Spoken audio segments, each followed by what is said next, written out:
Welcome back, people, to another occult lecture by Revival of Wisdom. Today we're going to be talking about magic and how it's being used on us for the New World Order.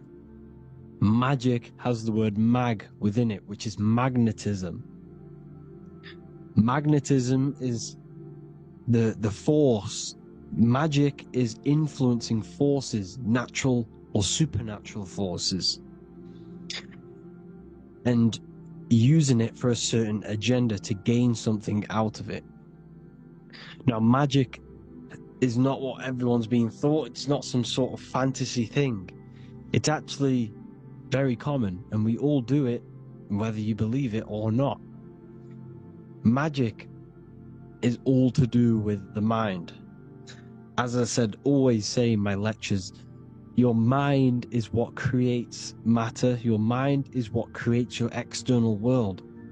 So it's all about manipulating and planting seeds within the mind, because your mind is a garden, and thoughts and words are seeds which are being planted in that garden. Your life, your physical life, the people you have in your life, your friends, your car you own, the job you have, is all a reflection of the thoughts that you've been thinking in the past. You are where you are in life because of the thoughts that you've been thinking. Therefore, your life is a direct reflection and manifestation of your mind. The Garden of Eden. Okay? The mind is what they are targeting. What you see, say, and hear has a direct effect on your mind. Me talking to you is influencing you. The words I'm saying is planting seeds within your mind. Now it's up to you to consciously act on these thoughts or these words, or to maintain these words. As above, so below. As within, so without. What's inside of me is outside of me. What comes into the storehouse comes out of the storehouse. You have the left, you have the right, you have the up and you have the down. As above, so below. Whatever is in your mind will be expressed in some sort of way, consciously or subconsciously, spiritually or physically. The mind is what manifests everything. And this is what we need to understand. We need to understand is that the mind is not physical. All things spiritual manifest physical. All things seen come from the unseen. The words you're thinking, that everything you have is coming from the unseen. The actions that you do come from the unseen mind. Another expression for as above, so below is you are the universe itself. You are a universe, a mini universe. But just because you are mini does not mean you are the whole thing. If I take a little piece of infinite, let's say there's an infinite light source. Let's say I take a little chunk of that infinite light source. That little chunk I took is still infinite, because it's been taken from infinite. You are the universe. Your awareness, your mind is the universe. It's information. You are the universe experiencing itself. This is why we say we are all God. As above, so below. What is in me is outside of me. The sun, the physical manifestation of the sun, is your soul. The 12 constellations are manifested in the physical body. The 5 elements are manifested in the physical body. They're manifested in the 5 fingers you have. As above, so below. This is manifested, well, this is symbolized in Freemasonry and secret societies as the 2 pillars. The mirroring reflection, the reflection of reality, the mirror.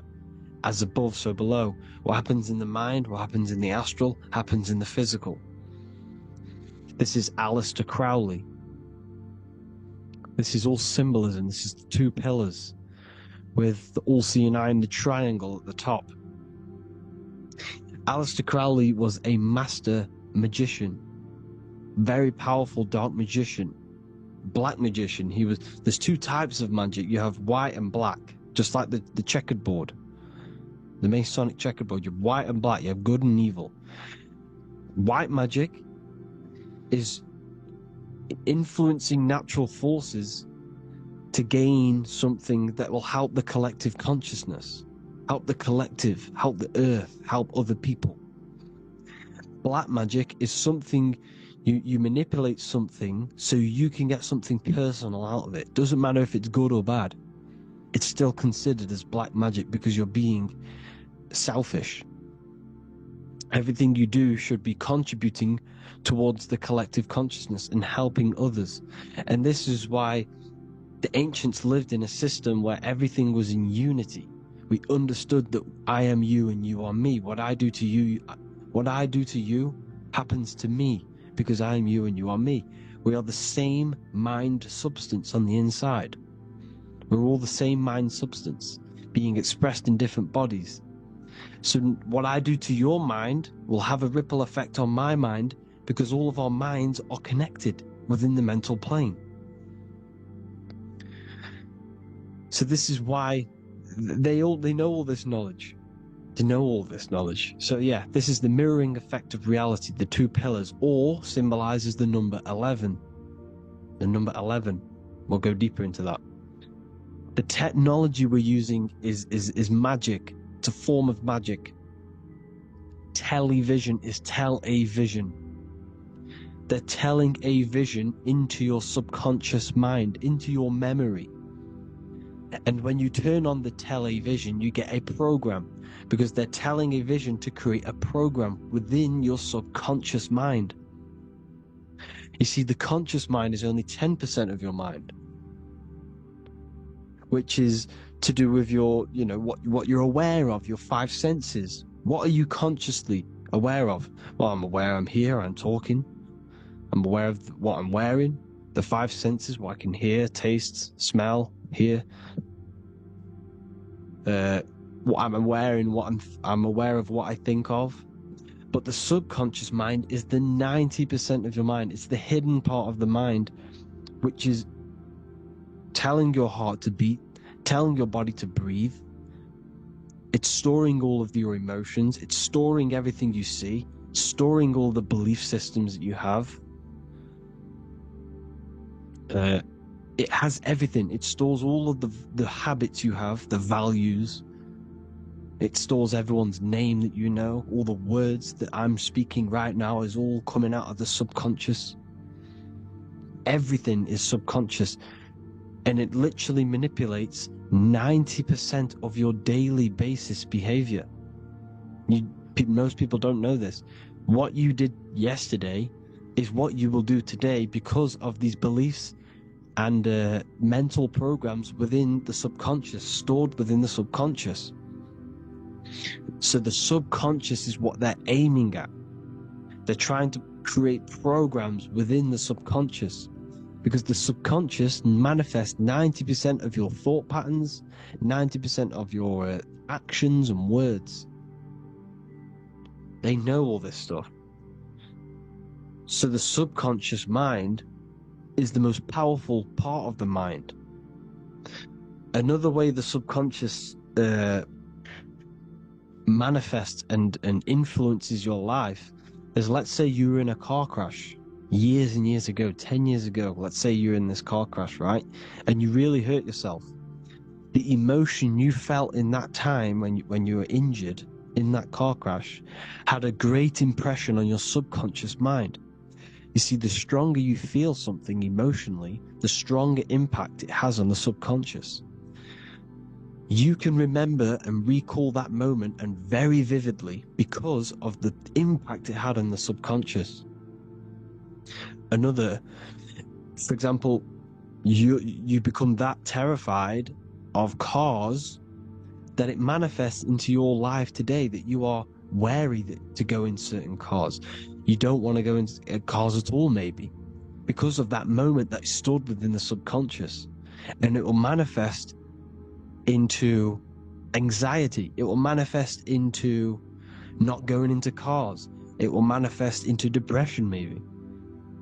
These things, these emotional, very emotional, traumatic events have a great impression on our subconscious, and they control your life. This is why you need to meditate and let go deep within yourself and let go of these internal, deep emotions that you may have repressed and keep pressing down and ignoring. But you need to address it and let go of these subconscious impressions you have, which are controlling your life, like anxiety, depression. All of these things are stemming from things that are stored within your subconscious years and years ago, more than likely. Broadcasting. They're casting spells to a broad audience, to news, north, east, west, and south. They're casting spells. No, if you watch the news, everything's red. Breaking news in red writing or the red background, everything's red. Why? Because red's the root chakra, which is all to do with survival. They want to stimulate this root chakra because they want you down there in survival mode. They want you in survival mode because you're easier to control. They control out of fear. And not only they're casting these spells as if, because most of the things they cast in the news hasn't already happened. They're constantly bombarding you with, there might be a war breaking out, war this, war that, kill here, kill there, murders. It's impressing, it's casting spells on your subconscious mind. So when the event does turn up in real reality, in physical reality, you're less emotional, you're less surprised. You're not as surprised because you've already heard it before. Your subconscious has already heard it all before. If you never heard of a war and then a war broke out, you'd be going crazy. So they subtly program your subconscious mind through the words, because the words they say is impressing your mind. It has an effect on your mind, which will have an effect on your behavior, your words, your conversations you have with people. They're casting spells to north, east, west, and south on the tell a vision. They're telling a vision by broadcasting, by saying spells. This is why we call it spelling. Even the word, listen, the words we say cast spells. Bless. Oh, bless you. That's be less. The subconscious mind only picks up literal things. You see, when I say bless you, your conscious mind picks that up as, oh, thank you, you're blessing me. But your subconscious picks up as be less. You see? Because the subconscious it has no filter. It's just, it is what it is. Everything is factual in the subconscious. Therefore, if I call you an idiot, your subconscious, my subconscious will think I'm talking to myself and calling myself an idiot, and it will take that as true. That is truth. Everything is truth within the subconscious. And the subconscious manifests your behavior. The devices this is the biggest one. Black scrying mirrors. Device, the devil's vice. The device. Okay? Black scrying mirrors, black screen is scrying. Black scrying mirrors were used to communicate with spirits within the astral plane in the medieval times. They're still being used now by black obsidian mirrors. And look at your phone, it's a black mirror. And there's some sort of, I'm not saying this is facts, but personally I believe these are portals for spirits and ethereal entities to come into your life, to come into your surroundings. So this is the next big thing: the TVs, your iPhone, your iPod, all black mirrors. And mirrors are very, very powerful. Even just a normal mirror. Mirrors have an effect. Whatever you say into a mirror, what you say is energy. And when you say something into a mirror, you're saying it into yourself. It's an infinite cycle of words, of energy, because it's being reflected infinite times. When you say something into a mirror, it has a massive effect. You're saying it directly into your eyes, into your mind. So what you say in a mirror should be said with precaution. Never say anything negative into a mirror, because mirrors are very, very powerful ways for you to reprogram your subconscious mind for the good. You can say very positive things into mirrors and it will reprogram your subconscious mind. Okay? Manifesting is all magic. It's all magic. Everything is magic. But consciously doing it is what they're doing. They hid this knowledge. Your phone is magic. It manipulates your mind. The iPhone. Okay? See, magic isn't all of this with wands. See, Harry Potter, okay, that was created to give you this perception of a mystical and amazing form of magic with magic wands and all sorts of stuff like that. Yes, that stuff was true when the collective conscious minds were on a higher level and our belief systems believed in these things, because the universal mind, all of our minds contribute to reality. If the masses don't believe in magic, if the masses don't believe in a certain thing, it's going to have an effect on physical reality. So when the collective minds are higher and have more open minds, things like Harry Potter can come true. See, it's all in the mind. The iPhone, the eye is the symbol for the mind, the invisible intelligence. The triangle is the ethereal plane. Okay? So the eye in the triangle is the eye that sees into beyond the ethereal planes. The square is the physical plane. So the iPhone, your phone, is a black box, just like the Saturn black cube. It's a black mirror. It's taking photos of you every 2 seconds. And it's your mind. Your mind is in that phone. Everything you like, everything you text, everything you type in Google, everything you say to someone, every conversation is all recorded on the phone. Therefore, it is a direct reflection of your mind. Your mind is imprinted into your phone, because your mind, everything you think in your mind, you're manifesting into typing, saying, taking pictures into the phone, and it's collecting it and storing it. And what they're doing, and this is for all forms of magic, it's manipulating the mind. It's all manipulating the mind. Reels, Instagram, TikTok, this is all dopamine. It's all controlling the mind. Every like you get, every follow you get, every share that you get is dopamine within your brain. They're literally targeting your brain and mind. It's all manipulating, because what they're pushing through the phones, through the media, through the news, through the televisions, is visions and programs. You are the one manifesting the New World Order. They're not manifesting the New World Order. They're giving you the information so you can manifest the New World Order. Everything they say is contributing to your mind. For example, digital money and all the information they put out for you to see is contributing to your enslavement. Your mind is manifesting the New World Order.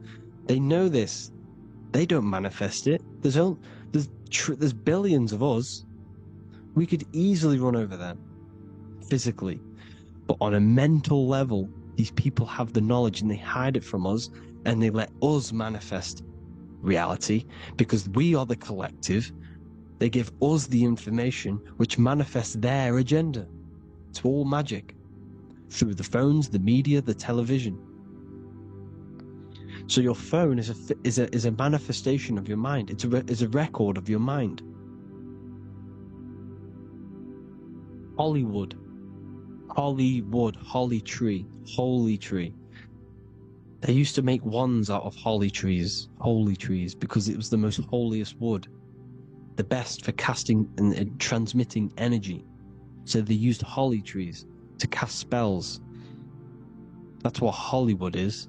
And in Hollywood, they have the red tear, the blood drop, next to the Hollywood sign, because it's all satanic. They're all black magicians. They use Hollywood to cast the spells through the music, through the films.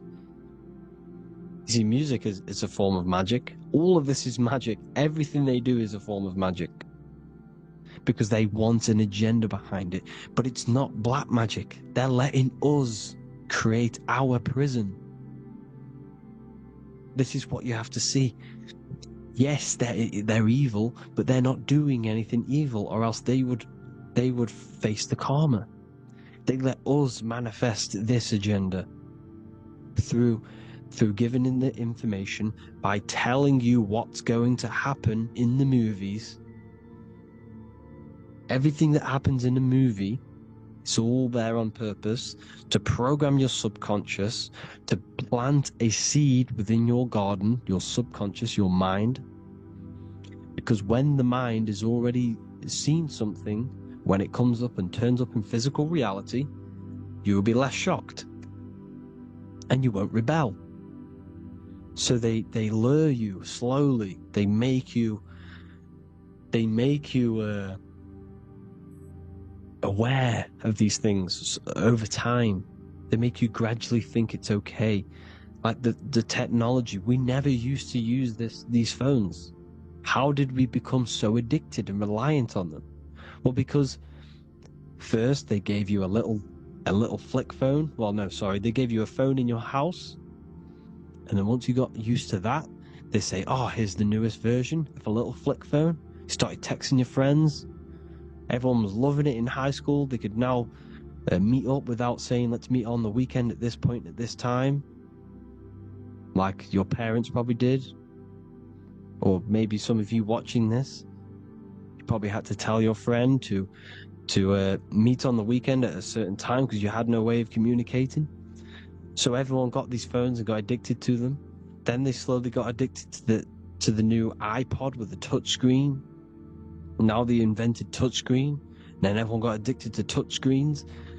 Then, because all of this is producing dopamine in the brain, which creates you to become mentally addicted to things, and physically addicted, chemically addicted. Because dopamine's a chemical. Your subconscious becomes a program within your subconscious, and your body becomes chemically addicted to these phones. And these phones are the enslavement of humanity, technology. Without this, we wouldn't be in this mess, without technology. Because they're creating a hive mind.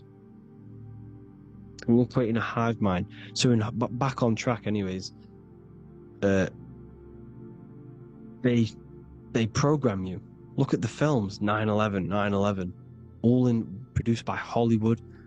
Here's the 11, like I said at the beginning, the two pillars which reflect reality. What happens in the mind happens in the physical. What happens in the astral happens in the physical. Okay, what happens in the physical happens in the mind. It's the two pillars, the mirrors. 9/11. 9 + 1 + 1 is 11. Flight 11 was hijacked. New York is the 11th state.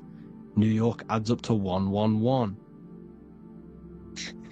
This is not a coincidence. It's all a form of magic. It's a ritual, energy harvesting ritual, because your mind produces energy Your mental attention produces energy, and they're feeding off this energy in the astral plane, these demons. Music is the most powerful.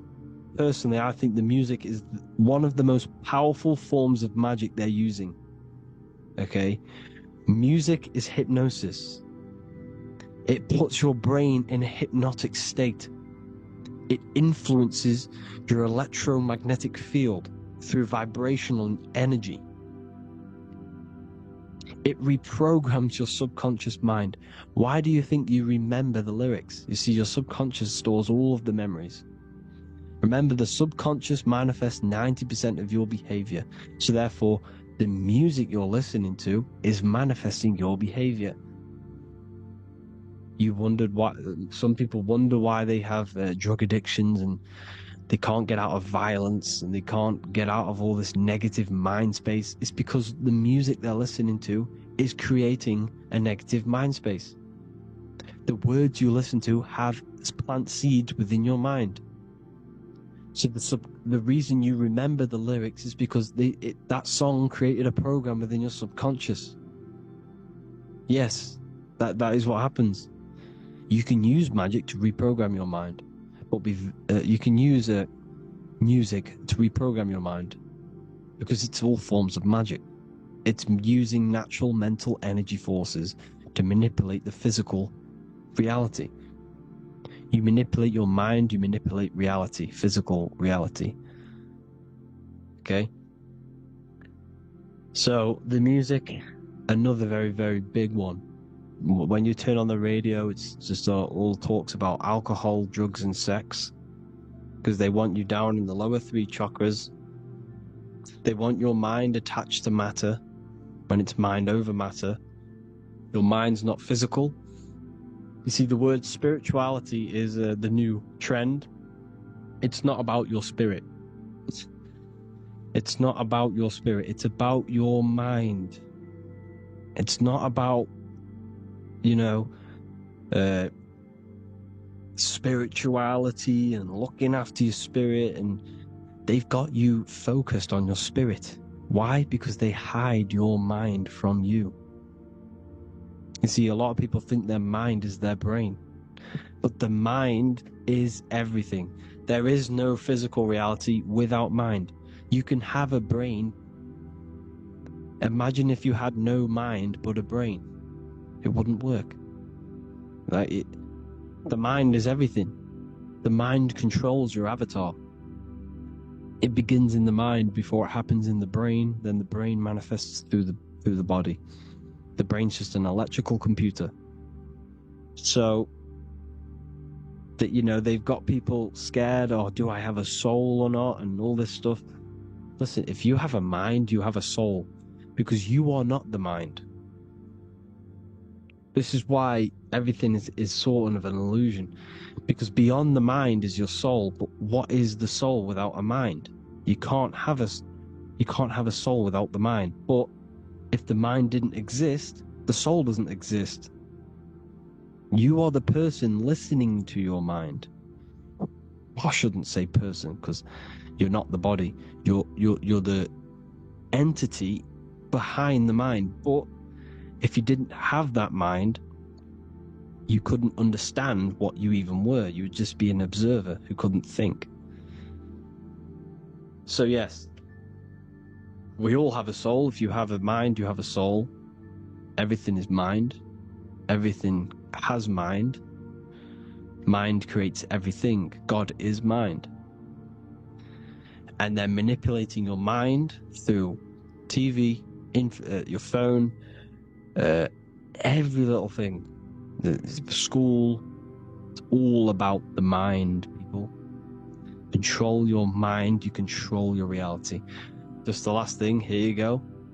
Aleister Crowley, the dark magician, Kanye West doing the exact same thing because they're implementing magic in the music. Here's the Beatles with Aleister Crowley in the background. Bet you never noticed that. Aleister Crowley was influencing music and placing magic within the music to influence the subconscious. This is what Baal worship was. This is why they kill children. They sacrifice these children. Why? Well, because in order to ascend, in order to raise your consciousness internally, godly, by being good, God, or being in order to be good and raise your consciousness and to get something in the physical world, you have to sacrifice yourself. And what do I mean by that? In order to raise your consciousness and ascend, you have to sacrifice the lower nature of yourself. You know, you've got to abstain from having sex to retain your sexual energy, to transmute it. Or staying away from negative, poisonous foods like meat. So, staying away from blood. We shouldn't be consuming other animals' blood. We should be keeping our blood pure. We are humans. We shouldn't consume chicken blood, chicken germs. We are the most divine creatures on this creation. We are the most intellectual creatures in this creation. Therefore, we should keep our temples pure. We are not animals. If you want to associate yourself with an animal, go out in the wild, go and find a wild boar, and go and try rip its guts out with your bare teeth, because you can't do it. You're not a cat. You're not a carnivore. Okay? So in order to ascend, you have to kill and sacrifice your lower part of yourself to ascend up to your spirit self, your mind self, the highest version. And the elites don't want to do this. So they sacrifice other things like babies to kill them, to exchange their life over to the astral plane, so these demigods in the astral plane can give them something in return in the physical. They don't want to sacrifice their lower self, so they sacrifice other things for exchange, for physical pleasure. But the godly person sacrifices their lower self for their higher self to do good and ascend. So this is what all the Baal worship is, people, and this is why they're doing it. Hope you all had an amazing lecture. If you haven't already, go and get the Book of Wisdom for more information. You know, I don't go into dark stuff in this book, because all I do is enlighten people in this book. You can get it in Spanish, English, German, Italian, and French. Worldwide shipping. You can get the PDF or paperback. Or there is also a new one called the Human Health Guide 2.0. It gives you a list of all the foods, grains, oils, nuts, you know, everything that's alkaline and positive for the body and not man-made and hybrid. It tells you all the products to stay away from, how to fast, how to improve vision, how to improve everything, literally. So the Human Health Guide has been released. If you want that, I'll put all the links in the bottom of the description. Hope you all enjoyed the lecture, people. God bless you all.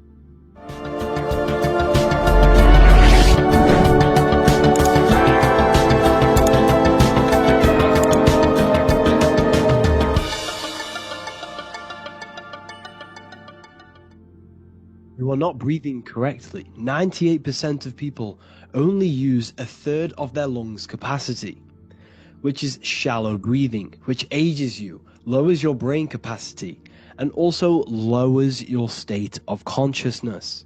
So it's essential that you breathe consciously on a day-to-day basis, because this is what truly elevates your consciousness. I am going to give you the key for you to raise your consciousness just through breathing alone. Such a simple thing, but yet the most effective way for raising your state of consciousness and becoming more spiritually and mentally advanced. So tune in for this video, and I'm going to show you exactly how to do it and the symbolism behind breathing. Air is more than just air. It carries electromagnetic energy. So now I'm going to give you the science behind this spiritual truth. This invisible force is what sustains all physical life, providing the life force energy essential for existence. Electromagnetism. Everything is fed off electromagnetism. Your body is an electromagnetic battery. Now, we can prove that air carries electromagnetism just by doing a simple test, a simple scientific experiment, by getting liquid oxygen and pouring it between a north and south magnetic pole, two polar opposite magnets. We see that the liquid does not fall straight through it. It is sucked, it is magnetically attracted to these two opposing forces, opposing magnets. This is proof that air, liquid oxygen carries electromagnetism. When you are breathing electromagnetism, the essential life force behind all living beings. This is known as energy, or prana, chi, ether, or spirit. This is all the same thing. Air is not just empty space, it is energy, it is prana, it is life force, it is spirit, it is ether, chi, prana. You are an electromagnetic being. Your consciousness is in direct correlation with your electromagnetic aura or biofield around your body. Your state of consciousness is mirrored within this field around your body.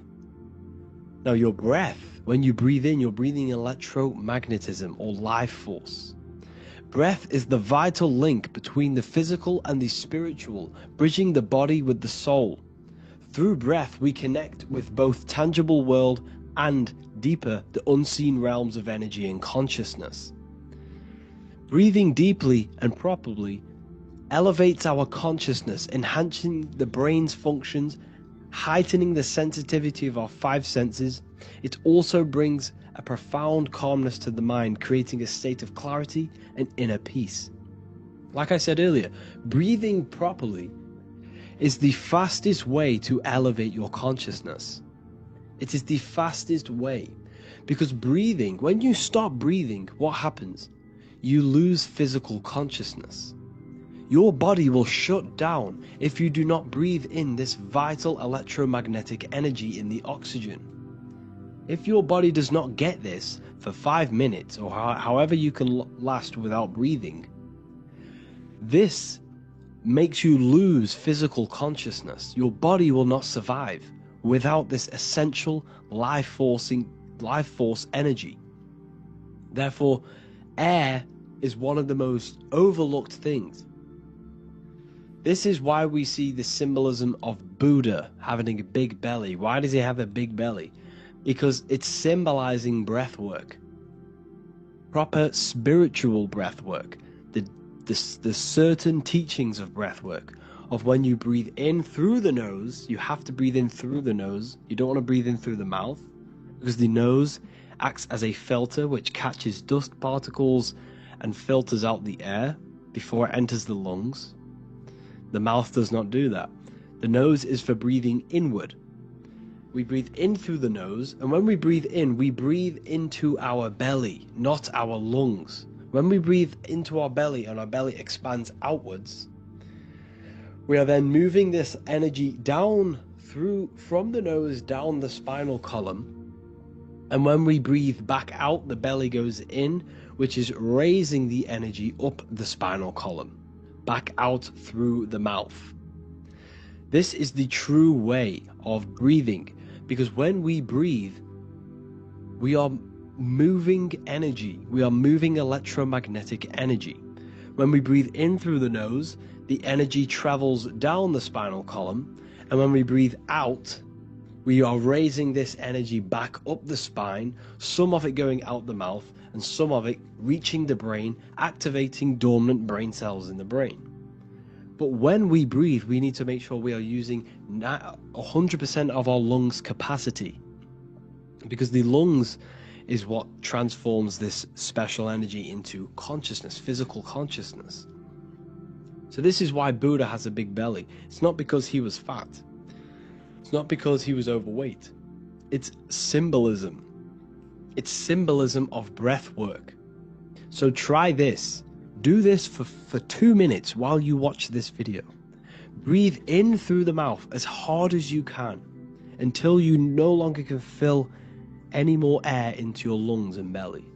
Breathe it into your belly, not your lungs. And breathe out through the mouth. Do this for 5 minutes or 2 minutes, however long. I promise you, breath affects your consciousness. You will notice the difference. If you do it quicker, the quicker it'll affect your consciousness, and you might go lightheaded. But that lightheaded is you activating your spirit, your energy body. So try this just when watching this video. When you breathe consciously, you are renewing both your energy body and astral body, aligning your consciousness with a higher state. This practice feeds new life force energy into the body, revitalizing and enhancing your overall well-being. Like I said, your brain requires the most amount of oxygen. When we have shallow breathing, this is reducing the brain's capacity. Because when we are not breathing properly, which 98% of people are only using a third of their lungs capacity, we are essentially only using a third of our consciousness, because your breath is directly correlated to your consciousness, your state of consciousness.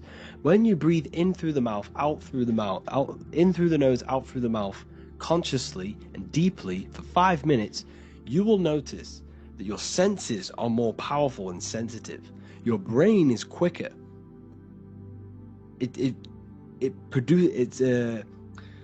What's the word? It processes information quicker. You become quicker. You become a superhuman, and you feel more spiritual because it activates your spirit, your astral and energy body. So when we meditate, it's definitely important to breathe in through the nose and out through the mouth as deeply as possible to align with a higher state of consciousness. And this is the easiest way to separate your consciousness from the body. When you breathe in deeply for long periods of time, while meditating, while taking no thought, when no thought is present and you gain a rhythm of deep breathing, this is the gateway to opening your consciousness. Because when you stop thinking, other aspects of your consciousness can open up. All of our lives we've been thinking, which is blocked off the higher states of consciousness.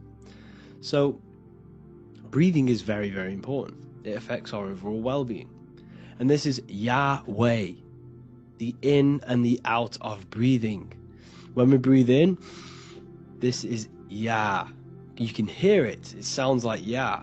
And when we breathe out, that is Way. This is the name of God, apparently. But God is within you. You can connect with God. You can connect with source consciousness within you by breathing, by raising your state of consciousness through breathing and meditation. This is why the Bible tells you the Spirit of God has made me, and the breath of the Almighty gives me life. You are consciousness. You are God. You are an extension of God's consciousness. Job 27:3. As long as my breath is in me, and the Spirit of God is in my nostrils. The Spirit of God is through breath. John 20:22. And when he said this, he breathed on them and said to them, receive the Holy Spirit. The word spirit means breath. In Greek, Hebrew, Latin, it all means breath or wind or air. The Holy Spirit is a certain way of breathing, a breathing technique that elevates your consciousness, that syncs you up to a holy consciousness, an elevated state. That is the Holy Spirit. That's why it tells you in the Bible, when he said this, he breathed onto them. He breathed onto them and said, receive the Holy Spirit. You must breathe to receive the Holy Spirit. When you breathe, you are renewing the body's energy. You're taking in new life force, which is regenerating your cells, regenerating your brain, nervous system, and also connecting with consciousness, pure consciousness. This is not something that we should be doing during meditation. Yes, it is. We should be doing it during meditation, but this is something that we need to apply all of the time. This is the fastest way you can raise your consciousness.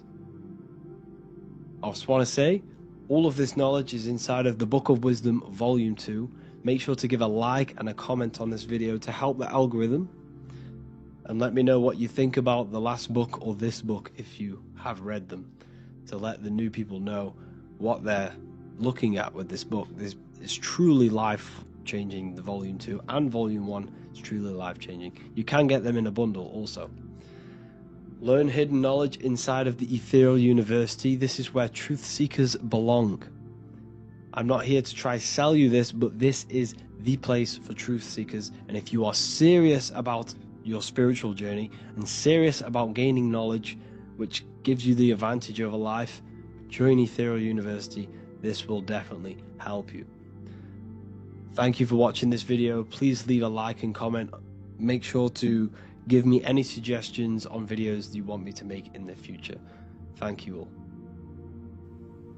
As above, so below. This is one of the most crucial teachings within esotericism, occultism, or what we like to call it today, spirituality. I don't like calling it spirituality because it's not spirituality. I teach human consciousness. I teach the science of you and your consciousness alone and your being.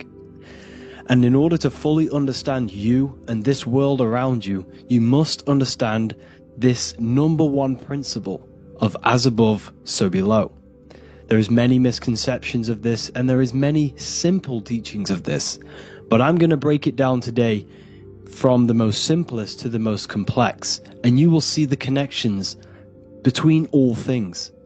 This is the most important lesson you could ever learn, and I'm going to teach it you today. So what you must understand is with the term as above, so below, it applies with everything you see in this world and about yourself. We have something called the macro, which means the bigger scale. On the bigger scale, we have the whole earth. If we look down from the sky on top of rivers, this is what we see. We see this tree pattern. Then on a smaller scale, we see trees have the same pattern. Then we look even closer. We're going smaller and smaller into the leaves of the tree. We see the same pattern. Then we go even more micro into the human brain and look at the human brain cells, and we see the same pattern. This is proof this is a fractal universe, and everything is in the micro is reflected in the macro. As above, so below. As within, so without. On the macro is a reflection of the micro. So now that you understand this, we can go a bit further. A yearly cycle of spring, summer, fall, winter is a macro. A micro is a daily cycle. So a day is a mini year. The summer is the midday, autumn is the evening, night is the winter, and spring is the morning. This is a macro, a reflection. We have a miniature cycle of the zodiac every single day. And this cycle is also reflecting the cycle of life and death. We live, we are born, which is the spring. We live, which is the summer. We then age, which is the autumn, and then we die, which is the winter, and then we are reborn again. This is the cycle of life and death, and you do this every single day. You see, death is a macrocosm of sleep. This is why we say sleep is the cousin of death, because you die every single night. You do this process of life and death every single day. As above, so below. What's in the micro is in the macro. So when you go to sleep, you are essentially dying. And then in the morning when you wake up, you are then born again. This is a fractal cycle that we live in. Everything in this whole world is fractal. Everything applies to as above, so below. We have the sun, we have the moon, we have the day, we have the night. We have the life, we have the death. We have the conscious, we have sleep. As above, so below. We have the conscious mind, because now we're diving into as within, so without. As above, so below more refers to the external world.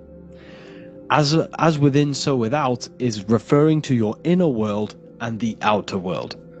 What you must understand is about yourself. You exist in two realms. You're an individual. The dual nature of you. You exist in two realms at once. You have an inner world of your thought, emotion. This is the inner world that no one else can see but yourself.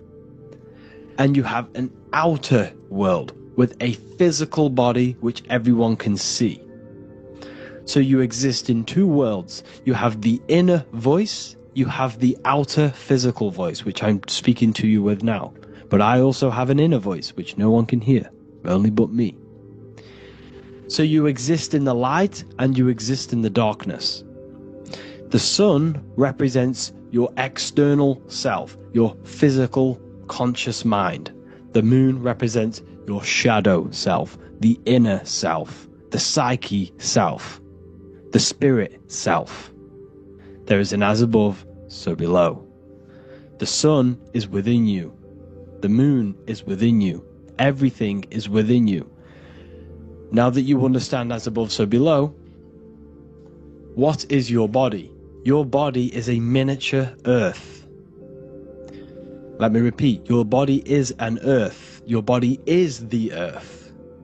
Okay? Because like I say many times in all of my videos, you are not in the world. The world is you. You are the universe. Your brain is a computer creating this reality. What you see with your eyes is produced in the back of the brain called the visual cortex. You don't look into the world, the brain produces the world. The body produces the world. When you touch something, you're not actually touching something. This is the electrical nervous system. When you touch something, what you feel is actually electrical signals on your nervous system reporting back to your brain. Therefore, when this body dies, you leave the earth because this body is the earth. Okay? As above, so below.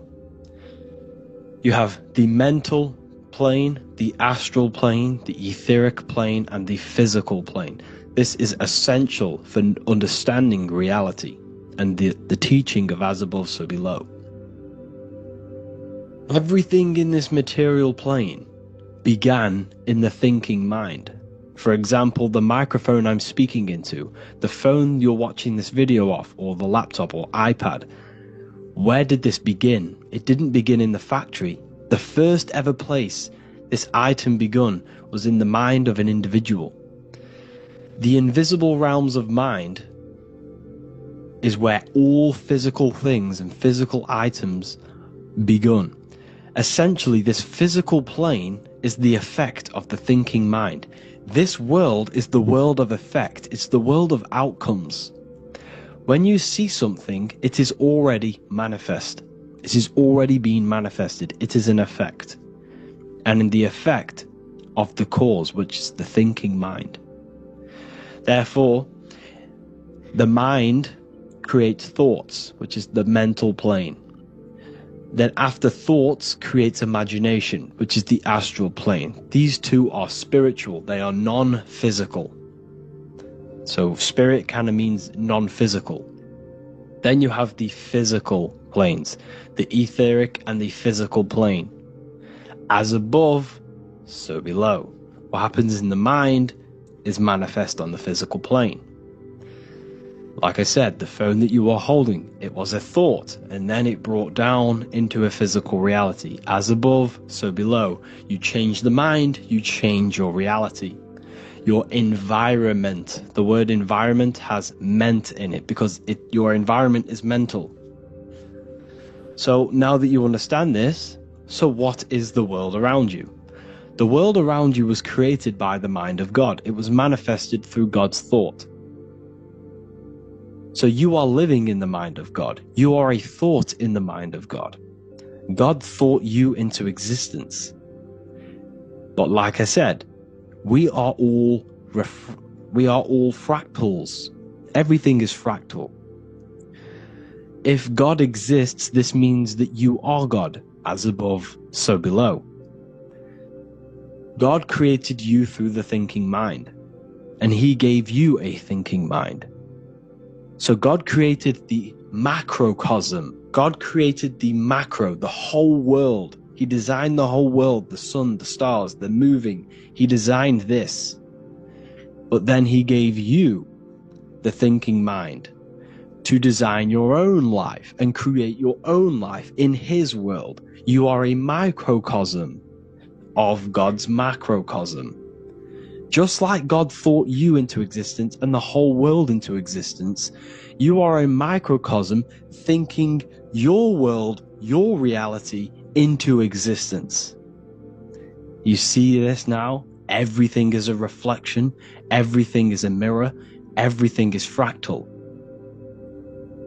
So in order for you to change your reality, you must change these higher planes. Your thought and imagination are the two key aspects of creating physical reality.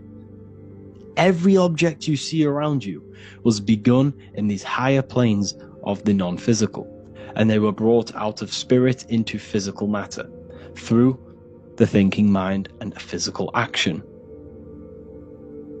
So now we're going to get a bit deeper. The brain is not the mind. Now that you understand, we have spirit and matter. As above, so below. You have a non-physical side of reality and a physical side of reality. The mind is the spiritual brain. The brain is a physical manifestation, a physical effect of the mind. The mind uses the brain to operate in the physical world. And it's the same with the heart. The soul manifests itself physically through the heart. The heart is a physical manifestation of the soul, of the emotion, thought and emotion, the mind and the soul, the brain and the heart, heaven and earth. So you have the inner world and the outer world, the spiritual, non-physical, and the physical. So essentially, we are all on this process of awakening, an expansion of our minds into new fields of thought, into new fields of awakening ourselves. Because essentially, we are born into this world. But you are born many, many times. You can be born physically and you can be born spiritually. Like I said, everything is fractal. So just like when the baby finds out that there is a world outside of its mother, what does the baby do? The baby seeks a way out of its mother, and then the baby is now born into a new world, a world outside of its mother's womb. It's the same with you and your spiritual process. As your mind becomes aware that there are other realities beyond your physical body, it then seeks a way out. And this is why you are probably watching my YouTube, because you are now on the path. Something within you has guided you to this path of knowledge, truth, enlightenment, and expanding your consciousness. And it is your soul who brought you here. Your soul speaks through emotion, a guidance. Emotion is the language of the soul. When you feel very bad, this is your soul telling you you're not in the right place. You're doing the wrong things. Because the soul is always unfolding its purpose, which is expansion and learning. That is it.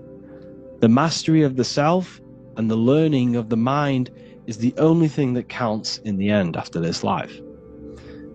So you are on a journey of expansion, of learning, creating, and spiritual rebirth. As above, so below. What does this body tell you? When I see someone overweight, I don't see the overweight. I don't see the body. I see the mind. I see an undisciplined mind. I see a mind that lacks self-control. I see a mind that seeks external validation. That's what I see when I see an overweight person. I don't see his body. I see the result of his mind. Because what does the Bible tell you? You shall know them by their fruits. It's the same saying as above, so below. You shall know them by their fruit. The fruit is their manifestation. Your body is a direct correlation and manifestation of your mind. Your inner world projects your outer world. As within, so without. As above, so below. Now, what do you see when you see this man's body? I see discipline. I see strength. Mental strength, not physical strength. I see mental resilience of pain. Because all of this man's mental energy has been manifested physically within his muscle. This body is a direct manifestation of this man's mind's pain and suffering, and it shows discipline. This is why people instantly respect you if you are in shape. You walk into a room and you are in shape, people will instantly give you respect because they know that you are mentally disciplined. The body is a reflection of your inner world, and it's the same with your friends, your family, your connections with people. If you think about yourself very negatively all the time, and you don't have a good connection with yourself, you don't have a connection with your true self, this will manifest into every single relationship you have in your life. If you don't have a good relationship with your inner self, you don't have a good relationship with the people and the friends around you. Because as within, so without. If you think negative about yourself, you will only pick up the negative in other people.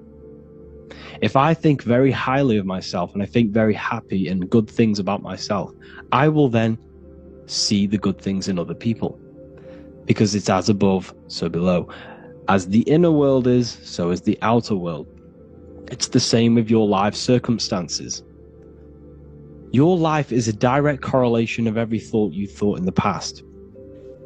If you possess millions of pounds, millions of dollars, this is because you have thought this into physical reality. You live the life you are deserved. You live the life that you manifest through your thought. If you live a very poor life, this is a reflection of your mind.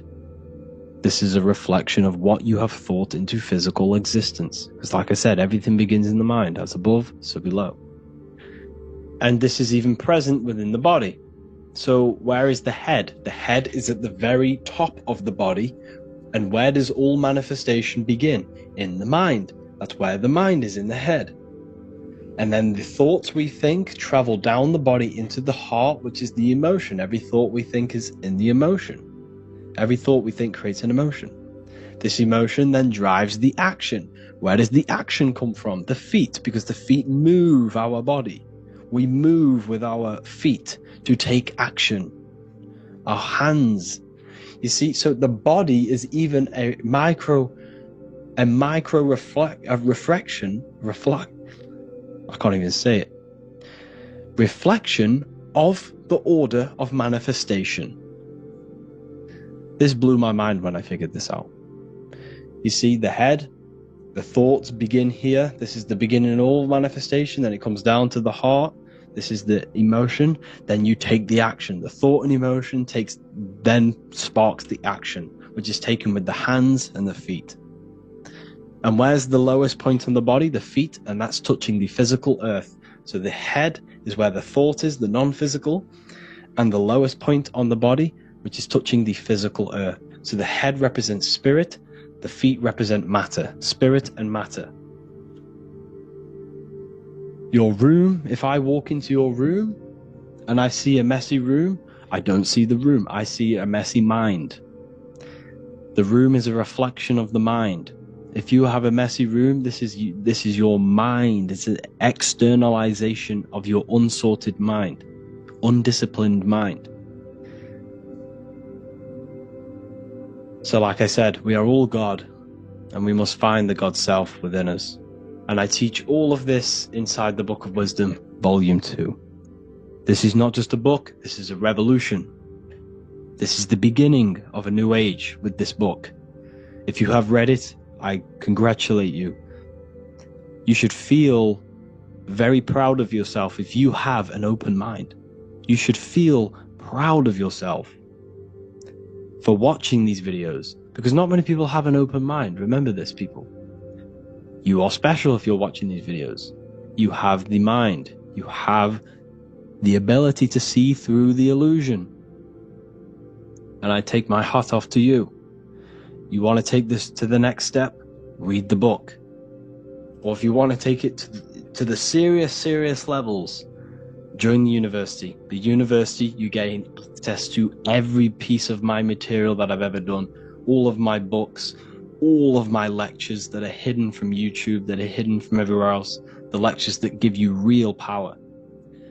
And if you feel alone on this journey, we have a conscious community where you can connect with like-minded individuals, because I've been there. I've been there when you feel lonely, because you feel like no one else is thinking the way you are feeling. You can't talk to people about these things because people just think you're crazy. That's why I put together this, so we can connect, so we can unite, so you can connect with people, so you don't feel crazy about thinking about this stuff, learning about this stuff. And if you truly want to level up your life, people, and take your studies serious, this is for you. We do live calls, we do lectures. There's a whole library filled with books you can read. It's the perfect place for the truth seeker. I thank you all for joining. Please leave a like, a comment, a subscribe. Let me know any future videos you want me to make in the comments. Thank you all. Have an amazing day.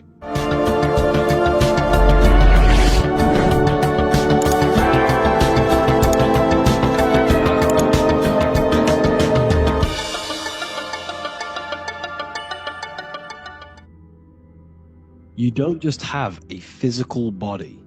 You have a physical, mental, spiritual, and emotional body. Each one of these aspects are a body of its own. Body does not just refer to a physical substance. You have a mental body for thinking, an emotional body for your emotions, a spiritual body for your energy in your astral form, and a physical body to encapsulate all of these.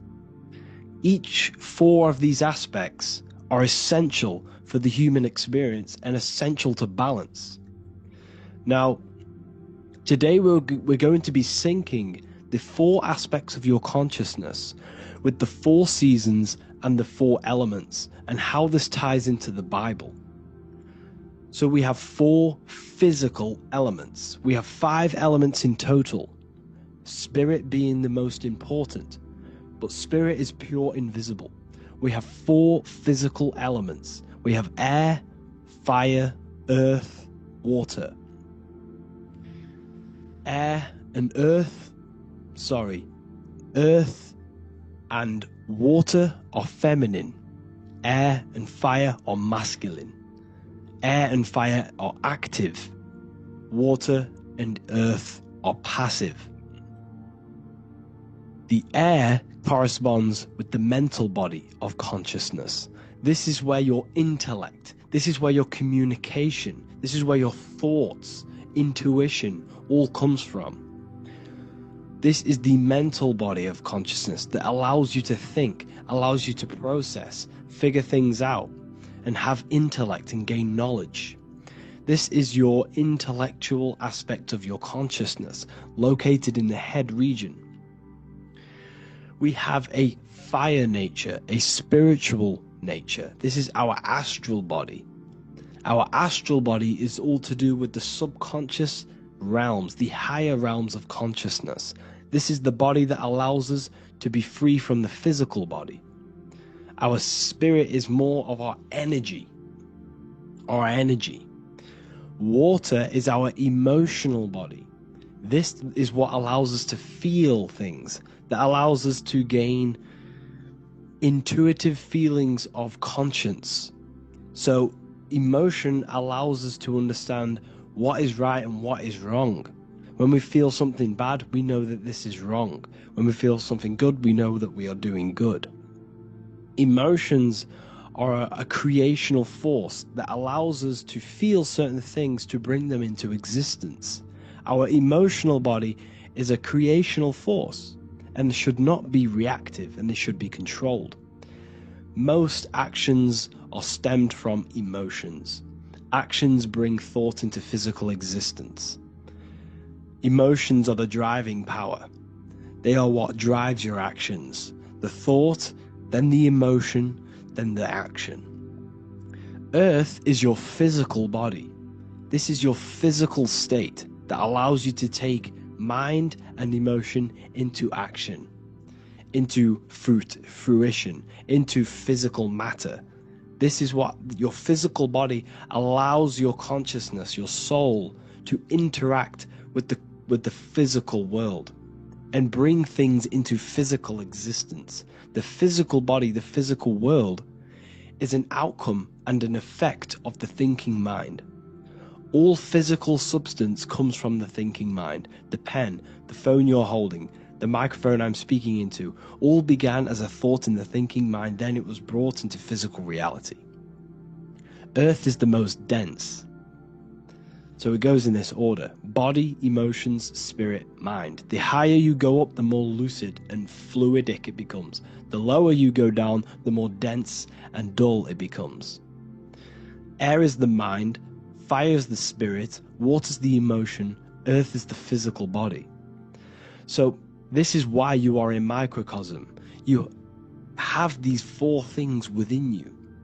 You contain of these four elements, which correspond to the four bodies of your consciousness, the four bodies of the soul. You are the soul. You are the spirit. So this is why in Theologians 4:17 it says, "Caught up together with them in the clouds to meet the Lord in the air."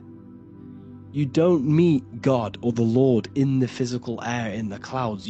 This is clearly a parable. A human being cannot go up to the clouds and meet a mystical man in the clouds. This is obviously a parable, a metaphor. The air is your mind. You must raise your consciousness beyond the body, beyond the emotions, beyond the spirit, and enter in the mind during meditation, turning the mind inward to connect with the Lord. The Lord is the highest aspect of your consciousness, the one that exists beyond the physical body, beyond your emotions, beyond the thought. So you meet the Lord in the air, in the mind. The mind represents the air. This is why in America there's a saying called an airhead. You're an airhead. This means that you are stupid, or you don't think, or you have nothing in your mind. You have nothing in your head. When someone's very stupid, you call them an airhead, because air represents the mind. The air is elevated. The air is invisible. The mind is totally invisible to the human eyes. It is a metaphysical substance. In fact, it's not a substance at all. It's so fluidic. It's everywhere. The mind can be everywhere at all times. It can be anything. Nothing is impossible within the mind. Now, this is synced with the four seasons. The four seasons represent the four aspects of human consciousness, the four bodies of your consciousness, the four bodies of your soul. The sun is your soul, okay? And the sun travels around four seasons. Summer, when the sun is the most hottest point. Autumn, when the sun starts to move away from the hottest point. Things start to die. Then it goes to winter. This is when everything dies. This is when things enter in within itself. This is when darkness occurs. Then spring. This is the reignition of the sun. This is when the sun starts to bring back the warmth back to the summer. You have four seasons which correspond to the four bodies of consciousness. Fire is the spirit. This is when you are passionate. This is when you are taking action. This is when you are fiery. The sun is blazing. You're taking action. You're very passionate. You're very spirit. You're in the spirit. Autumn is water, emotion. This is when you start to become very reflecting. This is when you start to feel emotional, because in autumn there's lots of water. This represents the emotional body of consciousness. Winter is the mind. This is air. Winter, what happens in winter? Everything enters within itself. The leaves die, the trees die, everything dies and goes within. This is the mind. The mind is the darkness, remember. You close your eyes to enter within the mind. The winter represents meditation. In the winter, what do people do? They stay inside of their house. They research more. They read more books. They become more intellectual. They think more in the winter because we are so we're stuck inside. So we're more reflective. We're thinking more. We're more communicative. We're more intellectual. In the spring, this represents the earth, the body. This is when we start to come out of the mind and we awaken to the body, and things start to grow again. The plants start to grow. The earth is growing again and reborn again. This is the body. This is when you become more active in the spring. And then the summer, back to the summer, we then take action on these thoughts and these thoughts that we gained over the winter. Essentially, this is just a massive cycle. And this is a daily cycle also. The nighttime is the winter. The morning is the spring. The midday is the summer. And the evening time is the autumn. This is a microcosm. We have 4 bodies of consciousness. You are the sun, you are the soul, and the soul has 4 bodies: summer, autumn, winter, spring. Emotion, air, body, spirit. Sorry, emotion, mind, body, spirit. So you are the soul. You are the pure essence of consciousness. The sun is your soul in the heart. And the seasons are inside of you because you are a microcosm. Okay? You are a microcosm. The word sun is son. The Latin word for sun is sol, which is soul or solo, because the sun is solo. It's on its own. You are the soul, and the soul has the 4 different bodies of consciousness. So, before we move on any further, if I've blown your mind, please, if you can, leave a like, a comment, a share, and a subscribe. Let me know what videos you want me to make in the future. Please drop a like, it definitely will help me. You are a microcosm of the macrocosm. Man is a miniature universe that goes through its own cycles. The seasons of the summer, winter, spring, and autumn do not occur merely outside of him, but within him as well. The summer is within you. You feel different in the summer. You feel different in the winter. You feel, depending on the body of consciousness, it's your soul's interacting with. So the sun in the sky is your soul inside, and the sun goes through these cycles, which is affecting your bodies of consciousness, because the cycles represent your bodies of consciousness. Now this ties in with the Bible. This is why we have 4 Gospels. This is why Matthew, Mark, Luke, and John are always seen with the 4 different zodiac sign animals or symbols.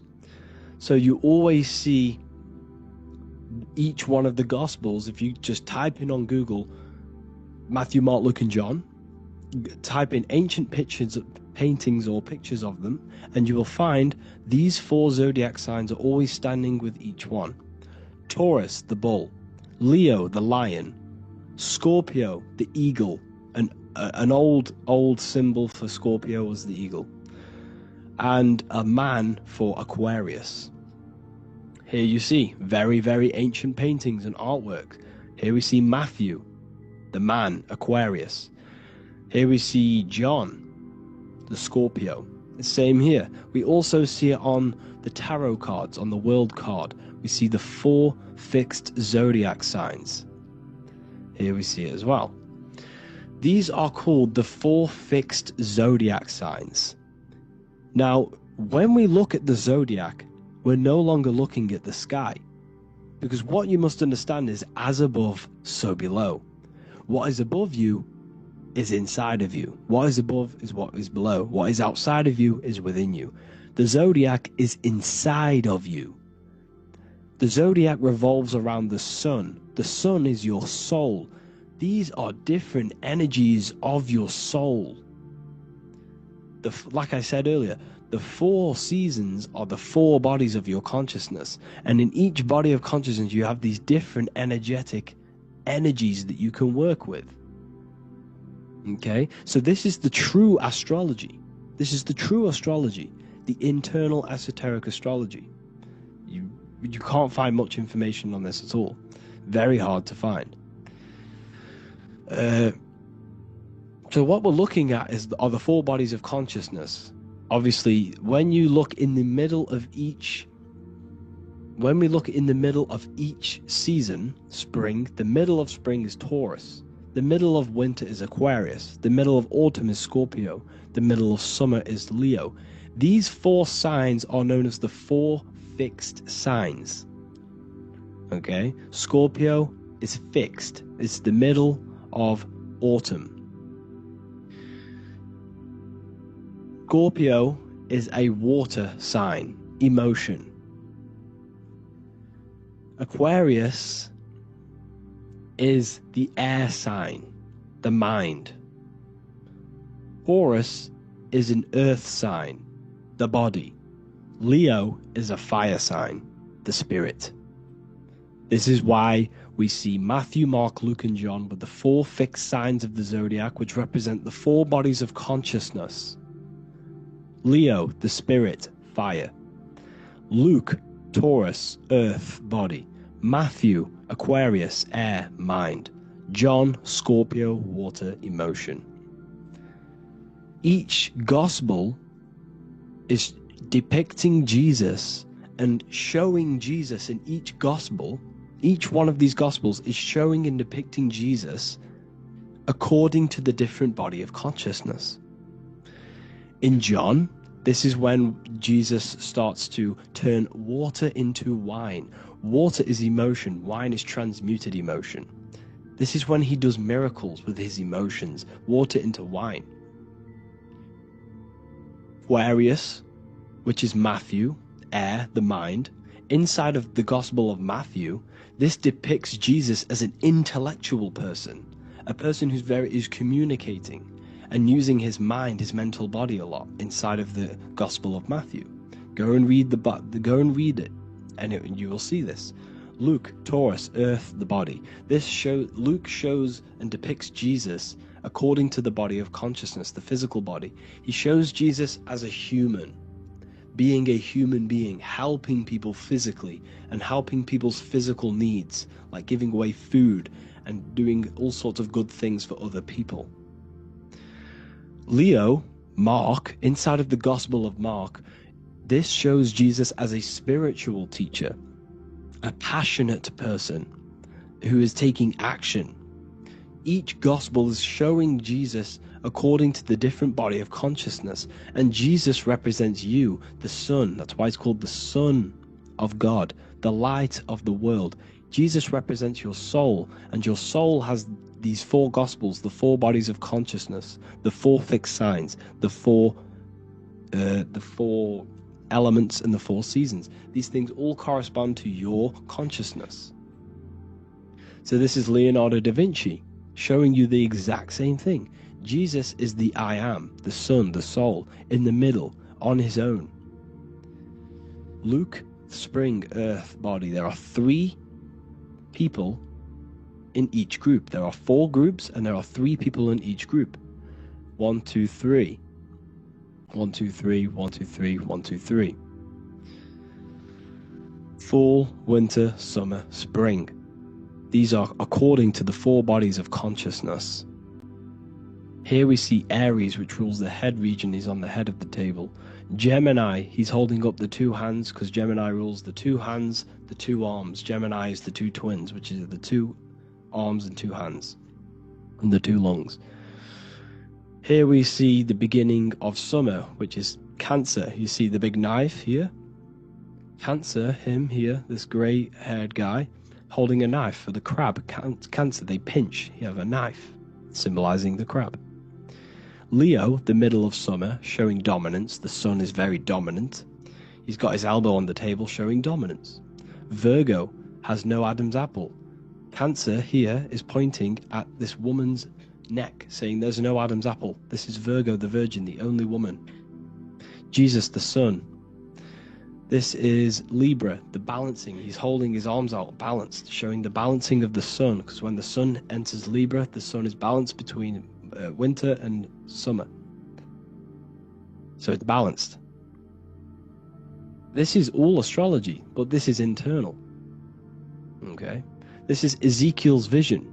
Ezekiel had a vision in the Bible, and he saw the face of a man, the face of a lion, the face of an ox, and the face of an eagle. The eagle, Scorpio, the ox is Taurus, the lion is Leo, and the man is Aquarius. He saw the throne of God, and he saw the different bodies of consciousness. This is all symbolic for the different bodies of your soul. So when we look at the zodiac, we are actually looking at a map and the energies of our soul, and the energies of our bodies, and the energies of our consciousness. This is what we are looking at. Each zodiac is an aspect of our consciousness and an energy that we can work with and that we must purify. Balance and purification is essential. Imagine playing a brand new video game. Let's say a brand new video game came out and you had to play it. What happens when you play that game? You don't know the controls. You cause chaos in that game. You can't really run properly. You can't do anything properly. You're getting destroyed by other people who are playing that game. It's the same with your physical body. When you are born, you must learn how to play the game. You must learn how to balance the mind, learn how to balance the spirit, the emotions, and the physical body. We must balance and purify each body of our consciousness. We must look after our physical body with our physical health by eating physical, electrical food like fruits and veg. We must look after our minds by being conscious of what enters our eyes, enters our ears, enters everything. Whatever enters our five senses is affecting our mind, our mental health, our environment, mental. We need to look after our thoughts. Control our thoughts by purifying our thoughts, only positive thoughts. Then we must purify our emotions, feeling only gratitude and love and not feeling these negative, dull emotions. Then we must look after our spiritual body through meditation and looking after our spirit. But remember, when we look after our mind, it all begins in the mind. Each body of consciousness is interlocked with the other. If you have an unhealthy body, you have an unhealthy mind, spirit, and emotions. If you have an unhealthy mind, you have an unhealthy body, spirit, and emotions. If you have an unhealthy emotions, you have an unhealthy spirit, mind, and physical body. They're all interlocked. You must balance each one of them. Look after your physical body, look after your thoughts, look after your emotions, look after your spirit. But remember, the mind is the most powerful one. It's mind over matter. Once we look after the mind, because once we start to control our minds and control every thought we think, this will then turn into discipline in our physical body. Because once we learn how to discipline the mind, we learn how to discipline what we eat, we learn how to discipline what we feel, we learn how to discipline our spirit. This is all interlocked, but work on the mind first. Work on the mind first. All of this knowledge is inside of the brand new Book of Wisdom, Volume 2. This is a revolution of human consciousness. If you've read it, please leave a review down below. If you've read Volume 1, leave a review down below. This is the next revolution. I don't see this information anywhere. This is the next revolution of human consciousness. And of course, if you are serious about this and you truly want to gain enlightenment and join an amazing community where you can connect with me on live calls, lectures, the Manifestation Mastery course, you can gain access to my library with over 45 PDFs plus my books. And if you do join the university, you can order a Volume 2 free of charge. All you have to do is to pay for shipping. If you truly take your knowledge serious and you want to take advantage of life, join the university. This is where truth seekers belong. Just want to say thank you all. Please leave a comment. please leave a like. It's going to help me a lot spread this knowledge to the world. And yeah, share this with a friend and subscribe. Thank you all.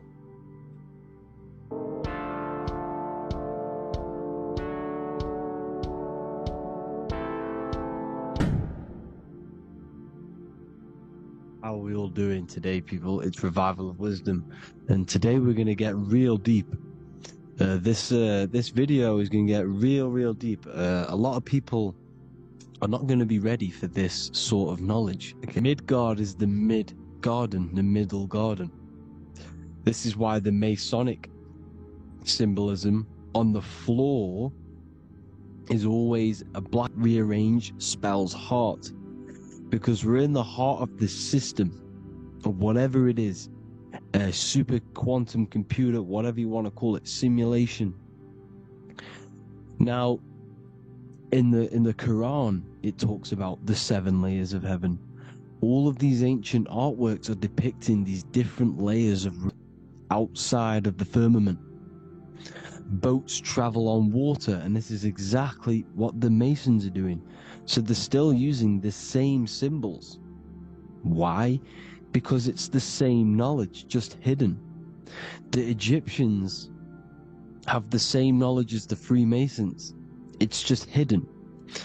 Now, this cosmology that they're showing here, which is probably made maybe 100 years ago, this painting or artwork, is the exact same as the one we see here, with the arch, the boat.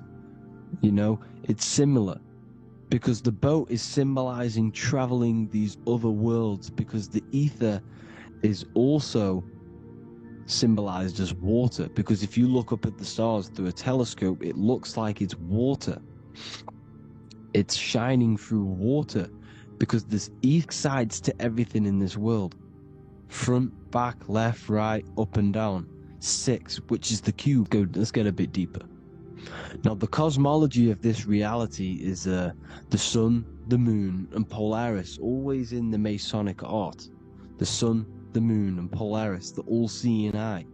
If you go inside of the temples, of the Masonic temples, they always have this star in the middle, shining light beams. Okay? Look here. The light beams coming from the big star in the middle, which is Polaris. This eye is God. It's God's light shining down from his abundance. Now, when you astral travel, you will see this big ball of light above you, and this big ball of light is God. But you cannot travel towards it until you are pure. It doesn't work like that. You have to become formless. You have to become pure before you can become one with the light. In all these Masonic artworks, it's all depicting the star in the center. This star is Polaris, because Polaris is the way out of this place. And this is why you see the stairway to heaven all the way up to the light beam, the light source. What does it say in the Bible? God is light, because everything is made out of one substance, and that substance is light. And it symbolizes the eye, because God is an eye. All things that are alive have an eye. And we all say, I am. We all see these realities through eyes. God is an eye. He's the all-seeing eye. He sees all things at all times. And he is projecting this light. And this light comes down to create all the different levels of the worlds. And this is what the 2 pillars symbolize the number 11. 11, the number 1, is just a vertical line. It's the 1. It's a 1 point. 11 symbolizes the mirror nature of reality. Everything's mirrored. As above, so below. Now, the 11 also symbolizes openings, doorways. And as you can see here, an opening to the all-seeing eye. And you see here again, an opening to the stairway all the way up to the light. This light is the light of God in the astral worlds, beyond this world. Now, Polaris has also been symbolized as the UFO. They put the truth in plain sight. So, you know, in the films, how the UFOs suck people up. That's what Polaris is doing. If you ascend beyond this world, if you do not ascend beyond this world, you will be reincarnated in this world. The whole thing is to outgrow this consciousness to the plane above. And I'm not just making this up, I'm going to be bringing in scriptures after this. But you can see with the Christmas tree, we always put a high, big star at the center, at the top, which is the star of Polaris, which is exactly what the Masons are doing here. The star at the top. And it's on top of our Christmas trees. And all of these symbolize the other stars, because Polaris is the most high star. And all the other stars are wrapped around the firmament lower than Polaris. And that's exactly what the Christmas tree is. And it's a triangle, one point in the triangle, just like the all-seeing eye. It's a triangle. The light is coming from one point and sending its rays downward. You see, it's kind of like you see here with the water. And the lower you go, the darker it gets, the more evil it becomes. And this is what the ancients would call hell. Now, this all-seeing eye is Polaris. And below Polaris is Mount Meru, the North Pole, the magnetic North Pole. The Tower of Babel, which is in the Bible.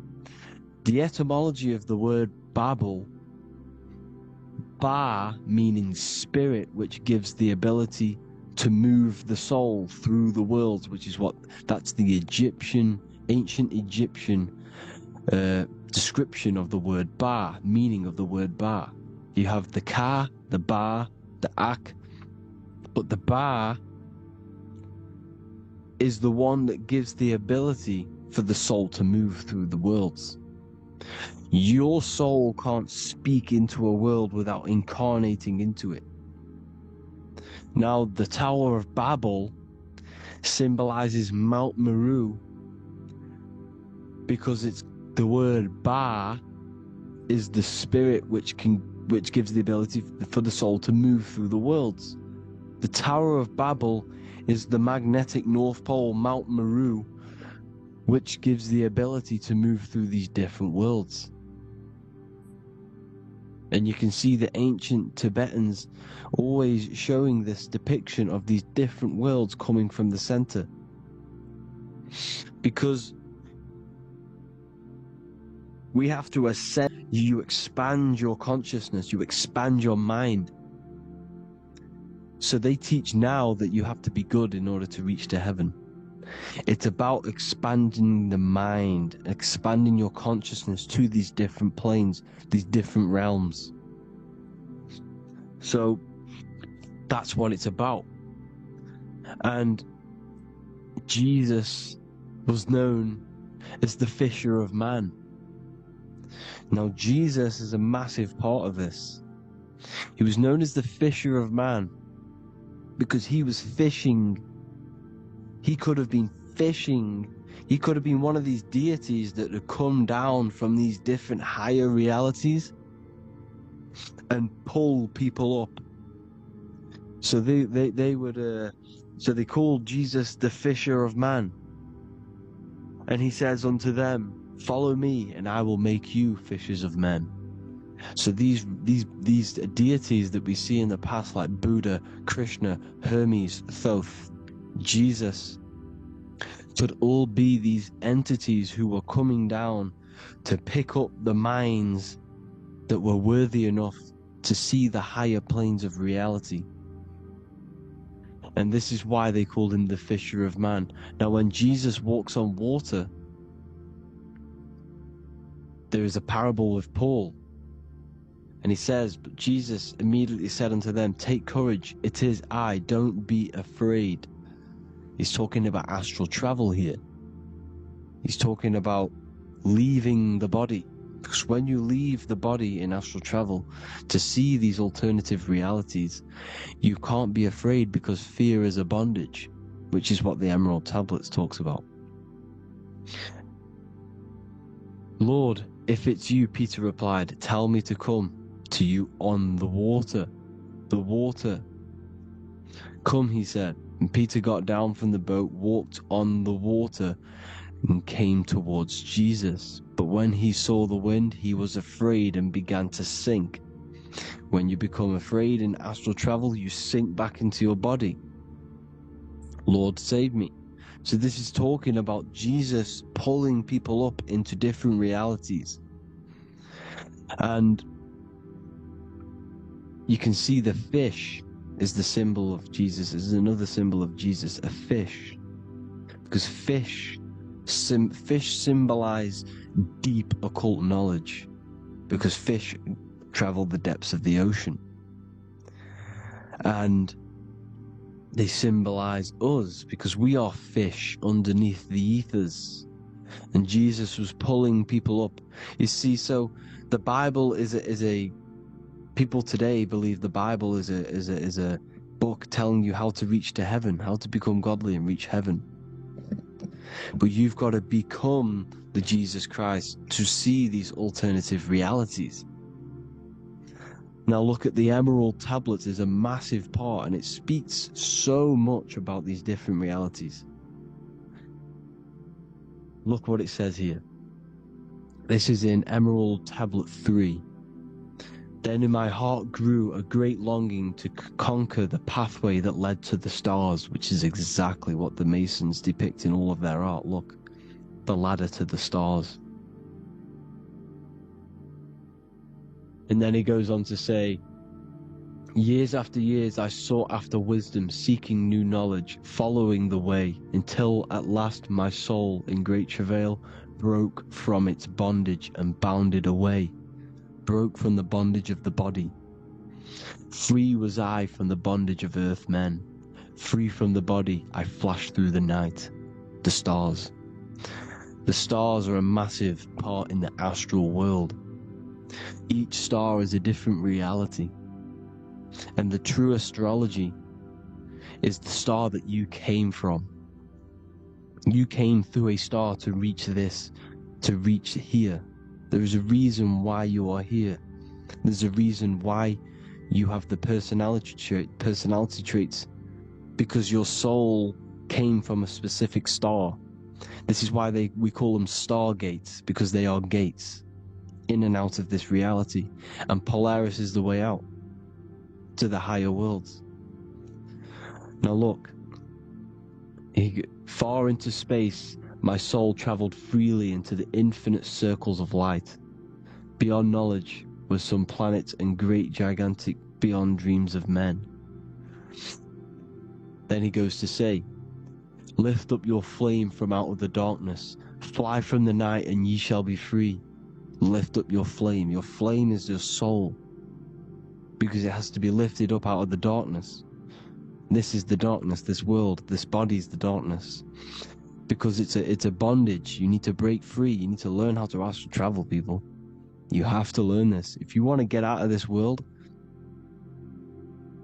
you have to learn how to astral travel and see the other realities.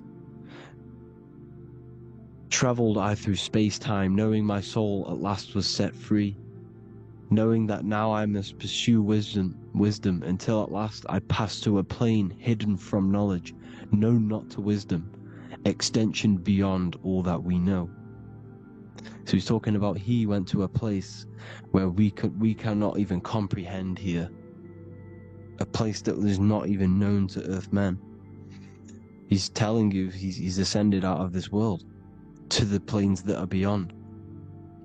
And it says here in the Emerald Tablets, man is in process of changing to forms that are not of this world. Grows he in time to the formless, a plane on the cycle above. Know ye must be one, ye must become form. That I was talking about the Masonic light with the triangle, God, the one source. Ye must become formless before ye are with the light. formless. You have to leave the body. You have to leave the body. You have to gain the ability to leave this body and travel to these other worlds. Now, it says here, not as man am I, for free have I become of dimensions and planes. In each I take on a new body. In each I change my form. Know I now that the formless is all there is of form. You see, all things created come from the things that, all things that you see come from the things that you cannot see. All of us have the same spark of consciousness, the same I am. Every dog, every animal, every human has this same I, this same thing which sees through the eye. It's formless. It takes, this formless entity is the same entity of us. We are all the same entity in different bodies. And this entity it was represented as the flame, the cosmic flame, which is inside of all of us. And this is why the Masons depicted your spine as a candle or the Holy Grail. You would either see this or a candle with a flame on the top, because the Holy Grail is your consciousness, which is now Jesus, Thoth, Buddha were all these deities which were coming down to lift people up, because they were fishermen of men, and he would lift you up to the higher worlds, out of this world to the ones above. Now Thoth, you can see him here, he's leading the way. He's holding someone and he's leading the way with knowledge and power. He was leading the way to other worlds, out of this world. There's no point trying to change this world. This world will stay the same. It will stay the same. You have to get out of this world, and that's what they're telling you. That's what they're keeping you from. They're keeping you stuck within this thin layer of reality. So what the Masons are doing, they have the ability to astral travel. They're living not stuck and bound to one reality, but going into the Matrix to go and get Neo, which is exactly what Jesus was doing, pulling up people out of this world to the ones higher. And that's exactly what Morpheus is doing in the Matrix. If you haven't watched the Matrix, go and watch it. It will blow your mind. Everything I'm saying in this video, you will see it. Except that you don't need to use a machine to enter the Matrix. You just use your body. Well, you use your consciousness to leave this body. You see, Neo was also uploading himself into the simulation to pull people out of the simulation. And this is exactly what all of these gods were doing. The Fisher of Man. Look, he was pulling people up out of this reality with the knowledge. Now Jesus was always depicted with the mushrooms. Look at all this mushroom art. Mushrooms were literally the origin of Christianity. You can see it everywhere. There's names on them. Mushrooms have the ability to see alternative states of consciousness. Now, if you go and do them, and you go to sleep, if you pop mushrooms, you go to sleep, and you will wake up in another reality. You will wake up in another reality. Don't try it if you don't want to do it. But if you've got the heart to do it, do it. Eat them, and go to sleep. You'll wake up in another reality. And Jesus was handing out mushrooms to the bright minds, to the minds that he wanted to fish out and pull up to the higher realities. He was giving them mushrooms to see themselves in an alternative state, in an alternative reality. This is why there was so much mushroom art, and it's not just ancient Christians. It's Sumerians, it's the Mayans, the Celtics, the Egyptians. All used mushrooms. All of them. Look at all this art. It's on stones. It's everywhere, because mushrooms. See, everything in nature is a macro. Look at the form of a mushroom. It's literally your spine and brain, because they alter your consciousness. Your body is just a radio receiver. Everything that you're experiencing is a program being ran by the central nervous system, and your consciousness is experiencing this program, the nervous system. And this is the candle with the light on it. Type in Masonic candle and you'll see it. It's your spine with your spark of consciousness on top of the spine.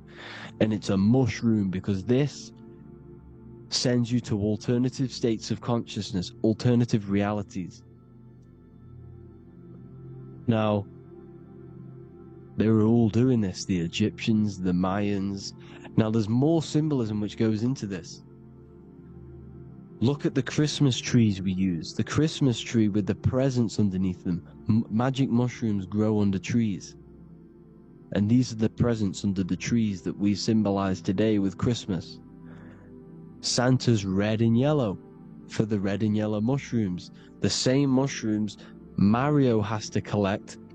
And when he gets enough mushrooms, he levels up.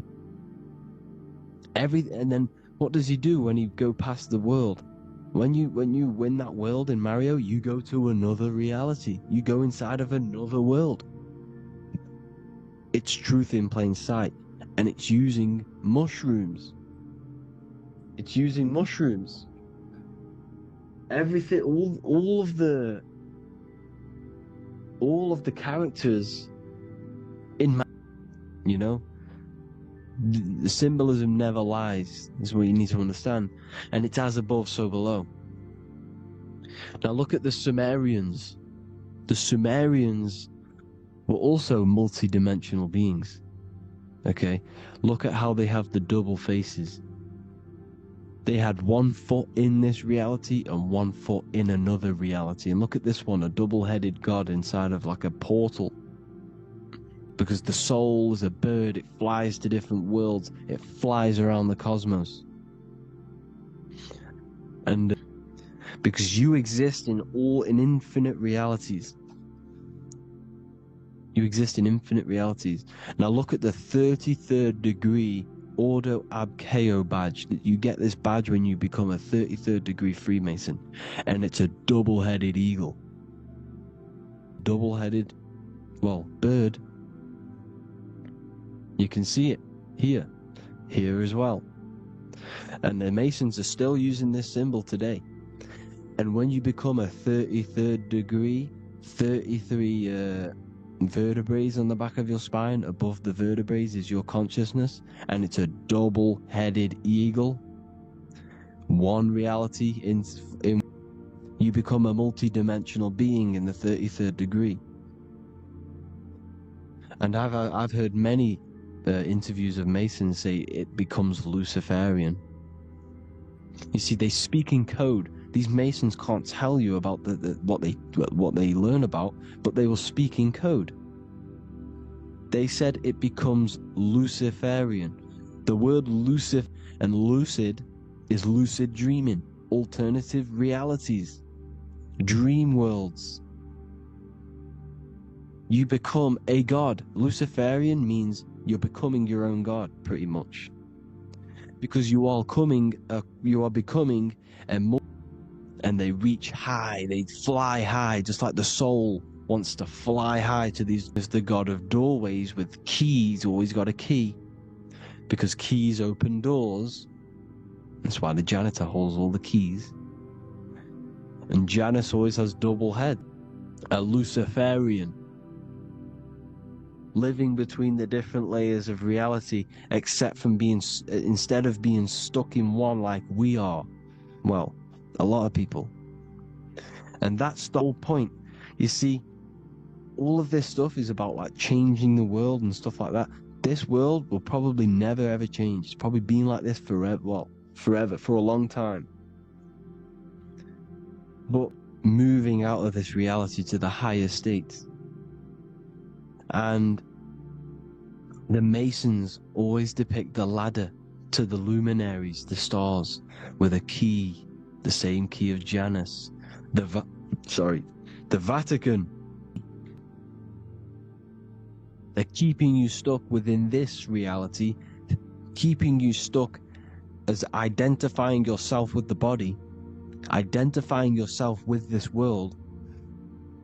You are not in the world is within you. This is a program being ran by your central nervous system, and your consciousness is experiencing this reality. Now, this is going to be a mind-blowing video for some people. You have to have an open mind. You have to let go of all the programs. I'm repeating what the ancients are talking about and the ancient symbolism. Look at Janus with the double-headed god. He was just another god coming down, giving keys to people who had the worthy mind to be pulled up out of this reality, to be pulled up to heaven, just like Jesus was teaching how to reach heaven. But really, it's an encoded scripture. But anyways, hope you all gained some insight on this video. Have an amazing day. Please like, share, comment. All the links are in the bio for the PDF, for the Manifestation Mastery course, and all the other amazing stuff. And if you want to support the channel, I'd greatly appreciate if you became a Patreon member. Hope you all have an amazing day, people.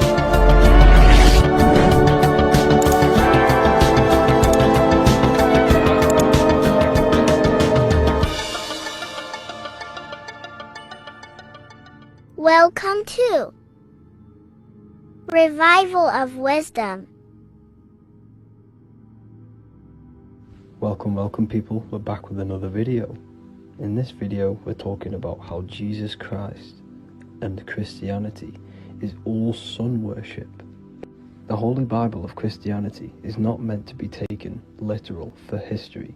It is a story and has lots of metaphors, starting with the symbol of the cross. Europe, America, Asia, and all around the world. In fact, this symbol is still being used by Christians today. This is a 4,500-year-old artifact, a golden plate with an equal-armed cross found in England. The gold to symbolize the sun, and the equal-armed cross for the 4 equal seasons of the year. So this is why in the Bible you have Matthew, Mark, Luke, and John, symbolizing the yearly cycle of the sun and the 4 equal seasons. Also in the Bible, Jesus is a metaphor for the sun. Hence why in all of these pictures and images and paintings of Jesus, there's always a sun behind his head, and some even with the sun cross behind his head. Jesus also has 12 disciples, which represent the 12 zodiac signs and the 12 months of the year. The sun, being Jesus, is in the center, because the sun is in the center of the zodiac signs. There are 4 groups which symbolize the 4 equal seasons. Each group contains 3 people symbolizing the 3 months and the 3 zodiac signs in that season. There is only 1 female in the painting, which is Virgin Mary, who symbolizes Virgo, the astrological sign. So yes, Jesus 4 Gospels for the 4 seasons of the year. However, there is another phenomenon. The 25th of December is known as the birth of Jesus Christ, which is known as Christmas today. Jesus symbolizing the sun and is born on December 25th. This is the day the sun moves 1 degree northward, bringing back the warmth the growth of crops, the life and light back to the northern hemisphere. Everything is springing back to life, as we call it, spring. So it is said that the sun is born again on the 25th of December, and Jesus is known as the risen Saviour, because the sun is our risen Saviour, because it gives life to the whole of this realm, the warmth, the crops. And without the sun rising in the morning, we'd all die in about 2 weeks. And we all know how Jesus died on a cross. The sun also dies on a cross in the southern hemisphere. It dies on the Southern Crux constellation. And on December the 22nd, 23rd, and 24th, the sun remains in the same position. So the constellation Virgo is prominent in the spring sky in the northern hemisphere. So therefore, the sun is born a virgin, Virgo. And as you see in this image, you see Virgin Mary holding the sun. Us as humans do not own the sun, so therefore God owns the sun. So yes, the sun is the Son of God, and this is what Jesus is symbolizing. And just how Jesus sacrifices himself for humanity, that's what the sun does. The sun gives out all of its energy so we can live. There are many other Bible verses which represent Jesus as the sun. Now in Matthew 8:23-27, his disciples are in a boat and there is a massive storm. Jesus is asleep, meaning the sun has not arose. And the disciples say, "Save us, Lord, we are perishing." Quote, "Then he rose and rebuked the winds and the sea, and there was a great calm." End quote. Now this is a metaphor for the sun rising and calming the storm, because in the ocean, when the sun is down, that's when there are great storms. The worship of celestial bodies go back thousands of years, and it's called astrotheology, and it can pretty much be traced back to all ancient civilizations. Now going back to the ancient Egyptians, the god Horus, the god of war, and he symbolized the sun in the morning. Ancients used to say that he walked over the sky in 12 steps. Yes, this could symbolize the 12 zodiac signs. It also symbolizes the 12 hours of daylight. So we have 12 hours of Horus, but now they've rearranged the word to hours. Horus and hours. And when the sun rises, Horus rises, we say horizon, which is Horus is rising. That's the etymology of horizon. Another Egyptian god called Amun-Ra was known to God. So this all goes back to the worshipping of the sun. Sun worship was around way before the Romans. However, in the Roman times, their sun god was called Mithra. Mithraism was the main religion before Christianity came into play. Mithra was the son of God. He died like Jesus. So the Catholic Church was not made in heaven. It was made by the Roman Empire. They mixed all the sun religions of Judaism, Mithraism, could gain his own religion. So yes, Christianity was a political move to gain more control over the masses, because it was a worldwide government at this point in time. So here is a Sumerian helmet with the rising sun symbol. And then the Romans also used this rising sun symbol on their armor. So sun worship has been going on for thousands of years, and it still goes on today. However, with all the programming and the low IQs, today we do not get the full interpretation of the Bible and these stories from the past. And Christians and other religions are all brainwashed to not question their religion and not realize their true origins and where they come from. I do advise you all to do your own research and come to your own conclusions. However, I'm just pointing out the facts and connecting dots for you all to see. That's it for this video, guys and girls. Thank you all for tapping in. God bless.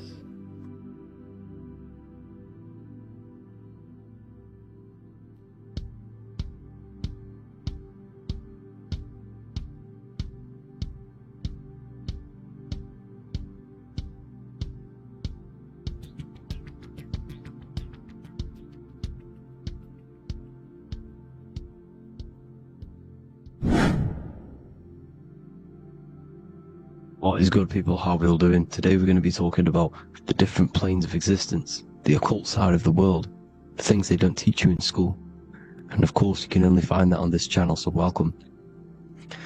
So you need to understand is that your consciousness moves through these different planes of existence, these different states of consciousness, which make up all of you. Okay? They are all interlocked planes. They are all interpenetrated into each other. They are all one. They melt into the plane above and below. You see, each plane is a product of each plane. As above, so below. Now, the higher you go, the more fluid, the more dreamy, the less dense it becomes. The lower you go, the more denser it becomes, the more solid it becomes. The lowest plane is the physical plane, which you are obviously aware of. You are inside of the physical plane now. But while you are in this inside of this physical plane, you are indeed inside of all these other bodies which you have not awakened yet. You have to awaken these different bodies. You have these bodies. Okay? It's like a ripple effect. And the center is the most dense, the most solid. This is Earth, heart, the heart of the ripple. And the lower you, the further you go out from the center, the more dreamy, the less fluid, the more fluid, the more less dense it gets until you're one with the all. You see? And this is what it's like. This is what this system is. It's like a ripple effect. Now, let's jump straight into the planes. First, you have the physical plane, made out of 4 elements. Five elements. The ether is the mother of the elements. It's the womb of the elements. It's the 5th element. And it gives birth to the 4 other elements. 4 is stability. Tables have 4 legs, and this is why the ether gives birth to 4, because it's the foundation of the physical world. Fire, earth, water, air. They are not pure. Each one of the elements melts into the other one. For example, earth and water both share cold. Water and air both share wet. You see? They compose of each other. They melt, they mold into each other based off the vibrational state of the ether. That's what it is. The 4 elements are the vibrational states of the ether. Okay? So you have the 4 physical elements making this, physical world. It's the lowest world. It's the world of effect. This world, whatever you see, whatever you experience, it's the effect. You can't change anything by manipulating this world. You got to manipulate the higher worlds to affect this world, you see? As above, so below. This is the lowest plane. It has 3-dimensional. It's the 3rd dimension. Space, height, and thickness. That's all it is. Front, backwards, upwards. You see, it's 3-dimensional. We cannot perceive the hidden side, which is the interior of this existence. We cannot perceive the interior from our exterior view. We are looking into this world. Okay? This is the exterior view. We can't see what's inside of that. That's the 4th dimension, which is the next one. It's the most gross and dense plane. 4 states of matter, the most slowest vibrational molecules exist in this plane. Above this plane, you have the ether. Okay? The word ether and either are the same thing, because either connects 2 scenarios in languages. I either support Manchester United or Liverpool. Either is connecting them 2 scenarios. The ether is doing the exact same, as you can see here on the planes of existence. It connects the astral world, which is very important, to the physical world. It's connecting these 2 worlds. So it's the ether. It's the ether. The ether is pure potential. Energy flows through the ether. It is pure energy, pure potential. Okay? physical body is an exact copy of the etheric counterpart body. So every physical object has an etheric energy double. It's like a blueprint of that object. Every single object has an energy double, and that's the etheric double. Okay? The etheric body determines the shape of our physical body through its lines of force. All through life, it rebuilds and restores the physical body. Physical problems show up first in the etheric body because as above, so below. You manipulate the higher planes, it will manipulate this plane. And this is why sorcery works. You know, contact with astral plane entities. We'll get into that a bit later. So, the reason why we can't see this plane, this energy world which is all around us, which we are inside of right now as we speak, is that the molecules that compose it are further apart than those of the physical plane, making it invisible to the two eyes. That we can't perceive it, our eyes cannot physically suck in that sort of information, and our brain cannot decode it. This is why, you know, they brainwash us with all these programs to keep us asleep, to keep these other bodies we have asleep, so we don't find out about these other bodies, and is to make you believe that everything's just a material, only the material world exists. They don't want you to know is that everything that you see is a result of something you cannot see. As above, so below. There are realities within this reality. This is what I'm breaking down now, these different planes, on how this reality works. So your etheric double is your energy body. You can see here the physical, etheric, astral. Astral is your spirit. The ether is a part of the physical plane. It's like just above the physical plane, but it's still part. But then the astral plane is completely separate. It's another plane, but they're all interlocked. Don't think they're apart. They're all interlocked. They're all one. They all melt into each other. The chakras that we have are inside of our etheric body. They are our sense of organs which tune us to the fourth dimension. These 7 chakras connect us to the astral world, the fourth dimension. Okay? They are points for the flow of energy from the universe / 7 planets, because the 7 chakras are your 7 planets, and the 7 planets are connected to the astral world. They are feeding these 7 senses in our body. They connect us to the universe, to our etheric counterpart, and then to us, supplying the physical body. Because the energy comes from above. As above, so below. These 7 senses, these 7 etheric chakras, are being supplied with energy from the universe, the 7 planets, the solar system. Then it supplies the physical body. You see? So, the ether is very important. And this is, you know, that the ancients understood the science of the ether, and they could, you know, harness free electricity from it, because it's all around us. The ether is all around us. And this is what they were doing. They were harnessing free energy using the ether. The astral plane, the fourth dimension, very important plane. Very, very important. We've all been there. Every single one of you has been there. Okay? The fourth dimension is unseen of what we see. It's the interior of the exterior that we see.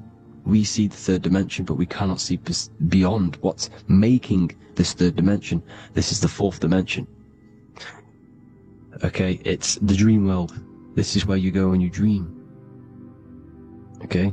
This is where you go when you dream. It's the place of disembodied spirits or ghosts, entities, whatever you want to call them. When you hear ringing in your ears, that is not tinnitus. That is an entity around you. Okay? That is an entity around you. The fourth dimension is where thought forms exist. Mental images. Thought forms as in what you see in your mind when you think of an image, because the mind is the highest plane of existence. Mind is the highest plane of existence, and it manipulates all of the planes below. So it goes the mental plane, then the astral plane. So the thought is in the mind, the mental plane. That just the thought alone, no image, but then the form depiction, the thought form exists. It manifests in the astral plane as a sort of image, an entity, a living conscious being. So this is why thoughts are things. You see, thought forms exist within the fourth dimension. So when you imagine something, when you are, for example, right now, look into your hand and imagine there's an apple in your hand. If you can see that, you are seeing into this fourth dimension. You can only see into this fourth dimension using the mind's eye, not the two eyes, the mind's eye. When you shut off the two eyes into darkness, the third eye opens. The mind's eye is open, and you can see, this is astral travel. You got to work on astral travel, and you will see this astral plane, this fourth dimension. And there are 3 different sections to this astral plane: higher, middle, or lower. So yes, there is a kind of a heaven and hell, and a Midgard. Heaven being the higher vibrational entities manifesting higher vibrational thought forms existing there, the lower vibrational thought forms existing in the astral plane. But these thought forms are beings. You can create these beings. They're called elementals. Okay? If you entertain specific thoughts for long enough, this will plant a seed and it will grow. If you so for example, you have a bad feeling or whatever, what's a good example? Unforgiving someone. You keep that energy inside of you for long enough, it will manifest in the fourth dimension. You entertain that thought long enough, it will manifest. And it will create an etheric body, and it will be an entity which will harm you. It will feed off you, this low vibrational energy. Your mind is so powerful. It creates thought forms, and these thought forms can take consciousness, can take bodies, etheric bodies. Now, that's why it's very important that you master your mind, master your thought patterns. So this fourth dimension is the astral world. So when you have a nightmare, this is the lower astral plane. You're in the lower astral plane. Whilst this physical body rests at night, your consciousness, you awaken this other body, your consciousness goes inside of this other body, whilst the physical body lays asleep. You see? So it's all inside of you. This is what you need to understand. You just haven't awakened these bodies yet. You can awaken them. You just got to awaken them. Okay? The next is the mental plane. This is the mind, the source, pure cause, pure motion. The most less dense, the most fluid. No form. There's no form to the mind. Astral plane is the first plane where a form takes existence, pretty much. The mental world has no form. It's pure mind, pure intelligence. Thoughts alone exist here without any images or manifestation. The most fluid, the most dreamy, the most causal plane. All of the rest take the effects of this plane. That's why it's mind over matter. Your thoughts they create vibrations. Each vibration is vibrating on a specific frequency, which creates mental images, creates effects down here on this physical plane. This is why it's so important to master your mind. Master what you think. Master your mind. It's the hardest thing to master. You could conquer the world, but it's probably harder to conquer your own mind than to conquer the whole world. I can promise you that, because the mind can play tricks on you. You got to listen to that inner guide within you that will constantly manifest the good things. So anyways, people, hope you learned a lot from this. Please work on trying to activate these other bodies. I will maybe do another video on trying to activate these bodies if you wish. Please comment down below if you would like to see that. And have an amazing day. Please like, subscribe, comment down below any video ideas you want me to do, any information you want me to spit. Thank you all. Have an amazing day.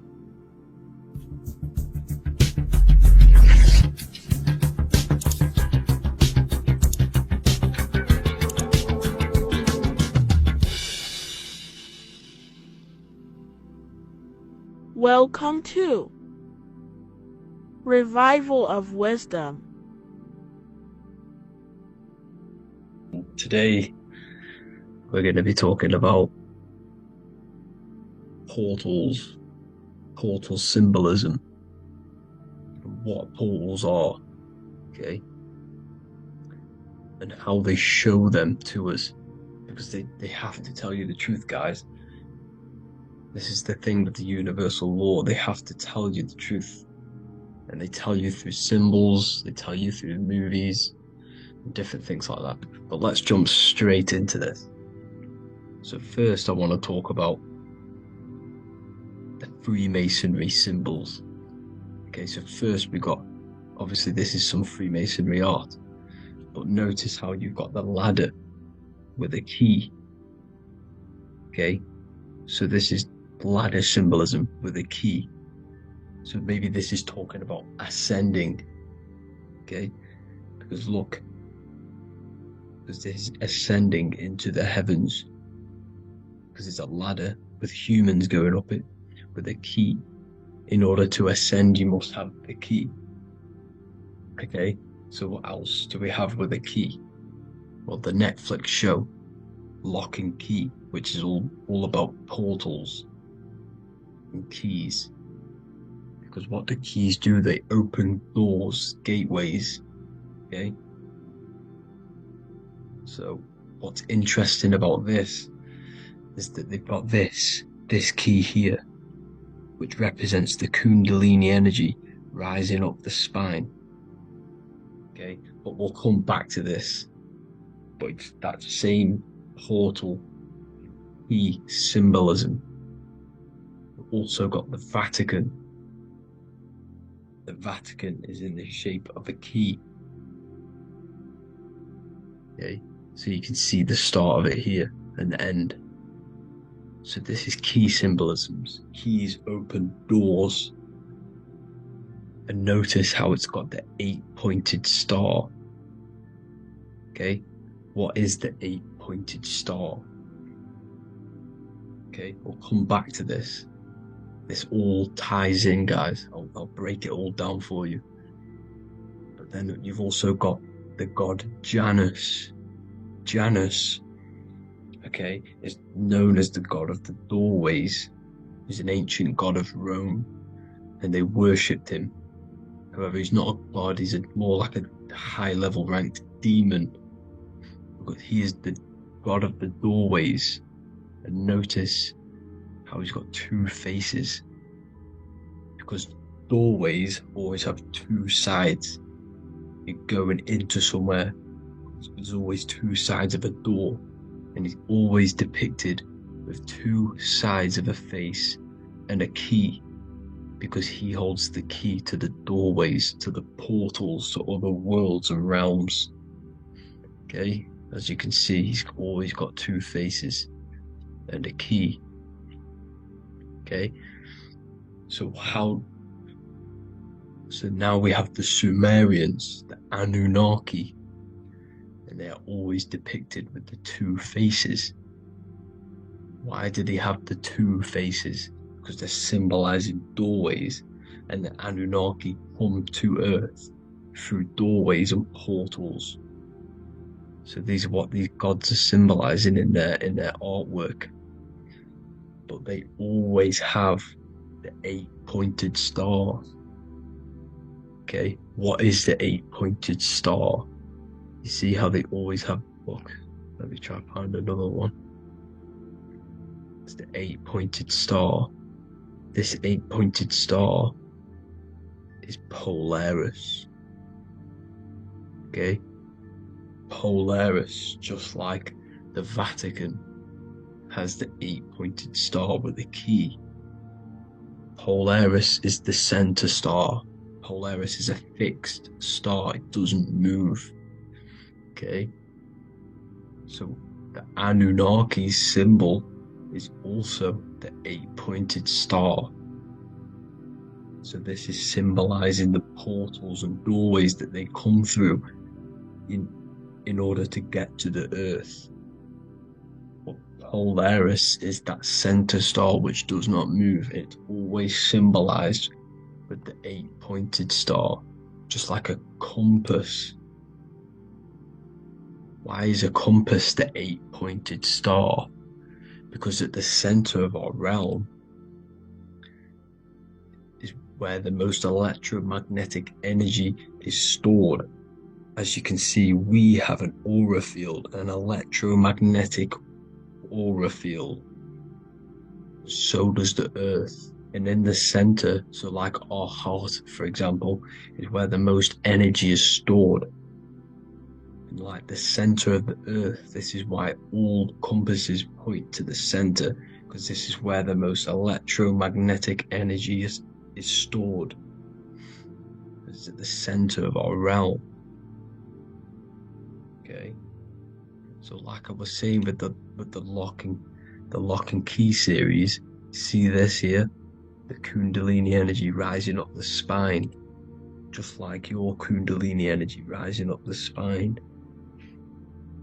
Let me try. Oh, I can't zoom in. But you know what I'm trying to say here. Let's go back to Polaris. Because at the center is where pole. Can you see the pole of electromagnetic energy? Polaris, the North Pole. It's symbolized. The truth is in the words. It's like a pole of electromagnetic energy. And this is where the aurora borealis comes from. Notice how it's got the word aura in it, because it's the Earth's aura, electromagnetic field. Just like you have an aura, also known as the Northern Lights, because it's coming out of this center hole in the center of our realm, where the black sun is. And this is where the electromagnetic energy is coming up from. And this is what the aurora borealis is, or the Northern Lights. It's just electromagnetic energy. And it's symbolized through our symbols, the original O. Okay, because it's like a hole through the middle. Polaris. So this Polaris is the sky vault. It's the portal into this realm. Because this is what the Anunnaki are always talking about. Always symbolizing with the 8-pointed star. And just like a compass, it's the 8-pointed star pointed to the center, to Polaris. Okay. See here on the Sumerian tablets with the 8-pointed star again. And how we know it's talking about portals with this 8-pointed star is because CERN 666 are opening up portals to the underworld, letting in demonic entities into this realm. How do we know it's a portal? Because their Hydro Collider has 8 points, just like the 8-pointed star. So they are creating synthetic portals to the underworld to let these demonic entities into our realm. What is the key? Because if we're talking about ascending through Polaris, notice how here on the masonry art, this luminary here, so this is the sun, that's the moon, this is Polaris, because it's a luminary with what? 1, 2, 3, 4, 5, 6, 7, 8 beams coming off the luminary, just like the 8-pointed star. So you see the ladder with the key going up to Polaris. It's symbolizing ascending out of Earth. So what is this key that they're keeping from us?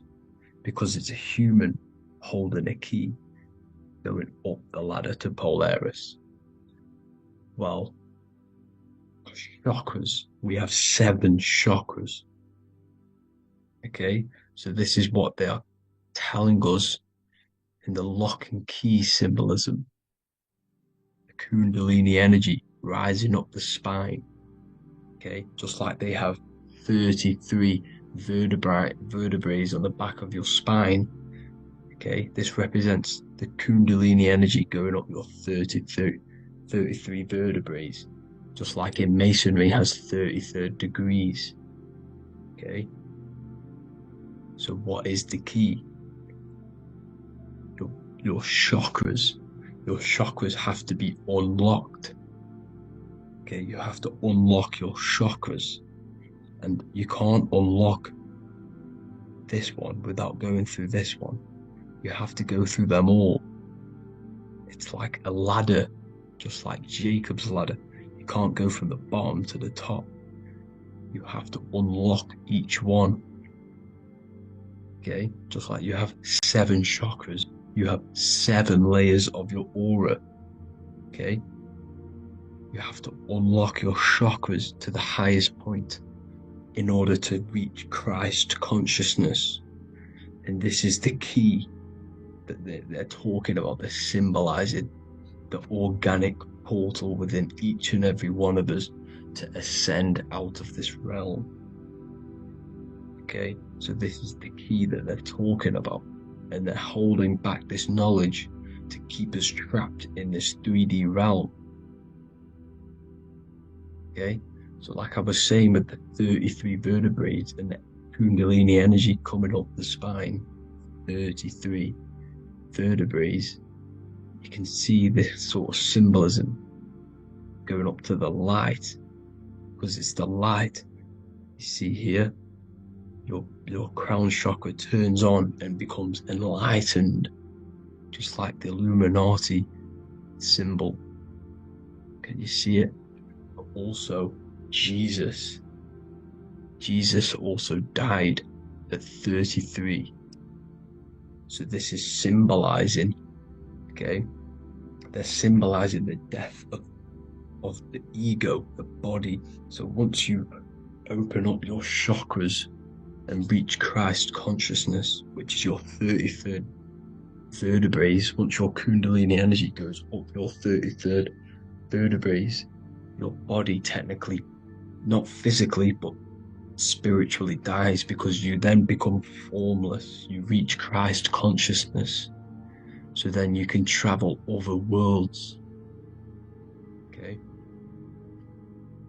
This is what they're talking about with Vatican, 8-pointed star, and the key. Janus with the key. The Sumerians with the 8-pointed star.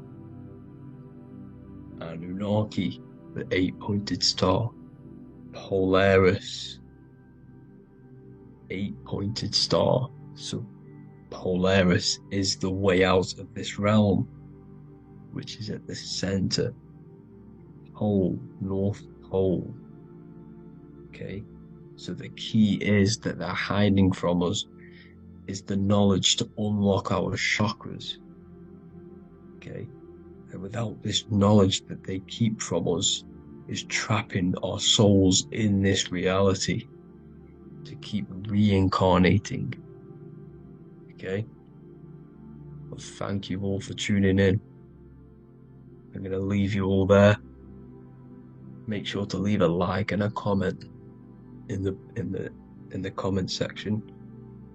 Let me know some topics to talk about so I can break it down for you. God bless you all.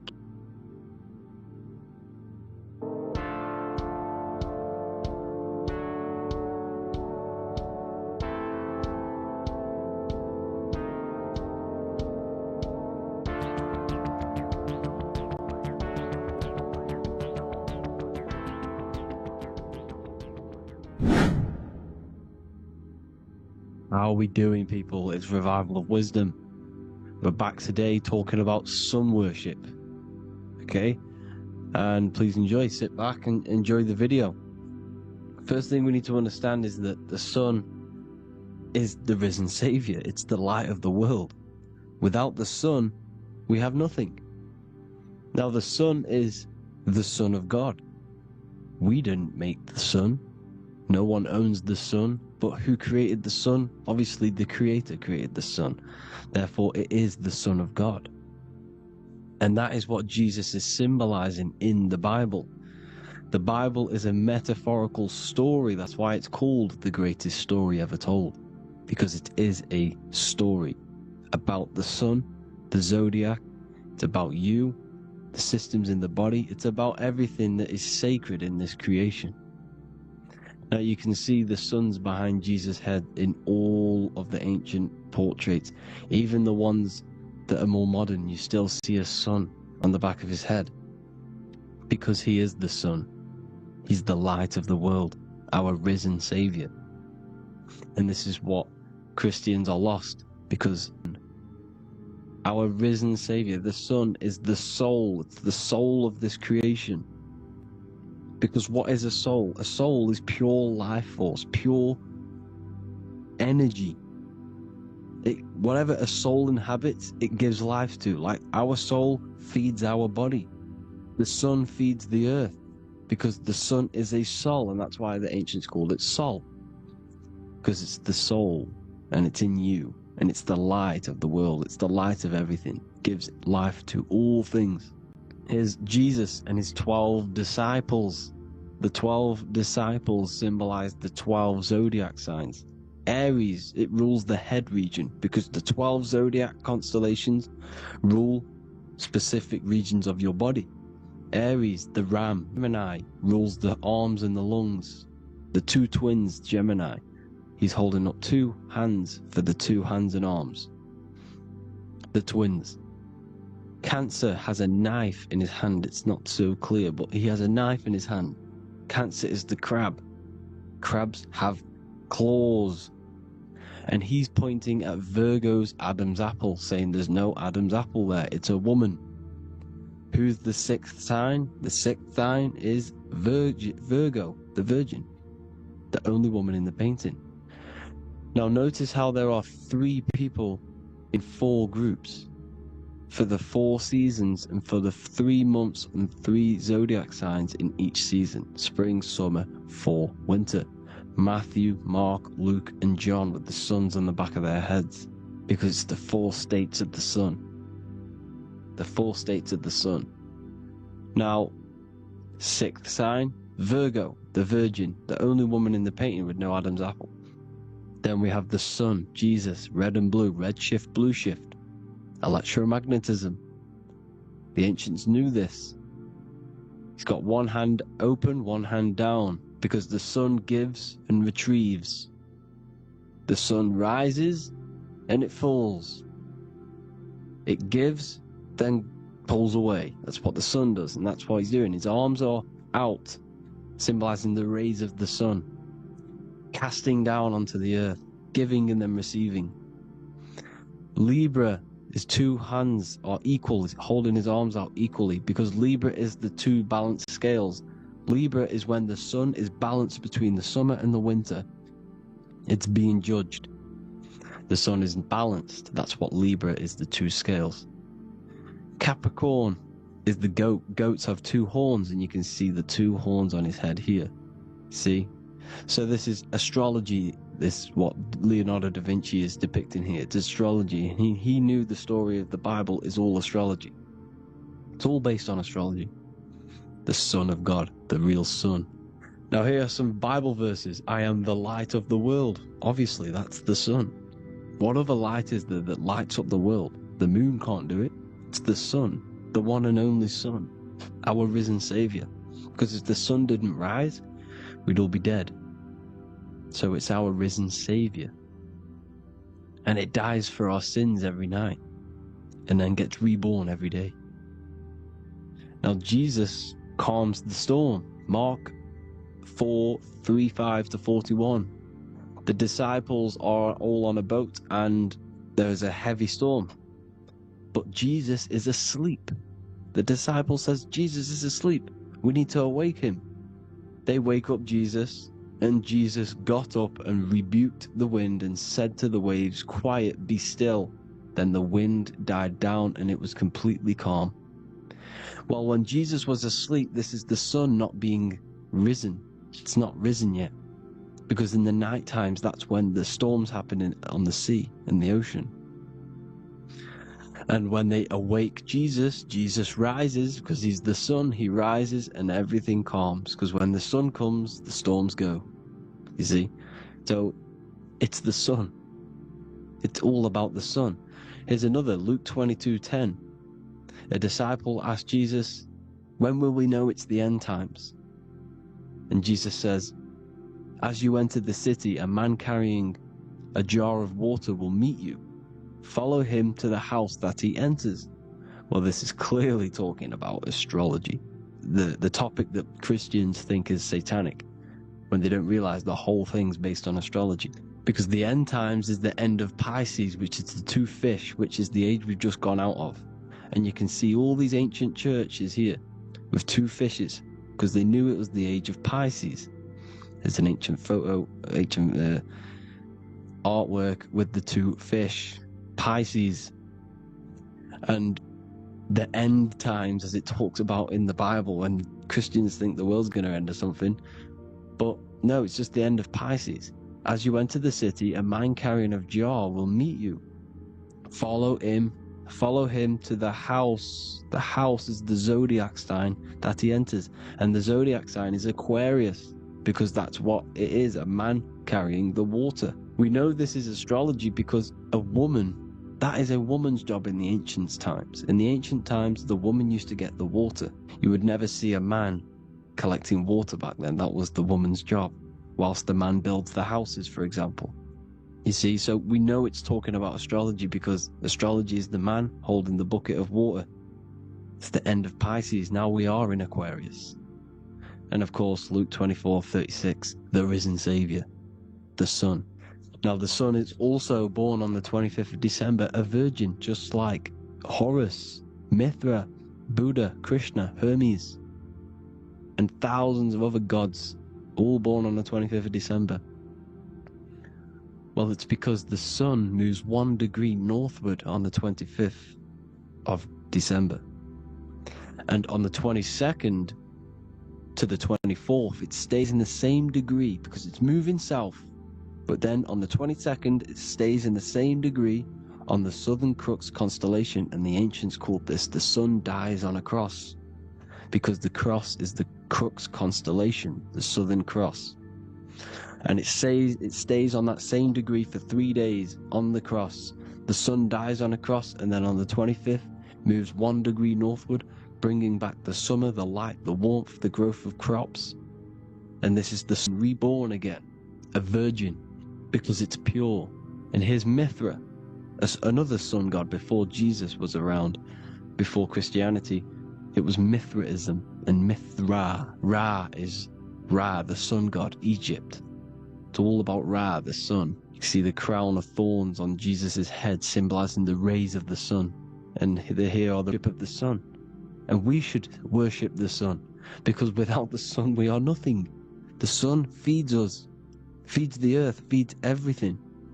Without the sun we are nothing. It's been reversed, and now we're worshipping man. Worship high, the most powerful, potent, celestial body in the sky, the orb that feeds us every day. It dies for our sins and rises every day. It's the sun. And they raise the sun on Sunday, because they go to worship their sun god on Sunday. Not Saturn Day, not Moon Day, Monday, but on Sunday, when the sun is exalting. And they hold suns up above their heads because the sun rises. They're symbolizing the sun rising above their heads as Savior. It's the sun. It's the Holy Communion Day. And here's Jesus giving a piece of himself to the children. It's the sun, the light. Judas was known as a Bacchus. Well, this is just another astrological story about the constellation Scorpio, because the Scorpio is the J, looks like a J. J for Judas, the scorpion, the backbiter. Scorpions backbite, they bite with their back. And what does Judas do? He betrays Jesus, and Jesus gets stabbed in the back. Well, when you get stung or bit by a scorpion, they leave like a kiss. So Judas kisses him and gets betrayed. Well, this is because the sun, when it hits Libra, it's balanced. The sun is balanced because it comes through summer. Now the sun's starting to die. The sun's starting to die. It hits Libra. And then as soon as it hits the Scorpio, it gets betrayed, because now the sun has to fall to winter, and Saturn is there waiting to take over the darkness of the winter. So he gets stabbed in the back by Scorpio, Judas, the Scorpio, the backstabber. You see, it's an astrological story. Here's Mary. Mary means marry, which means pure. The sun is pure. No one gave birth to the sun but the God. And it's born every day. It's born every day on every year. It's born pure. There was no controversy. There was no, activity for the sun to be born. It's pure. Now, the 7 metals come from the 7 planets. The sun gives you gold, and this is why the sun is golden. It looks gold. And this is why the banks are backed by gold, because gold is the most valuable metal, because it's the sun, the most valuable celestial orb in the sky, in the heavens. Well, here's Jesus, another ancient symbol of him being crucified on the cross with the big sun, the Southern Crux constellation. The sun dies on the cross constellation. And if you go to the old etymology dictionaries, you will see sun and son is the same word. They come from the same etymology roots. You can use them for no matter what, but they've been confused today. But if you go back to the old dictionaries of etymology, they are interchangeable. You can use them. Son, sun, sol, it's all the same thing. The 12 disciples, 12 brothers of Joseph, 12 tribes of Israel, 12 breastplates that was on the stones, because it's all the 12 astrological signs. They could have used any other number, but there's 12. Because 12 is the mind, which is God. 7 is the number of matter, which is man. 7 energy centers in the body. 12 cranial nerves in the brain, because it's the mind. 12 is the 12ness. The zodiac is literally the mind of God, the signs of God. Now here we see here, Job 38, 31 to 33. Can you lead forth a constellation in the season? He's asking you, can you read the sky? Can you read the heavens? Canst thou bring forth the Mazzaroth in its season? Mazzaroth means 12 signs, the zodiac. Why did they translated every single Hebrew word in the Bible into English, but they decided to leave out Mazzaroth? Why? It's because if that said zodiac, Christians would have a different view on the Bible, but they leave that out. But Mazzaroth actually means the 12 signs, the zodiac, and the stars means sign. The word stars means sign, because the stars are signs, things to come, which is off in Hebrew, which means sign, things to come. You see a sign on the road, it's something coming. But God is saying, what does he say? To qualify as a director, a judge of man's life on earth, one must be able to govern the heavenly bodies that rule the earth. It's telling the government of the heavens to divide the day from the night and let them be for signs. Signs are things to come. Its own. The most powerful, Ra, radiance, is the Pope holding the sun. All 3 popes holding the sun, because they're sun worshippers and they know the true meaning and origins behind Christianity. Sun worship. Is the Vatican is a sundial. Yes, this is literally a clock. Your watch is a sundial. Now here you see Jesus walking on water. Well, it's the sun, and here's the beard of the sun. Here's the pyramid of the sun, the illuminated one, the all-seeing eye, the sun. Here's the Ankh. The sun creates these symbols. Sun, Aries, Cancer, Libra. It's all about the sun. Here's some more sun worship, going back to Egypt. Ra, Horus, Osiris, and Set. Jesus and Satan is Horus and Set. The sun and Saturn. Saturn rules the winter, Satan. Jesus, the sun, the light of the world, rules the summer, rules the day. Satan's the night, Saturn's the night, the sun is the day. The evil brother, Satan. Well, Horus comes, this is where we get the word hours from. There are 12 Horuses. The sun moves in 12 Horuses, 12 hours. Where's Horus? What hour is it? Where's Horus? Here's Ra, 12 noon, Ra, radiate. This is why we say sunset, because the sun is setting. His sunset, his Horus, horizon, the Horus is rising. Ra radiating, and the sunset. Then midnight is Osiris. Here's another ancient symbol for the sun, the scarab. Ra, the sun. Scarab. It's got the word Ra in it because it's the sun. And here's the sun on top of the scarab with the wings. Because scarabs roll dung up hills, and then they'll let it fall down the hill to gain more matter. To gain more bigger, like a snowball effect. And this is, the ancients saw this as a process of the sun, because the sun climbs up the hill and then it falls.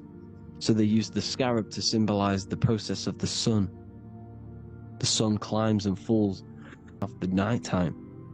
When the sun rises, it cuts off the nighttime. It cuts off the serpent. The serpents represent darkness or evil. Oh, there's some do live in space apparently. Some more sun worship. Here's the beard of the sun on the water. They all have this long beard. And why do they say amen? Amen at the end of every prayer. Amen is a sun god, a creator god. It's all about the sun. So thank you all, people. Hope you all enjoyed. Hope you all gained some knowledge and insight. Please give me a follow, drop a comment, drop a like. Have a good day. Love you all.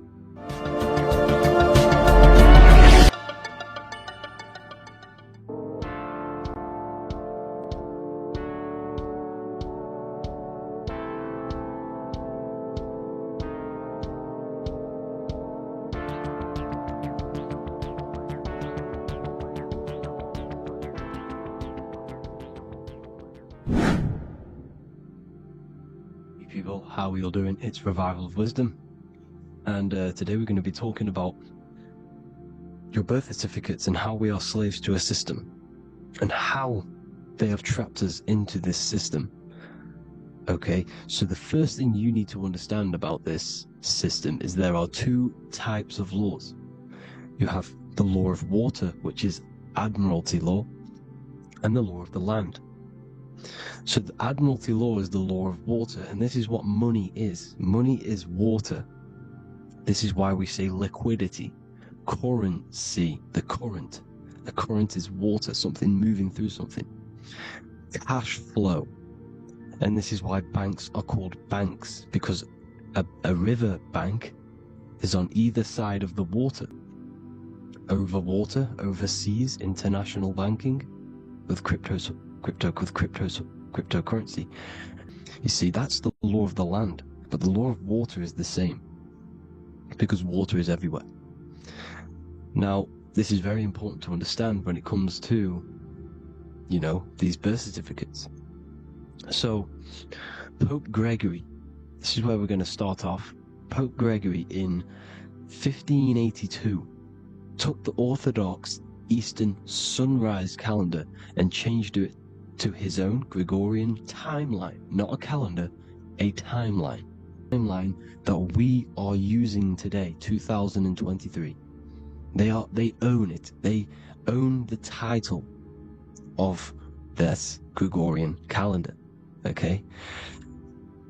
Therefore, anyone who is born under this copyrighted timeline, not calendar, they are subjected to Rome, because Rome owns the timeline. They have a patent, a copyright for that timeline.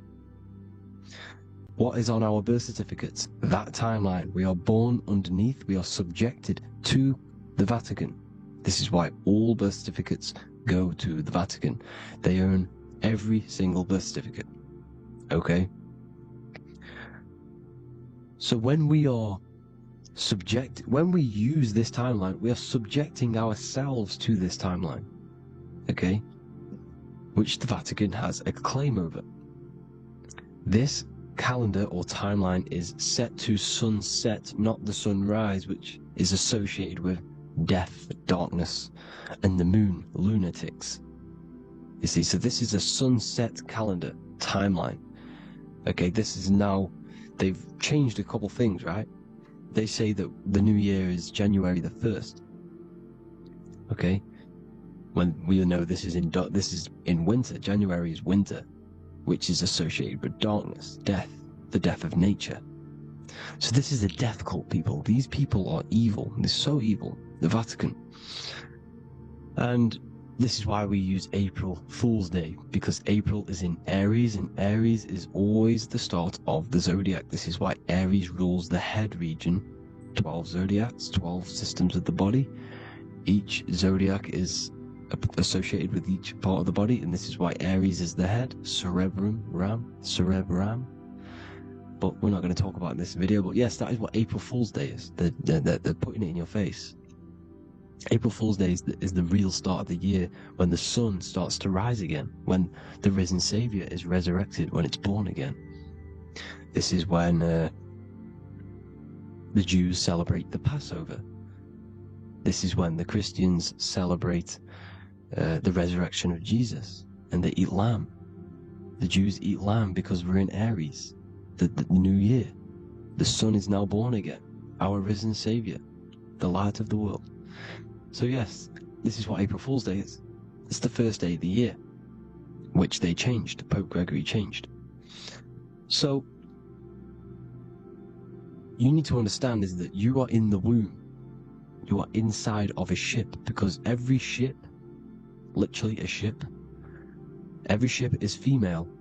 This is why they say she delivers the product, because she does deliver the product, you, the baby. Same thing with a ship, they deliver products.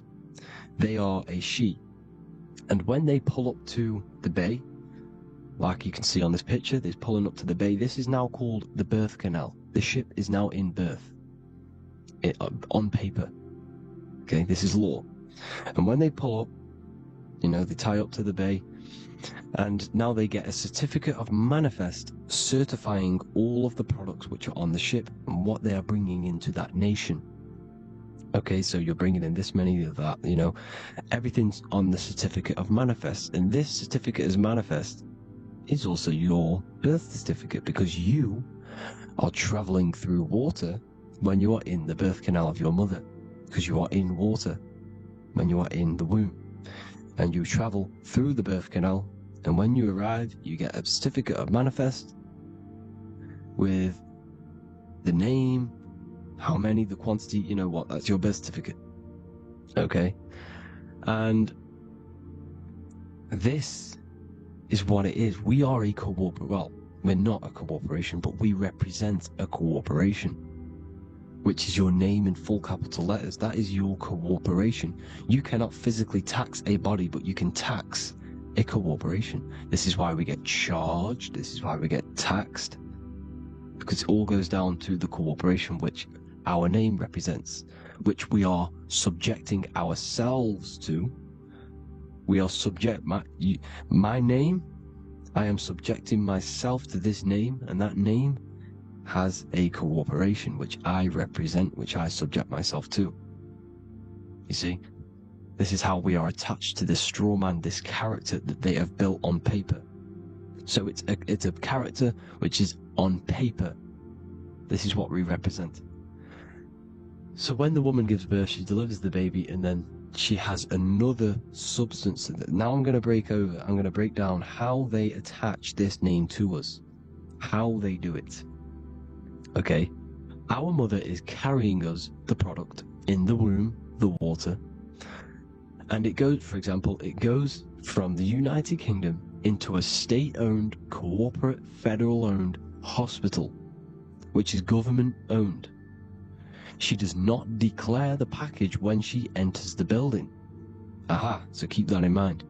When she delivers the package in the federal territory, she does not declare the package either when she leaves. Therefore, there is no evidence that we exist when we arrive.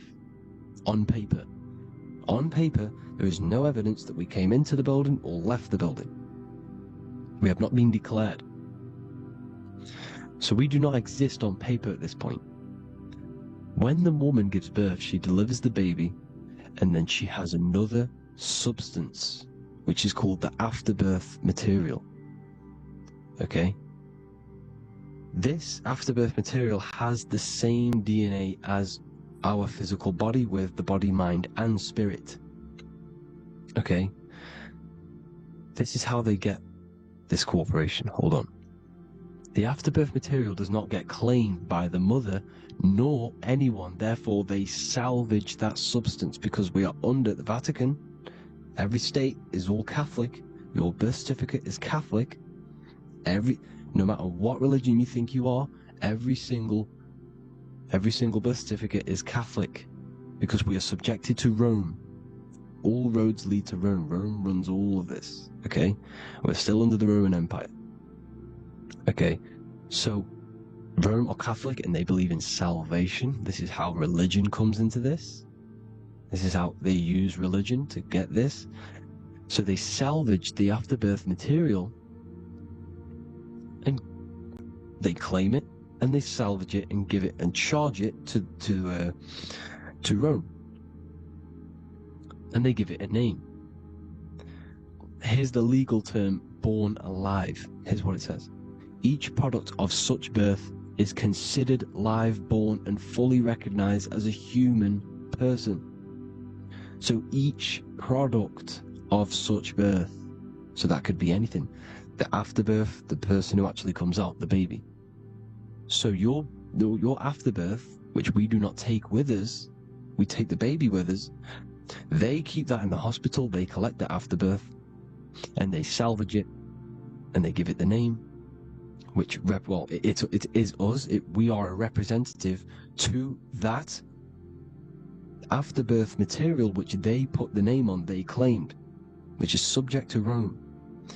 So, we are walking around our whole lives as a representative to that claimed, salvaged afterbirth material, which the federal state have. Okay? We are under the Catholic Church, Vatican, therefore the afterbirth material is a child of God. See? On paper, therefore they believe in salvation and salvage the afterbirth material. This material has no mother or father.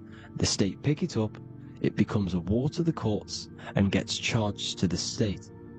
So we are a representative to that. Subject is the name or the title, and the matter is the physical aspect left behind in the hospital, which represents us. You see? So now we're moving on to Unum Sanctum.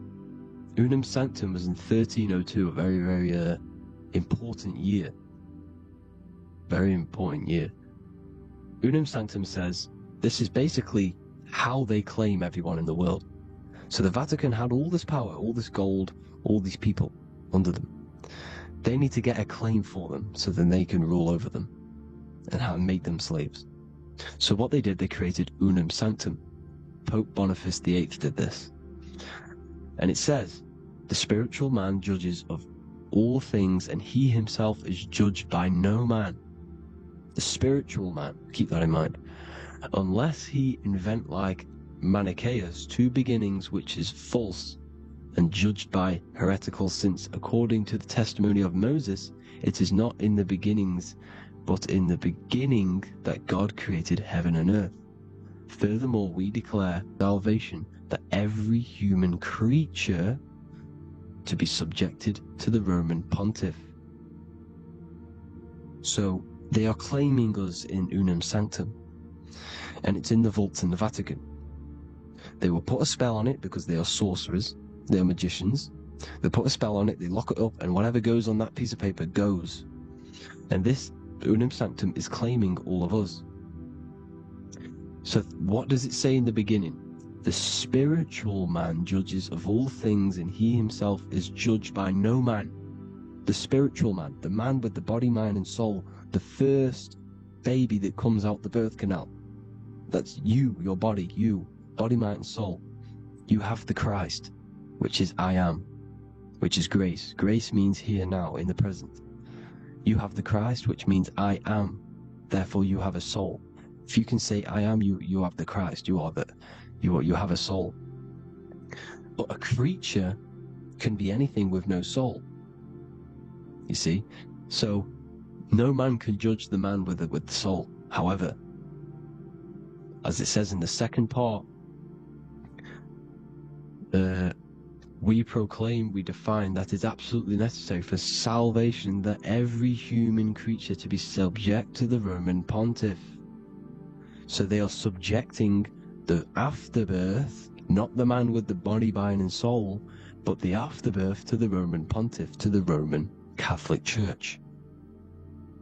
We are the ones who are claiming to be the afterbirth material, which is our birth certificate, which is our representative. We represent that because it is our DNA. This is how we are stuck.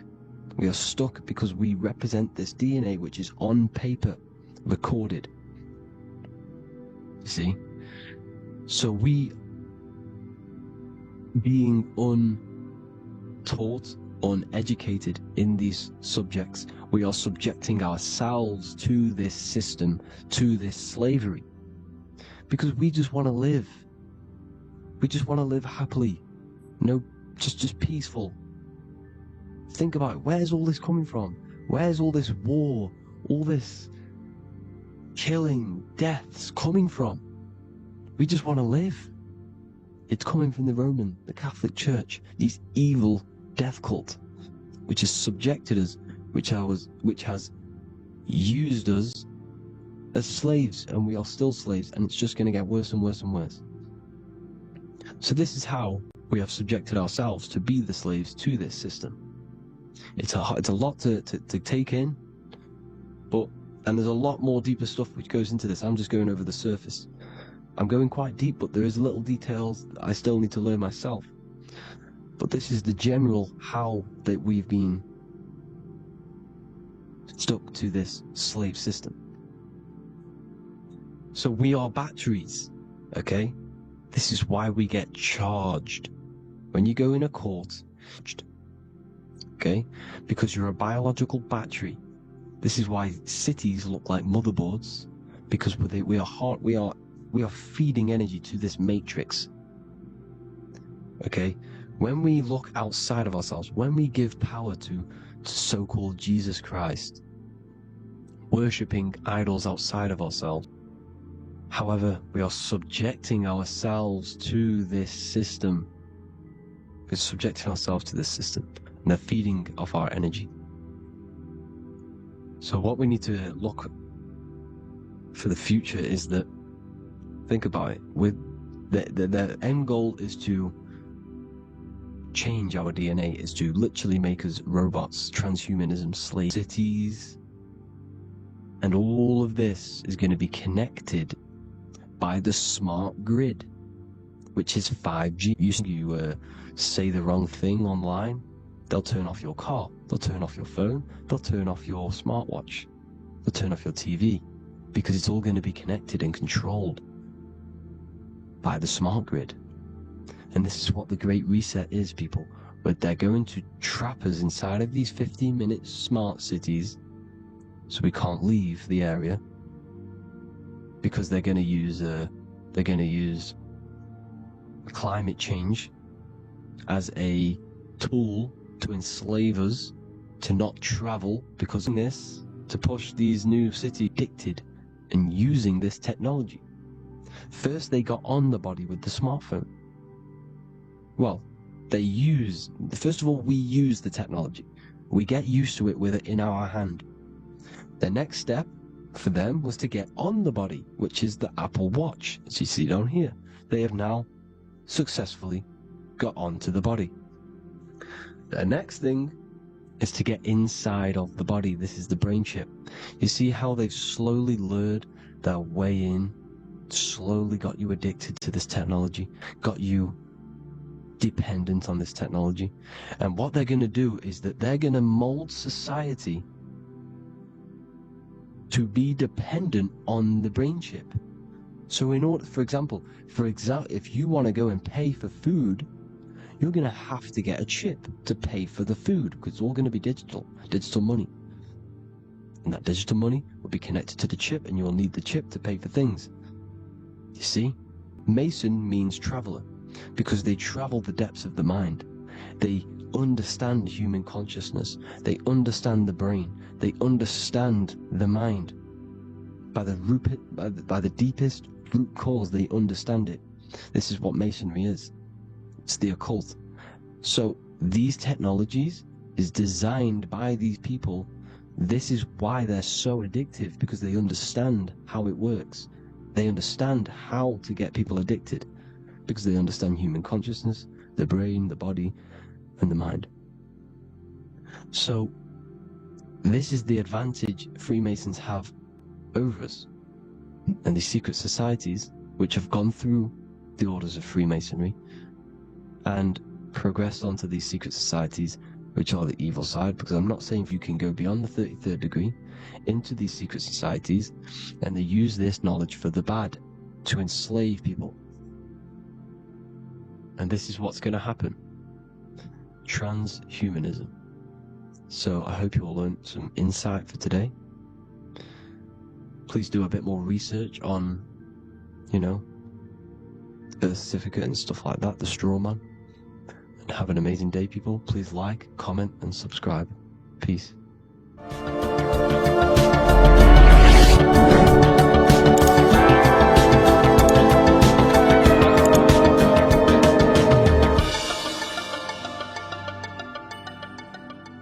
Neo is plugged in on the back of the neck, which is the reptilian brain stem. The reptilian brain is all to do with survival mode, survival state. It's always scanning the environment for safety, whether that's physically, emotionally, or mentally. It does not think. It is instant. For example, do I smack the guy or run off? If something happens to you, like a car's coming really quick to you, you do not think about this. The reptilian brain is the animal instinct that will instantly move your body on the instant reactions. Hence why it's the closest brain to the rest of the body. It has instant access to the electrical nervous system to control the body at instant reactions. Now Neo is plugged in on the back of the neck, which is the reptilian brain. Therefore, the matrix is the body itself. It is the lowest state of consciousness. This is what it represents. The word matrix means womb. It translates to womb because your body is a womb. Your body is a vessel for universal consciousness, for God consciousness. And the body is also a womb where you can be born again outside of this body by raising your consciousness, by awakening the neocortex. This is why Neo is called Neo, because it represents the neocortex. This is the higher aspect of our brain. This is all to do with new things, higher reasoning, higher thinking, new learning. You see, the brain is a receiver for universal consciousness. And what do I mean? It is a radio receiver. Think of it like this. You have a radio tower which emits frequencies. And each little frequency, 00.1, 00.2, 00.3, each 00 point is a different person. We are all the same universal consciousness, encapsulated inside of a different vessel. This is why our body is the temple of God inside of the Bible. Your body is a sacred temple of the divine essence of the universe. However, consciousness is controlling this physical body. And I'll show you this diagram here. Consciousness consists of imagination, emotions, thought, and memory. All of these things are not physical. They're not made out of atoms. You cannot think with atoms. If I split open your brain while you are thinking of a cheesecake, I would not see a cheesecake.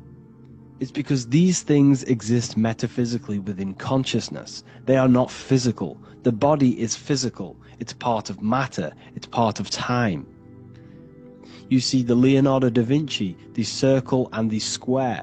The square represents limitation, beginning and end, because when you draw a square, there is a beginning and end. It represents the body, the mortal self, the ego, the echo. Then you have the spirit raised above, which represents spirit over matter, mind over matter. Invisible forces create physical forces. Everything physical exists in non-physical. This is also the Freemasonic square and compass, why the square is below the compass, because the compass creates the circle, which is spirit or mind. Then you have the square, which is matter. Mind and matter are the same substance. Mind creates matter through thought. Everything in this physical universe manifested through thought. Everything began as thought. So you are spirit and matter. You have a material body and a spiritual body. And you are right in the middle. This is why humans are very, very important. Because we have an animal nature, the reptilian brain, and a higher consciousness, the neocortex. And we must awaken out of the matrix, which means womb, which is the body. And neo is waken up from the lower self, the reptilian brain, and moves into the neocortex. Because the brain is a radio receiver for consciousness. Now, what do I mean? I went over this before. Your consciousness is controlling the brain. The brain is a computer.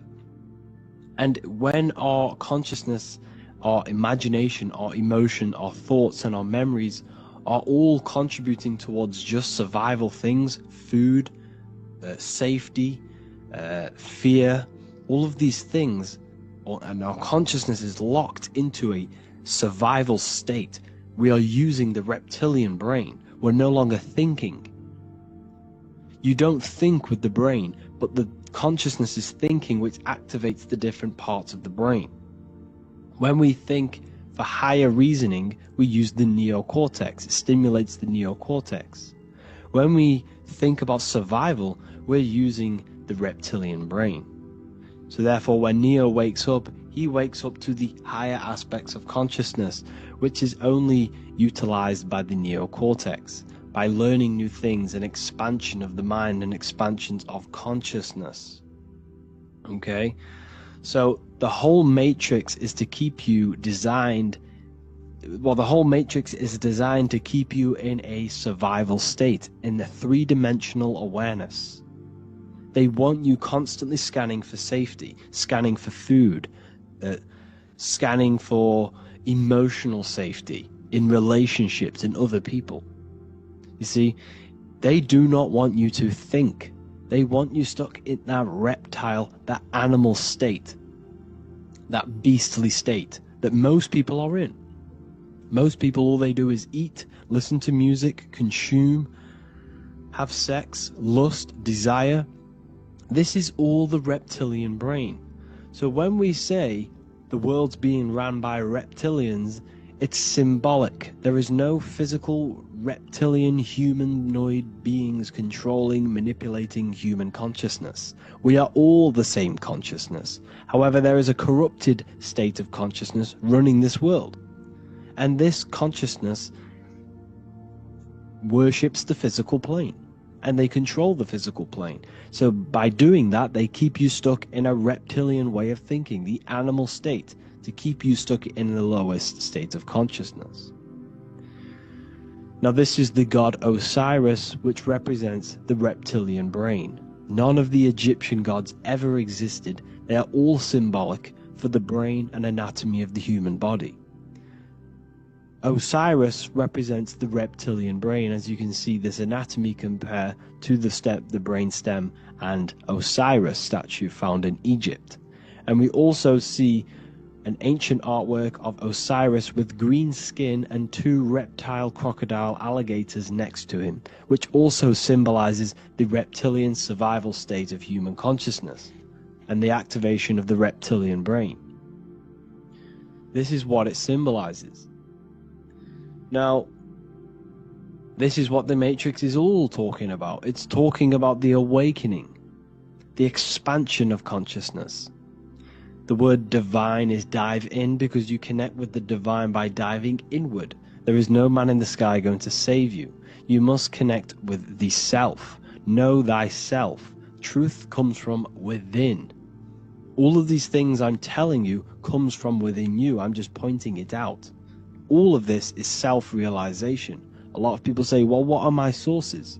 My sources is knowing thyself, observing thyself, using the neocortex of critically thinking, sitting down and thinking about yourself and having deep realization of yourself, you can realize that your thoughts are not of this physical world. It's quite simple.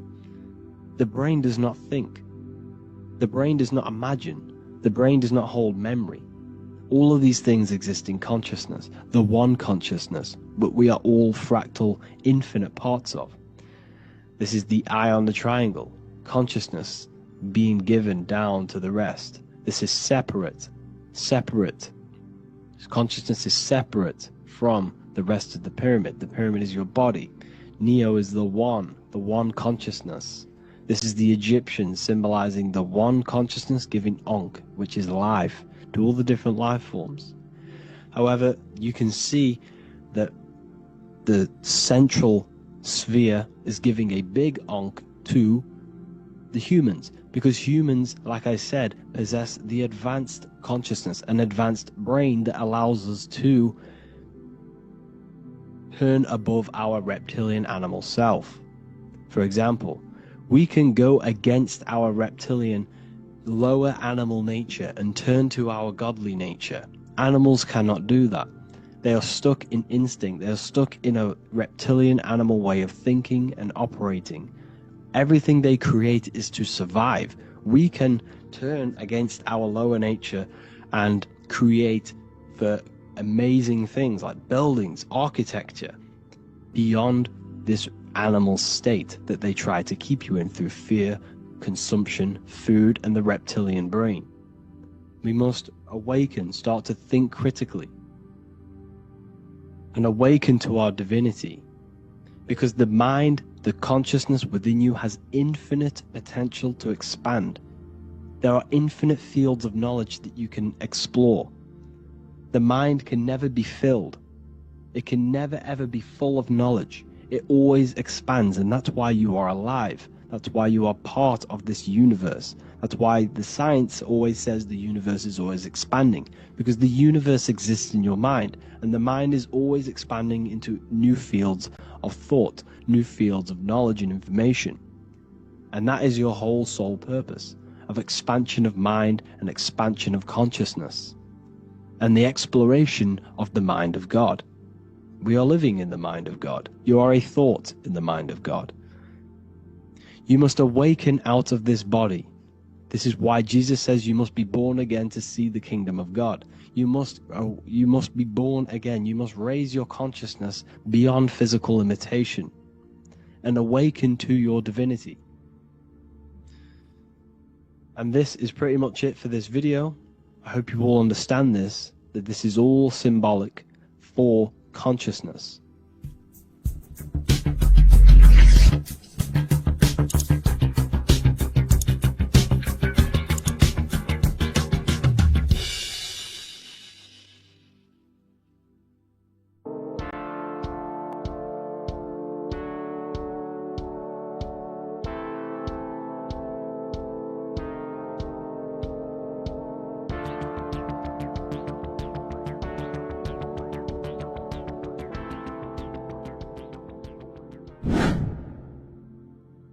Left and right hemisphere, and what are they doing? How does it contribute towards your perception in this world? And this is what we're going to be talking about in today's video. We're going to be breaking down the two hemispheres of the brain and how they function in your life. So first, we have the left hemisphere. This is the logical hemisphere. This is the analytical, divided, scientific, or verbal hemisphere. The right hemisphere is creative, wholeness, artistic, symbolic, and metaphorical. The right hemisphere does with non-verbal things. It produces a holistic perception. It is more to do with creativity. Because what you must understand is that we are not in the external world. The world is produced by our brain. We see with our brain. Our eyes are a part of the brain. What we touch is the brain's interpretation of electrical signals on the nervous system. What we smell is the brain's interpretation of smell through the nose. What you taste is your brain's interpretation of chemical reactions on your taste buds. So what you are experiencing is the brain. The brain is a computer creating a simulation. and you have two hemispheres which breaks down this reality. So essentially the brain is the perception creator. It creates perception. So if the brain is creating this, who is the one experiencing the brain? Well, that is you, the consciousness, the mind, the all-seeing eye. You are the all-seeing eye experiencing the brain, the observer behind the brain, behind reality, behind the emotions. So if you're walking through a woods, this left brain sees individual trees. The right brain sees the whole woods. It sees the biome. It sees the bigger picture. So when you are walking through this woods, the right brain picks up a holistic perception of reality. It creates the woods as one unified woods. The left brain's job is to break this down and analyze it so that we can see individual things. And this is also necessary for humans to have the ability to break things down and manipulate things in this world. So without this left hemisphere, we could not manipulate things and break things down. So this right hemisphere is important because it sees the whole woods. It sees humanity as one unified consciousness. However, the left hemisphere sees individual egos. So the left hemisphere is the place of the ego because it only understands it sees the world very divided. Okay, so for example, here's another example of the left and right hemisphere. If someone pulls out in front of you in traffic, your left brain's going to start going crazy and analyzing them, calling them names. The right hemisphere, however, sees the bigger picture. Maybe he didn't see you. Maybe it's just a mistake. Maybe he's in a rush. You see how the two brains are very different. They do the same thing, but they function in different ways. The right hemisphere is feminine, the left hemisphere is masculine. So, like I said, this person pulls out in front of you, you start to think with the left. If you start to perceive that in the left brain, you're going to start analyzing them, you're going to start going crazy and calling them names because you're analyzing it. You're not seeing the bigger picture behind it. You're not seeing it from his perspective. So there is a crossover. So the left hemisphere of the brain controls the right side of the body, the right ear, the right eye. Everything to do with the right side of the body is connected to the left hemisphere, and the right hemisphere controls everything on the left side of the body, including your eyes, your arms, your legs. So everything is crossed over, and even your visual field is crossed over. So this is your visual field, as you can see here, and even the left side of your visual field goes to the right brain. There's a crossover. No one really knows. There's not really a reason for this. However, this is how the human body is designed. As we all know, the human body is the most advanced piece of technology on the face of the earth. They cannot replicate the human body. And they tell you it has no creator. This is crazy. People are that brainwashed, they can't even understand that their body is the most advanced piece of technology. Your body is so advanced, the computers that you use are mimicked of the body. Everything they create is mimicking nature, but they don't show you how intelligent nature is because they don't want you to understand you're in an intelligent design. So anyways, let's get back on track. There is a crossover in the brain, and this is why they teach you to write with your right hand. And I was speaking to someone who's in a nunnery, or whatever you want to call it. They were a nun, or they knew someone who was who was a nun, and they forced these people, these nuns, to write with their right hand. You had to write with your right hand. This is why, I'd say at least 70% of the world, or 80%, is right-handed and right-legged, because they taught us this to activate the left hemisphere more because of this crossover that happens in the body. So when we are using this right side more, we are using that left hemisphere more. Why? Why are they doing this? Well, they also called it writing. Writing is a spell, to cast a spell on you, to use that right side of the body so that you use this left hemisphere. Because they want you to see the world as a divided perception. They don't want you using the right hemisphere. using that left side of the body to activate the right hemisphere to see the bigger picture and see how everything is all one and everything is created. This left hemisphere domination keeps you from seeing the connections between everything, because that left hemisphere analyzes, it breaks things down. So when we are left hemisphere dominated by using the right side of the body, we are essentially seeing everything as divided. And this is why so many people will not understand my work, because my work connects dots and connects fields of knowledge, and makes you see the bigger picture. So people who are left hemisphere dominated will see my work and think this guy's crazy. But everything, it's all about activating that right hemisphere. So they call it writing, because every word you say is molding your mind in some sort of way. The things you see is molding your mind. Everything you take in through the five senses is molding your mind. And language is a massive spell, especially the English language. They call it writing, so that you use that right side. It's a spell, because your subconscious mind picks up everything you say. And 90% of your daily basis behavior and thought patterns is produced by these subconscious programs within the subconscious mind. Essentially, your conscious mind is only the 10% of you. The conscious mind is just what you're aware of, what you're wearing, how you're feeling, what you're thinking. That's your conscious mind. The subconscious mind is controlling every system in your body. It's telling your heart to beat without you being conscious of it. So essentially, this is what they're programming. They're programming this system in the back of the mind, which is controlling everything through the words. And this is what spells are, because it's all about creating perception in the subconscious. So they want you to use that right side more. I truly believe the ancients, they were balanced. They used the left and the right side of the body. They didn't have a stronger side because they understood this science of the body and how the body works. So this is actually called phonetics. It's not etymology. Etymology is the study of root words. Phonetics is the study of how words sound similar. The way words are spoken. So phonetics, phone, is why we call them a phone, because you speak into a phone. So this is write and writing, to use that right side to activate the left hemisphere more. So your hands are a manifestation of your brain. The left hand is the right brain, the right hand is the left brain.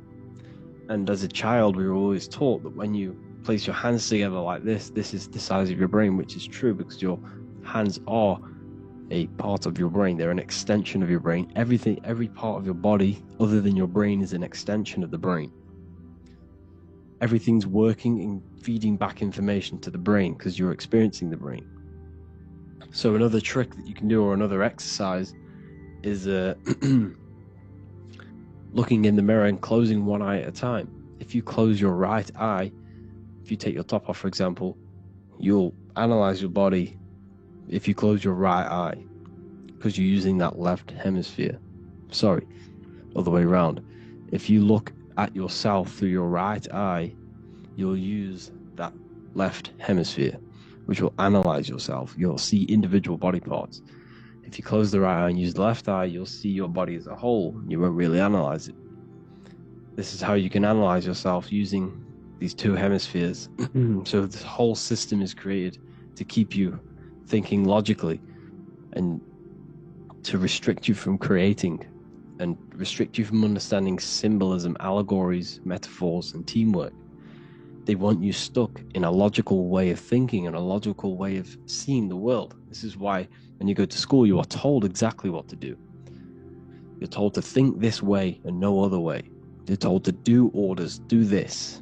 It's a very left-brained system, because if we all started to open up this right hemisphere, we'd all see, wow, everything is all one, everything's all connected. And this is what my work is doing. I'm showing you everything is one. The physical world is an illusion of duality, but everything comes from the one source, the one mind. The universe is a giant mind. I am mind, you express mind. We all possess mind. Behind the physical body is the same mind consciousness. And we are all expressions and fractals of this infinite consciousness called mind. And this is what they don't want us to figure out, is that we are all just one consciousness expressed. It's an infinite consciousness. It's even in the squirrel, it's in the dog. All of these different animals, they're just different bodies, but behind the bodies is the same consciousness, which is mind. That's what the pineal gland is. The pineal gland is not the mind, and it's not the third eye. The third eye is your mind. If you have a closed third eye, it just means you have a closed mind. If you have an open third eye, it just means your mind has expanded from beyond physical things through astral projection and mystical experiences. This is how you gain an open third eye. It's just an open mind. A mind that has astral travel, that has explored the realities within the mind. So everything they do is to keep us in a divided state. Divide and conquer, right? That's their motto. All to keep you thinking how everything is divided. Everything they've done is division. Postcodes, countries, everything is divided. Like football teams and all this stuff. It's also a natural process when you grow up, because as you grow up, your brain is constantly analyzing the world. So this is sort of a natural process of how you become more left hemisphere dominated, because your brain is always analyzing. And unless something awakens you, you can awaken that right hemisphere where you can start to see the bigger picture. Even the music is all tuned to 440 hertz. It shuts down the right hemisphere of the brain. 440 hertz, Spotify, Apple Music, the radio. Every time you turn on the radio, it's tuned to 440 hertz. This was specifically tuned. It never used to be tuned to this. It was in the 1950s. It was changed. The standard music tuning was changed to 440 hertz because it shuts down that right hemisphere of the brain. They don't want you thinking, seeing the world in this way and perceiving things as one. And I'm going to show you. It tells you this in the Bible. Cast the net onto the right hand side of the boat and you will find the fish. What was Jesus saying? This is, you see, people read the Bible and they don't understand it. If the Bible is not talking about you, then it has no meaning. The Bible, everything you read in the Bible is about you and how it can better your life. It occurs to you. So if Jesus says, cast the net onto the right hand side of the boat, this is an allegory. The boat is your body. Cast the net, it's the awareness, the perception, onto the right hemisphere of the brain, and you will find the fish. What's fish? What do fish do? They swim deep in the ocean. It represents the knowledge. Deep knowledge. Cast the net onto the right hand side of the boat and you will find fish. You will find the wisdom. You'll gain understanding when you cast that your awareness into that right hemisphere. You will see that I am you and you are me. We are all one consciousness. You will see everything. You'll see that the trees are the same patterns as the nerves in your body. You'll see everything is connected. Everything is a fractal of the one infinite consciousness. And how many fish did they catch? 153. That adds up to 9. This is now numerology. The Bible's filled with numerology. Adds up to 9. What's 9? Human consciousness. It represents consciousness. You're in the womb for 9 months. Feminine. It's all about consciousness. And in Revelation 14, and I looked and behold the Lamb standing on Mount Zion. That's the spines, the mountain. With him 144,000. 144 adds up to 9. It represents consciousness on top of the spine. You see? And he had his name the name of his Father written on the forehead. What's the Father? The higher mind, the higher consciousness within you. Where is that? In the forehead, the pineal gland. The pineal gland is the radio receiver for the higher consciousness. Because every body part of the body has consciousness. Your heart has consciousness. Your gut has consciousness. You are thinking with these different consciousnesses. You think with the gut. You think with your penis. You are thinking with all these consciousness. And it's about raising your consciousness to the higher consciousness, which is the Father, the mind, in the head. Don't think with the lower parts of the body, because that is your animal nature. Think with the higher parts of the body. It's all representing consciousness. How to activate the right hemisphere of the brain? Well, it's all to do with non-verbal things. So music. Music will activate the right hemisphere. Make sure it's tuned to the right frequency though, 432 hertz, 528 hertz. Any frequency that adds up to 3, 6, or 9 is good for you. Meditation, turning off the thoughts, and you raise yourself to the higher brain. Symbolism. Symbolism is all right hemisphered. Reading between lines, metaphors, determining the Bible, it's all right hemisphered. Seeing the bigger picture, it's reading between the lines. So tithing in the Bible. These people in the churches are giving 10% of their money to the church. It's nothing but a scam. What these people have done is they have externalized the Bible. They have taken the Bible and literalized it so that they can make a business out of it. So what they're doing is 1/10 of the produce of what it says in the Bible, 1/10 of the produce of the land, whether grain or fruit, is the Lord's and is holy. So what's that saying? The 10th of, it's basically saying give the 10% to the Lord, to God. What does that mean? Well, what's the land and the fruit? This represents physical things, the physical things that you have. The 10th of the physical things that you have, what's that? That's your ego. All the physical things that you have is all to do with your ego. That's the lower self. The ego, what is the ego? It's the mind's perception of the physical self. You had no ego when you were a child. Okay, when you were a child, you had no ego. As you grew older, you created the ego. But the ego is the full self. It's the echo. Ego, echo. It's the echo of the full self. So it's saying give the ego over. Take away the animal self. In that left hemisphere, that's all to do with the left hemisphere. That left hemisphere sees the ego. It sees individuality. It's divided. So it's saying give that 10%. Give that 10% of you over to the right hemisphere. The 90%. The 90% of you is in that right hemisphere. The higher self. Now, I'm not saying the left hemisphere is bad. Okay, I'm not saying that at all. But it sees it sees things divided. It's like I said, the left, the hands are manifestations of the brain. So when these Christians are praying, they're putting their hands together. What are they doing? They're syncing the brain hemisphere is what you're doing, because everything's an extension of your brain. So if you put your hands together, you're putting the two hemispheres together. And what's happening when you place the hands together? All the electricity in the body is now running in a circuit. Once you connect these two hands, the electrical energy is now running in a circuit. And energy can move around the body quicker and more efficiently. So when you pray, when these people are praying, they don't realize that they're engaging in ancient forms of meditation, of balancing the two hemispheres.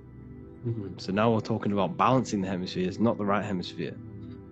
This is what Israel is. Look at the symbol for Israel, the up triangle and the downward triangle. What's that? The up triangle represents male, the downward triangle represents female. Okay?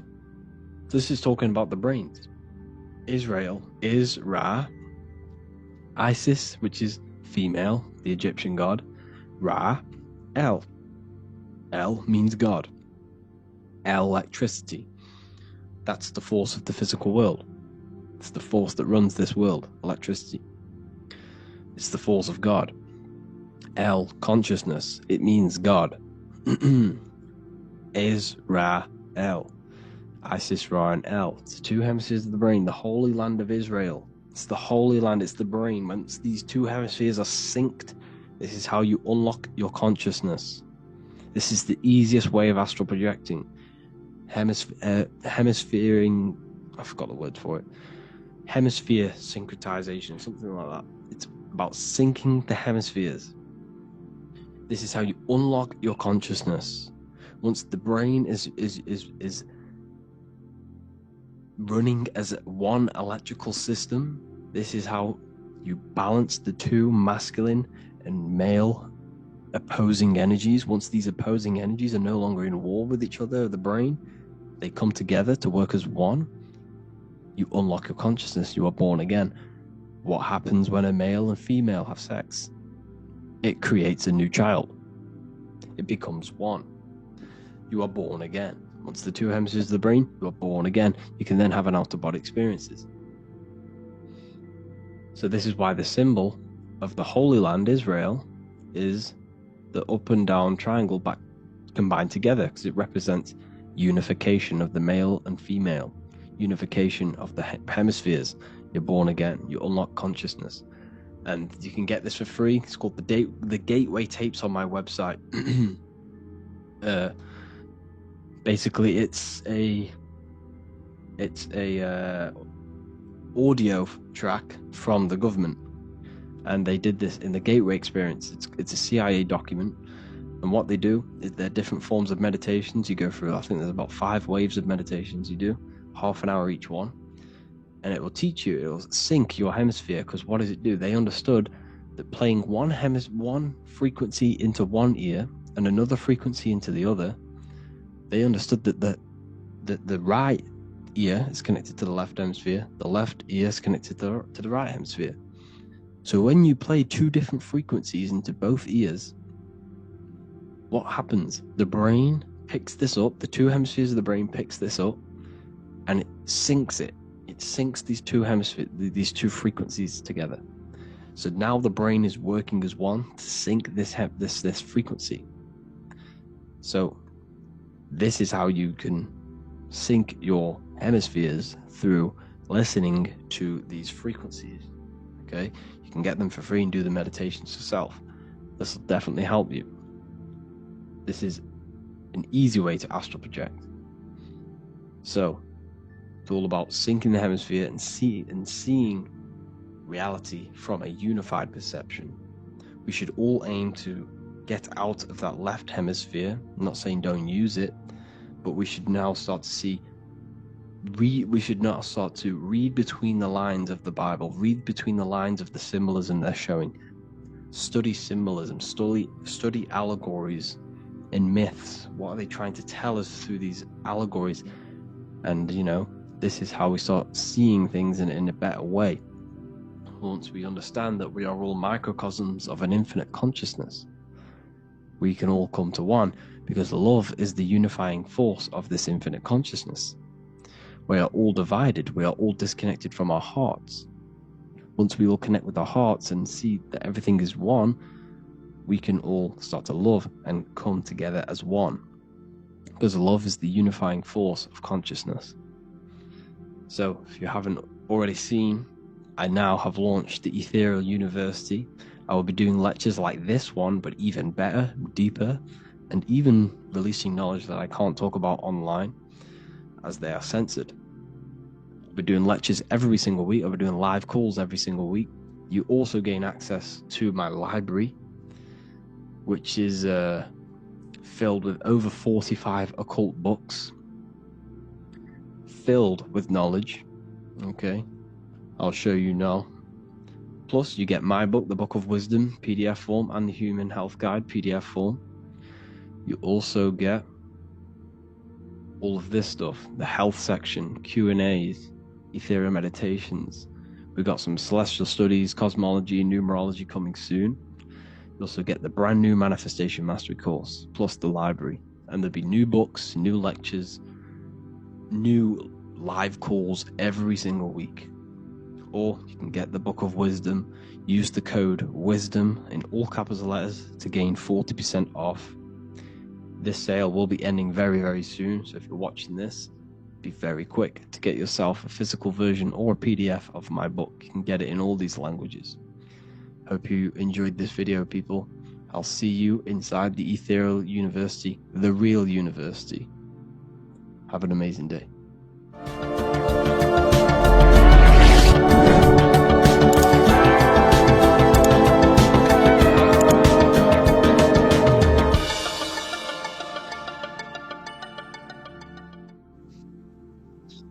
Matthew 21:1, Jesus went into the temple of God. Corinthians 3:16, do you not know that you are the temple of God? Now what is this telling you? That God is within you. Hence why in Luke 21:12 it tells you the kingdom of God is within you. And the side of your head region is called a temple for a reason. because the brain encapsulates the mind. The brain is a physical manifestation of the mind. The heart is a physical manifestation of emotion. So we have these different layers of our consciousness. We have an intellectual, communicative aspect of our consciousness, which we would call the mind. We have an emotional aspect of our consciousness, which is the heart. And to communicate with the divine, it's all to do with the mind. Hence why the ancients always symbolize the mind being God. This is why Michelangelo always placed God inside of the brain on top of Sistine Chapel in the middle of the Vatican. He understood that God is in the brain. God is within you, not outside of you. The church tells you that God is in the sky because they are creating a externalization of the truth to create a business and a distraction, so that you don't find the divinity within you, so that you don't find your power. Now you have Adam, the physical man, the physical body, the ego, the lower self. And he is resting. He's not trying to reach to God, but God is reaching, because the higher consciousness within you is always trying to communicate with you. It's always trying to wake you up to your divinity. But the lower mind, the lower self, Adam, the physical self, is always in ignorance of truth, always in ignorance, and stays in a materialistic way of thinking, which is the lower animal self. And this is what we call a sleep, or an NPC. This is the lower mind of man. But all you have to do is to move your finger to touch God. You have to look within yourself, within the brain, meditate, and you can find God. This is why in the Bible we see many references to the human body and anatomy to truly connect with God. Kings 6:8, the door to the middle chamber was in the right side of the house, which is the right hemisphere of the brain. The middle chamber is the pineal gland, where the seat of your consciousness is, or the seat of your higher consciousness is, the mind. And they went up the winding stairs, which is your spinal column, into the middle chamber, and out of the middle chamber into the third. So they went up the winding stairs. This represents raising your consciousness up the winding stairs. Your spinal column acts as a stairway of consciousness. Depending on what sort of consciousness you are operating in, depends on what part of the spinal column you are using. Because the spinal column ascends and descends consciousness. What do I mean? If you are in a reproductive way of thinking, and you're always thinking about sex, you're jerking off all the time, and you're always eating, all of your brain's power and your mind's power is being descended into the lower aspects of the spinal column, which represents hell, the physical state of man, Adam, the ignorant state. We're basically living off low-level pleasures like an animal. And the stairway to heaven is your spinal column. They went up the winding stairs into the middle chamber, which is your mind, your pineal gland, and out of the middle into the third stage of consciousness, physical, etheric, astral. When you meditate and you start to raise your consciousness during meditation, you enter the astral plane when you turn off thought. But this is the middle chamber inside of the brain. Here we see another painting inside of Sistine Chapel of God inside of the brain. This is the brainstem. This is the brain. This is the frontal lobe. This is the back lobe. This is the back lobe. This is the cerebellum. Here's the reptilian brainstem. Here's the claustrum. This is what we are seeing here. Anatomy. Here is another one in Sistine Chapel in the middle of the Vatican. This is depicting the brainstem. God's neck looks exactly like the brainstem. Here we see a real brain compared to God's neck, because the neck is just below the brainstem. And this is what they are symbolizing, because they knew that God is within you. God is a part of the human body. God is inside of the body, because the body is a vessel for consciousness, for universal consciousness. Inside of you, inside of me, is the same spark of consciousness. And this same consciousness is spread out into every living essence, because everything comes from the one source, the one God, the one consciousness. Matthew 6:22-23. The light of the body is the eye. If therefore thine eye be single, thy whole body shall be full of light. Practicing the single eye. What is this? This is meditation. This is entering within yourself. So the Bible's telling you to practice the single eye. But if thine eye be evil, thy whole body shall be full of darkness. What does this mean? If your consciousness is in an evil way of thinking, if your mind is filled with an evil, negative mind space, then your body shall be filled with darkness, with evil, with negativity. Because negative thoughts destruct the body. Positive thoughts heal and regenerate the body. So he tells you to be, the light of the body is the eye, your consciousness, the inner eye of consciousness, the eye that lets you see. Now, what do I mean? You look with your two physical eyes, but you see with the inner eye. What you see is perception. You look with the two eyes, and what you see is perception. You are seeing, you are understanding, and that's what consciousness, the mind, gives you. Consciousness, or the mind, is the force that allows you to be a human being, that allows you to understand things and interact with things and make decisions. It's an infinite intelligence. See, the mind is not the brain. This is a big confusion with people. Hence why the eye on top of the pyramid is separate from the bottom half of the pyramid, because the consciousness is separate from the body, the eye, the all-seeing eye. It represents the observer, the eye that sees into this body, into this world, into this. You are the perceiver. You are the invisible spirit within the body. Theologians 4:17. After that, we are still alive, and our left will be caught up together with them in the clouds to meet the Lord in the air. You don't meet the Lord in the physical air. Okay? This symbolism of the ancient Christian artwork is showing you this is symbolic. These things never happened. There's no man in the sky. Moses didn't go on a mountain to meet with God. The air represents the mind. This is why you say you're an airhead when someone's very stupid. Earth is your body. Water is your emotions. Fire is your spirit. Air is your mind, the invisible mind. So Anton Mengs, an ancient Christian art worker, is showing you anatomy of God in the clouds. But this is the anatomy of the human body. Raising yourself to the mind and turning the mind inwards on itself during meditation.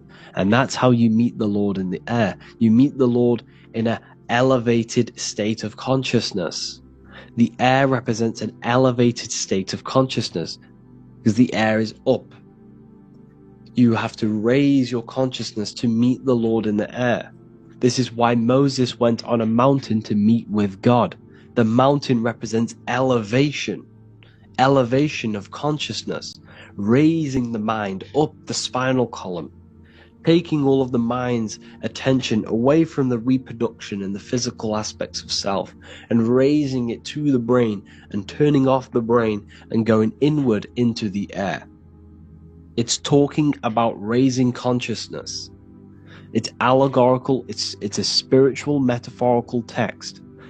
The side of your head's called a temple because inside that where that temple is, right in the middle of where you call the temple, is the inner chamber, the open room, the holies of holies in the Bible, or the land flowing with milk and honey, or Mount Zion.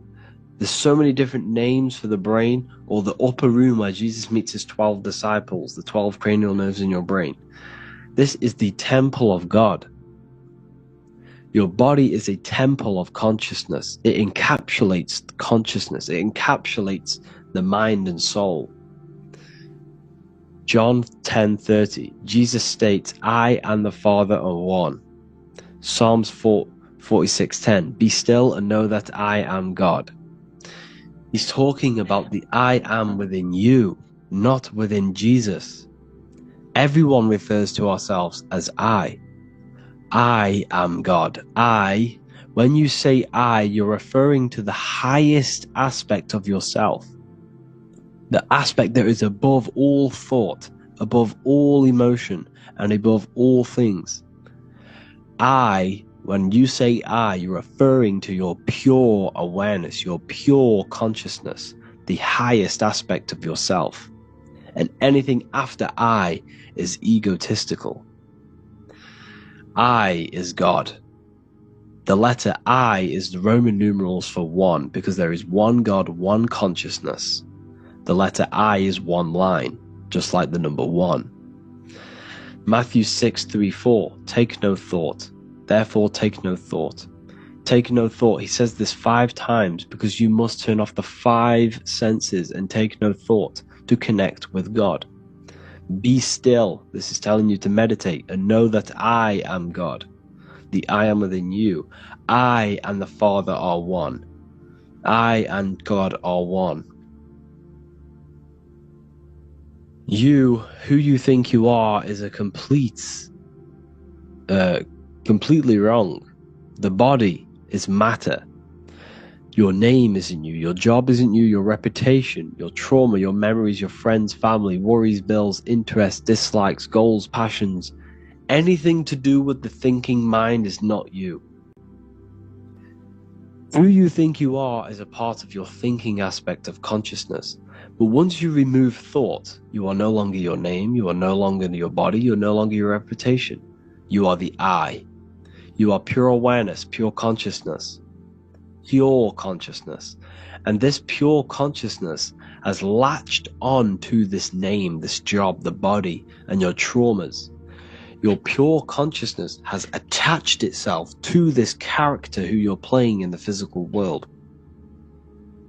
And this is essentially who you think you are. But you are not. You are the I. You are the self. You are pure awareness. So, in order for you to detach from these things, you must learn how to detach from your name, your job, your reputation. And you do this through meditation, by turning off the thinking mind. Turning off the thinking mind allows other aspects of your consciousness to open up. What do I mean? Your whole life you've been thinking, and all of these thoughts has attached you to this physical body. You haven't allowed your consciousness to open up. And you can only do this by taking no thought. That's why Jesus tells you, take no thought. When you turn off the thinking mind, other aspects of your consciousness starts to open up. Other aspects of your being can open up. And this is how you astral project. This is how you do all these mystical things and things to do with consciousness. It's taking no thought. Imagination, emotions, thought, and memory are all to do with consciousness. These things are not physical. You can't touch thought. You can't touch emotions. You can't touch these things because they are not a physical thing. So you must turn off these things for other aspects of your consciousness to open up. Okay? So essentially, the Bible is a metaphorical, astrological, numerological, metaphysical, spiritual, encoded text that talks about human anatomy, spirituality, and the true nature of the human experience. Everything they would teach you in school is to make you think that you are this body. Everything they teach you in church is the externalization of the true teachings of Jesus. Jesus was telling you to meditate. Jesus was telling you to practice the single eye. Jesus was telling you to look within yourself and find God. He wasn't telling you to pray to him. Mark 16:19, he was taken up to heaven and sat at the right hand of God. the right hemisphere of your brain. John 21:6, cast the net onto the right-hand side of the boat and ye shall find fish. Fish is understanding. The boat is your body, your brain. Cast your awareness into the right side of your brain and you will find understanding, because the right side of your brain is all to do with the creative aspect and the intuition and the spiritual sides of your consciousness. This is why God is here. This is why Michelangelo depicted God in the right hemisphere of your brain, because this is all human anatomy. And I speak about all of this in the brand new Book of Wisdom, Volume 2, which is now available. The start of the revolution has begun. This book is truly going to change the way people see the world. It's got so many more topics than the last one. It's truly a revolution. It's written in so much detail. It's very practical. I cannot wait to share this one with you. I just want to say thank you for the opportunity for me to create this book, because without you, I couldn't have created this. And I just love sharing my work with you. And I thank every single one of you for the support, the watch, like the views and the likes, everything. Especially the people who have joined the university and stuff like that. And for people who have joined the university, you do get a free Book of Wisdom paperback if you just go to the general chat and follow the description, follow what the instructions that I gave you in the chat, and you'll be able to order a free Book of Wisdom if you are inside of the university. Plus you get all of my other books, 2 books, and over 45 occult books on occult and esoteric things. You get lectures, live calls, a community, a manifestation mastery course, and a whole library and reoccurring updates every month, every week. So yeah, I hope you all enjoyed this video. Thank you all. Please leave a comment to help the algorithm, and leave a comment on what videos I should make. And yeah, I'll get to uploading on the YouTube a lot more now the second book is now released. I have a lot more time on my hands. No longer using my energy to create the book. I'm now going to redirect this mental energy into the YouTube. So there will be a lot more. Feel free to comment some ideas, some YouTube videos.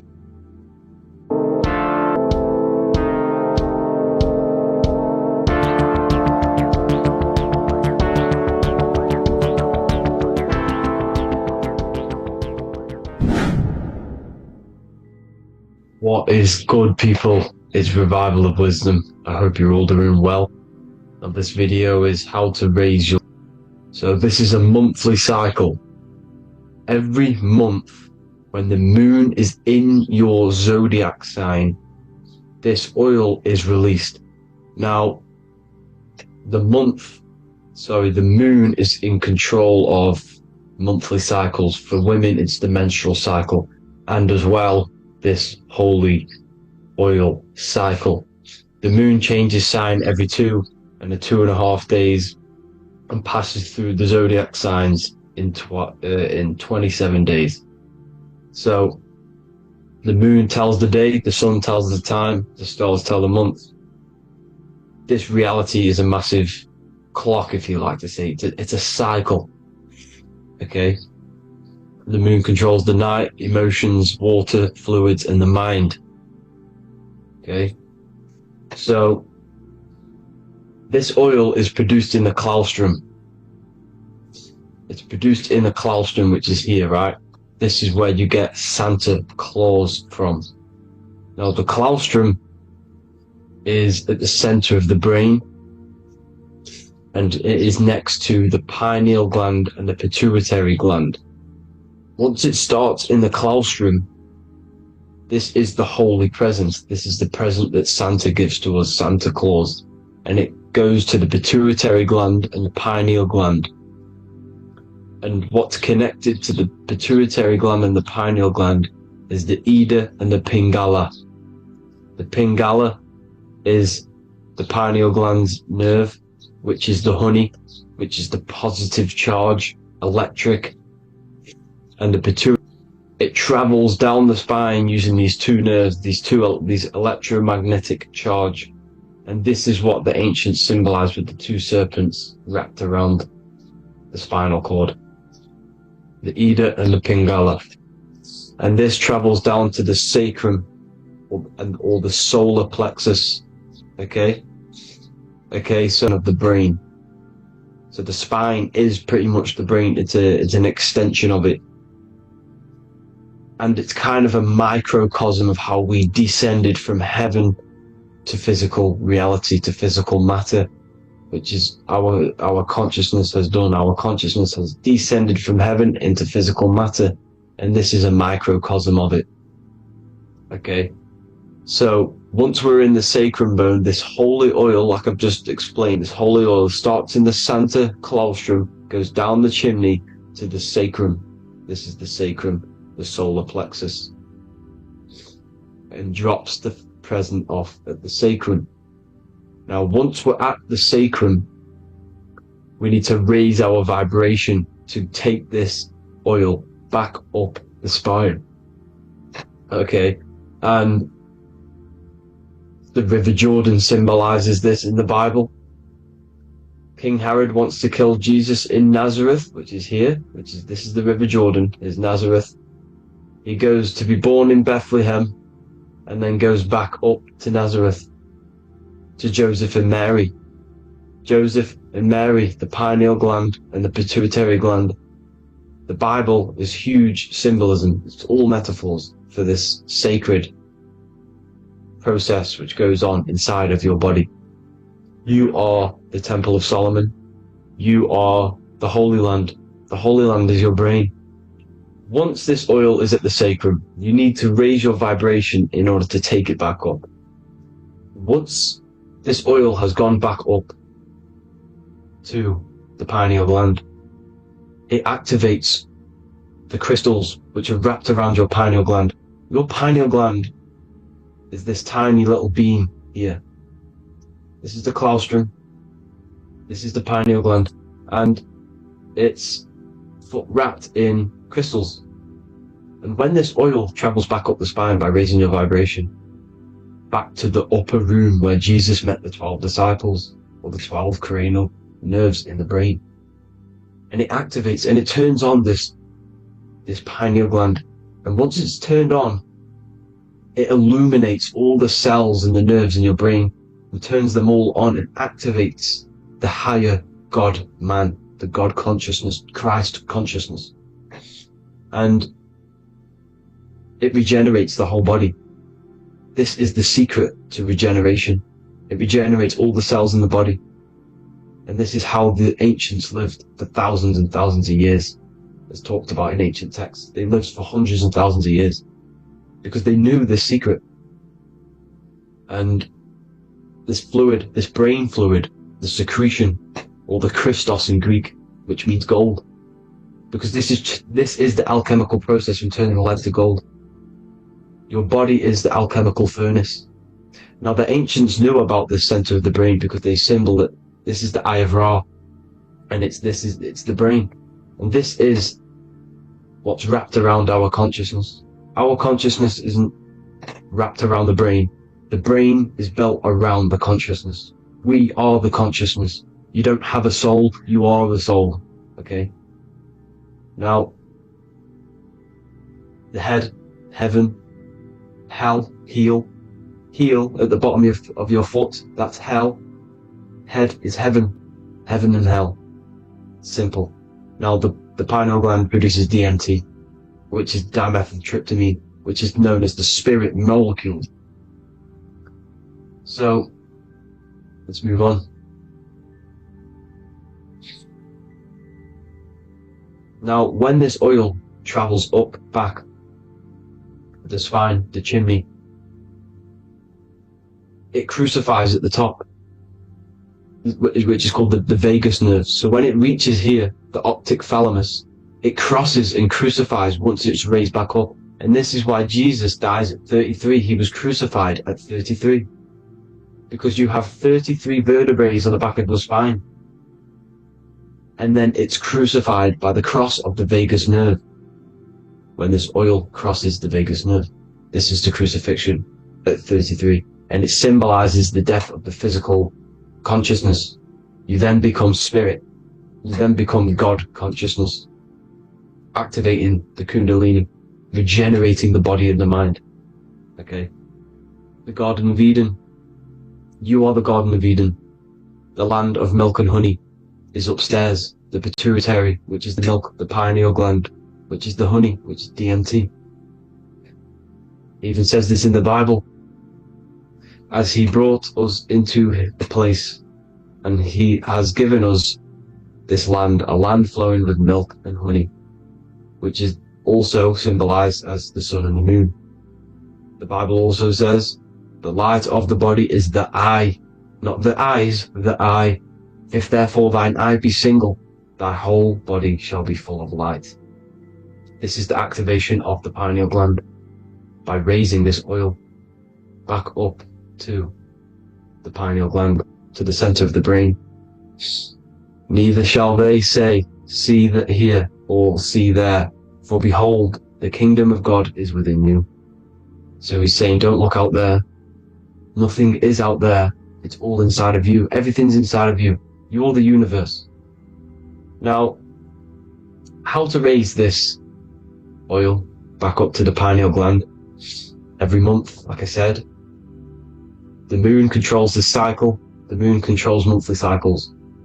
When the moon is going into your zodiac sign every month, this oil goes down the spine, and you must raise your frequency to get it back up. You must retain your seed. This is the most important. Your fluid, your secret, your holy fluid, your life force. You can't let that go. That life force is the reason you're alive. This holy oil is the reason you're alive, because it feeds all of the systems in your body. It feeds all the systems in your body. You have to retain your seed. Alkaline diet, positive thinking and meditation. Okay? When you retain your seed, you will live longer. The moment you release it, you're killing yourself. You're killing a piece of yourself every time you release your seed. Every single time. You're killing a part of yourself. Okay? Now, this could be why this could be the illumination, the single eye on the Illuminati's symbol, the Freemasonic symbol, the illuminated eye, the triangle, which could symbolize the body, mind, and spirit, but the eye illuminated. Now, in the Bible, it talks about the two trees, the tree of knowledge and the tree of life. The tree of knowledge is the tree of good and evil, which is the most important system in your body, which is the nervous system. The nervous system, the most important. The tree of good and evil. And the tree of life, which is the cardiovascular system. Now, this oil, when it's released every month, feeds these two systems, and these two systems feed everything. Now, it's important you understand that. Okay? The ancients knew all of this knowledge. The Bible's telling you this knowledge. But it's in a metaphorical way. You have to understand and read it properly. Now, eating of the tree of life, which is when it talks about in the Bible, eating from the tree of life is actually symbolizing a bad diet, ejaculation. Because you're eating from these two systems. You're killing yourself with a bad diet. You're killing yourself with an ejaculation. Okay? So, that's important to understand. Now, this is Jacob's ladder in the Freemasons. Jacob's ladder, which is the spinal cord, it's the stairway to heaven. And this is Jack and the Beanstalk when he goes up the beanstalk and finds the golden egg in the grey clouds. The grey clouds symbolize the grey matter in your brain. Now, the Garden of Eden talks about the 4 different rivers in Garden of Eden. As we see here, the North Pole map, the ancient North Pole map.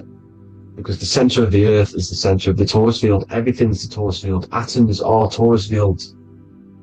Everything's torus fields. You are the universe. Everything is within you. The North Pole is your spinal cord. This is why they say Santa Claustrum comes from the North Pole. This is the North Pole. And the Santa Claustrum is the center of your brain. Now, there's 4 rivers which come from the Garden of Eden. is the blood, the Christ oil, which is the oil we're talking about, urine, and saliva. These are the four sacred fluids in your body. And these are constantly abused in today's society. These secret societies are targeting these fluids. Okay? This is why porn is free. They sexualize society through Disney. Go and look at some of the Disney movies. There's so many subliminal messages which sexualize these children because they want you sexualized, so you release your seed, which is one of the holy fluids in your body, especially your semen, your sexual energy. So important you retain this. So important, because it's your life force. It keeps you alive. Okay? Now, let's recap on this. If you want to raise your oil every month, you can't just retain your seed for the month. You have to retain your seed forever. Don't just do it for a couple of days. You have to do it. It's a lifestyle. You want to become God consciousness, you got to do what it takes. It's hard in this society because this society is designed to kill you pretty much. It's designed to keep you in these lower states of consciousness with all the bad food, the chemicals in the food, the chemicals in the water, the sexualized TV programs, sexualized adverts, sexualized TikTok and apps, videos, subliminally stimulating you. Because that is your weakness, sex. It's your weakness. Now, you have to retain your seed, meditation, and an alkaline diet. Why alkaline? Because acidic is low vibrational. This is the color spectrum. And what's the highest vibrational color? Violet. It's the lowest, red. You have to have an alkaline body in order to raise this oil. When you drink, when you have a bad diet, when you drink alcohol, when you smoke, this destroys the oil. It destroys the oil in your sacrum, and it can't be raised again, can't be raised up. This is why it's so important. Without that oil, you don't live. That oil makes you live. It feeds everything in your body. It's crazy how we're not taught this. It's insane. But that is how you raise the oil, people. I hope you all gain some knowledge out of this video. And I hope this assists you on your journey, your spiritual journey. And please like and share this video. We need this knowledge out to the public to wake up humanity. Thank you all, people. God bless.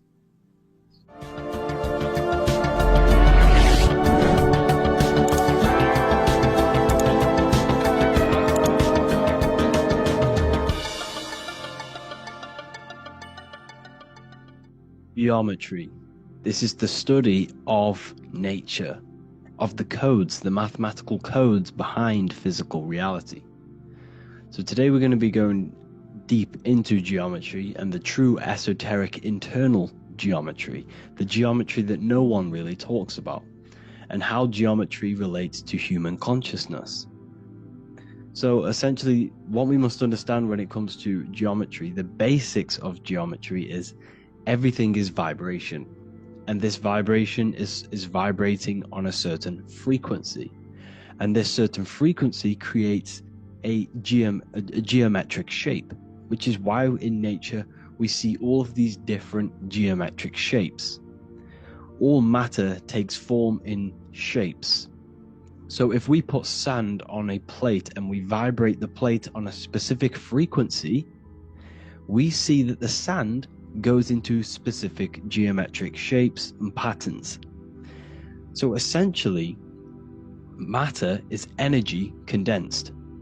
It's energy vibrating on a low frequency, vibrating at a certain frequency. So matter is condensed energy, and each geometric shape is manifesting and showing a specific energy. Some shapes carry more energies than others. For example, the cube is what traps energy. A square is what traps energy. So geometry and the flowers are basically how energy manifests itself into physical matter. we are in a world made out of energy or light. Light is energy. So everything is vibration, everything is frequency, and everything is energy. Even the words, each atom in our body, everything. So everything in nature has these mathematical, energetic codes. So geometry is basically the study of nature and the shapes that are in nature and their energetic principles. Because like I said, matter is energy. So this is what we call cymatics, when we place water in a petri dish and we shine light on top and we vibrate the water. And we can capture, this creates certain patterns. Each frequency, like you see here, has its own pattern. So what we are seeing here in the physical plane is essentially energy condensed into physical reality. We see it in the turtle. We see it in every single form in nature. Now, external geometry and normal geometry, we normally get taught that this is God's way of creating physical reality, which is essentially true. However, it's far more deeper than that. Far, far, far more deeper. Okay, so what geometry truly is, it's not God's codes to reality. What we must understand is what the brain truly is. And what we must understand is that we are not in the world. We are not in the universe. The universe is us ourselves, and the world is produced by our brain itself. Okay? So the way you must understand how the brain works, so what you visually see, so geometry is to do with what we visually see. And what we visually see is heavily connected with our eyes, which are an extension of the brain. The eyes are the brain. And essentially how we see is energy enters the eyes, and each eye goes to the optic nerve, and this energy is transferred into electricity, which travels to the back of the brain, to the visual cortex of our brain. And this is where the image is produced, what we see.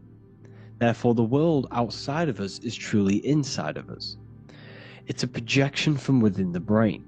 The brain is an energy condenser, a decelerator, an energy decelerator. Everything outside of us is basically formless energy. It is formless energy vibrating at a certain frequency. So what the brain is, it's sucking in this energy, this light, and turning that frequency, that code, that light code, into a physical reality. It's condensing the energy and turning it into a visual image inside of the brain. Therefore, everything outside of you is not what it looks like. Everything outside of you is basically energy, infinite energy. And our brain is condensing this into a physical reality and projecting it outwardly, which you experience your visual field. Okay? And the ancients knew this. So this is basically called the sigil of Lucifer. Lucifer is known as the light bringer. Lucifer in Latin means to bring the light. This is the sigil of Lucifer, which shows the visual field and the brain. We also see this in the Google Play symbol. It's a powerful symbol showing you the visual field, which is basically a symbol that tells you that reality is inside of the brain. The brain is what produces reality, but consciousness is not produced in the brain. The brain is essentially a consciousness downloader. It's a computer, and it's a reality simulator. The body is a simulation of physical reality. You are inside of the body experiencing the body simulation. The body produces this reality. It's a piece of technology. So Lucifer is to bring the light. Lucifer is the light being produced in our brains. Okay? So this is why they say Lucifer can tempt you. Lucifer can be the devil, because it represents physicality. It represents the false light. Lucifer can trick you, because it represents the physical world can trick who you truly are. So now that you understand how the brain is basically an energy decelerator and it creates and simulates a reality to your consciousness, you are no longer a person in a universe, you are the universe itself experiencing itself. Therefore, geometry is heavily linked in with the brain. Geometry is essentially how your brain and how your eyes decode energy.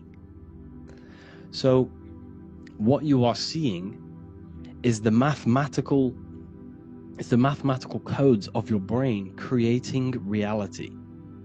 So what they teach you is the external is that geometry is God's way of creating this world, and these are the mathematical codes God's created. But now I'm telling you the internal. This is the truth. Geometry is how your brain mathematically condenses energy and light into a physical reality. So therefore, your brain is a computer program. So now geometry is nothing outside of you. Geometry is not something created by something else. It's created by your brain. Your brain produces these patterns through mathematical codes by breaking down energy into physical reality. And this is why you see geometry in everything around you. This completely changes your view on geometry. It's in your ear, it's in your face, it's in everything. Geometry is everything. Okay? So now that you understand this, now, as we were talking about the visual field earlier, the ancients knew about this. The ancient Egyptians knew about this. We can see this symbolism inside of the casket, the Egyptian casket. See, this crossover represents the visual field. This represents the back of the brain. This is the left hemisphere, the right hemisphere. And now some of the most simplest teachings in geometry is that straight lines are masculine and curved lines are feminine. And we even see this in the human body. The feminine human body is curvy and the masculine human body is liney. And even with the genital reproductive area, we have a line and a curve, 0 and 1, the binary code of all creation, 0 and 1, because that's basically all that exists. Nothingness and one, nothingness and God, nothingness and consciousness, that's all that exists. Now that I've told you that, the basics of geometry and the line and the curve and the feminine and the masculine, what do we have here? You see this stick here? This is a curve. And what's the right hemisphere? The right hemisphere is the feminine, the feminine energy, the feminine aspect of our brain. Then we have a straight line. This is straight lines. Now this represents the left brain. So the Egyptians are showing you the left masculine brain and the right feminine brain because of the curve and the straight line. And this is the visual field, the crossover.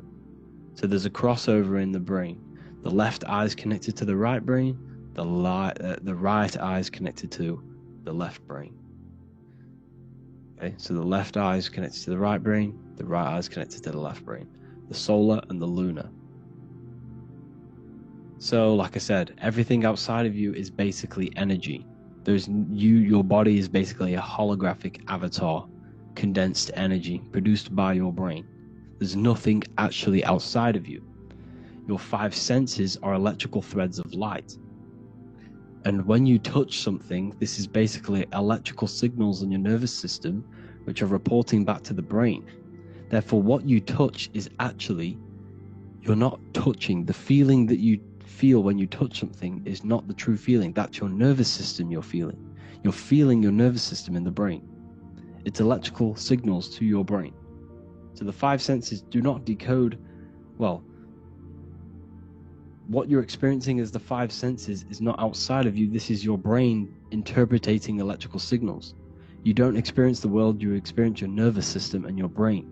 The nervous system is an extension of the brain. So this is the truth. This is not woo-woo spirituality. This is true consciousness science. But I'm teaching you here. Okay? So nothing is truly outside of you. It is a universe. You yourself are the universe, the fabric of the universe itself. The only thing that exists outside of you is essentially energy. That is it. And your body and your brain condenses this energy into reality. So when we look into architecture, why is architecture, the ancient architecture, so important? Because what did I tell you at the beginning? Shapes and physical matter is condensed energy. Each shape holds specific energy. Some shapes hold more energy, emit more energy. Some shapes condense energy. Some shapes transfer energy. Each shape, each geometric shape has an energetic principle, because matter is essentially energy. So when we look into cathedrals and the ancient buildings, they were filled with geometric patterns, geometric shapes, because they understood the energy principle. Architecture is basically solid energy. It's physical energy. If we create this pattern here is an energy code, and if you stand next to it, you're going to gain that energy. It's going to be imprinted on your body. So essentially, they filled their buildings with high energy geometric shapes. Points, triangles, pyramids are very, very energetic.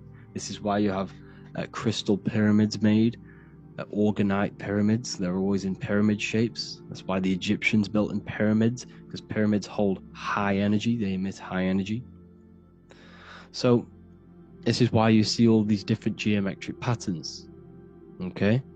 So in the real reality, in the energetic plane, this building would basically look like this: lines and grids of energy. Okay, this is what it would look like in the energetic plane. A blueprint of the energy body.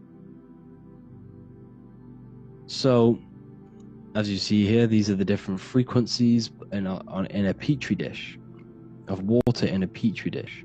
And you can see they are specifically aligned up with these specific patterns. You can see geometry even within geometry. It's fractal. So essentially, when you would stand inside of these buildings, they would imprint the energy of the building in your body, because your body is healed through energy. You have an electromagnetic field around your body. So by creating buildings with geometric patterns, we are essentially increasing the energy of the building, because the building itself is energy. Okay? So when we fill it with geometric patterns, we're increasing the energy. We're giving it a certain energetic imprint. So when you stand inside of that building, you're being imprinted with that energy. Okay? So especially with these windows, these stained glass windows. Well, why are they stained glass? Well, color is frequency. So when you have all of these different colors, and not only were they just painted, some of these colors are specific gemstones, crystals, natural stones, which all hold energetic principles. Each crystal is vibrating on a certain frequency. Wood has its own frequency. Metal has its own frequency. What you must understand is that everything in nature is not just a piece of matter. It's vibrating. The atoms of wood are vibrating on a certain level, which give it a certain energetic principle. Each crystal is vibrating. The atoms of the crystal are vibrating on a certain frequency, which give it a certain energetic principle, quality. So each thing, this is why the ancients were obsessed with natural stones, natural things, crystals, natural metals, and they wore different metals, different things like copper on their bodies, because they understood the atoms of these natural things are vibrating, which give certain qualities to you if you wear them. So you're not wearing it, you're basically putting that frequency onto your body, because they understood this is energy.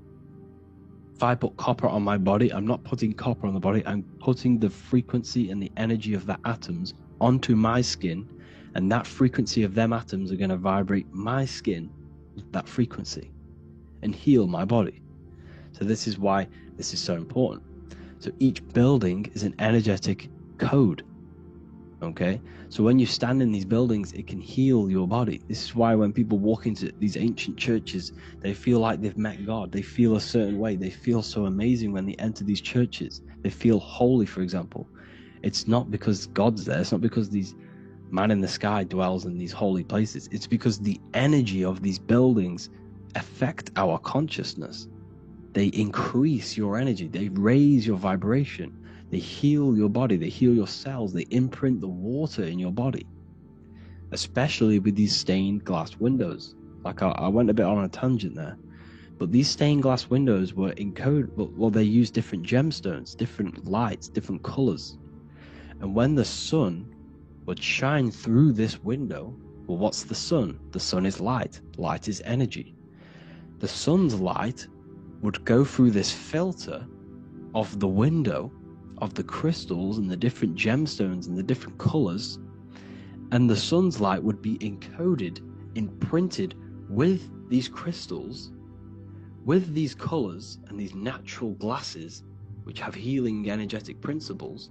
And when you are inside that building, the sun's encoded energy of the window would be imprinted into your body, into your energy field, and it will heal your energy field.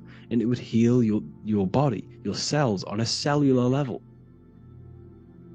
Because your body is what? 60 to 70 to 80, some people say 80% water. And water is encoded with vibration. If you say certain things into water, it gives it a specific geometric pattern. Like I broke down in the beginning. If you say love to a water and then freeze it, it will go to this. If you say hate, it will go to a distorted pattern. So when you are in these buildings, you're being imprinted by the energetic codes of these buildings, the energetic principles of the windows, of the structure itself. The ancients never used to build in squares. Their buildings, their insides were never square roofs, because they understood squares trap energy. They always had pointed roofs so energy can escape. So there's many little things that we need to look into geometry. For example, when you see magicians, when you look at ancient magic, why do they stand in circles with different geometric patterns? They use different geometric shapes. Why? Because shapes are energy. They hold specific energy. So when the magician stands in a circle with a pentacle, they're working with the energy of that pentacle. You can work with different energies based upon the different geometric shapes that you draw. And you can use this in your structure, in your architecture, in your work, and it can influence everything. So this is the true geometry. I hope you gained a deeper understanding on geometry and how it relates with you and your consciousness. Like I said earlier, your brain produces geometry. It's basically how your brain decodes energy. It's not God, how God creates this reality. And no, you're in this reality. You are the reality itself. Your body produces the reality. Therefore, geometry is one with you. So therefore, if I play with the geometry of the buildings, for example, like the government have, everything's in squares. If you look outside, everything's a square, everything's a rectangle. You go to a city, every window is a rectangle, every building is a rectangle. You live in a box room, everything is boxed and squared off in this reality, in this modern society. Why? Because they're trapping energy. The box is the cube is the most simple geometric shape, which basically condenses energy and it traps energy. And if you subconsciously see squares all the time, your phone's a square, your TV screen, everything's a square, your keyboard, your desk. Go and look at the ancients. They never used to build in squares and cubes. And if you go into nature, you'll never see squares and cubes. Nature doesn't create squares and cubes. Everything in the modern society is squares and cubes to simple your consciousness down, to dumb your brain down. So the ancients built very, very complex structures. Why? Because they understood what we see affects our brains, because our brains decodes reality and creates reality. If you see a sophisticated building, this is going to give you a sophisticated mind and raise your IQ levels over time, subconsciously. I'm not saying if you look at this building, you're going to become smart. I'm saying if every single building in your environment, ment is mind, mental, every single building in your environment was this complex and complicated, it would increase your IQ on a subconscious level. It'd make you more complex, make you more intelligent. So they've dumbed everything down. They've dulled everything down. Look at everything is being dulled down. So anyways, I hope you all gained a better understanding on this. If you want to gain more occult knowledge and esoteric knowledge, make sure to read the Book of Wisdom Volume 2. If you're inside the university, you can get this book for free. Go to the general chat area and follow the instructions and you can order yours for free. Truly life-changing stuff, because the issue is with the world is that no one really understands who they are, what they are, and why we are here. That is the issue for people's depression, for people's wrongdoings. They don't understand who they are, what their emotions are, what their mind is, what their body is, what reality is. This book gives you that. This book gives you the sense of understanding, the sense of well-being that will give you a better life, because you understand life and what life is. And if you truly want to take your studies to the next level, we have the Ethereal University. This is the place for truth seekers, where you can connect with like-minded people so you don't have to feel insane, because not many people think this way. I've been there when you wake up and not many people around you are thinking the same way, and you start to feel a bit insane and you can't really talk to people about these things. That's why I created this, so you can connect with people and learn at the same time and become the best version of yourself by understanding truth and knowledge. If you join, you'll gain access to free live calls every single week, every single Saturday morning. We do live calls. You can ask me questions and all sorts. So make sure to leave a like and a comment, and thank you all for tapping in.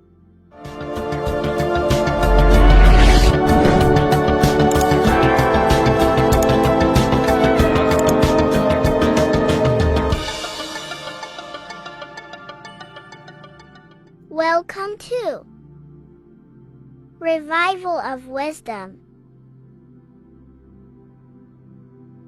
Today we're going to be breaking down Saturn worship and how the occult are linked in with Saturn. Okay, so first of all, let's start with the celebrities. All these celebrities are doing 666. Okay, covering the one eye, which also symbolizes the all-seeing eye, which is another occult symbol. But we're focusing on the 666, the 6 with the 3 fingers. Also, we have CERN with the 666 within their logo. Also Disney, okay, as you can see here, the 666 within their logo. Pepsi, Coca-Cola, and even Cadbury's. Monster Energy with the 666 in Hebrew numerals. Unleash the beast. So what is 666 to do with Saturn? Because on Saturn, on their north pole of Saturn, there is a 6-sided hexagon, okay? So Saturday is named after Saturn Day, the 6th planet. It is also the 6th day of the week, and has a 6-sided polygon on its north pole, 666. Not only that, when you create a star out of the hexagon, you will create a 6-pointed star. Okay, with 6 triangles within the star and a 6-sided hexagon, which all adds up to 666. Okay, so this is why all these symbols contain 666. So why do they worship 666? Saturn. Because Saturn is the god of time and death. Okay, and order and lessons. Okay, Saturn is a very cold and dry being. That is the 6th planet from the sun. Okay, Saturn represents the winter, which symbolizes death. Okay, because all nature dies within winter because the sun's not there. So it represents darkness and death. It rules the zodiac sign of Capricorn. Okay, so in the celestial cycle, Saturn is always opposite the sun. So it's the opposite of the sun. So they're worshipping this energy which is death-like. Okay, this God which is death and does not bring life. Okay, also is the God of time. Okay, also in the Roman and in Greek it's called Chronos. Okay, which is just a translation for time. It's also known as the Father Time, aka the Grim Reaper. Okay, the Grim Reaper. Keep that in mind. We'll come back to this. Here are some more logos with Saturn. Okay, NAG, Internet, Wi-Fi. Okay, all these occult logos all worship Saturn. They are a satanic occult. They worship this death god, this evil god. Okay, this is where the cube now comes in. Okay, because what colour is associated with Saturn? It's black, because it's the absence of light. It's opposite the sun. So black is the colour associated with Saturn. Each planet has its own colour associated with it. Okay, so when you make the cube, okay, as you can see here, the cube out of the polygon, it creates what? A black cube. Okay, and the Kabbalah, okay, Kabbalah means cube, Allah means the God, the cube God. These religions are secretly worshipping this cube God, the god of death, Saturn, Satan. It's the same entity behind it all. Okay, so also we have these black cubes in Australia, Denmark, all around the world, these black cubes, because this occult is worldwide. It's Saturn, Satan taking over this realm. Okay, also with this black cube, they walk around it like the rings of Saturn. It's around the black cube of Saturn with the rings, they walk around in circles. What are circles? Cycles. What is a cycle? Time. The time god. This is why it has a ring around it, because it represents time, cycles. Okay, and this is another depiction of Saturn, always depicted with this Reaper staff. Okay, keep in mind this staff, just like we associated it, aka the Grim Reaper. The Grim Reaper also wears a black robe, representing Saturn with the same staff. Can you see it? This is where it comes in. Okay, the same thing. Look, the same staff with the black robe. Black representing Saturn, the god of death. Okay, the Grim Reaper, Satan. Okay, also when you graduate from university, what do? You wear a cube on your head, a black cube with a black robe. This is Saturn worship. See, this is how Saturn, Satan, has tricked the world into worshipping him, not God, the sun, which represents God. So what is a corona? Because a corona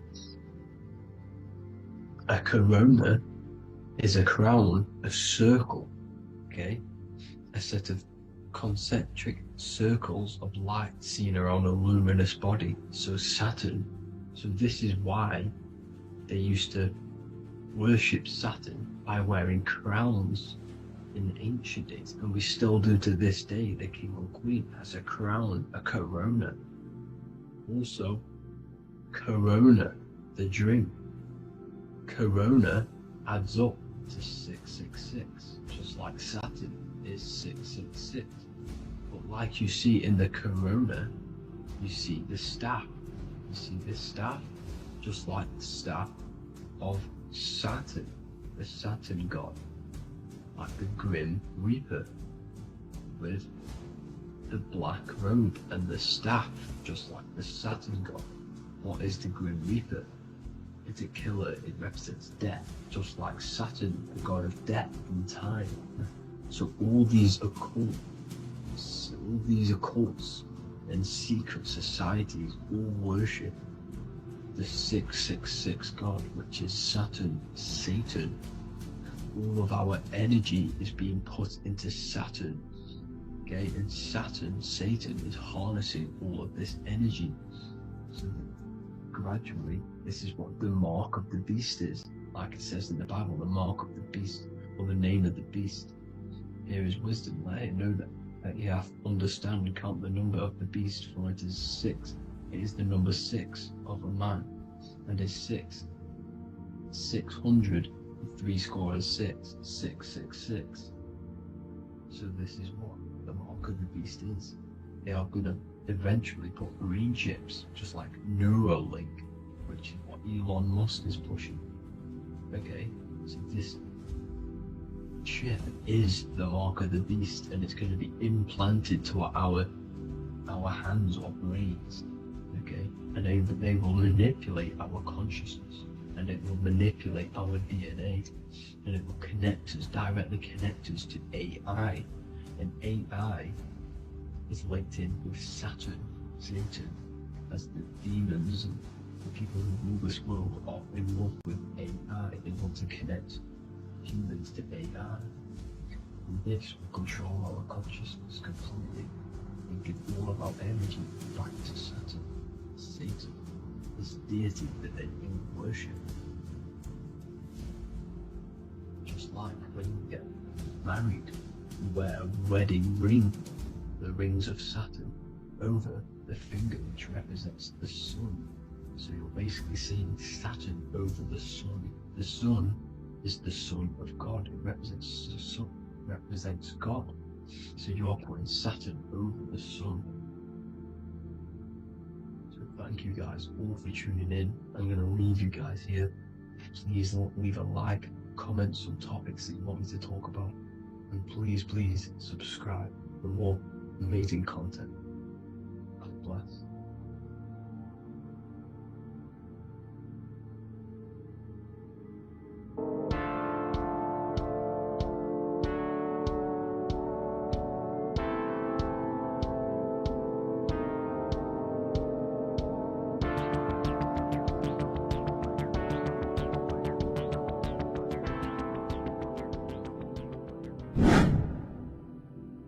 What is good, YouTube? Today we're going to be talking about the astral plane and how the cosmology fits into the astral plane. Okay, so first let's go over the astral plane and go over the different layers of reality so that you can understand reality more. You are a multi-dimensional being. You are not in these, you are in all of these realities at the same time. They all interweave into one big reality. But there are different planes, they are different vibrational dimensions, there are different dimensions of reality. The mind is the root cause of reality. We're living in the mind of God. Everything is being thought into existence from the root cause, from the universal mind. This is why the ancient Egyptians said, all is mind. We're living in the mind of God. And we are a microcosm of this mind. This is why we all have the same mind. This mind is the world of thoughts. Now, this world of thoughts is just the thought alone. For example, it is the thought of a chair. But then when you start to imagine this chair and you start to mentally see the chair, you're now manifesting the thought, the singular thought, into some sort of form. So now you're imagining the chair. You're imagining the form of this chair, which is then manifesting into the astral plane. The astral plane is the world of thought forms manifesting. So when you are imagining something, you are seeing into the astral plane. Okay? Your third eye, it is an eye because it sees the astral plane. It is seeing the other side through imagination, through dreaming. Well, we'll go over dreaming later. So, the thought of a chair is a singular thought. The imagination of the chair is the manifestation of the chair. And in the astral plane, it's basically the world of all the chairs that could ever exist. So you're thinking of the chair as a singular thought, which is the mental plane. The astral plane will depend where what level of the astral plane it will go to.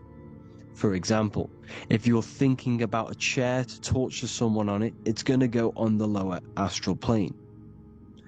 Or if you're thinking wherever your mindset is, that we call it a mindset because your mind is setting frequencies to certain things. Thoughts are frequencies. And a mindset is setting your frequency, setting your mind to a certain frequency. So when you set your mind to a certain frequency and you imagine something in that frequency, you're going to match everything in the astral plane that are on that similar frequency, just like you would in the physical world. Because we're all in these worlds right now as we speak, but we can't see them with the two physical eyes. We can feel it though. When you're around someone and you've just met a new person, for example, you can feel their vibration, and if you're not on a similar vibrational match, you will not get along with that person, or you just won't not get along, but you won't connect with that person because you're on two opposing frequencies, not matching. And this is something you can't see, you can only feel, because it's the astral plane. It exists within the astral plane. Everything in the astral plane is made out of vibrations.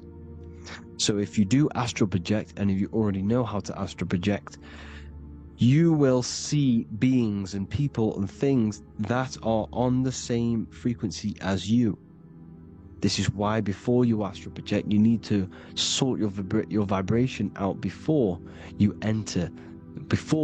astral project, because you are projecting your consciousness into this. It's the mind. The mind is the bridge. It can move between realities. You are a observer.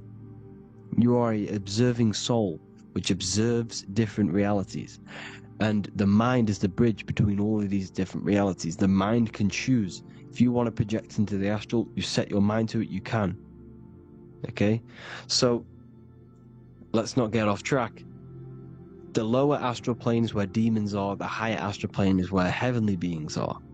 Heaven and hell are kind of a real thing. The etheric plane is a powerful substance. The ether.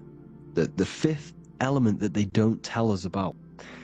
If you type in on Google the 5 elements, they will try to remove it with wood or metal, because they don't want you knowing about the ether. Ether is the energy double behind all physical objects. So the ether is very important. It is the 5th element. It is part of the physical world, but it's also part of the astral world. It is on either side. You see how they're showing you the truth in the language? Ether and either are the same word. The ether has 1 foot in the astral and 1 foot in the physical world. It's a substance that connects the physical world. It is the either. It's on either side of reality. It's on the other side. Other, either, same word. Ether is connecting the physical to the astral plane. It's the world of frequency. Frequencies, EMFs, torus fields are in the etheric plane. It is the energy plane. It's where energy moves through the ether. Okay? So then you have the physical world, the world of effect. Everything you see in the physical world is the effect of the higher planes. Each plane is a product of the plane above. So, and it melts into each plane. The physical plane is the lowest plane, it's the most densest, and the highest is the most fluid. This is the most fluid, this is the most dense. This is where we get the saying, as above, so below from. As above, so below comes from the different planes of reality. And magicians understand this. This is why magicians always say as above, so below. Because they understand if you manipulate the higher planes of reality, you manipulate the lower planes. Because the astral plane is a direct copy of the physical world but in the astral plane. It is mirrored. The physical world is mirrored in the astral plane. They are both the same world, but just different vibrational states of the world. Kind of. It's hard to put this in words, people, so just try and understand. The astral plane is the double. It is whatever happens in the astral plane happens in the physical plane. This is why magic works. This is why demons work.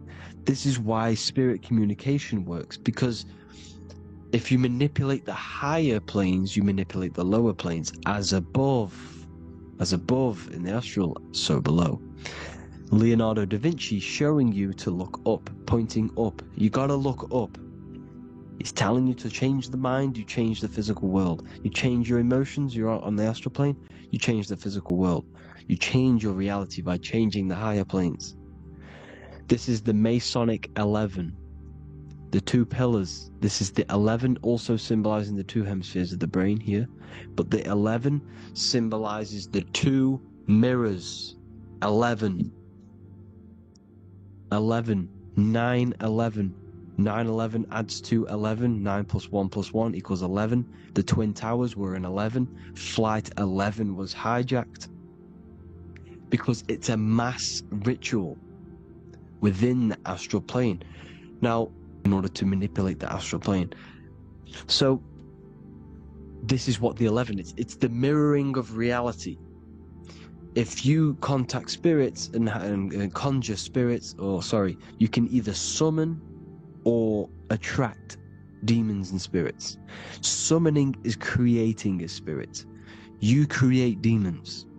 Okay? Like I said here, the mind is the root cause of reality. If you think of if you think of a traumatic event that happened in your life over and over and over and over again for years and years and years, where attention goes, energy flows. The mind is the director of energy.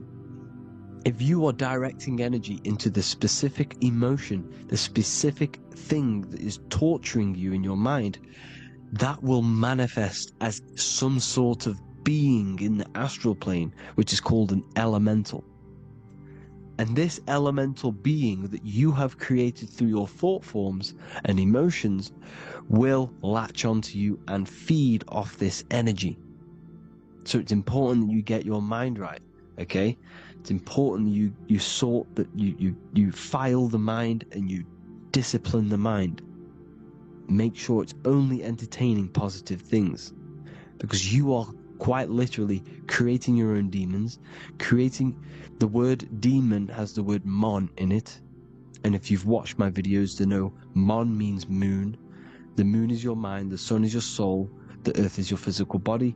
Demon is mon means mind, moon is mind. You create demons with your mind. Summoning. Now this is where the rituals come in. 9/11 was a ritual because everyone was thinking about this big fearing, the death of 9/11. Everyone was thinking about it, and all of their minds thinking about this horrific thing will manifest and summon a negative energy spirit elemental within the astral plane. That's how all of this works. This is why it was a mass ritual. Okay, Chris Brown, new album name 11/11, release date on the 11/11. This will be my 11th album and contain 11 songs. All of these people know the occult. This is Hermes Trismegistus with the star of Saturn, the six-pointed star, as above, so below. The mirroring of reality, physical and astral, the two Masonic pillars. So, as above, so below. What's above us? The stars. The stars are connected to the astral plane. This is why we call them stargates. When we dream, we are experiencing these different realities. And what are stars? They tell in the Bible, it says Genesis 1:14. And God said, "Let there be lights in the firmament of the heaven to divide the day from the night, and let them be for signs." Signs translates to things to come. Why things to come? The stars tell the future. Why? And why do we say as above, so below? As above us is the astral plane and the etheric plane. As above, so below. Whatever happens in the stars happens on Earth. The stars are connected to the astral plane. Above us is the astral plane. We are a star in a physical body. This is why we say Mr., Sister, stir equals star. The E and the A are interchangeable. We are stars, and the stars are the start of our incarnation. We start in the stars, same root word, and we descend through the 7 energies, which are our 7 chakras.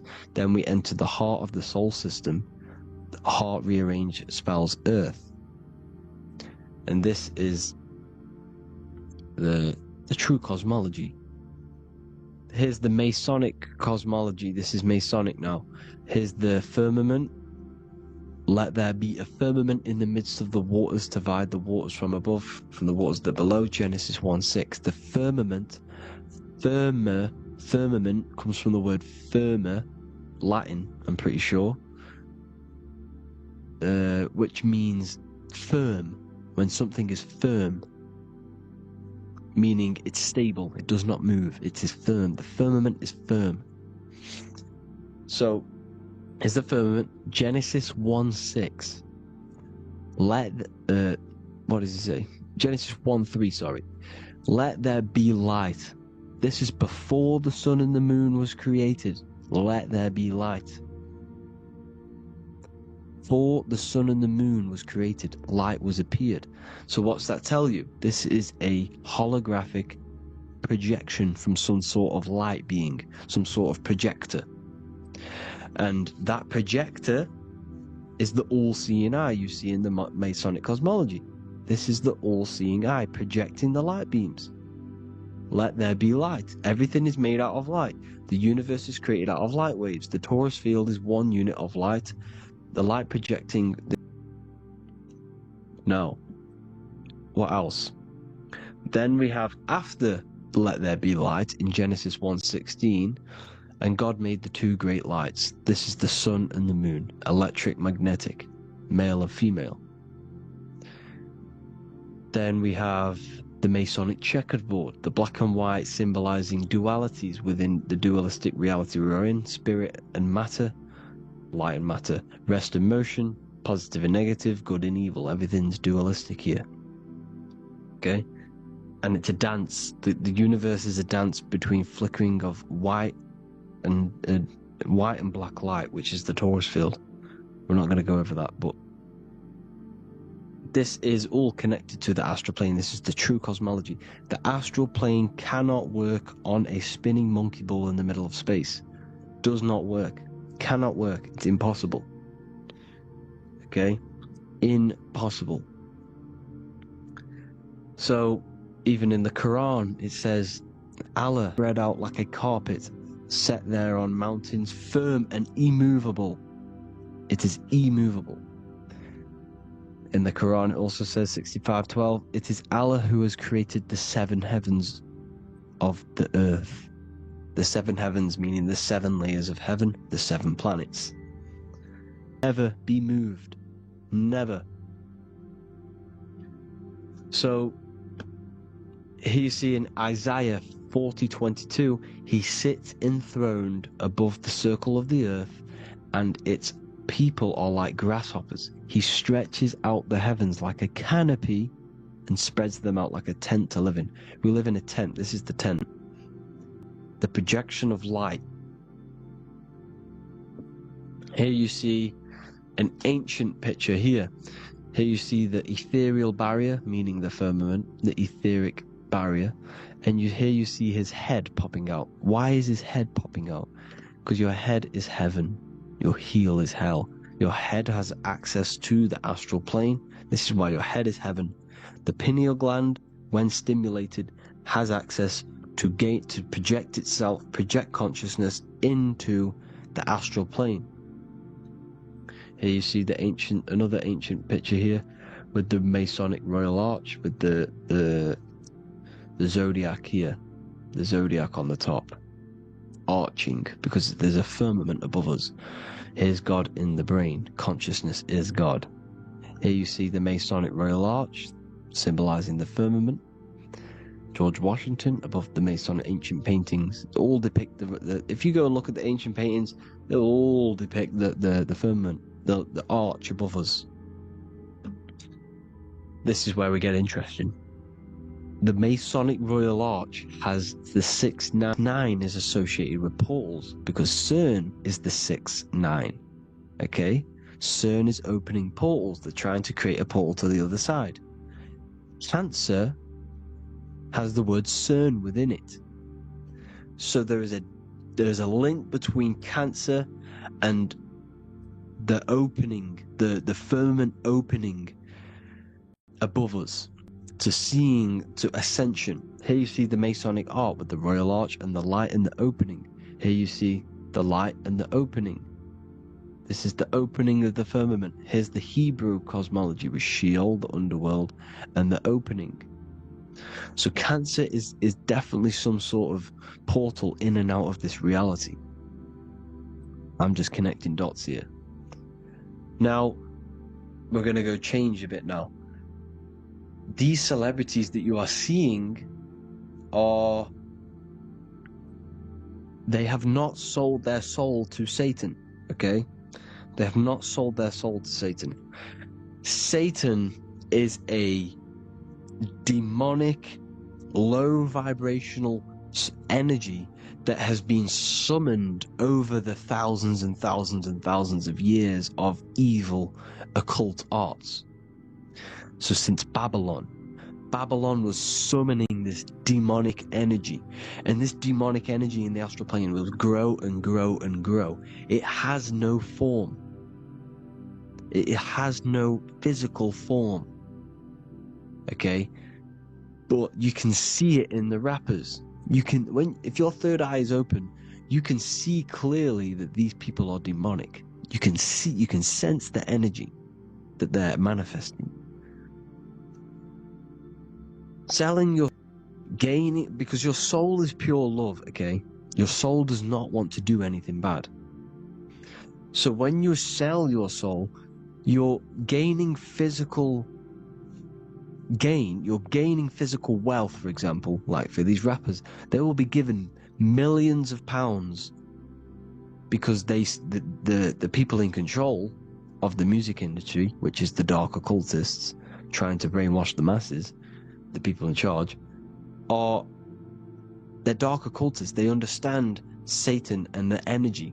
They are satanic energy, which has been summoned in the astral plane. They see that they have influence over the masses, so they will go to them and say, "I'll give you this amount of money forever if you manifest this satanic, demonic energy through the music and through social media to blind the masses, to brainwash the masses into this demonic energy." Because when you listen to music is frequency. Whatever you listen to, you become that frequency.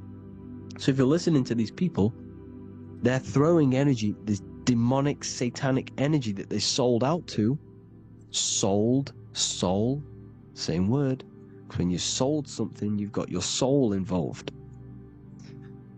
They have exchanged money, physical gain, so that they manifest this satanic energy within the astral plane and through the music, through the videos, through social media, to keep us in this vibrational frequency, in this low state of consciousness. This is what it actually is. It's not, you're not selling your soul to some sort of devil. This Satan is red because it symbolizes the animal nature of man. When you are operating off your root chakra, you will kill, you will fight, you will do anything to survive because it's all about survival mode in the root chakra. They want you keeping in that fighting mode, that surviving mode, so that you are manifesting this low vibrational frequency, this satanic energy, this demonic red energy. This is why the devil is red. And the devil has a tail with the red arrow pointing down because it symbolizes your light body. This is your Merkaba. Your Merkaba is your light body. Mer equals light, Ka equals spirit, Ba equals body. Merkaba, this is the devil's tail pointing down, the descension, your heel, up to your heel, hell.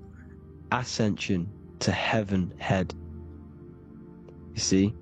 This is the all-seeing eye with the illumination coming off it, your head, when you're illuminated. The Merkaba is your celestial sphere to portray different planes of reality. It is the vehicle of ascension. It's your light body. It's in the word Kabbalah. Kabbalah. Ka, spirit. Ba, body. La, light. Same thing. Kabbalah. Merkaba. Same thing. It's all about the light body. This light body sees different realities. So when you see the GOAT in the music industry, it's this satanic summoned energy that's been summoning for thousands of years within the astral plane. When it becomes to the physical plane, it will manifest through different things. A goat, an owl, Satan, Moloch, Baal, same deity, same demonic energy that's been summoning in the astral plane. And this is why the Baphomet has a goat head. Drake's new album is the goat. The Polo G, the Masonic G, with the goat.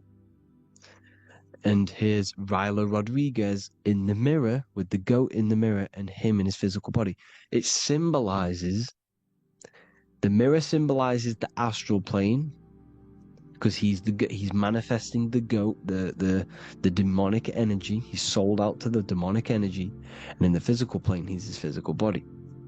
The mirroring, the Masonic 11, the mirroring of reality, the astral and the physical.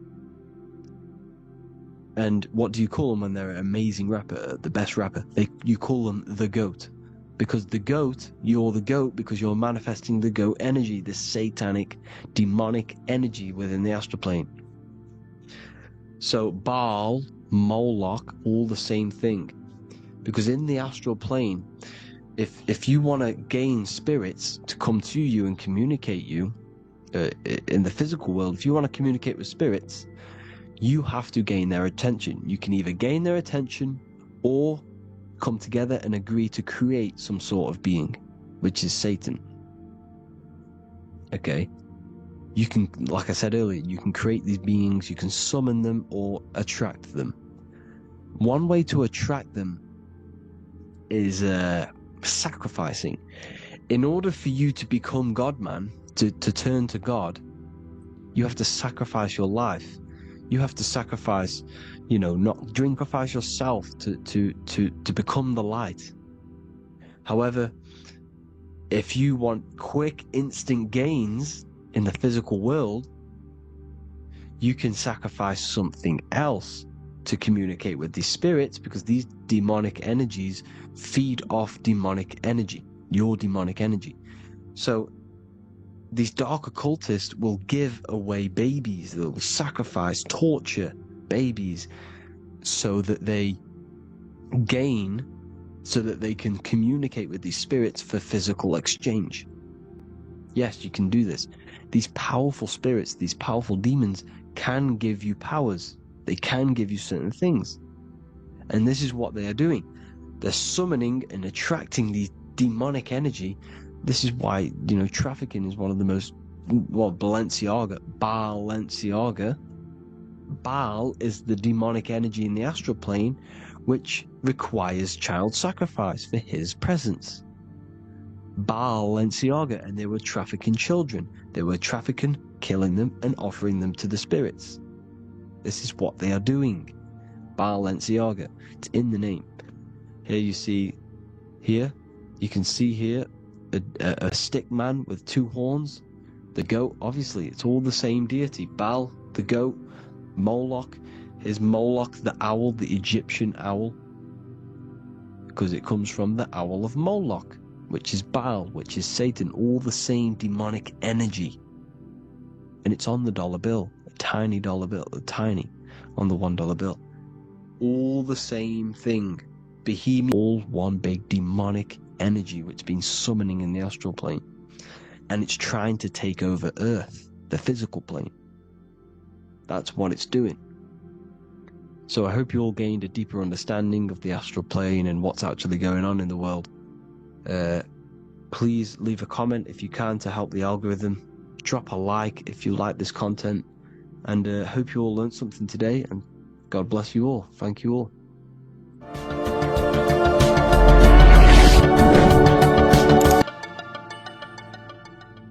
In this video, we're going to be talking about the evolution of consciousness.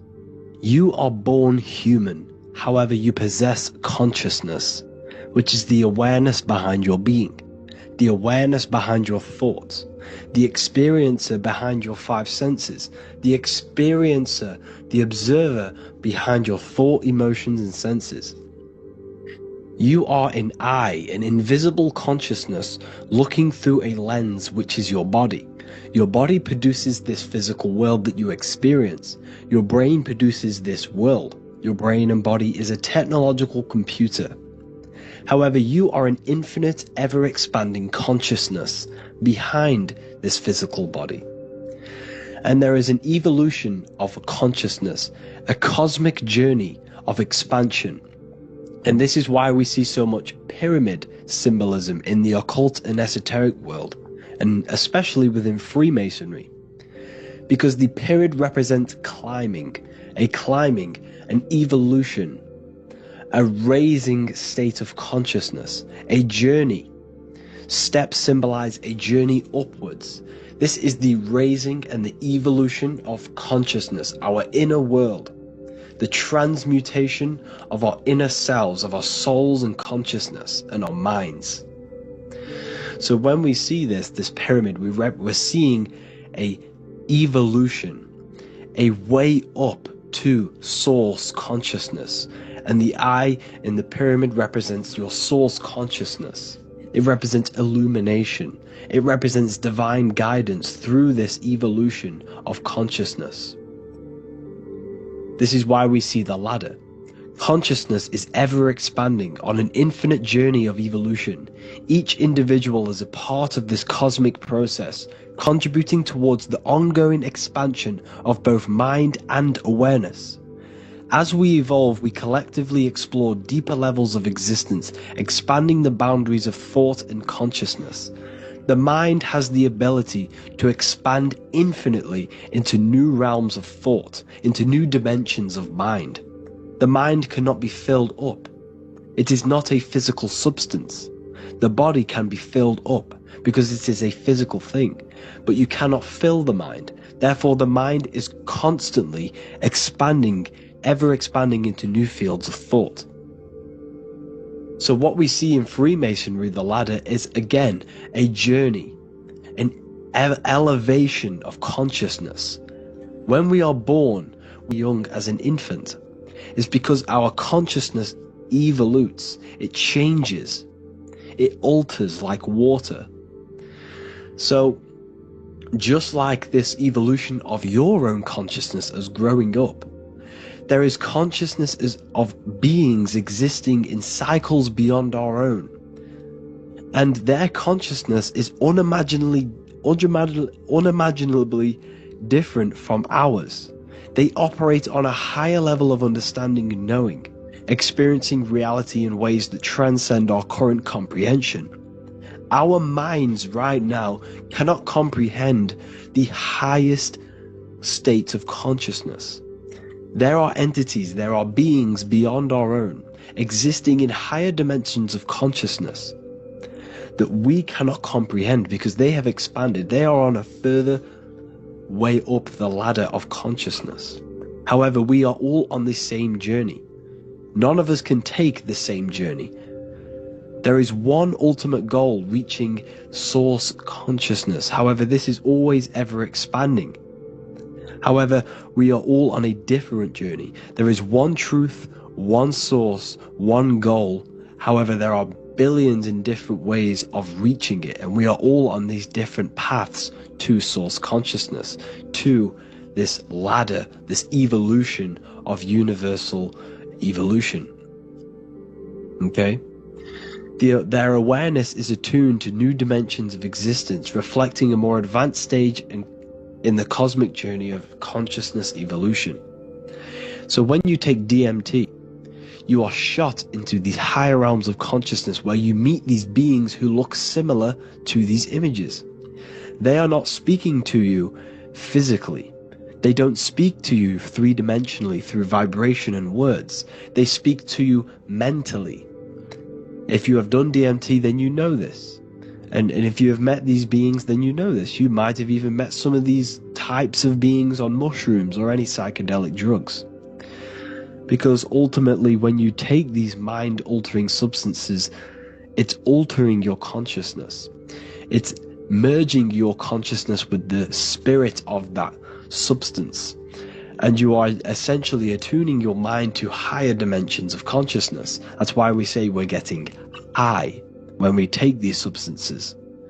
Therefore, when you meet these beings on DMT, you are essentially meeting beings who are attuned to higher dimensions of consciousness, and they speak to you mentally. They speak to you telepathically through thought, because the universe is mental. Everything exists within the mind. The way you are now, your physical existence, is a state of mind. Mind, thought creates matter. Spirit and matter are two opposing ways of thinking. If we have a very spiritual mind, ways of thinking, the mind attunes itself to different levels of understanding in different dimensions. So, essentially, this is what we're looking at. The body is a vessel for the fluidic, formless consciousness, leaving only the physical plane. The mind transcends these limitations, capable of perceiving the full scope of reality. It is through the mind that we access deeper truths beyond the material, tapping into boundless nature of existence. Physical existence is a thin band, a thin layer of reality. It's like 0.001 of reality.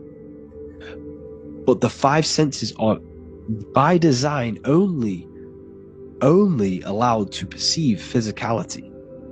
But the mind has the power to expand beyond this physical five sense state.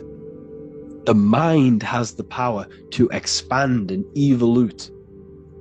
It is a conscious decision whether you want to take this path or not. You can stay in a three-dimensional way of thinking, or you can expand your consciousness from within. It's not an external journey. There is no God going to save you. You must save yourself. Therefore, behind every single one of these eyes is the same source consciousness. However, we are all different cells in a different journey. The organs in your body, the cells in your body are all alive. They all possess same consciousness, universal consciousness. However, we are all on a different journey of evolution. As above, so below. As the baby is in the mother's womb, when the baby becomes conscious, there is a world outside of its mother. What does it do?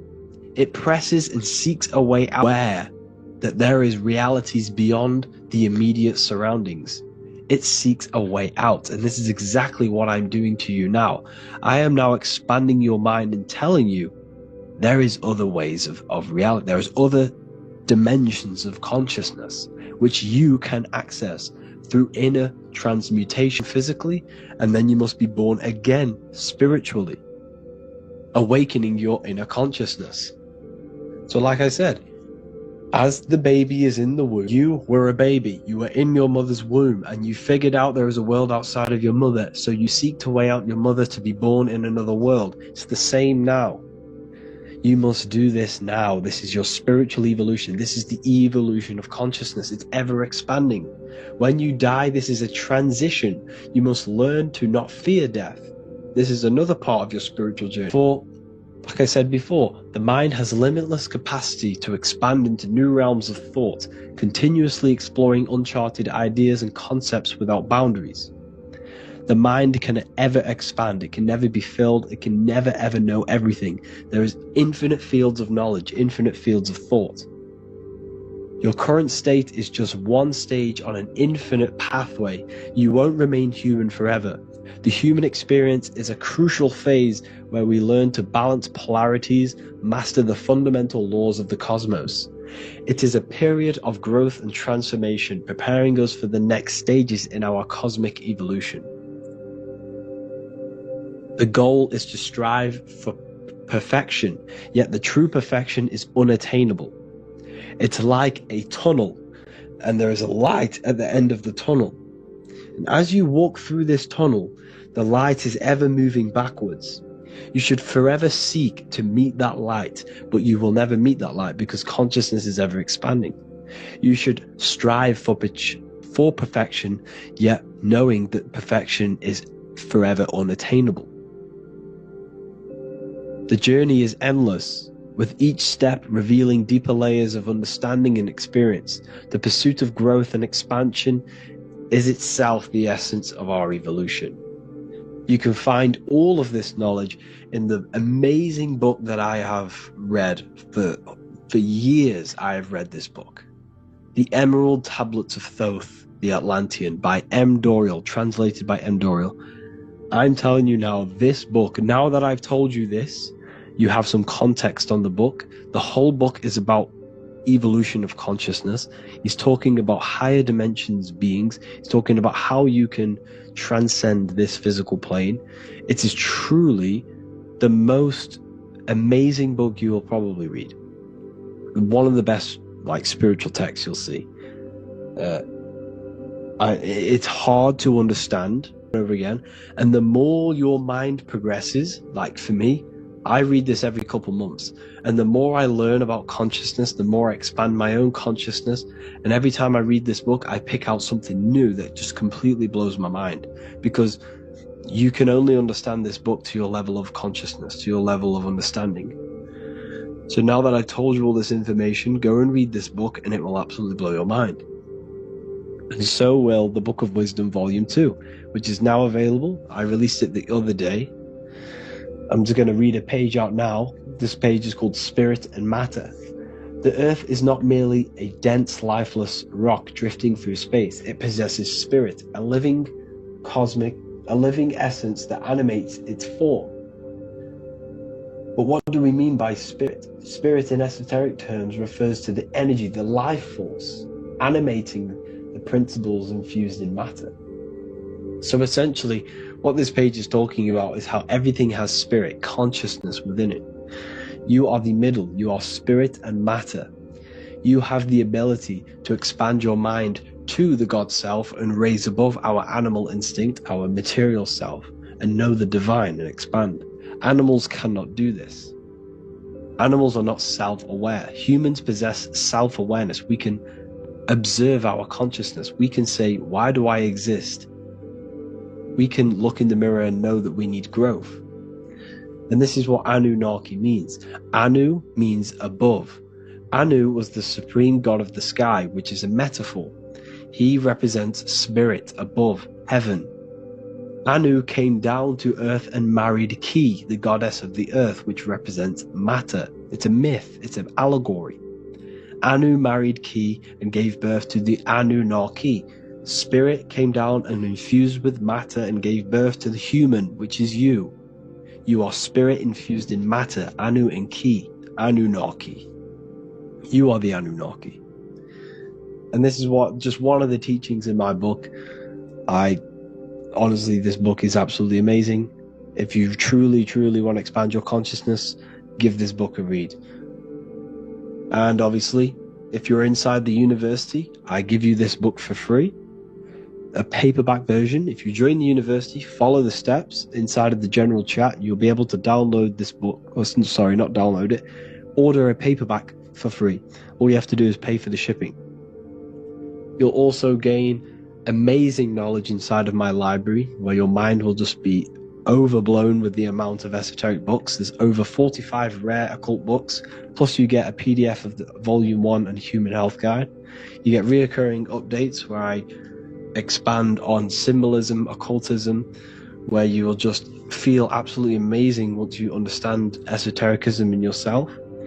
You'll also learn how to create the dream reality that you want with the Manifestation Mastery course, where I teach you how your consciousness creates reality. You'll have a real lectures where I post lectures on symbolism, occultism, esotericism.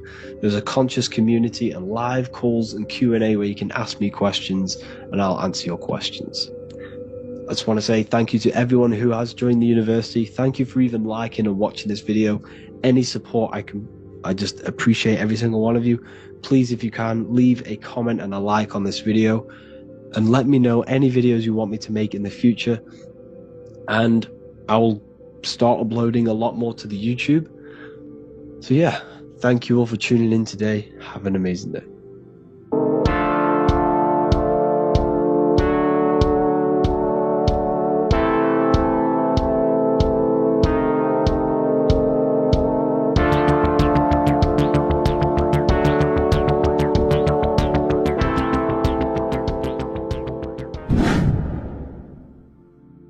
What is good, people? We're back with another video, and today we're talking about the chakras. Let's jump straight into this because I know there's been a lot of requests for this video. So let's jump straight into this. So you have 7 chakras, right? 7 chakras, and these chakras are feeding off your electromagnetic field, known as your aura. This is both positive and a negative pole, male of energy. They do not exist on this physical plane, they exist on the etheric plane. Okay, now these energy centers are known to regulate your emotions, and each energy center controls the organs and cells in that particular area of the body. So for example, your sacral chakra will control the cells and organs of your sexual reproduction area. Okay, the navel chakra or solar plexus will control the digestion in your body. See, with the heart just above the head. Now, this process of the chakras is obviously the 7 colors of the rainbow, starting from red, which is the lowest vibrational color, all the way to violet, which is the highest vibrational color. This, like I said, these energy centers are feeding off your electromagnetic field. So if these chakras are unbalanced, they are taking too much energy from your electromagnetic field, making it weaker. Now, this is the North Pole. As you all know, the Earth is flat, and we live inside of a giant torus field, and the North Pole is the Earth's heart chakra. And this is why the aurora borealis, or the northern lights, whatever you want to call them, the heart chakra, which is green, right? Now, you do work your way up to these. However, this is a torus field. You are a torus field. You have different layers of this torus field, right? And you need to balance all of these chakras, but you can't move up these chakras until you open the one below it. So it's like a stairway. You can't go to your solar plexus without going through your sacral. You see? So you have to work up these. However, you have to work up these in chakra. Now, they exist on the etheric plane. They exist on the etheric plane, and the etheric plane is a layer of the material plane. It's the one higher than the material plane, and then after the etheric plane, it melts into the astral plane. So they exist just between the physical and the astral aspect. Now, this is the yin and yang matter, which is the lowest root chakra, physical matter, and then to spirit, because high vibrational matter turns into spirit, low vibrational. Now, when you see ancient paintings with the halos, you see this is like a toroidal field coming out the top of his head, you see, with a halo. This was symbolizing in the old days, in the ancient days, that they've aligned their chakra, they've reached Christ consciousness, which is God consciousness, right? Now, this electromagnetic field is the apple that we bit out of in the Bible. Because you see, that apple is a torus field. So they were metaphorically or personifying the torus field.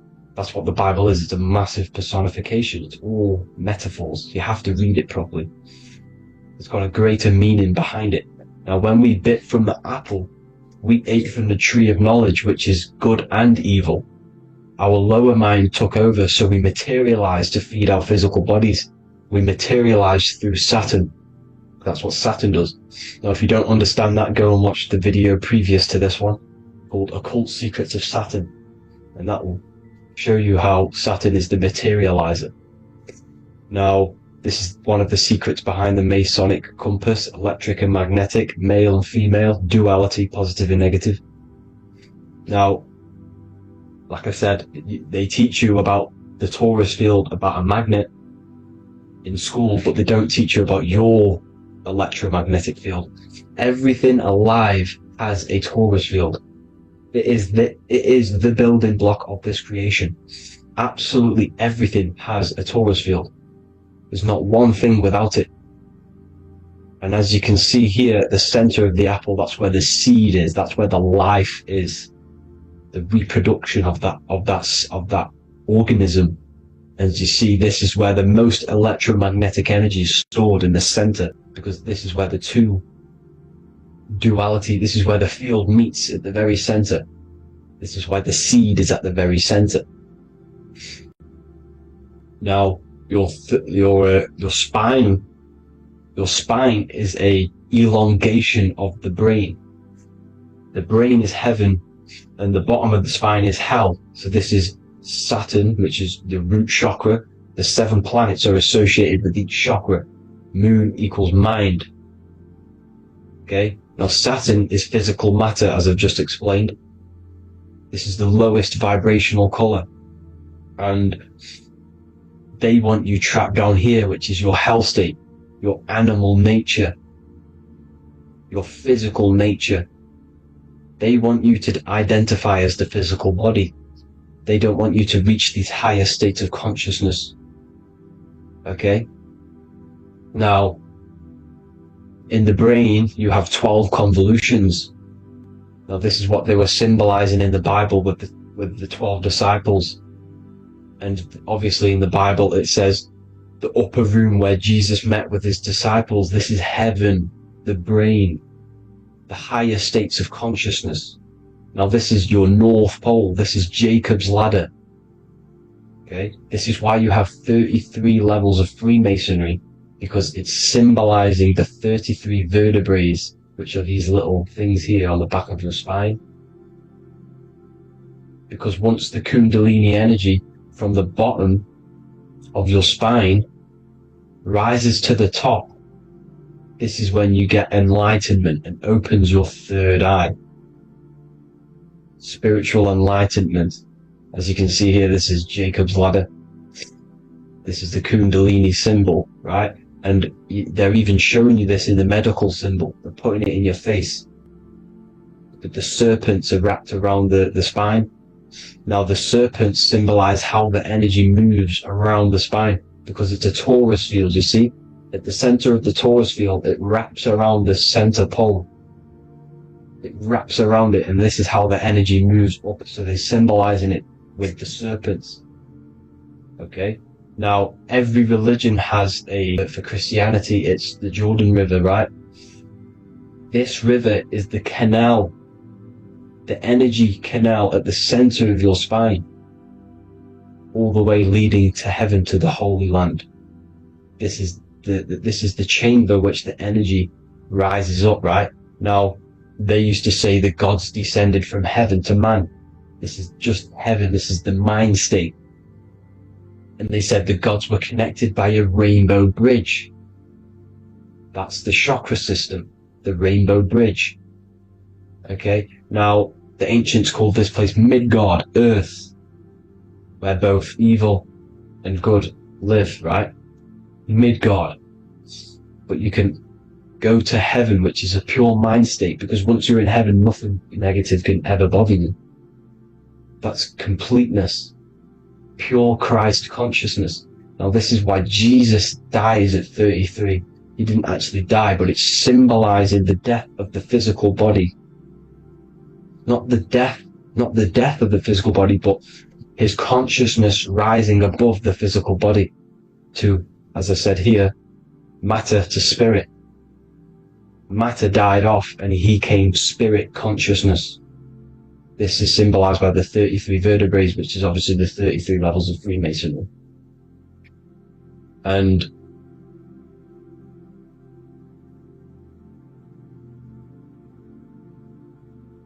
now the pineal gland, which is at the very top of this Jacob's ladder, or the River Jordan, the canal, your 33 vertebrae on your spine. This is where the pineal gland sits, right? At the very top, at the center of your brain. Now, there's multiple ways this was symbolized. The Eye of Ra, which is used by the Egyptians. Now, this pineal gland is the seat of consciousness. This is where your consciousness is stored, right? And the ancient Sumerians used the pine cone, hence why it's got the word pineal gland, the seat of the soul consciousness. It produces DMT, dimethyltryptamine, which is known as the spirit molecule. And the pineal gland is wrapped in microcrystals, and we all know crystals transfer frequency and energy. Now, radios use crystals. A radio is a frequency transmitter, turning a frequency into a frequency that we can hear with our ears, right? Because all the radios are actually playing right now in your ears. However, our ears can't pick it up, so the radio transmits it into a frequency that we can hear using crystals. So this is the power of crystals, and this is what our third eye is wrapped in, crystals. Now, this third eye is not actually your third eye, it's your first eye. When you're being materialized in your mother's womb, this is the first gland that is produced, and everything's built around it, because it is the consciousness. It is your consciousness. Your consciousness never dies, ever. It's an eternal essence. It lives forever. You never actually die. Only the mortal body dies. Now that's what we call life. Life is abided by time, and time is change.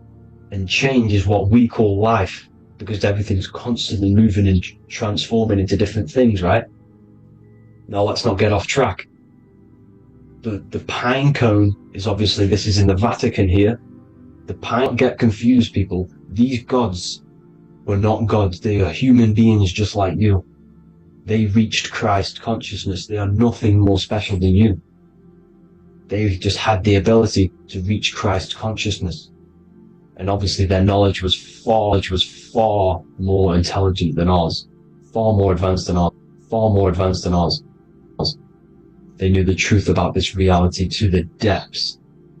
Now, the ancient Hindus had a goddess called Kundalini, which is said that she descended by the means of a ladder or a cord from heaven, which is symbolizing the spinal cord.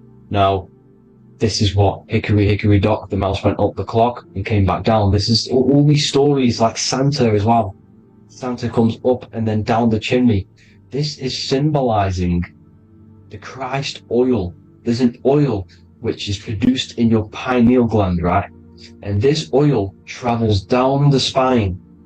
And once it's down on the spine, you must have to raise your vibration to heat up this oil and turn it into a gas, and it travels back up the spine through like the serpents, and this awakens the third eye once it's coming back up the spine and hits the pineal gland. This is the secret behind Santa and Hickory Hickory Dock, because Santa comes down and feeds the presents and goes back up the chimney, and he lives in the North Pole, the positive pole. This is the North Pole, people, and the presence is your sacred oil.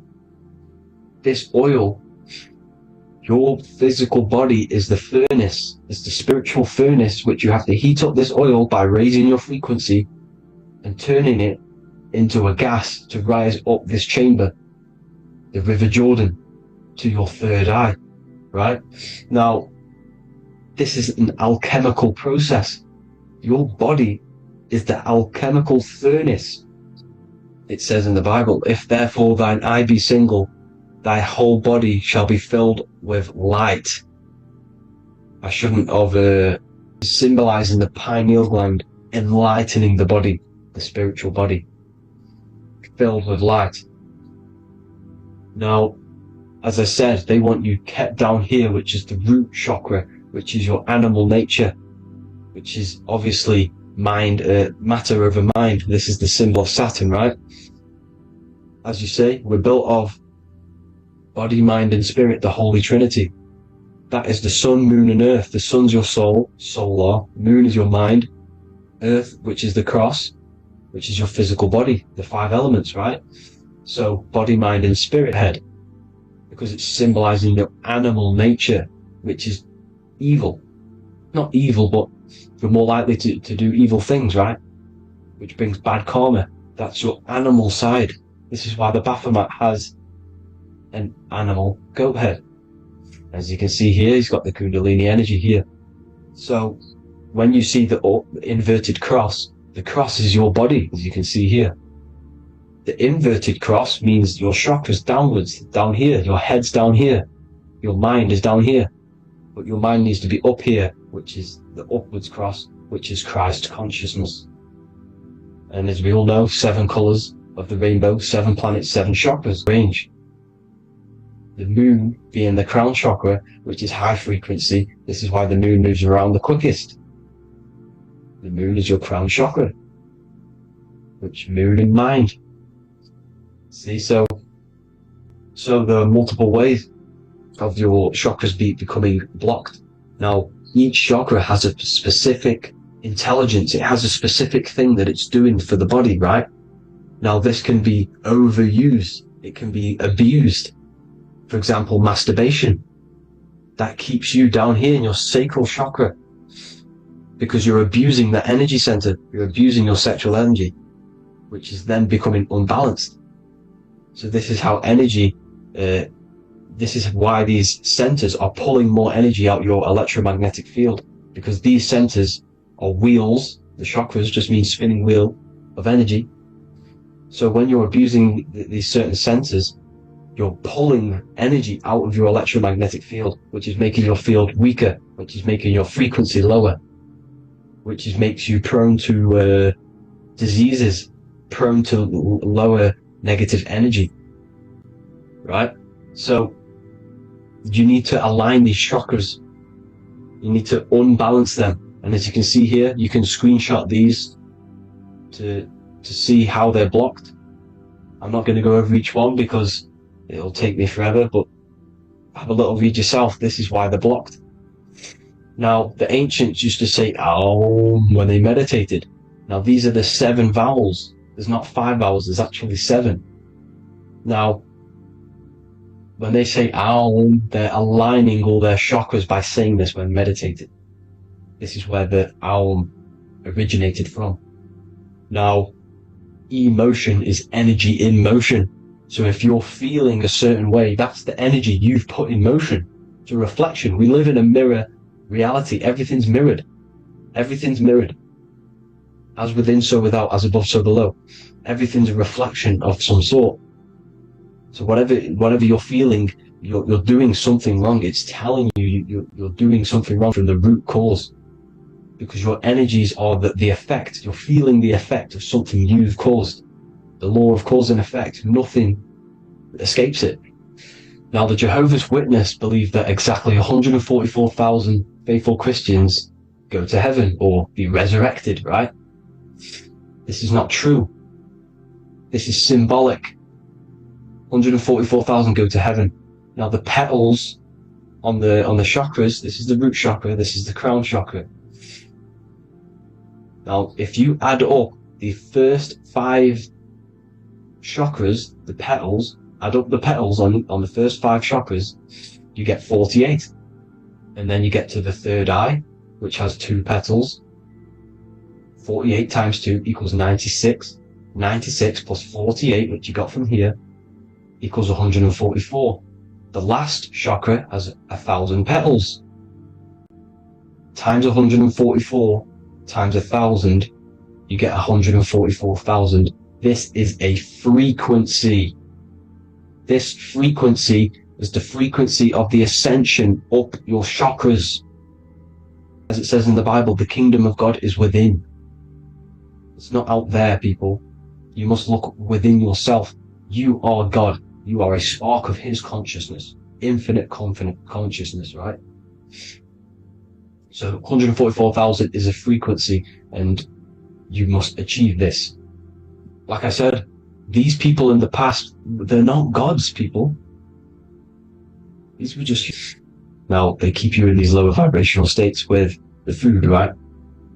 And as you can see here, all of these fast food restaurants are mainly are red and yellow, which are these lower states, these lower 2 chakras, lower vibrational colors, because they want you trapped down here in matter. And these foods are so low vibrational, they will keep you down here, because your gut produces, I think it's like 80% of melatonin. Melatonin is your feel-good hormone. These foods will not make you feel good. This is very low vibrational. Meat. It's not meat, it's raw flesh. These animals are stripped from their family, put on a conveyor belt. Think of all the fear that's running through their blood. All the hormones, all the fear. And you're gonna go and eat that very low vibrational energy. As you can see here, this is the light photons within fruit. You can see the light, the life force in this fruit. You must think, feel, and do positive to raise your vibration. As you can see, earth equals heart. If you rearrange it, everything in nature is green, right? The aurora borealis is green. You must align all these chakras and then live from the heart, because the heart's the center of the Taurus field. You must become the consciousness in the center. So that's it for this video, people. Thank you all. God bless.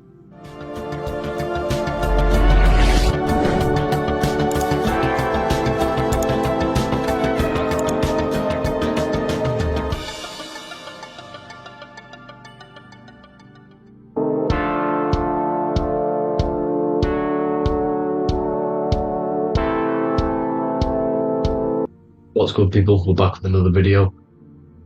This is going to just be a quick video. Manifestation, magic, bending reality. So let's jump straight into this. So you have a conscious and a subconscious part of your mind. The conscious is what you're conscious of, what you're actually doing, where you can choose or not. However, the subconscious is the part of your brain which is automatic. So all of the systems in your body, like the digestive system, your heartbeat, these are automatically being ran. And you do not have to tell these systems to do anything. You do not have to consciously tell your heart to beat. It's automatically doing it. And this is what the subconscious mind is controlling. It's like the dark aspect of your brain or your mind. It is the way bigger aspect of your mind. Okay, it controls all the systems in your body. Okay, and this is where all of your programs are. So when you're in it, from your childhood, what you've learned in school, all of these things are being kept in your subconscious. Maybe traumas and stuff like that. So the subconscious is the female aspect, and the conscious is the male aspect, because the male is all about action and doing, and the female is more about creation, creativity, intuition. So you have a right and a left hemisphere of your brain, and these are obviously male and female. The right side of your brain is your female. It's to do with creativity, imagination, intuition, insight. Okay, and this is one of the most important sides of the brain. This side of the brain is the most attacked by the elites, whatever you want to call them. This side is one of the most important, because obviously your intuition is a massive part of reality. And if you don't have intuition, then you lose track of the things around you. You can't consciously feel if things are wrong or right. They don't want you to have intuition or creativity or imagination. They want you in the left side of your brain, which is just reasoning, logic, and basic things. So they just want you to tell you what you want, tell you what to learn, and then that's it. They don't want you thinking for yourself, which is the right side of the brain. So whatever the conscious side of your mind impresses the subconscious side of your mind. So if you do affirmations, for example, if you consciously do affirmations every day, you're reprogramming your subconscious mind. You're impressing a vibration and a word into your subconscious mind, and therefore it will reprogram it. So the male and female aspect are symbolized by the Star of David as well. The male being the female energy. So every thoughts are electric, which is the male aspect. Emotions are magnetic, which is the female. Each thought creates a wave of vibration in all directions. So think of it like a water drop in a pool, but it going out in every single direction. It's not just flat. And these thoughts have a certain frequency, has a certain vibration. That vibration has a certain frequency. And this affects your aura. Every thought, every emotion directly impacts your aura and the strength of your aura. So if you're angry all the time, your aura in the astral plane will look red. However, if you're happy, it'll be more like blue and green. So it's very important. Your electromagnetic field is created out of your emotions and thoughts, and that affects reality because you're 60% water, and frequency and vibration create certain patterns and has a certain effect on water. We'll get into that after this slide. So each thought that people are thinking around you, you are actually subconsciously picking up these thoughts because it's emitting this vibration in all directions. So this is why you can pick up thoughts of other people on the odd tune with your intuition, your right side of your brain. You can start to pick up on vibrations, thoughts, and other people's auras. You can pick up on the energy once your third eye is open, and you know whether you should be in that environment or not. This is what we call an atmosphere. When we go into a room and you can feel the tension if someone's been arguing, for example. This is the atmosphere, this is the vibrations, these are people's auras emitting these certain frequencies and vibrations. Okay? So our aura is contained of multiple layers. Obviously we have the physical body. This is the electromagnetic layer. However, you have the different planes of existence: the spirit, mental, astral, etheric, and then physical. The physical is the lowest plane of existence. And the physical plane is a product of all of the planes above. So the mental impresses on the astral impresses into the etheric, and then the etheric creates the physical object. So the mind is the root cause of reality. The mind is the cause of everything. Your consciousness is pure cause. There's no effect. Everything you see in this reality is the effect. Everything that you experience is the effect, because the root cause was the mind. The decisions you made you experience that certain experience. And that decision was created on the mental plane. And this is just pure thoughts. And thoughts are things. If it exists in your mind, it is a thing. It's a certain frequency. You're then creating a higher vibration, electromagnetism, frequency and vibration, everything. You see, so this is why, for example, if I put my hand to a TV screen, if my finger was the same vibration as the TV screen, it would go straight through it. However, the particles in my hand and the particles on the TV screen are two separate vibrations. It's a vibration. Your vibrations are not matching, they're not similar, they're two complete different vibrations, and they're not aligning properly. So music has a massive part on this. Music is a massive, massive tool for the elites because music is frequency. And in 1975, the musical instrument are all tuned to 440 hertz. So Spotify, Apple Music, most of the music on YouTube is all set to 440 hertz. And 440 hertz is not divisible by 3, 6, or 9. And when you can't divide a frequency by 3, 6, or 9, it's not a natural frequency. As you can see here, this is 432 hertz. This makes a nice geometric pattern. However, 440 hertz is a distorted pattern.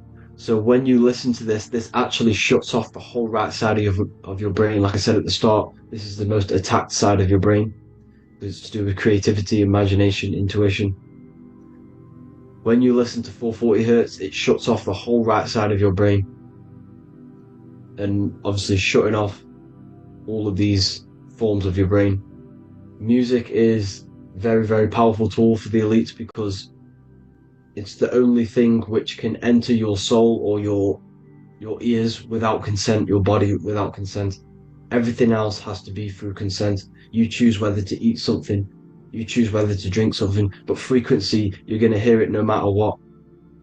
This is why it's so powerful, and music influences the body in many different ways. It's the most powerful imitator of everything. It directly affects all listeners. It directly affects intentions, gestures, movements, and actions. It stimulates your mind, and certain songs, certain catchy songs, can reprogram your subconscious mind, invoking certain emotions. This is why when you listen to slow beat songs, it makes you feel more sad. When you listen to upbeat songs, you feel more energetic. This is because these frequencies have a profound influence on reality and on how you feel. Because like I said, you are 60% water, and as you can see here, each frequency creates a different geometric pattern, and inside of you is 60% water. So like I said, 440 hertz is going to make a distorted pattern in your water, and this is going to have a profound effect on your emotions and your reality. So like I said, health is not, it affects the other two. So if you're eating wrong, it's going to affect your spirit and mind. If you're thinking wrong, it's going to affect your body and spirit. These are all interlocked. You have to look after them all. So it's very important you understand music. Stop listening to low vibrational music. To be honest, you want to listen to music without any sort of speaking inside of it. You just want pure frequencies, which are the solfeggio scale, like one of these, for example, 432, 528 hertz. These are all good frequencies. It's called the solfeggio scale. And these frequencies make you more in tune with nature. 528 hertz is what the earth vibrates at. So it's very important. And the Rockefellers are the one who changed this to 440 hertz. The Rockefellers, one of the elite families. So if you want to manipulate reality, it's very important to have your chakras aligned and having a high vibration, because the higher your vibration, the more powerful your words and your intentions are on reality. So the lower your vibration, the harder it is to affect reality, because you're on a lower state of consciousness. Like I said, you have the mental, astral, etheric, and physical. Everything is a product of the one above. As above, so below. This is what Hermes Trismegistus was saying in the Egyptian days. This is where it comes from. As above, so below. If you affect above, it directly affects below. So like I said, meditation helps on this, helps align your chakras. Think positive, feel positive. Like I said, your feelings are magnetic, your thoughts are electric. So once you combine these two together, you're then creating an electromagnetic frequency, and that will have profound effect on reality. So the law of cause and effect. The law of cause and effect. Every effect has the root cause. Like I said, your mind is the root cause of everything. Every decision you make is having a different effect on reality. Everything happens for a reason due to the root cause, which is your mind. You choose everything that happens in your life. Okay? So it's very important you understand this and you constantly make the right decisions, the good decisions to have good effects on your reality. You have to be very conscious of this law because nothing escapes this law. This is the law of all consciousness. So think about it. Imagine a massive ball of consciousness. However, off this ball are different sparks, and each one of these sparks are in each and everyone's body. This spark is governed by these laws, the law of cause and effect, the law of correspondence, the 7 Hermetic principles. It's very important you understand this because this mass ball of consciousness is what is obeying these laws, and everyone has this spark of consciousness inside their third eye. And like I said, everyone is the same consciousness. This is why if you do bad unto someone else, that will directly affect your reality. So if you hurt someone, it's going to come back to you in one way or another because you are that same consciousness. This is like a mirror reality. As within, so without. Whatever you feel on the inside, you're gonna see that on the outside. You're gonna experience that reality, whatever you've impressed. So there's different ways to bend reality to your will. This is kind of a sort of magic. So obviously you have black magic, which is manipulating reality to harm and influence others, or to be very selfish. And then you have white magic, which is manipulating reality for the good of humanity. So you do have to be very careful with your intentions, people, when you're trying to manipulate reality, because this is nothing to be played with. If you are manipulating reality for the wrong reason, it's going to come and bite you in the ass in some way or another. Because everything is balanced. Everything balances out in this reality. Nothing escapes the laws. Not one thing escapes the laws. So if you're stealing from yourself, because it's just going to come back in one way or another. Inside of everyone's heart, you know whether you're doing good or wrong. You know, you can feel it when you do something wrong. You can feel it when you do something good. The heart is the center of the torus field. It's balance. And this is why you say follow your heart, because it's the center of the torus field. It's very important to listen to this inner voice inside of you, because that is telling you the right things to do, the good decisions to make. And when you keep following that voice, that good voice inside of you, it takes you to your life path. Very important to follow that voice. However, don't let the ego get in the way of it. Don't care what your friends are going to say. It's very important to understand this. So, you have different ways of manipulating reality. You have sigil magic. This is where you create your own sigil or symbol. You create your own sigil and symbol, and then you charge it. You behind that symbol you have an intention. So for example, if you want to manifest wealth, you create a sigil which represents what you want. You create that sigil, you draw it out, you charge it, because wherever your attention goes, energy flows. So whatever your attention is, you're sending energy that way. So what you do with your eyes and your hands, you place attention on the sigil. Imagine that it's glowing. Imagine that you're sending energy to the sigil. And then you burn the piece of paper once you've done this. And then after this, you meditate on that symbol. You constantly think about that symbol, because that symbol is the frequency, is the thing that you want to manifest. So that's one way. Or you can just meditate on your reality. So imagine yourself having already what you have. This is what they call a mindset. You must set your mind to the frequency what you want to manifest. Okay? So if you want to manifest wealth, for example, imagine yourself being wealthy. What would it feel like? What would you be doing? Imagine a scene in your mind. Constantly do this, and you're putting out that frequency. Like I said, you must think, because the thoughts are electric, and then you must feel, which is magnetic. Together this creates an electromagnetic frequency, and this is how you attract things to you. You will attract the certain people to come in your life to bend reality to your will. Okay? Or you've got mirror magic. Stare yourself in the mirror, because a mirror reflects light, it also reflects energy. So you've got to be very careful with what you say to a mirror. You've got to be very, very, very careful, because whatever you send into that mirror is directly sent straight back to you. So if you're thinking negative, you're sending negative. energy back straight to you, and that's going to have an effect on your reality.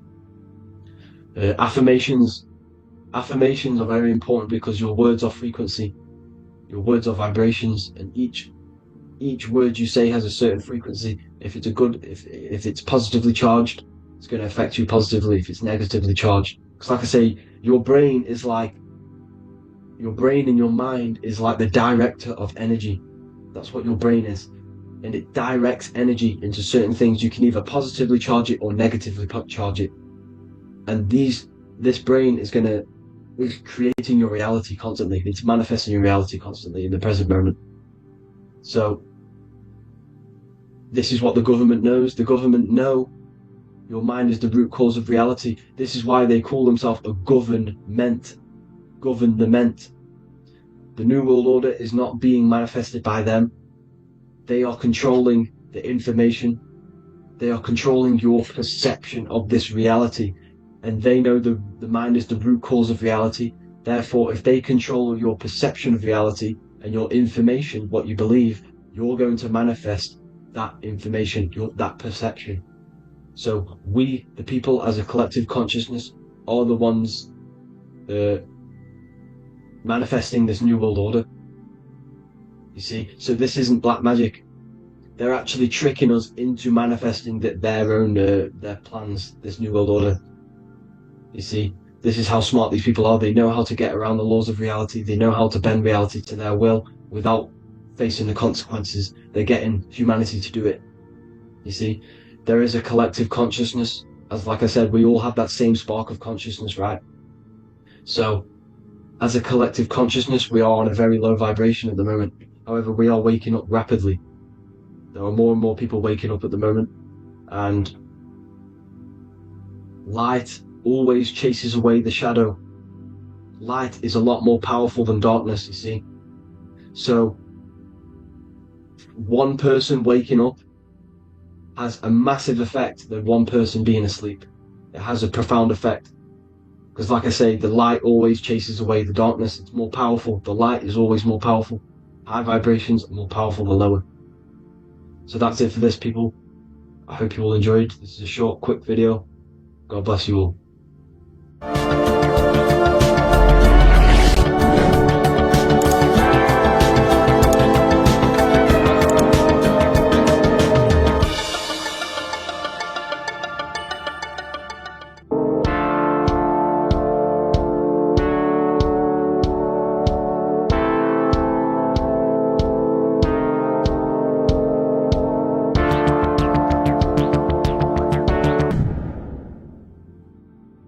Welcome back, people. We're back with another video.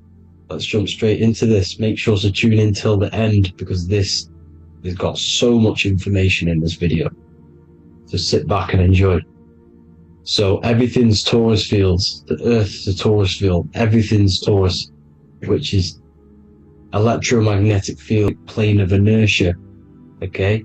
You got red shift, blue shift, positive, negative, south and north pole, right? This is what the ancients were showing with the tree of life. As you can see here, this is the torus field. Okay, now the inertia is the 0 point. So this plane is a 0 point. It's the balance between two poles. Okay, now this creates matter, because matter is two opposing forces in motion equalized. So these two forces coming together is what creates matter on this physical plane. And this is why we can't see the electromagnetic field, because it consists of one of the elements, which is either electric or magnetic. But when they combine together, it's what? Don't get confused by duality. Duality is two opposing forces, but them two opposing forces are created by the same substance. It's two aspects of the same substance. So for example, water and ice are the same thing, you know what I'm trying to say, but it's two aspects of the same substance, because all is one. The whole universe is one. All goes back to the one, which is God, the creator, or magnetism, whatever you want to call it, because magnetism pulsates. electricity has two poles, red shift, blue shift. Okay, so red shift, blue shift is electricity, and electricity vibrates, and all vibration always comes back to a standstill point. But magnetism is what pulsates. This is why your heart pulses. You breathe, which is a pulse. This is the breath of the universe. It can be spelled heart. If you just move the H to the beginning, it spells heart, okay? Because the heart is the center of the torus field, which is the heart chakra for us humans, okay?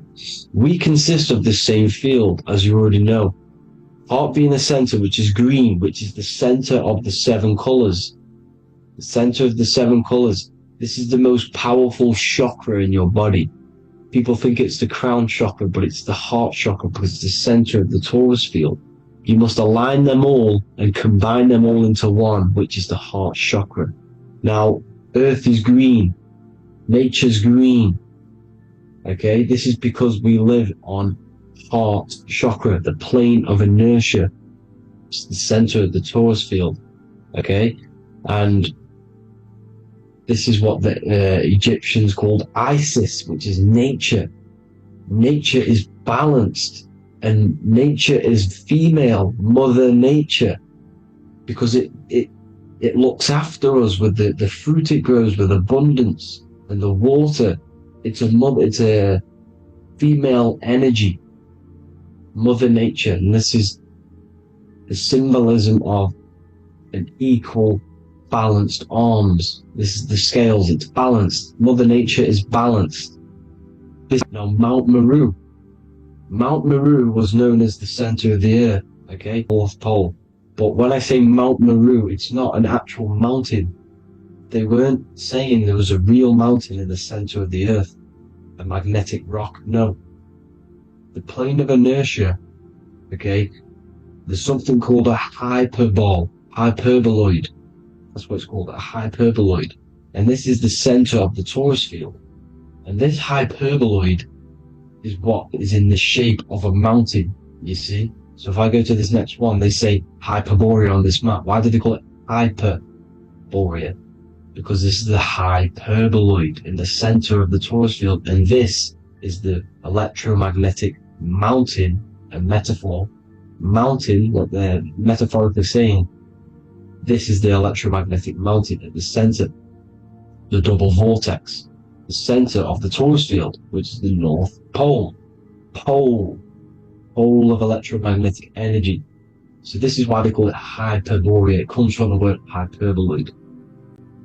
And the center of the earth is so sacred, and they symbolize this with, obviously, the North Star, which is Polaris. And this is where the swastika comes from, because it's the 4 seasons moving around the North Star. This is the Big Dipper constellation moving around the North Star, which is Polaris. There's that pole again. Pole. Magnetic pole of the torus field. And this is where the green, emerald green, aurora borealis comes from. It comes from this center hyperboloid at the center of the earth, where the most electromagnetic energy is stored.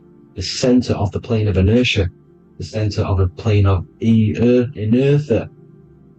This is the all-seeing eye as well. As you can see, they've got the sun, the moon. This is the Masonic cosmos, the sun, the moon, and the all-seeing eye, because the eye is Polaris, the eye of the stars. It's all a big eye. Now, the eye means a lot more as well. It's not just that. There's different ways you can interpret symbols. Now, this is the emerald tablets. Deep in Earth's heart lies the flower, the source of the spirit that binds all in its form. Okay? The flower of life is thine own place of thine spirit, and streams life to the earth and its children, renewing the spirit from form unto form. Earth, heart, you see? So much symbolism of the ancients, the 7 layers of heaven. 7 layers of heaven, which are the 7 planets. Okay? These planets are the solar system. It's the solar system because we are the soul. We are the sun, the soul. And we're inside of a solar system, which is the 7 planets. That's why there's 7 layers of heaven.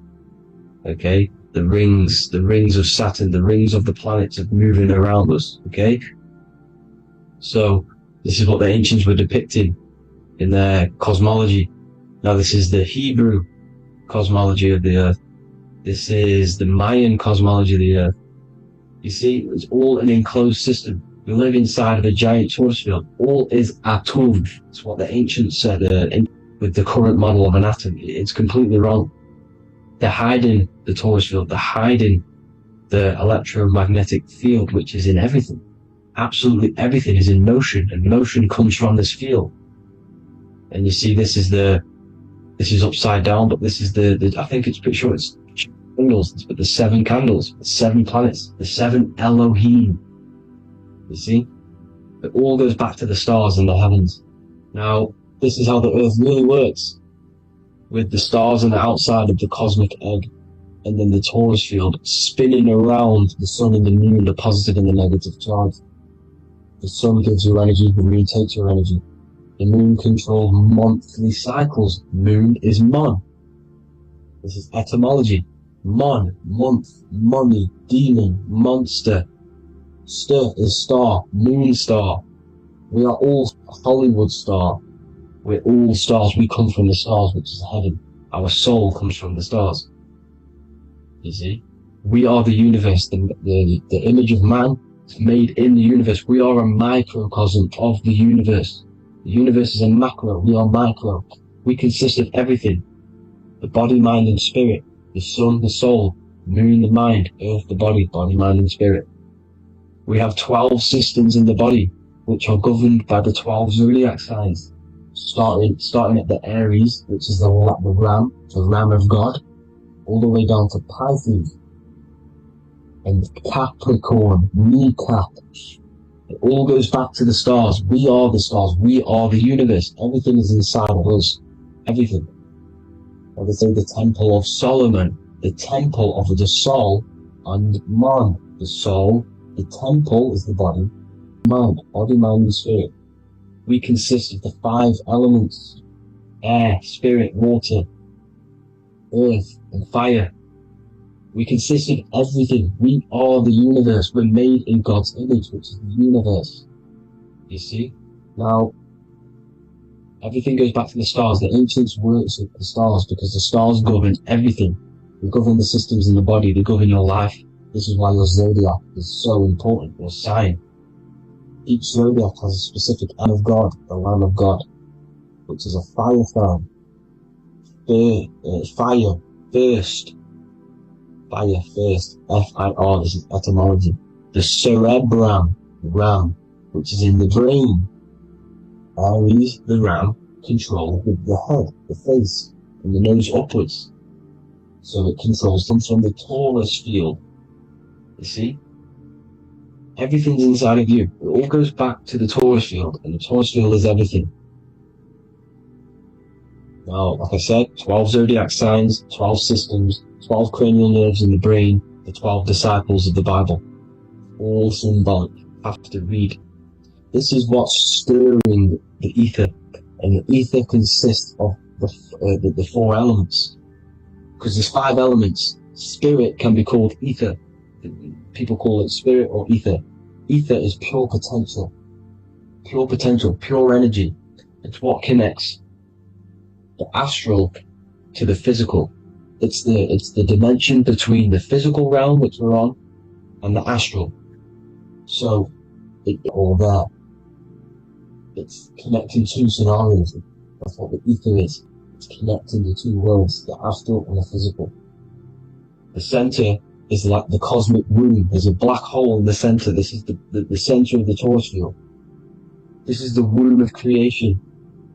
This is the womb of creation around. Everything's in motion. Light is motion. Everything's motion.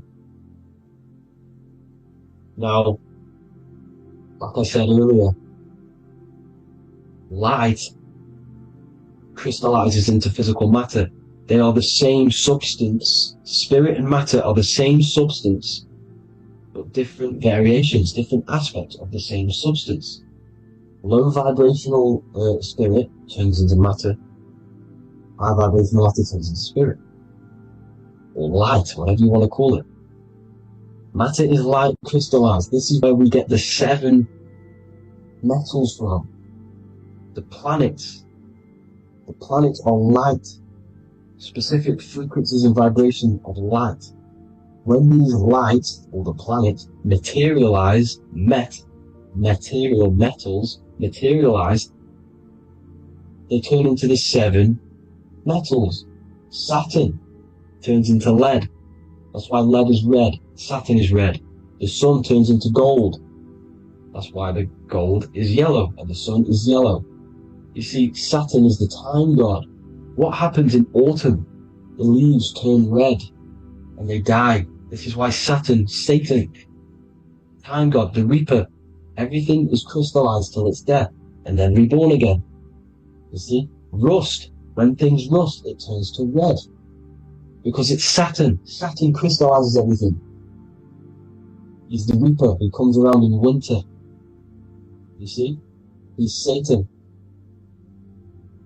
Jesus and Satan, the sun and Saturn. They say we live in a solar system. The solar system, I think I've already just broke this down. The 7 planets are the 7 chakras. Everyone already knows this. But I'm going through it anyway. But this is where we get the 7 planets from. And the 7 metals. You see, all the ancients knew it was an enclosed electromagnetic system. It's not a spinning ball in the middle of space, people. They want you to believe this so you get stuck in this material world. Because if you believe everything's material, you can never affect this plane effectively. You can never create your life effectively if you don't understand the planes of existence. Because the mental plane is a higher plane. And it breaks down and it controls the planes below it. The mental plane, hold on, I've got it here for you. The mental, the astral, etheric, and physical. Etheric connects the physical to the astral, but the mental is what's above them all. You see? Now, it's important to understand this. It's important. However, the ancients always talked about the enclosed system. Only NASA, which is introduced around the Roman times, not NASA, but the globe Earth was introduced around the Roman times. Okay? By these Masons. These Masons introduced this because they wanted to take over the minds of the masses and control them. Discovering the truth about your mind and how it creates reality and stuff like that. So, this is the Masonic cosmology. The 5-pointed star, the 5 elements. The checkerboard for duality, positive and negative, the 2 aspects of every substance. This is another ancient painting depicting the firmament, the stars inside the firmament, the sun. You see, the ancients worshipped the sun because it's so important for sustaining our life. It's the only reason we're alive is because of the sun.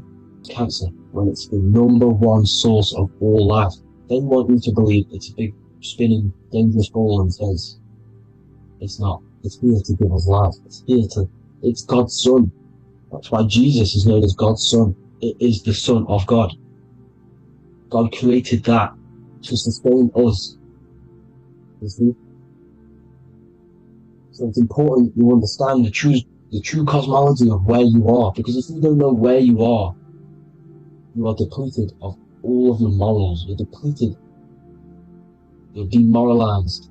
You're lost. You don't know where you are. You don't know where you exist. Okay? Once you accept the globe model, the heliocentric model, you will subconsciously think that you come from nothing.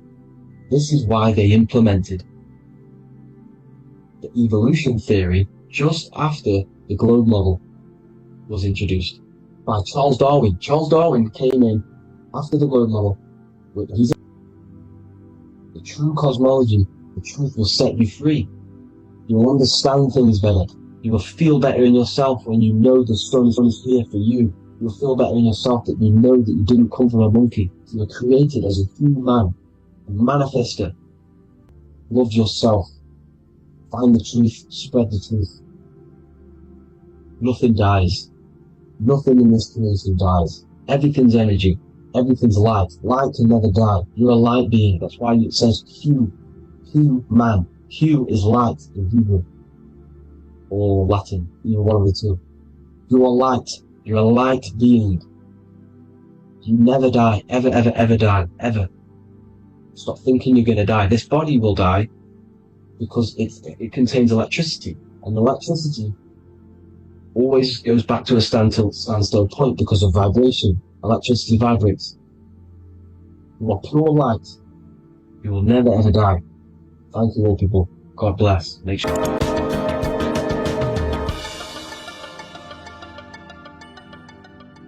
Welcome to Revival of Wisdom. What is good, people, is Revival of Wisdom. We're back with another video. Today we're going to be talking about the importance of Saturn and the occult. Let's jump straight into this. So Saturn is the god of the earth, right? It's the time of God, change, destruction, physical matter. He creates and destroys because the energy of Saturn is the key to crystallization. It wraps things in physical matter, right? He creates everything, all life forms, and he takes things back because the day that you're born, that's the day that your expiry date is coming. The time is ticking until Saturn takes your life. This is why he's known as the Reaper. Okay? As he's personified as eating his child here in this ancient Roman painting. As you can see, he's eating the child. We are all children of Saturn, right? He creates physical matter, our physical bodies, right? He's the god of time because he's the slowest moving celestial body. He's the Lord of the Rings, as you can see here. He's the last one on the ring. He's the slowest one moving, okay? So, he is the Lord of time, destruction and creation, okay? This is why his name is Saturn, Satan. He's the devil, okay? But I'm not saying Saturn's evil, guys. It's a part of life. Everything lives and dies, right? He's the key to crystallization. Now, as we have the clock here, our god Saturn, or Chronos in Greek, just means time. He's also the god of time, as I've already said. 60 seconds in a minute, 60 minutes in an hour, 24 hours in a day. Add 2 plus 4 equals 6. 60 seconds, 60 minutes, 2 plus 4 equals 6. That's 666. Okay? And as you see on the clock, 6 take away 12 equals 6. 7 take away 1 equals 6. 9 take away 3 equals 6. 6 is the number of Saturn. It's associated with Saturn, right? He's the god of time, of justice. Everything goes back to the Reaper in the end. Everything lives and dies. Now, the artwork of him, he's always got the Reaper staff. You see, it's personifying death. Now, when you see this, the Romans were not saying Saturn was a real person, a real god in human form. No, this is personification. This is what the ancients always did. They personified, just like the Bible. It's all personification. So the personifying Saturn eating its children because it eats, it's the Reaper. No one can escape the Reaper. No one can escape death. Now, Saturn is 666, which is in the Bible, the number of the beast, right? The number of the beast, Satan, 666, right? So on the North Pole of Saturn, you have a hexagon which makes a cube, right? Now this hexagon, when you join up all the corners, creates the 6-pointed star known as the Star of David, right? In the Jewish religion. Now, as you can see, the 6-pointed star has 6 points, 6 mini triangles, and a 6-sided hexagon. That makes 666. And also, your Saturday is named after Saturn, the 6th planet, the 6th day of the week, and has a 6-sided polygon on its north pole. That's also 666. Now, this Star of David, this symbol goes back thousands of years, and it originates from Saturn. It's not the Star of David, right? It originates from Saturn. It symbolizes the physical and spiritual aspect combined into one, which makes us humans, right? Also symbolizes the male and female combined into one. These two sacred energies create the human. We consist of both male and female energy, also known as the Seal of Solomon. And we all know, if Solomon was a real person, he talks about communicating with 72 demons. He could apparently, in the text, he could communicate with 72 demons, and this is sorcery. This is black magic. Now, this symbol is associated with hexing people. When you place a hex on someone, that is a form of witchcraft, which a hex is just a curse. When you're cursing someone, this is black magic. Now, the black magician would stand in the middle of the symbol and cast his spells onto other people. Now, this symbol is obviously on the $1 bill, twice on the $1 bill. And it's very, very ancient symbol, and it originates from Saturn. And let's keep going. So the cube. So I just said how you see the cube on the North Pole of Saturn, right? The cube is limited. It's a 3D shape. It symbolizes limitations to the physical 3D dimension, the third dimension, the physical realm which we are in. Now, as you can see, the color associated with Saturn is black, right? Black is infinite potential. Black is the creation of all things. Before there was light. Light is born out of blackness, darkness, okay? Now, black is physical matter. And as you can see, the black cube, black symbolizing physical matter, the cube being limited, as the physical realm that we are in is limited. It's not like the fourth dimension where everything can exist in a thought. The third dimension is limited, right? And this is what Saturn is. It limits you to the 3D 666. Your body limits you to your physical body. Now, these black cubes are placed everywhere. As you can see, Australia, Denmark, Manhattan. There's one in New York. As you can see, the Apple have a cube. The Nintendo GameCube. Trump Tower is a black cube. This is worshipping the energy of Saturn, the god Saturn. Okay, it's not a god, it's a celestial energy. However, it rules over Earth because it pretty much created the physical realm. Now, as you see, when you go to a funeral, you wear black, a black suit symbolizing Saturn, which is the color associated, black.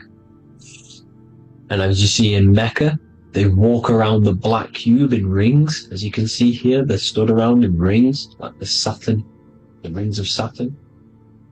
The Mercedes symbol. You probably wouldn't notice that, but yes, it's Saturn. And when you graduate from university, you wear a black cube on your head. This is all symbolizing Saturn. Okay? Now, as you can see, the Jews here have a black cube on their third eye whilst they pray.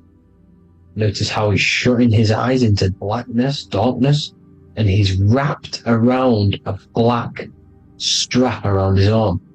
This is symbolizing the wrapping of physical matter, of how physical matter wraps things into existence. And as we all know, the Star of David is a Jewish symbol. So he has the black cube and the Star of David, right?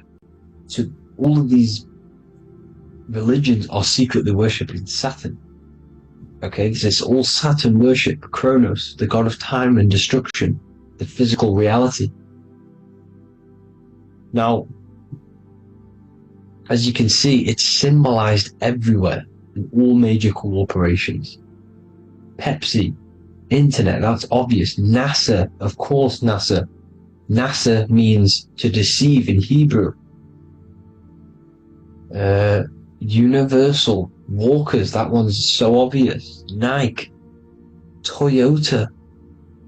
So many different ways they symbolize it. You either see the rings of Saturn or the black cube, as I just showed you here, the Nintendo and the Mercedes, right? It's absolutely everywhere.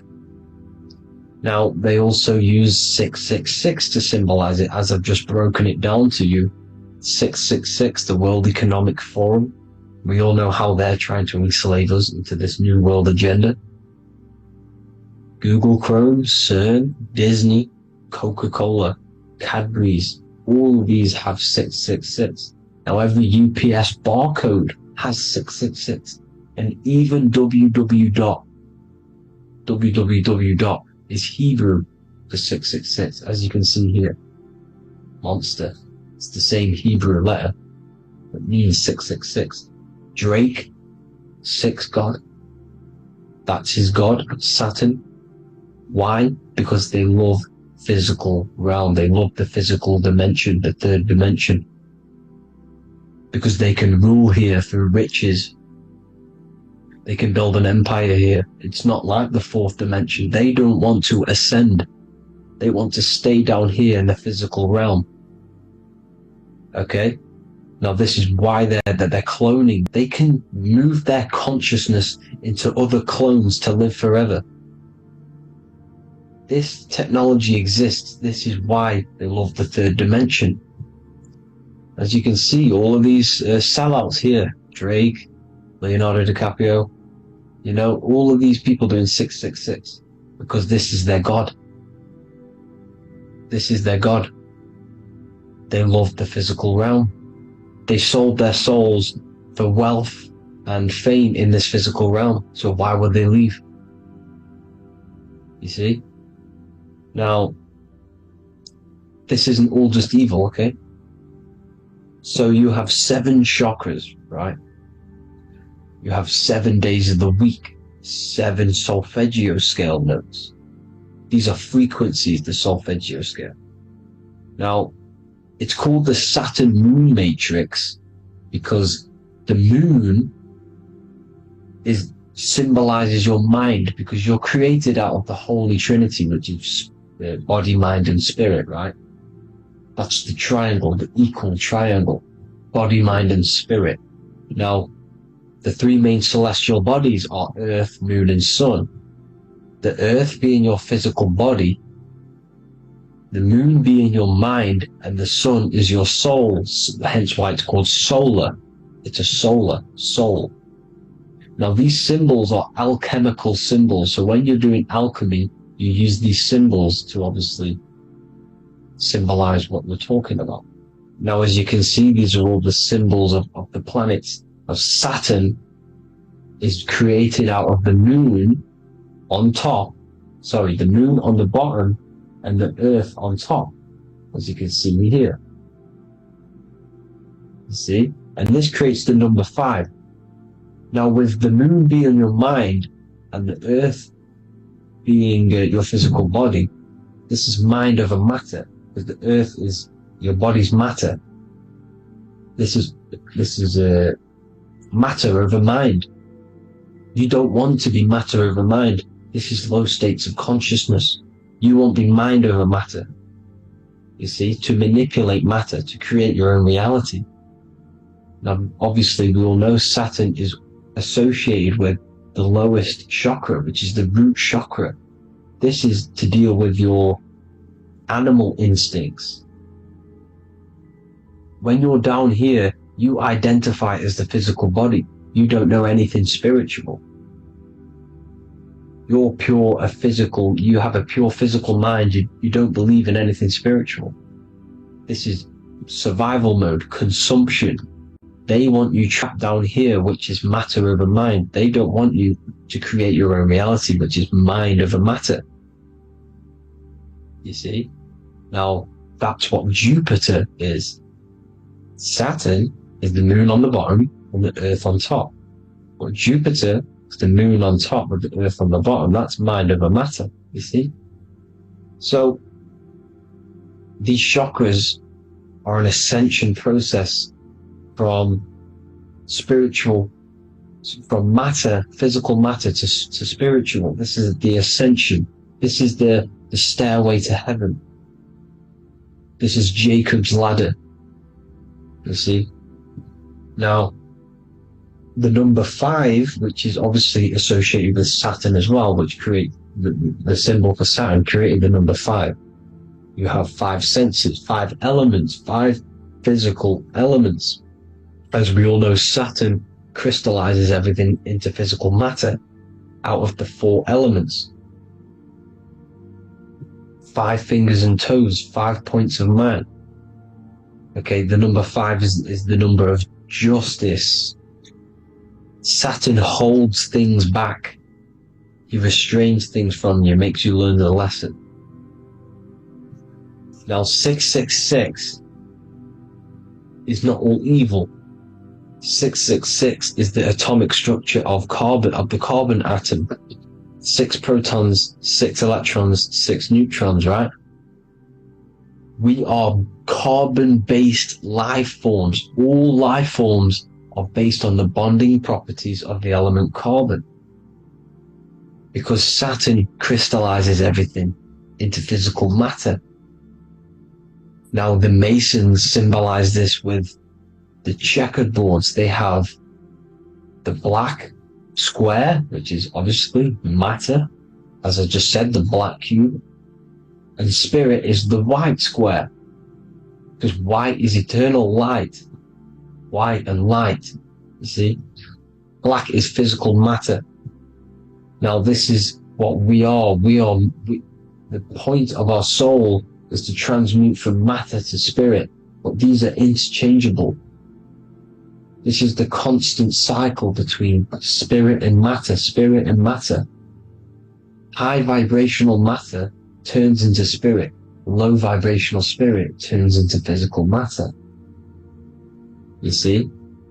Now, we are carbon-based life forms. This is what 666 is, the number of the beast. Well, when I say we, the physical body is the beast. It's the animal. It's the carbon suit to operate in this physical dimension, in this physical realm. See? It's the vehicle used to operate in this physical realm. But your mind isn't from this physical realm, you see? The brain is the physical manifestation of the soul. Okay? So, as you can see here, the spine is an extension of the brain. Everything goes back to the brain. This is literally what your physical body is. You see, this is the nervous system, and everything reports back to the brain, and everything's controlled from this control center. And this spinal column, at the top of the spinal column, is your third eye, which is known as the pineal gland. And this is the seat of consciousness. It's the center of consciousness. That is your true self, pure consciousness. This body is just a physical body. This body is mortal. This body runs out, but your consciousness lives forever. They don't want you knowing this. This is why they keep you down here in your lower chakra. They want you to believe everything is just physical. They don't want you to believe in the spiritual side of reality, because this way they can manipulate you, right? They want you matter over mind, because they know your mind creates reality. They know your mind is the root cause of reality. You manifest your own reality from the inside out. So this is why they control your perception of reality. They control your information in order to manifest their new world order. You, who are ignorant to knowledge and wisdom, you who are ignorant are manifesting their agenda because you accept their information and their perception of this reality. Now, this is why they tell you the globe model, the heliocentric model, to trap you into physical matter. Now, if you understood about this true form of this realm, you'd understand that there's a spiritual side behind everything. The spiritual side, something has to exist. The root cause of reality is higher planes of existence. It happens in the mind before it happens on the physical plane. You see? They don't want you knowing this. They want you matter over mind, which is the symbol for Saturn. Moon over Earth. The Holy Trinity.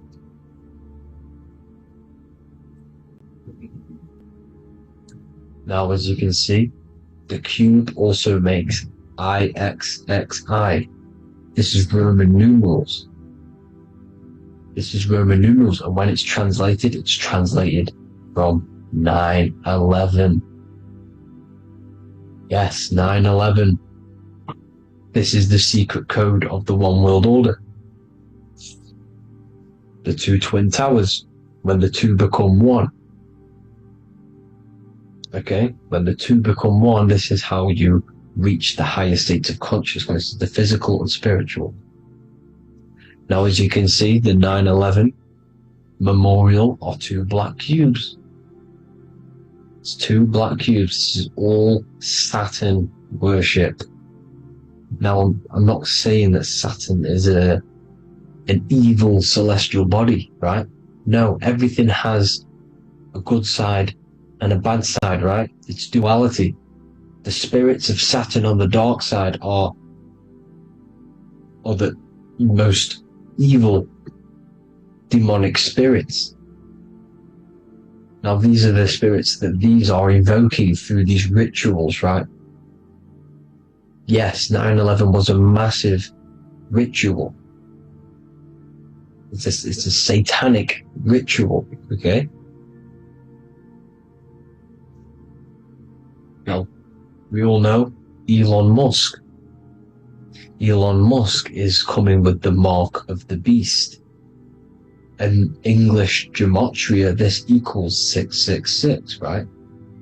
666, as I said, is the number of the beast. You are the beast, your physical body. You see how the Bible twisted things up to make things more confusing, right? But it's there. You just have to have the knowledge to be able to read the Bible properly. As we all know, we had this virus. I'm not going to say the name because I'll get flagged.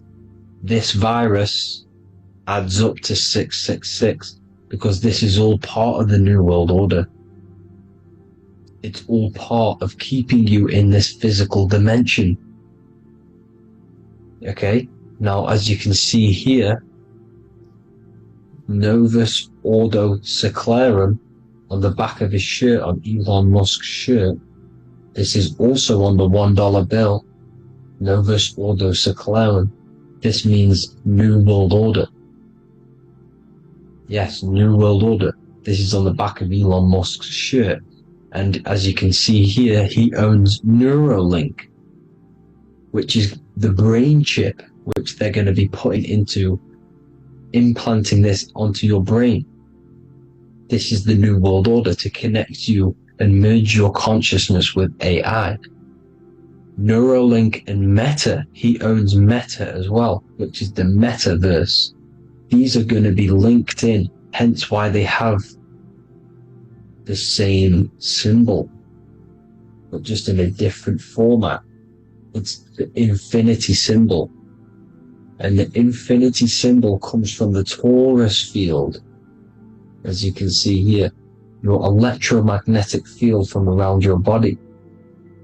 Now the end goal is, for this New World Order, is to trap your consciousness inside of an alternative reality being projected from the metaverse. Because the metaverse will be the reality, Neuralink will be the brain chip inside of your brain, projecting your consciousness into an alternative reality while they harness your energy of your physical 666 body. Now this stuff gets real deep, people. Now this is the end goal of the New World Order, is to connect you with AI. This is why they're trapping you and keeping you in these lower states of consciousness in the Saturn associated root chakra, so you don't find out about the spiritual side of reality. Because if you knew the truth of this reality, you wouldn't connect to AI. You see, you have the power within you to travel to other worlds, the astral plane, for example. You travel to different worlds when you are sleeping. Okay?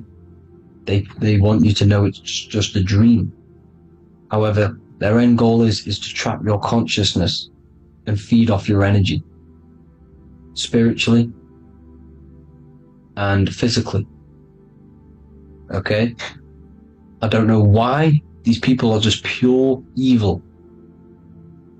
As I said, evil love bondage. They love the physical dimension. They don't want to ascend to other realms. These evil love the third dimension. This is why evil spirits will inhabit bodies, exorcisms, because they miss being in the physical realm. They miss it. Evil love bondage. So this is why they're cloning and putting their consciousness in clones to stay in this third dimension, to stay as further away from the source as possible. Okay? This is why they're doing it, and this is how it's all linked in. So I hope you all enjoyed this video. Hope you gained some wisdom. Please feel free to join the Telegram, and please leave a like and a subscribe. Thank you all, people. God bless.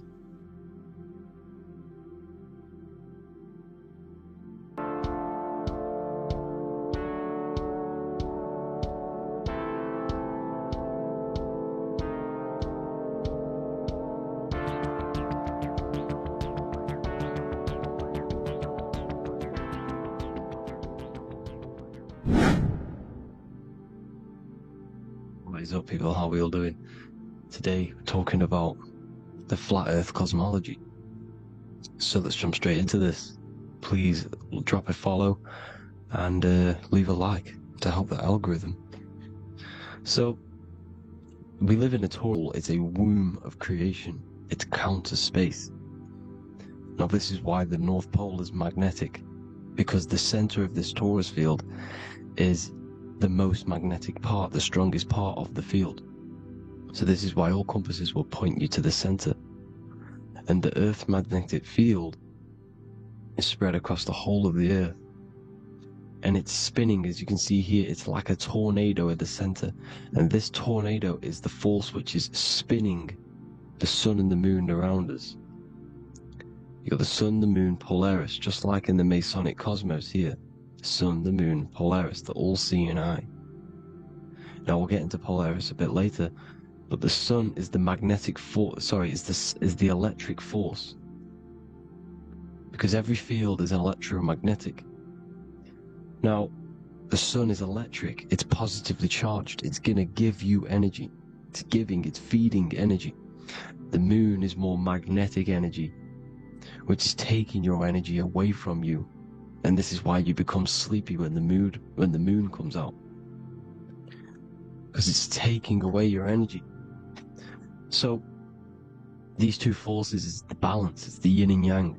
It's the balance. Everything in this creation is balanced because the torus field is the earth is the plane of inertia, the 0 point within the field.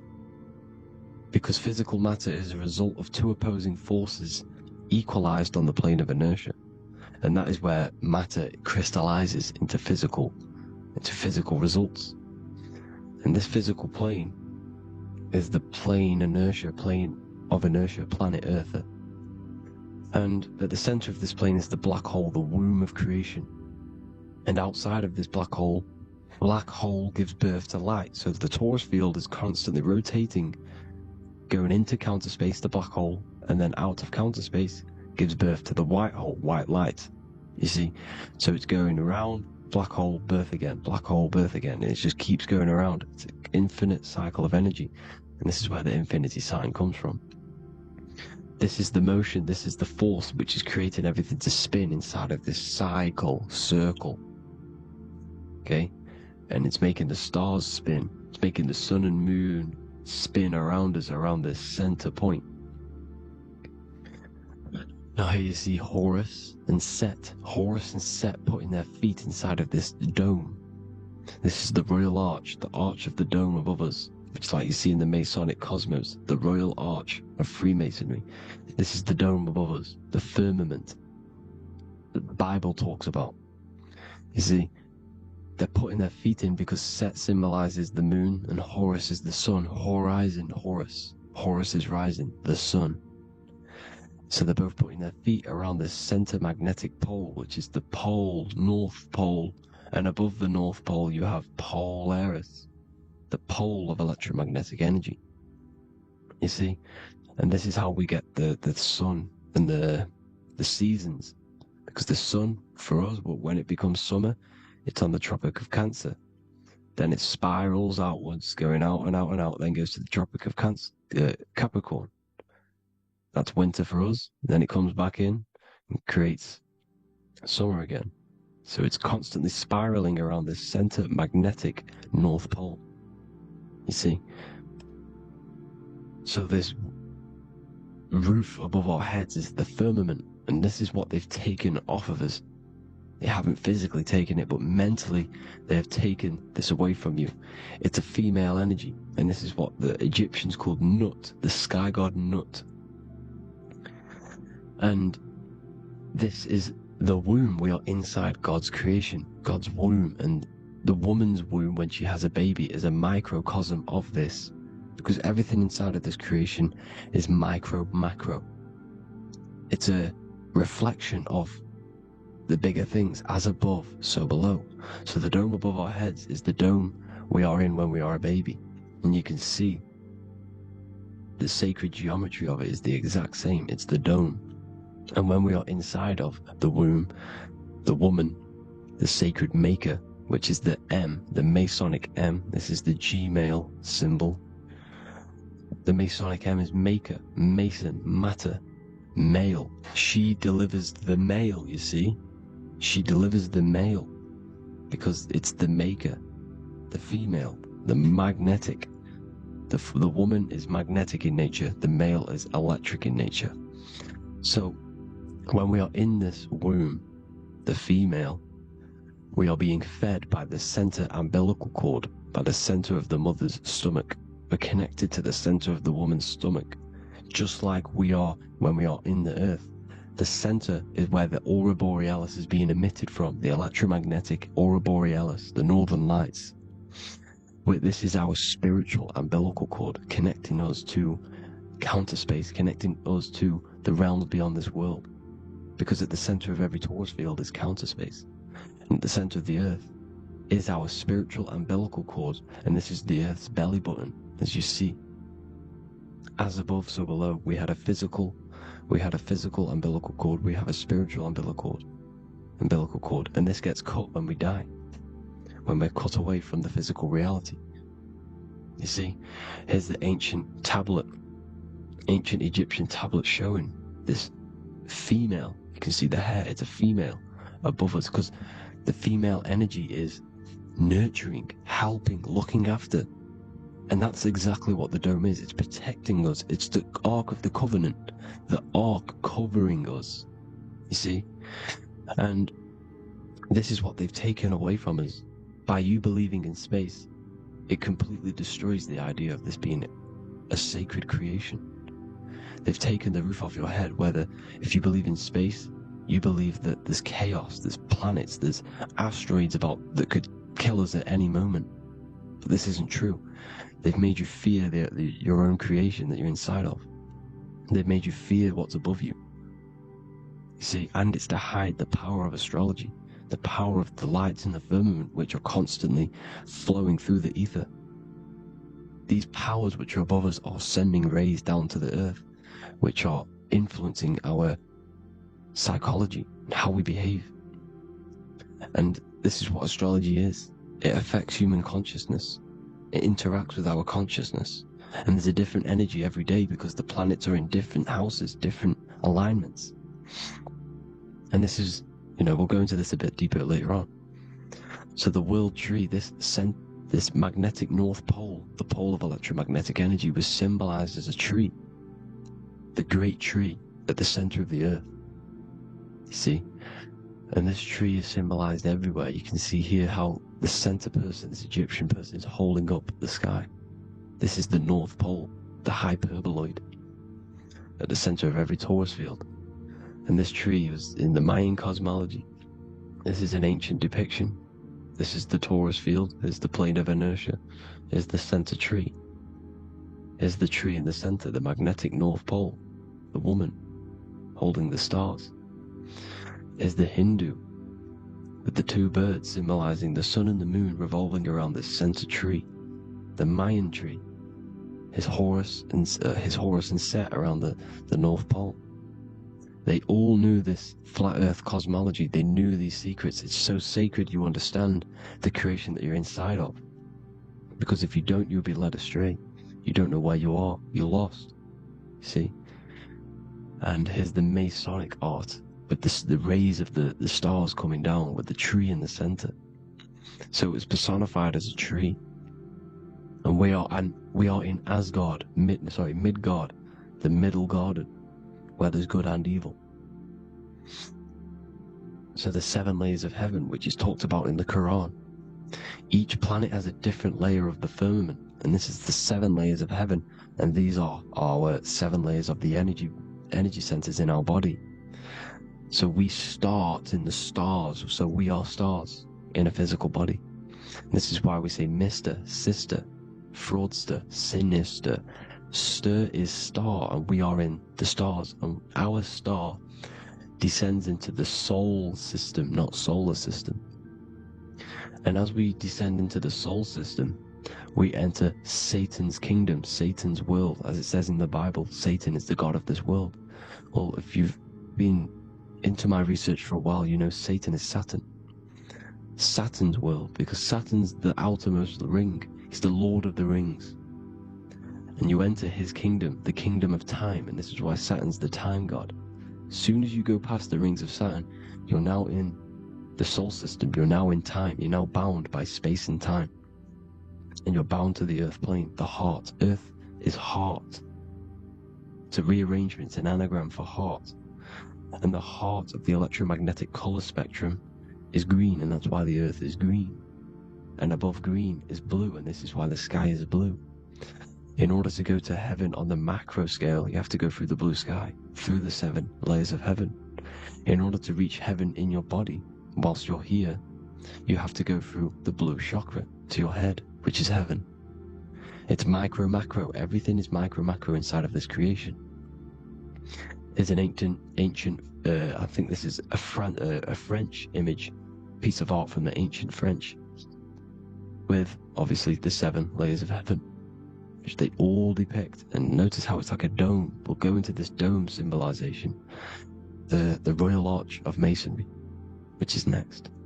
But these 7 layers of heaven give us the 7 metals, the 7 days of the week, the 7 diatonic tones, the 7 chakras, the 7 everything. It's God's favorite number.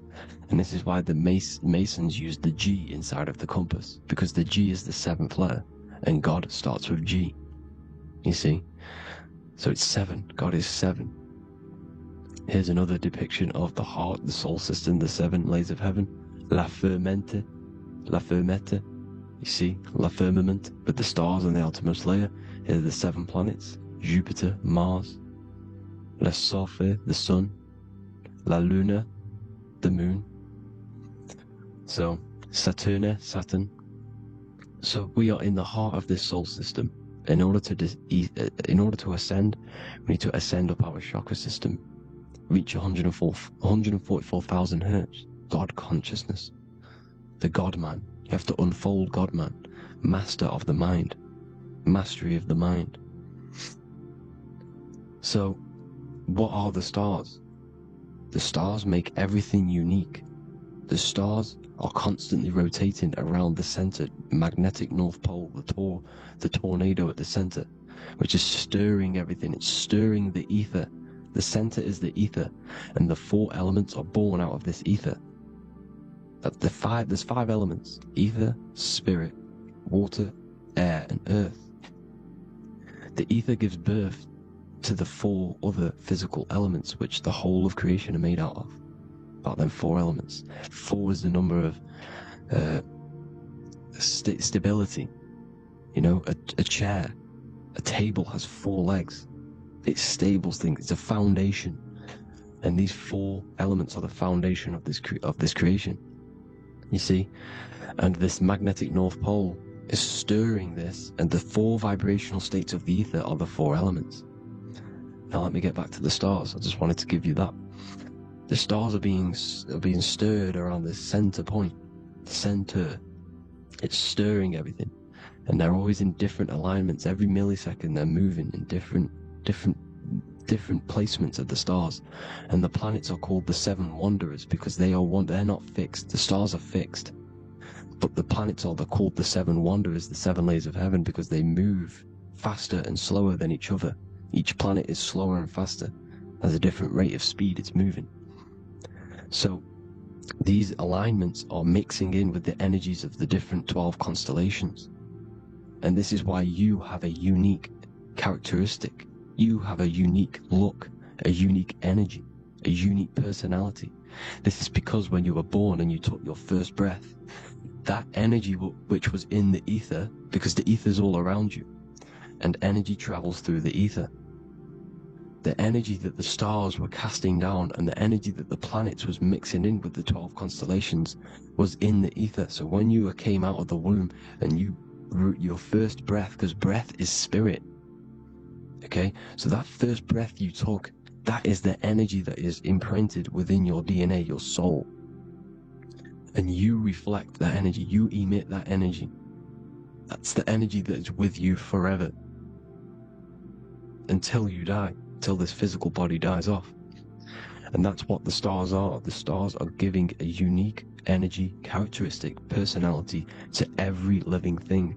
Every dog, every cat, every animal has a unique personality because it was born at a different time and place in the sky. Okay? The stars are your destiny. Now, the stars are constantly changing as well. If you look at stars through a telescope, they're constantly changing and forming different forms. You can see here, it looks like water. It looks like light through water because it's the ether above us, a sea of ether. And this light is being emitted through it, and it's just constantly changing, giving different energies, each star. So this is why this is what the zodiac is. It's the expression of energy. It's the expression of the stars. And each constellation has many different personality, different energies, different traits. Each planet has different traits, depending where your planets are, depending what energies you hold. No two person have the same energy. There's no one. It could be similar, but no one's the exact same. It's because of the stars. The stars are never in the exact same split place. The planets are always in different houses. So here's some Royal Arch symbolism. Here's the Royal Arch of Masonry, as it says here. The sun and the moon, the constellations. Here's Cancer, the 7 planets, the 7 stars. Here's the Royal Arch. This is the firmament. Here's the duality. Black and white, duality, good and evil. rest and motion, dielectricity, magnetism. See?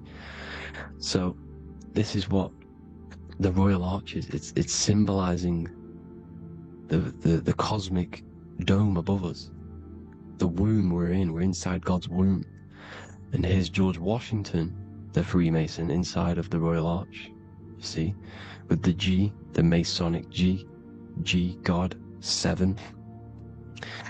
Here you see another depiction of George Washington with the stars in the dome above his head, his Polaris, the sky vault, Polaris. We'll get into that later. Go inside of all of your ancient churches, you will see the dome. Go to the Vatican, you'll see the dome. All of your ancient churches have this dome because it's the dome above your head. The ancients knew this. This was known. We did not live in space. It was known back then. They all knew. This is Crown Court, which is one of the most important courts in the UK.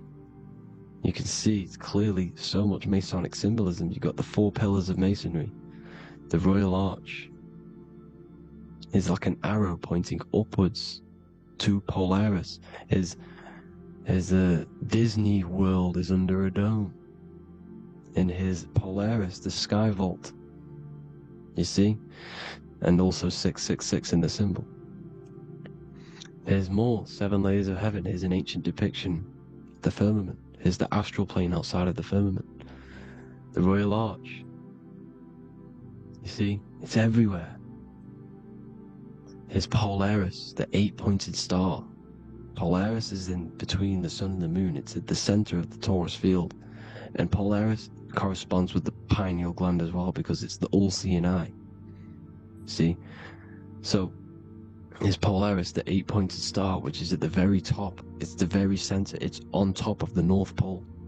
And it's an 8-pointed star that's always symbolized as an 8-pointed star. Here you see the Vatican. The Vatican is a giant key with an 8-pointed star. See, it's a key. Here's the dome.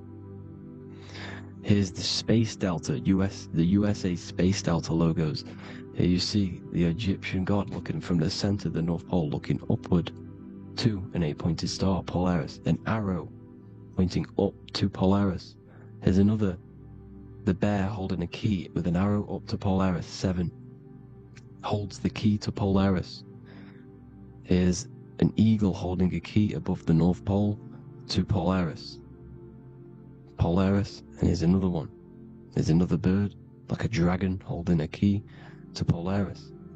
Because Polaris is definitely something to do with leaving this creation. Okay, maybe, I can't say for sure, but maybe it's to do with ascension, and this is why the Vatican hold the key to the 8-pointed star. And this is why the space, well, we all know space is a lie, but they're showing Polaris and its sacred symbology. Maybe it's to do with something leaving this creation, going to another. Here's some North Pole symbolism. As above, so below. See the four seasons of the Big Dipper constellation going around Polaris. This is Polaris, this is the Big Dipper constellation, and this is the swastika. This image gives us the swastika, because all the symbols we use are created in nature. They're created somehow in nature. This is how we get them. As above, so below. This is the map of the North Pole with the 4 rivers looking like the Big Dipper constellation. It's the Masonic, here's the ancient cosmology with the 4, you see the 4 islands, Mayan cosmology, 4 islands. This is the alchemical symbol for Earth, 4 sections. The windows, because the center of the North Pole is a window to another dimension. The 4 lucky 4-leaf clover, which is supposed to be lucky. It's just it's truth in plain sight. And here's Hitler looking at 2 flat Earth maps. So this swastika has been used for thousands of years, thousands and thousands of years, and it's symbolic for the most sacred land on this plane, the North Pole. Shambhala. Do some research on Shambhala, people. It's a it's a Hindu mythology about the sacred lands at the center of the earth, and it's known to be full of enlightened beings and it's all symbolized at the center. You can see their paintings of Shambhala. It's all at the center, the North Pole.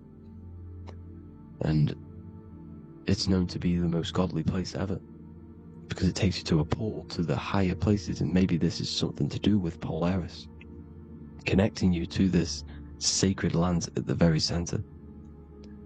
But anyways, people, thank you all for tapping in. Hope you all learned something. Have an amazing day. Please follow, subscribe, like, all the links in the description for the courses, the PDF. Please have an amazing day. God bless.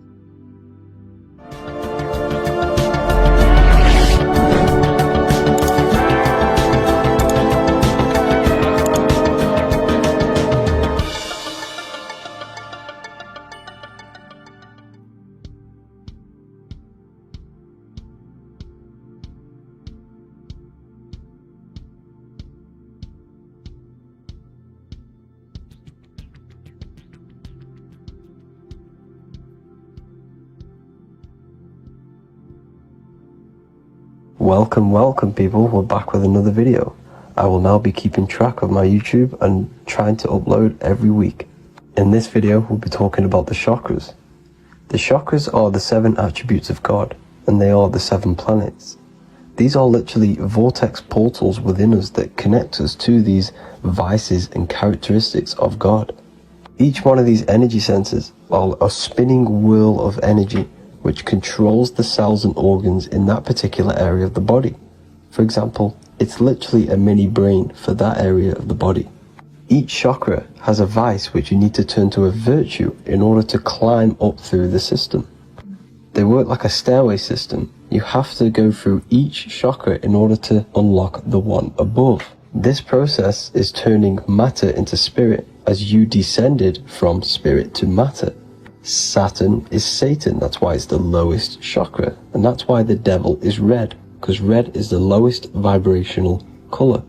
When you are in these lower states of consciousness, you are in your animal nature. This is your physical side of your nature, and you are mainly being driven by your animal instincts, or your ego. Moving back to your higher self, or your spirit self, is not an easy process. It takes a while. However, with discipline, consistency, and motivation, you can achieve this, and this is what the ancients called Christ consciousness. Once you have achieved this, it is basically a state of mastery of the mind. You no longer lust for the lower animal nature things. Now, let's start with the root chakra. This is located at the base of your spine, and you can feel this chakra by tensing your anus. This energy center is in control of your survival needs, your vitality, stability and security. Now, if this chakra is unbalanced, you will feel insecure, fear, anxiety, unstable, low self-esteem, anemia, over or underweight, and constipation. In order to balance this chakra, you need to feel grounded, embodied, stable, calm, centered, a sense of safety and trust in yourself and the world around you. The next chakra is the sacral chakra, which is located around the belly button area. You can feel this chakra just by sucking in your belly. This chakra is to do with relationships, self-worth, creativity, empathy, and most importantly, sexuality. This is the most important one in order to start to raise your vibration overall, is giving up the over-sexualized nature. In order to balance this chakra, you need to come into harmony with all the toxic relationships that you have. Get rid of the fear, the anxiety, the isolation, and 100% get rid of the over-sexualized nature. Lust is one of the most lowest vibrations you could possibly feel. It is literally manifesting hell. In order to work on this chakra, you need to feel self-worth. You need to do creative things, empathy, healthy relationships, and 100% being confident. The next chakra is the solar plexus. This is to do with personal power, will, metabolism, eating, happiness, and your self-esteem and self-identification. You can feel this chakra just above your belly, below your ribs, and you can suck in this area. If this chakra is blocked, you will feel lack of confidence, difficulty in manifesting your desires, low self-esteem, misuse of power, misuse of dominance, weak will, and shame in yourself. Biggest one for this chakra is overeating, as it's to do with metabolism. If you are overeating, you are literally unbalancing a lot of your lower chakras, not just the solar plexus. In order to work on this chakra and balance it, you want to have a positive self-identification. You want to feel happy, a happy self-esteem, effectiveness to people, not overeating, and a strong willpower. Now for the heart chakra, one of the most important chakras. Chakra is to do with love, understanding, trust, hope, openness, compassion, balance, and forgiveness. The most important because your heart is the tree of life in the body. It is the center of the toroidal field. It is the most powerful chakra. Your heart is 5,000 times stronger magnetically than your brain. Once you have hit the heart chakra and you start surpassing the heart chakra, you are now turning matter into spirit, as the lower three chakras are dense and physical, and the above the heart chakra are turning to spirit. As you can see already, this is a hard and long process of working on yourself physically and internally. The symptoms of a blocked heart chakra would be lack of love or too much love, difficulty to accepting or giving love, lack of compassion, loneliness, and lack of emotional fulfillment. Finally, a lack of connection with a divine or to nature. In order to balance this chakra, the most important thing and the most powerful thing you can do is loving people, accepting and giving lots of love. Second most important thing to balance the heart chakra is balance. You need a balanced life. You need balance in all aspects of your life. Now for the throat chakra. This is a very important chakra as it's to do with communication. A symptom of this being unbalanced is a lack of self-expression and putting on a front all the time, acting with the ego. In order to balance this chakra, you need to constantly self-express yourself. You can't be putting on a front. That voice inside your head, you have to let it come outward. Don't just block it off with a wall. Self-expression will lead to you gaining friends who actually like you for being you, and not these fake friends that you have to put on an ego for. In order to balance this chakra, you need to express yourself, express the word that's within you. Don't be lying to people, don't deceive or be deceptive. The next chakra is the third eye chakra. This is starting to get very advanced and you are coming very close to spirit. Just before we head on, I want to announce the PDF is now available, containing all the presentations I've ever made, all into a condensed 38-page PDF. The link will be below this video for you to access. And if you want to learn how to create reality using your mind, how to attract your desires, how to get out of the situation you are in, the link will also be there for the Manifestation Mastery course. Now for the third eye chakra. The third eye chakra controls the pineal gland, which is your first eye. It's to do with your psychic abilities, channeling, telepathy, astral travel, visions, and connection to the higher self. You need all of the chakras aligned to get the full potential out of your third eye or pineal gland chakra. For example, if you're astral traveling and you fear something, you will be instantly shot back to your body. So you need to master all of the chakras before you go on and try and do these higher spiritual activities. Symptoms of the third eye chakra being blocked is lack of imagination, lack of vision, lack of concentration, blocked or clouded intuition, can't see the big picture, and especially overly reliant on logic and intellectual thinking. A good way to work on this chakra is imagining things, vision things, trust your intuition at all times, always follow that inner voice. Cut out the tap water which contains fluoride. Fluoride blocks the pineal gland. And cut out all junk food because all of this is affecting your pineal gland. When in meditation, you want to focus your eyes and your attention to the center of your head between the two eyebrows. This is where the pineal gland is located. This will help and awaken the pineal gland over time when you keep doing these meditations. Finally, for the crown chakra, this is to do with universal consciousness, all-knowing, enlightenment, cosmic connections, the God source. This chakra is blocked by being cut off from spirituality, plagued by the senses, being tricked into the five senses and being tricked into thinking you are the body. In order to work on this chakra, you need to feel grounded. You need to know yourself, your real self, the voice within you. Have common sense, have specific decisions that you're making, be very direct. Now we've got out of the way all of the chakras, I can now introduce methods and meditations which will help you unblock them spiritually. When meditating, you want to get into the present moment in a nice, comfortable position. Bring yourself to the present moment by saying, I am here right now, nothing else matters. Keep repeating this over and over with your eyes open or closed. After a couple minutes of bringing your attention to the present moment, you can now start to breathe in through the nose deeply and breathe out through the mouth slower than you breathed in.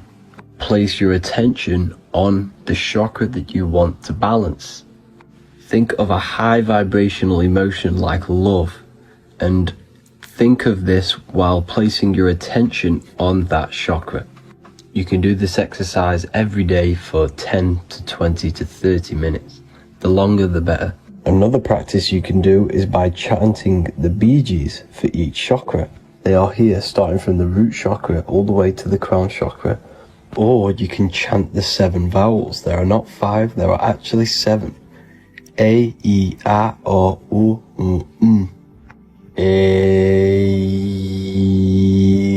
I, O.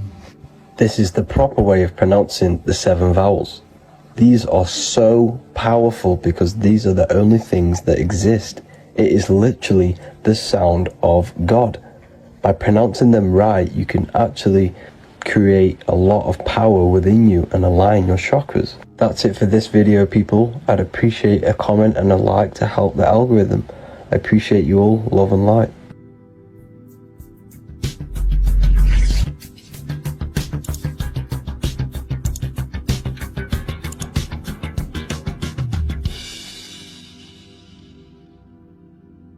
Welcome to Revival of Wisdom. This video is going to be about the flat earth and the breakdown of the whole cosmology. I'm going to be digging very deep. I've got a lot of pictures and images to show you, and a lot of dots to connect.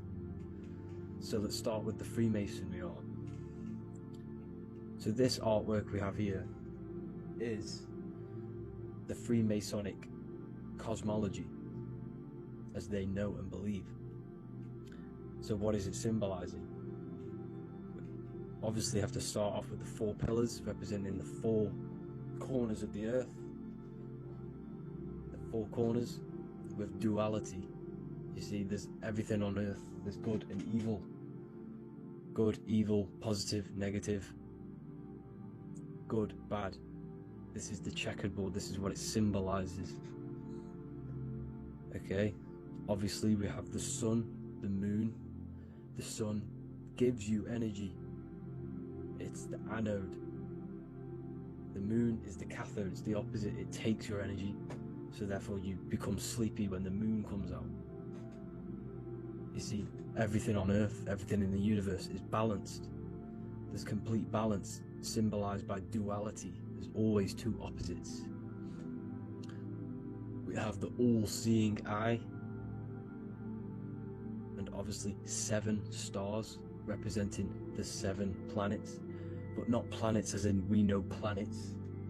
They're not physical spinning balls of gas. They are energies, they are lights emitting from the realm above this realm. They are lights through the firmament, through the electromagnetic field. So let's go through that again. The 4 corners, duality, positive and negative, cold, dry, Everyone on Earth has an opposite. Everyone, there's two. Okay? And then we have the sun, the moon, the 7 planets with a 5-pointed star. What's the 5-pointed star? Of course, it's the 5 elements: spirit, water, earth, fire, and air. Okay? That's what the 5-pointed star is symbolizing, the 5 elements of Earth. And then, most importantly, we have the compass. The compass is very, very important, hence why it's in the center. The compass is symbolizing many, many things. And one of the most important things, but we'll get into that after. We have a boat with water outside of the Earth. So we have a boat on water, symbolizing the waters separated by the firmament, the waters above, separated by the firmament from the waters within the firmament, the Earth. So this is what it's symbolizing. So the compass, what's the compass? This is where the compass comes from. The Polaris, the most important star there is, because it's in the center of Earth, the sun, the moon, and the black hole, black sun. Because all creation comes from center, the seed center. Okay, but we'll get into this after. But also, this is a very important Masonic symbol because they use this symbol a lot. This is one of their main symbols, hence why Neil Armstrong has the Masonic ring with the compass on it. The people who supposedly went to the moon, which obviously they faked to push this globe model, because the globe model is based upon fear. Because the globe model, if they can sell you the globe model, they can sell you anything then. You don't know where you actually are. The globe model is to push fear upon the masses, because the globe model means there's not enough resources. There's also risks of asteroids hitting the planet. There's also risks of space extraterrestrial invasions, global warming, asteroids. You see, this is all the fear that they can gain of selling you the globe model. Okay, because they don't want you to know that this is an intelligent design. And also, they're hiding God, the creator, the source. This is why they are satanic. They are opposites. They are lefty, Lucifer, right, righteous, godly. Hence why they do the symbolism on their eyes. 666. This is another famous, famous astrologer, astronaut. This is another famous astronaut doing 666, showing that he's in the alliance of the occult. But even look at their 10th anniversary stamps. They have a Masonic compass on there. Also the Order Out of Chaos. Order Out of Chaos, double-headed eagle. Okay, the Order Out of Chaos ring, which they wear. So all of these astronauts are in the occult. They are lying to you. They are in with this order, this Masonic New World Order, whatever you want to call it. So let's break this compass down a lot more. Because as I showed you here, the center, okay, this is what the compass is symbolizing. Let's go into the North Pole map. This is from 1595. This is a rough estimate of where this map came from. It's from around the 1500s to the 1600s, maybe 1400s. There's not an actual set date on this map because obviously our history has been tampered with. But let's break down this map and the symbolism that they use towards this map, because this map is the map of the North Pole. Okay, so in the center, we have the black rock symbolizing the tower. the tower, the pole, North Pole, and what's on top of the North Pole? Obviously, it's Polaris. North Pole and Polaris. Okay, with the 4 islands around the center. Okay, 4 islands around the center. And this is what blew my mind, right? They say that Santa sounds similar. And if you look at this pole that's pointing to the North Pole, you see this line here. So this is obviously from the 1600s. What color is Santa? He's red and white. Just like this map pointing to the center is red and white, and Santa comes from the North Pole. So it's not a coincidence that they use red and white. They're mocking this map because obviously they took over after the 1500s, 1600s. They took over around the 17, 1800s. So they're mocking this map with Santa coming from the North Pole with this red and white line to the North Pole. Notice the 4 islands, okay, like windows, their symbol. They obviously, in the occult, they're part of the New World Order, is symbolizing these 4 islands with the blue behind it for the water. Okay, so this is another occult logo. They're symbolizing this center because the center is so important. Okay, we'll get into that. Also, we have the Mayan cosmology.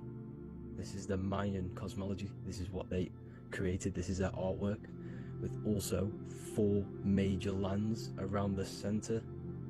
You see this 4 with green in between them all. 4 major lands with the underworld. You see this underworld is also symbolized by the Masons with the coffin of the skull and bones, the deceased, the dead. Okay, so this is also mentioned in the book of Enoch. Okay, and it's called Sheol. Sheol, the underworld. Okay, and in the book of Enoch, it says all spirits of the dead go to these hollow places, that they'll wait until their appointed time of judgment. And it also says in the book of Enoch, there are 4 hollow places underneath. 4 as above, so below, representing the 4 islands. As above, so below. That's why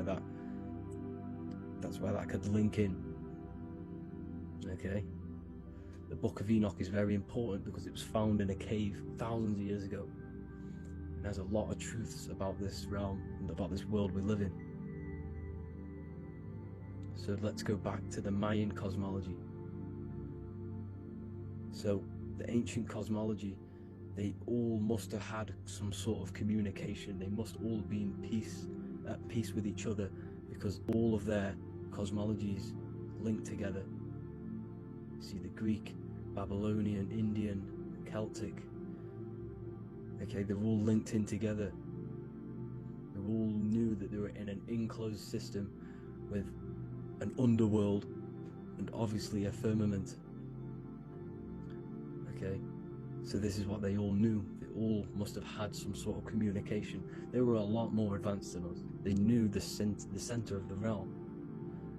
Okay, and obviously the United Nations flag also symbolizes their center. You see how it has like a grid with a circle around the center. It's symbolizing that center of the realm, because that center of Earth is so important. The United Nations flag, all have it. See, some different ones will have that circle around the center. Because the center is the seed. All things come from a center. So the torus field is so important because it is the spark of life. It's the building blocks of the universe, this creation. Because all things have a torus field. Just like an apple with what's in the center of an apple, a seed. Because the center is where the energies hold, it's where the energies meet, and it creates that spark of life. Just like your heart is the center of your body, and it has an electromagnetic field. Because the center, all things come from the center. So this is why the North Pole is so important, because this is why it's so important, because this is where the creation sparked from, the center. This is where the most electromagnetic energy is stored. So this is why the northern lights come from the center. It's electromagnetic energy. This is what the northern lights are. It's being emitted from this black hole in the center. Okay? And obviously what else is on the center? Polaris. Polaris is the center star. Okay? So the center star is what sits on top of this North Pole, Polaris, because it's a pole of electromagnetic energy, symbolized as a black rock, a black hole, pole. You see, because all creation comes from void. Light is born from darkness. Without light, darkness can't be born from light. You see, but light can be born from darkness. This is why darkness is so important. And this is why there's a black hole in the center of our realm, like the black sun. The black sun. The Polaris star, the North Star. You see, so this is this North Pole, Polaris. This is what they're talking about. And this is why compasses are an 8-pointed star, because Polaris is symbolized as an 8-pointed star. This is where a compass will point you to. It will point you to that center. So notice how a compass has this black hole in the middle, you see, and it will point you to this meeting point, the north, because in the center is the center of the torus field of the earth. This is where the most electromagnetic energy is. You see, everything gets sucked into the black hole. Okay, this whole reality is being projected from that center point, just like your eyes suck in light. It's a black hole. Your eyes suck in the light of this light being emitted from this center place, this electromagnetic energy at the center, which is the seed of everything, of everyone. You see, just like an apple has the seed in the center in darkness, because in the center of the apple it's dark, it's black, it's pitch black, but that's where the seeds are, that's where the life is. But Polaris is so important because it's that center star which lines up. It is the pole, it's the top of the pole of the torus field. So Polaris would be here at the very, very top. And this is where the compasses point you to. And this is why the star of Ishtar, the 8-pointed star of the Sumerians, also talked about this 8-pointed star, and it's called the Star of Ishtar. Okay, and who is Ishtar? Ishtar is the goddess. Okay, so she's not a male, she's a female, because every creation is brought through a female, a womb. Every single human on earth is brought through the womb, the sacred feminine energy.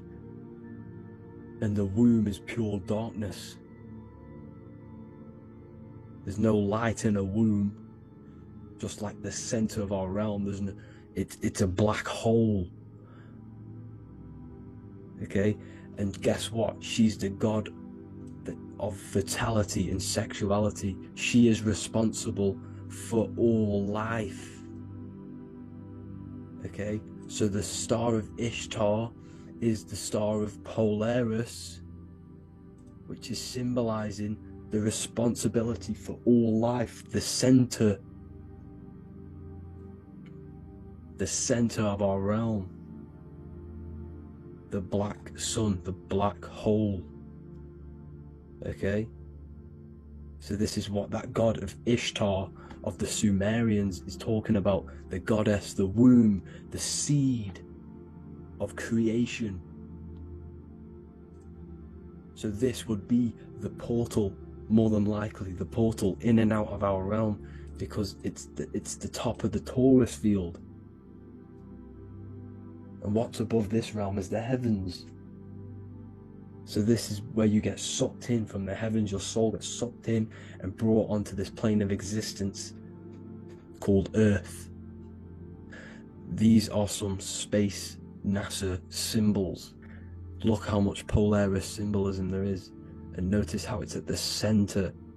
You see this circle? This is like a half circle, and at the center is an 8-pointed star of Ishtar. It's the same thing. It's Polaris. It's at the center. And notice on some of these, look, this one is a bear holding the key and an arrow pointing to the Polaris star, so that they hold the key to Polaris. Another one with like a demon holding a key to the what? Polaris on top of him. Also an eagle, which is a Masonic symbol, the eagle holding a key. On top of the center, you see, and notice how there's an arrow going up to the Polaris and an arrow down, as above, so below, to Earth. So you can go out of Earth and into Earth through Polaris, and the eagle holds the key. You see? The eagle holds the key, just like this. This demon dragon holds the key to Polaris. And look at this one, Earth, with an arrow up to Polaris, the 8-pointed star. So Polaris is more than likely that portal which the Anunnaki used, the Sumerian gods used, because the Anunnaki symbol is also an 8-pointed star. Okay, and like I said, that center is the seed of creation. The center is the black hole. Okay, just like your pineal gland is at the center of your brain. The pineal gland is at the center of your brain, and that's what connects you to that spirit realm, to the source. That's it for this video, guys. Thank you all for tuning in. I hope you all learned something today. Please leave a like, a comment, and please subscribe to the channel for more content. God bless you all. Welcome to Revival of Wisdom. Welcome people. We're back with another video. Please make sure to hit that like button, subscribe, and turn on notifications to never miss a video. The Earth is a giant torus field consisting of a positive and a negative pole. The Sun being the cathode with a positive charge, and the Moon being the anode with a negative charge. This is why the Sun rules over the day, giving you lots of energy, and the Moon taking your energy from you, making you go to sleep. Now, the plane that we live on is called the plane of inertia, and at the center of this plane of inertia is the North Pole. This is where the two electromagnetical energies meet. Now, this is where the most electromagnetic energy is stored. This is why all compasses will point north, because it's the most magnetic place in this reality. So the sun and the moon is spinning around this center point, which is stirring the ether of this reality and making everything move in circles, meaning this is a cycle. Everything's recycling itself. It's an organic simulation. The ancients also knew about this sacred land at the center of this reality, known as the North Pole. As you can see on this map from the 1500s of the North Pole, you can see 4 islands around this center black rock.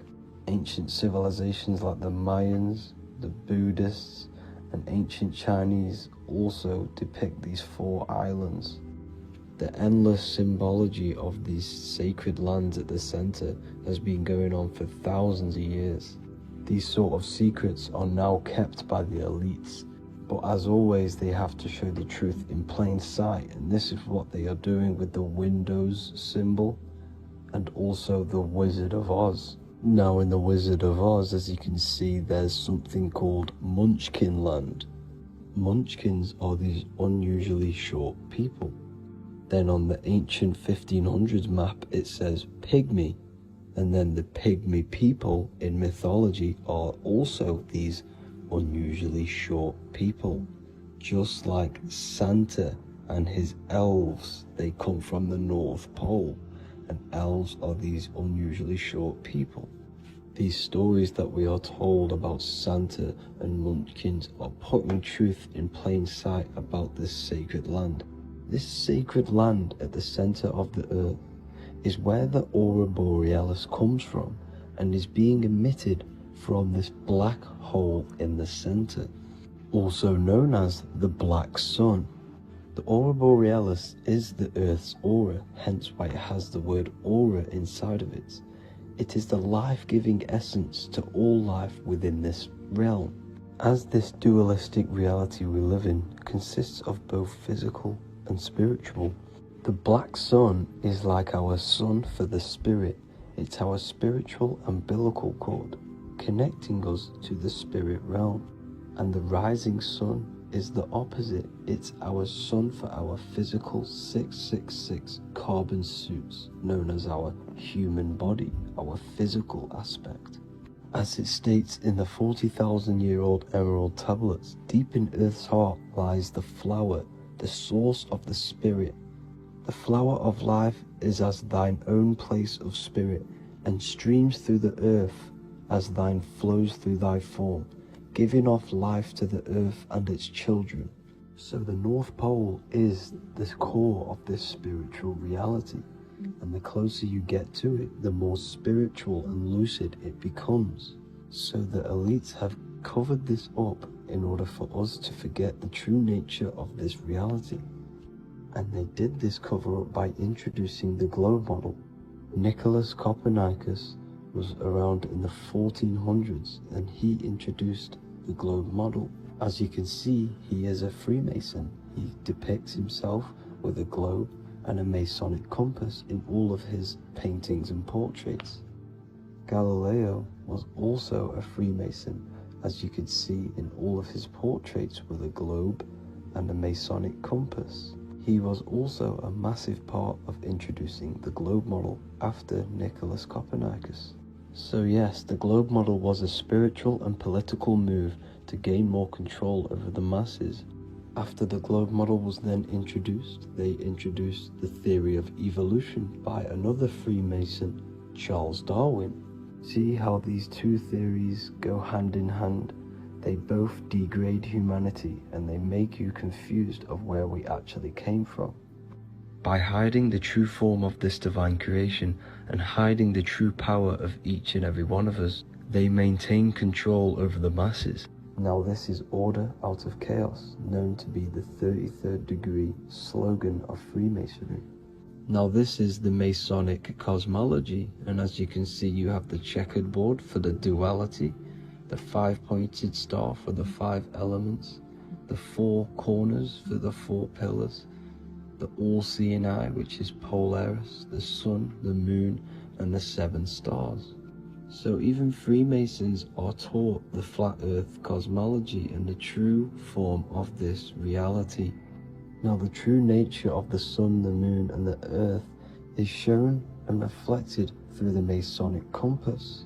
The Masonic compass is the sun, the moon, Polaris at the top and the black sun at the bottom. It makes sense why all the scientists who introduced the globe model all used the compass and the globe together, because it's truth in plain sight. As I explained in my other video, all Freemasons have to take the oath, so it goes to show, why are we all learning these theories from Freemasons who can't talk about certain topics that they learn about? Why should we believe their theories when they're holding back the real truth about this reality? Now going on to NASA. NASA means to deceive in Hebrew, and they are also funded by the government. They are not a private company. The old owner of NASA, Werner von Braun, on his grave has the Bible verse Psalms 91. The heavens declare the glory of God, and the firmament showeth his handiwork. Now why would the owner of NASA put this on his grave? Seems a bit suspicious to me, alongside with the NASA astronauts are all Freemasons. And not to mention the countless mistakes they've made on their live videos in space stations, the moon landing, and the CGI footage of the Earth, which is obviously photoshopped. Just by tricking the masses that they live on a spinning ball, the elites gain the perception of the masses. Not only does it hide the divine creation we're inside of, it hides the divine spark within you. It hides the creator, the source. And by believing in space and we live on a spinning ball, it makes people come to the interpretation of that we are a coincidence and we do not have any purpose. And of course this is false. When you come to realization that we are all a divine creation and we can create our own divine life in this reality, life becomes more sacred and you start to enjoy little things. The elites want you to believe everything exists only in the five senses. They want you constantly looking outside of yourself because they know that will keep you on lower states of consciousness. Now this brings me to our next point. By tricking the masses into the heliocentric model, the elites started to advertise aliens in the movies, in cartoons and magazines in the late 1940s. Now this is subconsciously programming us about aliens and extraterrestrial threats, which then they can use to their advantage. And this is something called Project Bluebeam. They are more than likely going to fake an alien invasion to push this 2040 agenda, which is for one government and one ruling currency. That's it for this video, guys and girls. Hope you all enjoyed. Please make sure to leave a like and a comment. God bless you all. Welcome to Revival of Wisdom. Welcome people. We're back with another video. Please make sure to hit the like, the subscribe button, and turn on notifications to never miss a video. The Vatican is a giant key from a bird's eye view, and it also contains an 8-pointed star. The Anunnaki Sumerian gods also depicted this 8-pointed star. The sky god Anu from the Anunnaki also uses the 8-pointed star for his symbol. And even Freemasons depict an 8-pointed luminary with a ladder and a key.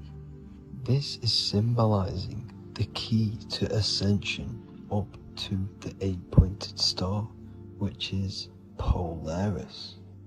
Polaris is always depicted as an 8-pointed star. Polaris is the standstill star at the very center of our realm, which is perfectly aligned with the North Pole. The Earth is a giant torus field, and at the center is where the most electromagnetic energy is stored. This is why all compasses point to the north. Hence why a compass is an 8-pointed star, because it points you to Polaris, which is the North Pole, the center of this realm. The 8 points of the 8-pointed star symbolize the 8 points in space and time. So yes, Polaris is the portal which you ascend through if you outgrow this consciousness by aligning your chakras. Our earthly realm is a macrocosmic reflection of us, and we as humans are the micro reflection, with the earth containing its 7 chakras as well as us. The North Pole is the 7th chakra, which is the crown chakra.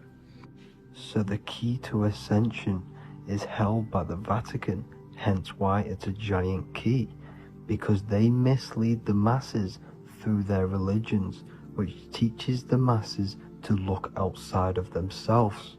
As stated in the 20,000-year-old emerald tablets written by the Egyptian god Thoth, on Earth man is in bondage, bound by space and time to the Earth plane.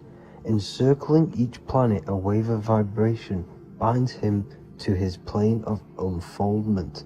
Yet within man is the key to releasement.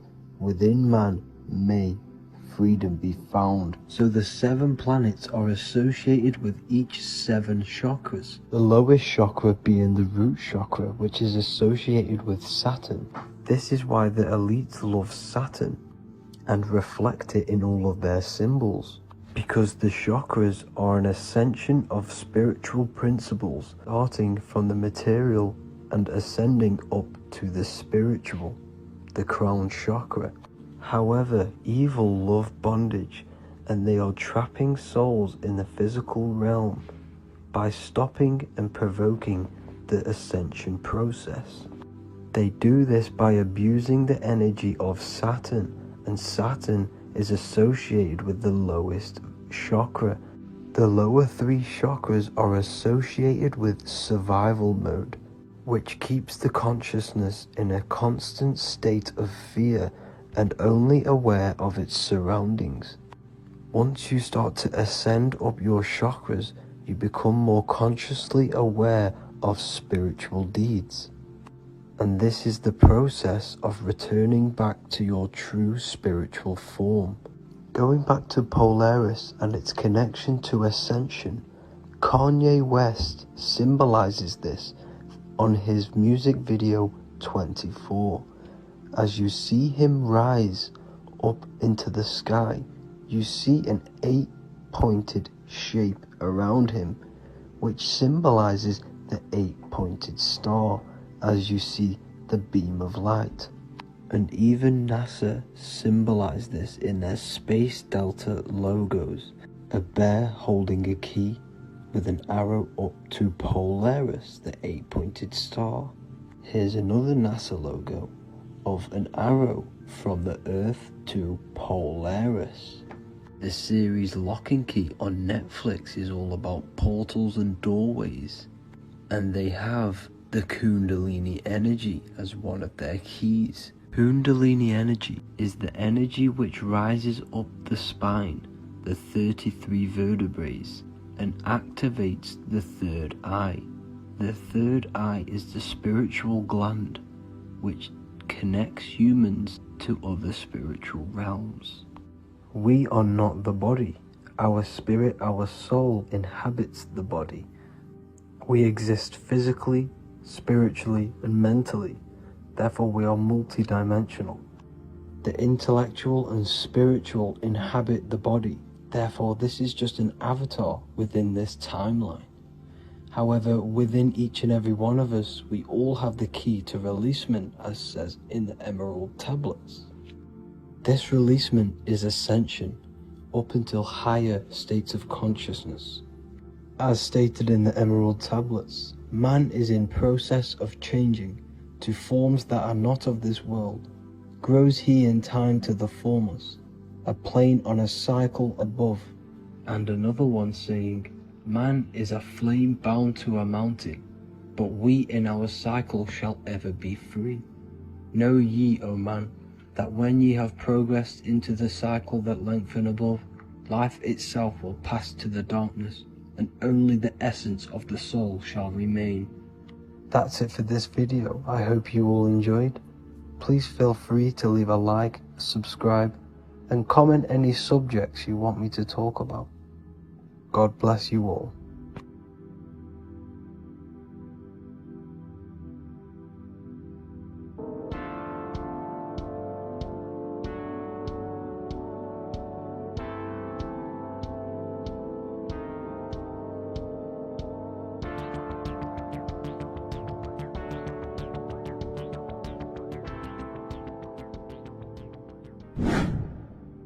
Hello and welcome to another video, people. Before we start, please like, comment, and subscribe if you wish to see more content. Today we're going to be talking about the mental universe and how everything is mental. This is the #1 law on the Kabbalion. If you've never read that book, it's called The Kabbalion. A very good book. It's the first law because this is the most important thing you need to understand. Is how everything exists within the mind. Behind every single one of these eyes is the same consciousness expressed in different bodies. The mind is what gives perception to what you're experiencing. Behind every single one of these eyes is the exact same consciousness, but the brain that they inhabit is giving them a different perception, a different being, a different body. Now, this is the difference between humans and animals. Humans possess a advanced consciousness, an advanced mind that gives us the ability to be aware of ourselves mentally, physically, and spiritually. We can reflect on ourselves. When a dog looks in the mirror or an animal looks in the mirror, it doesn't know what it's looking at. It doesn't realize it has a consciousness. It can't reflect on itself. It can't say, I want to improve in this area. It doesn't have that consciousness. We have a divine consciousness. Take away the N for divine, and you get with a D, put it with a D, you get divide, because we have a divided two-way consciousness. An animal only has one. However, it's still the same mind. We're all mind. We're all mental. We all exist within the mental plane. Look at this person walking. The body, the brain, is sending electrical signals through the 12 cranial nerves, which the 12 disciples that spread the gospel of Jesus, right? You have 12 cranial nerves in your brain. There are 12 disciples which spread the gospel of Jesus. Jesus represents the mind, the intelligence, the invisible intelligence that we all are, the same intelligence, the same exact consciousness, which then sends a command into the brain. Then the brain sends these 12 electrical signals through the 12 cranial nerves to control the rest of the body through the nervous system. This person walking is not, the body is not walking. The mind is telling it to walk. And the brain is it's a supercomputer which is decoding these demands given to it by the mind. Because the pineal gland will have something to do with the ether, because the ether is physical and non-physical. The mind is sending the commands through the ether to the pineal gland, which is then getting broken down into electrical codes within the brain and sent throughout the nervous system to control the body. And this is why in the Sims simulation, because the body's the simulation, it's a false reality, it's the fake reality, it's not the real you. You are formless, there is no form, but the third dimension is a dimension within your mind. Matter, mind, light is all a product of your mind. It's all in the mind. Now, this is why The Sims has this green little diamond on top of the head. Because this is you. This is your invisible intelligence controlling the character. Okay? It's controlling the character. And this character is in the world. Your consciousness isn't in the world. The world exists within you, but the body is a vehicle for that realm that you land in. When you have a dream, your mind transcends this body into another body, duplicates your body into another universe, unite. Unite is one. We're all one. It's all one universe, expressed in many different ways, infinitely. And the vehicle that you land in is the body to operate in that realm. This is the all-seeing eye, as you see here. The eye, this is all the intelligence. This is the ball of consciousness, God, expressed in different bodies. We're all this same one in different bodies, as you can see here. And this intelligence is expressing infinitely throughout the universe. An infinite universe. There's no beginning, no end. There was no beginning of the universe. There is no end. It's infinite. Always has and always will. But the mind is what gives you the ability to explore the universe, to make perception of it. We are God in disguise. We are God in disguise. We are God in flesh. But the body can become attached to the mind, can become attached to the body if the mind is not aware of itself. When the mind is that blinded by matter, and we lack knowledge and understanding of what we truly are, a formless, infinite being, a traveler. This is why Freemasons are called Freemasons. Mason means traveler. Free. You're a free traveler because your consciousness is a traveler of the universe. When we lack understanding, our mind bounds to the body because we don't separate the body with our different layers of consciousness. When we separate them and identify that we are mind, body, emotion, you then can apply this knowledge to when you want to astral travel and explore the different realms of your mind, because the mind is the universe. People, this is what we need to understand. The mind is the universe. I am you and you are me. This is the Egyptians showing you this. The Ankh. The Ankh is the symbol of life. This is the one ball of consciousness, mind, giving it the Ankh life to all the different life forms. The cows, the birds, the snakes, and the big Ankh given to the humans, because the humans are the most intelligent.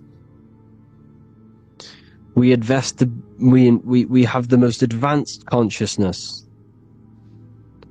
We have the most advanced consciousness.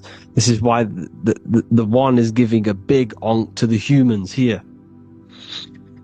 Here you see it again. This is not the sun. This is also showing Ankh giving out its life to all things infinitely. And this is the Most High. We are the Most High in disguise. When we strip off the body, we strip off the desires for the physical world, we strip off all of these fake identities that the mind gets attached to. That is God. The universe. You are the universe experiencing itself. I an I. The letter I and the number 1 is just one line. The letter I is the number 1.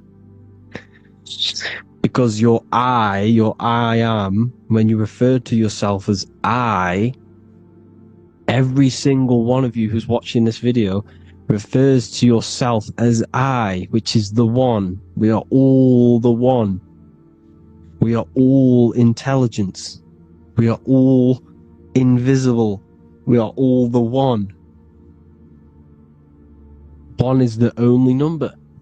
1, 2, 3. Everything goes up in ones because there is only one.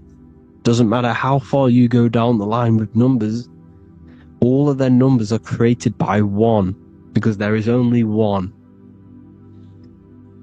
It's me and you are the exact same consciousness expressed in different bodies. Mind. Cause. There is only one cause. There is only one mind. There is only one being. But because we lack understanding of this, we think we are the bodies. And this causes division because the physical world is the most illusionary world. It's an illusion. It's all an illusion. Now you see with the two, you look with the two eyes, but you see with the inner eye, the mind. Okay?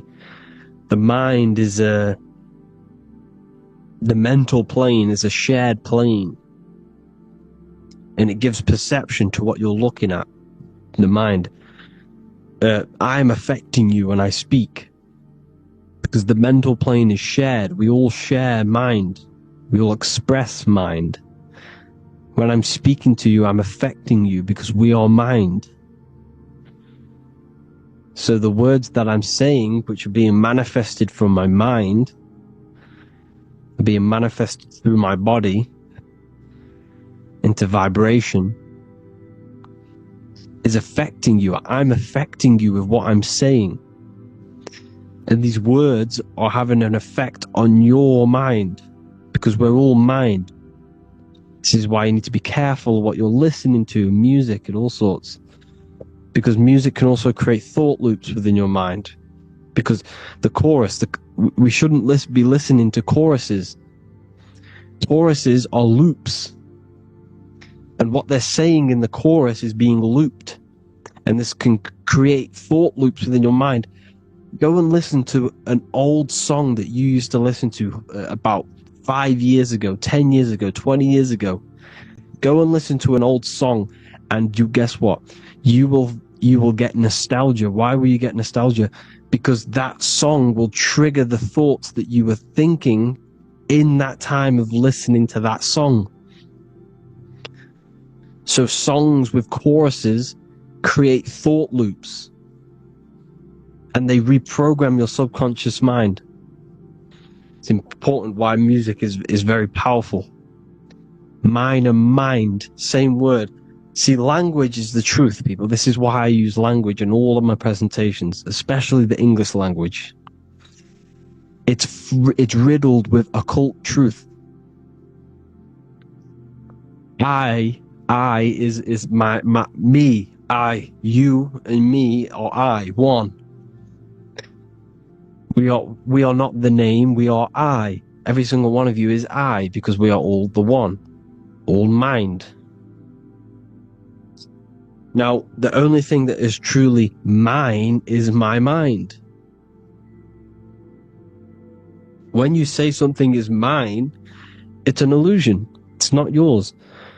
The only thing that is mine is mind. My mind. Okay? It's my mind. It's the only thing. It's the same word, mine and mind. Like I said before, everything's one. Hot and cold is different degrees of the same thing, of the one substance, of degrees.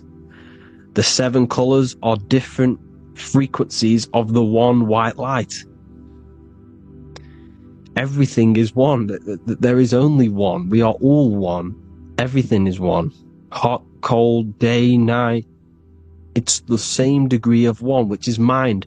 The mind's perception is what's giving it, labeling it hot or cold. The mind's perception of colors is what is giving it red or purple, hot or cold. There is only mind. The mind gives things perception. There is only one, that is mind. The conscious and the subconscious mind. The male and the female, these are married. The subconscious mind is your hidden part of the mind.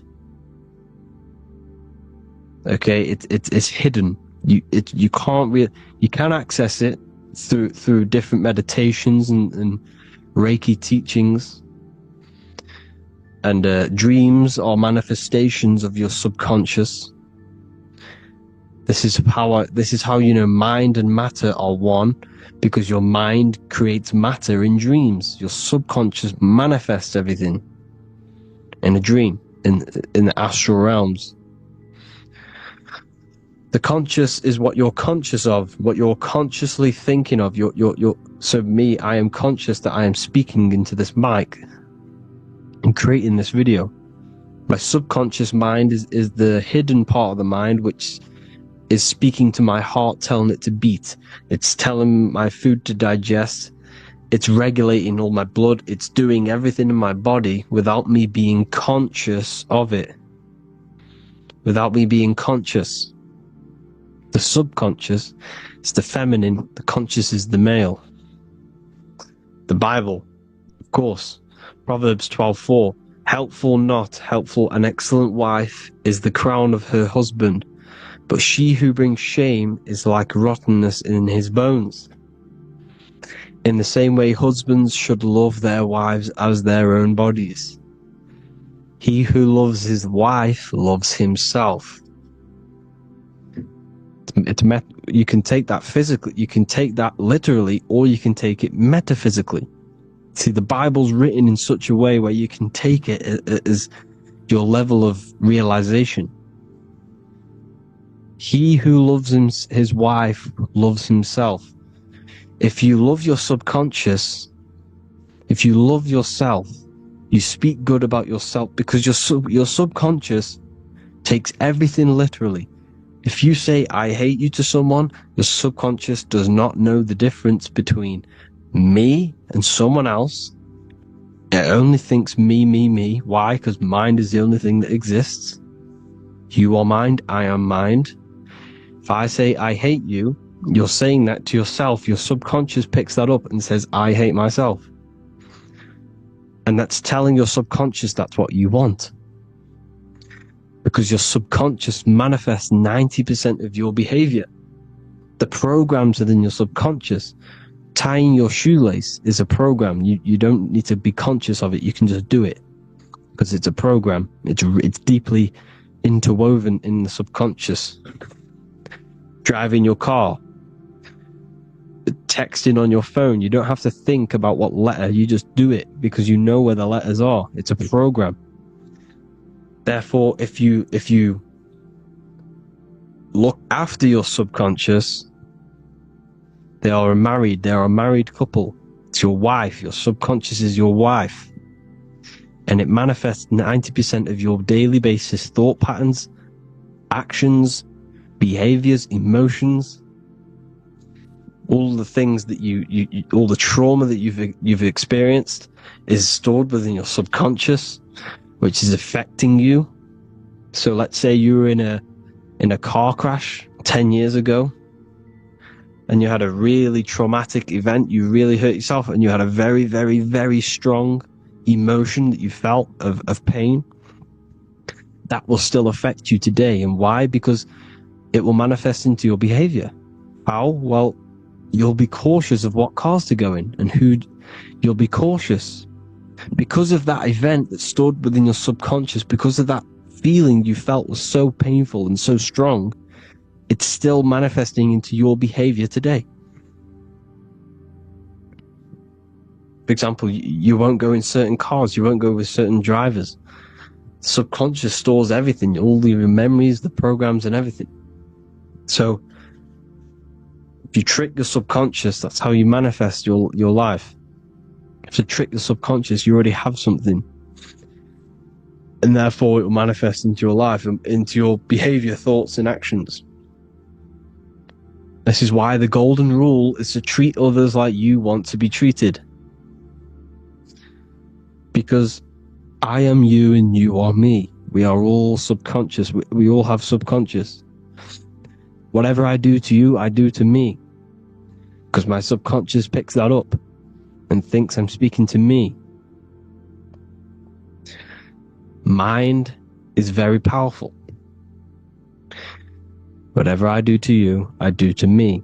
Treat others like you want to be treated. The golden rule. That is the only rule we need in this realm, in the universe. If everyone understood this rule and how the subconscious works and how karma works, we'd live in heaven on earth, the Garden of Eden, the golden age. As a man thinketh in his heart, so is he. Proverbs 23:7. Where your heart is, there will be your treasure.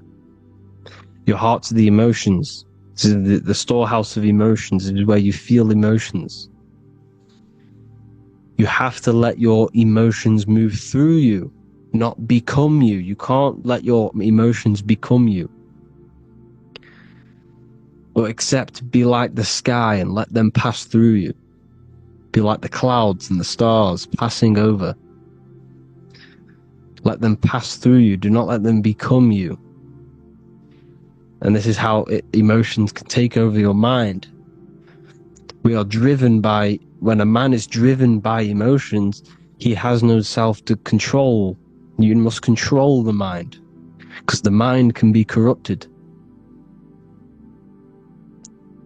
Because your thoughts are electrical in the brain. Your thoughts come from the mental plane. So how the mind works is that you place your attentions on something in the mind, and infinite information just flows in. Think about it. When you think of a certain topic, as soon as you think of that topic, information comes flying into your mind. Different ideas, ping, ping, ping. It's all connected. It's why we call it a mindset, because your mind sets itself to frequencies. And when we think of something, we tap into that frequency, and just the universe, the mind, the mental plane just flows in information based on that frequency and that thought. The universe is just information. All of the information out there, nothing is new. It's all there. You just have to tap into it. You can tap into these different thoughts, and it's all there. Everything already exists within the mental plane. You don't think anything. You receive thoughts. We all share the mental plane. We affect each other. I'm affecting you. Listening to me is affecting your mental plane, your mind. The physical plane is the lowest plane. It's the world of effect. Everything you see in the physical plane is the effect of mind. Like I said, the person walking is the effect of their mind telling the body to walk. The physical plane is the lowest dimension of your mind. Mother Earth, we are in a mother. We're in the womb still. The earth is feminine. It looks after you. It provides you with food for free. It grows on trees, with water. It's Mother Earth. It's the womb. The dome above your head is your mother's belly. Okay? Is your mother's belly. You're in the womb still. You're forever in the womb, because your mind's constantly expanding.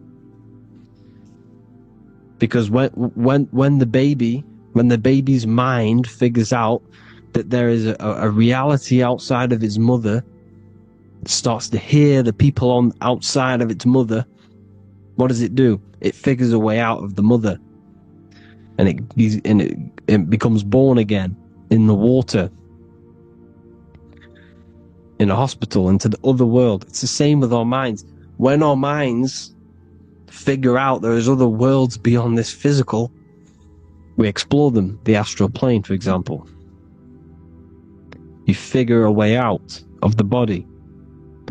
Because when you're the firmament, look at the word firmament, ment at the end. Firm is firm, something strong, something like a rock is firm. If your mind is firm like a rock, you will be stuck under the firmament. So, for example, people who are very programmed and can't think outside the box, they have a firm mind and they'll be stuck under the firmament because your mind is the only thing that's keeping you under the firmament. It's the only thing.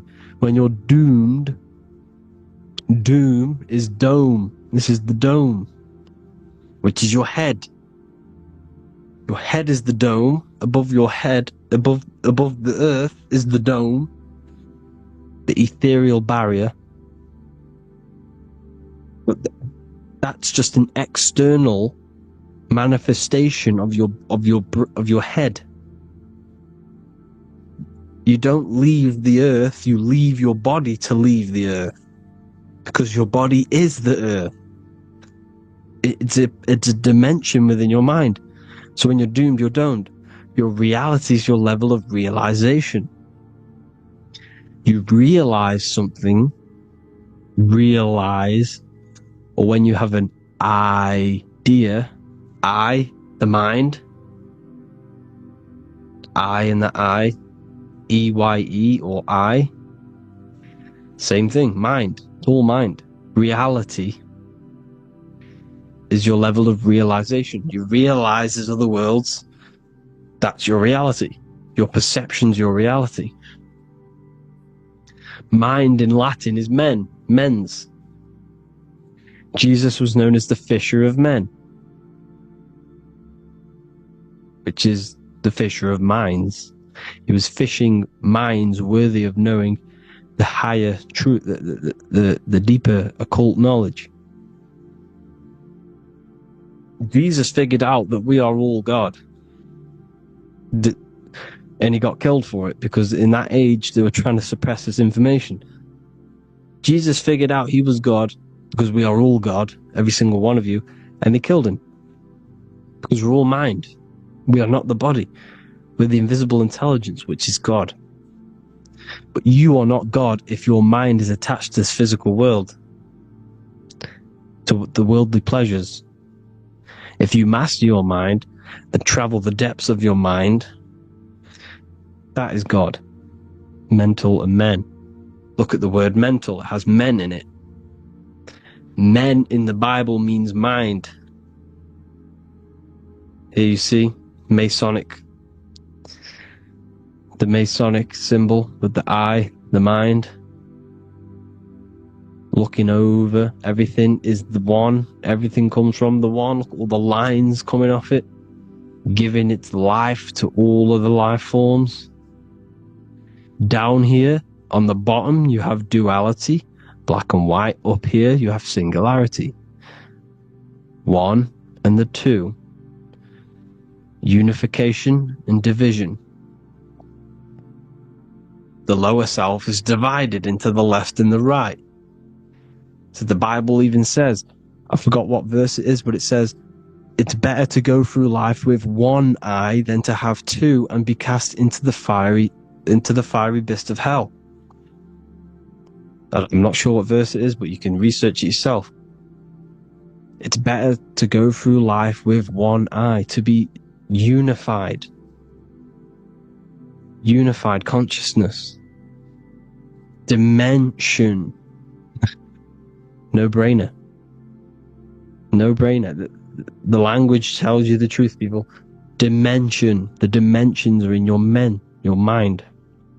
Entertainment. Entertain the mind. Disappointment. It's all in the mind. Environment. The environment that you are in is a product of your mind. Within, rearrange spells high twin. Within is your mind, and your external world is mirrored from the decisions you make in your mind. Advertisement, commitment, it's all meant, it's all mind, everything is mind. Everything. So, this is important. The collective thoughts and collective beliefs. The collective, because we all share the mental plane. And because of this is why we are in a weakened state of consciousness at the moment. Because the collective thoughts and the collective minds overall are asleep. And they don't believe in anything. You see, everything is true within the mind. You think of something, it is there instantly. You think of a chair, it's there in your mind. You think of anything, it's there instantly. So everything is true within the mind. Anything can happen in the mind. Anything can happen on the physical plane if the collective consciousness, the collective minds, believe it to be true. This is why back in the days, in the ancient days, you look at all the old world stuff, you see all this crazy technology, and it's because as a collective, as humanity back then, they believed that they had much more open minds. Therefore, the things manifested in the physical world were a lot more out of the box, so to say, compared to today. For example, magic is not as powerful today because the masses don't believe in it. It's still powerful, don't get me wrong, but if the masses believed, or if everyone knew magic could be real, because it is, anything's real in the mind, it would be a lot more powerful. You see? So and what they're trying to do is create a hive mind worldwide. They're trying to make one religion, an external god. What happens when you worship something external? You give energy to it, because where attention goes, energy flows. Where your mind gives attention to, energy goes there. And when we all believe in external gods and give our worship and our power to these external things, we all give energy to it, which will manifest as a demon in the astral planes. It's a hive mind. They're trying to make a hive mind to summon our energy. Trying to summon our energy. And it through mind, through collective thoughts. The hive mind. They want one religion, one government, one currency, one belief system. And that will create a hive mind, which will limit our consciousness, which will limit what we can do in the physical world. Because if everyone doesn't believe in certain things, it cannot happen, because it's all in mind. Mind is so powerful. I am you and you are me. I hope you all enjoyed this video, people. If you haven't already, join the Wisdom Academy. The Wisdom Academy, we have many occult lectures just like this one. Also, we have just launched Mindwave Hub. If you want genuine frequencies, genuine binaural beats, because the ones on YouTube, the ones on Spotify, Apple Music, they're all tuned to A440 Hertz, which shuts down the right hemisphere of the brain. If you want to gain access to your true consciousness, your mind, you need to balance the two hemispheres and balance the chakras. You can do that externally by listening to binaural beats. If you want true frequencies, true binaural beats to hemisync the chakras, hemisync the brain, to gain access to the different dimensions of your mind, well, you can gain access anyway, but it's going to help you if you're trying to learn this. Join Mindwave Hub. The link will be in the description. Listen to the binaural beats, meditate to them, listen to when you go to sleep. They'll massively benefit you. Thank you all, people. Hope you had an amazing, lesson. Hope you learned a lot. and please subscribe. God bless you all.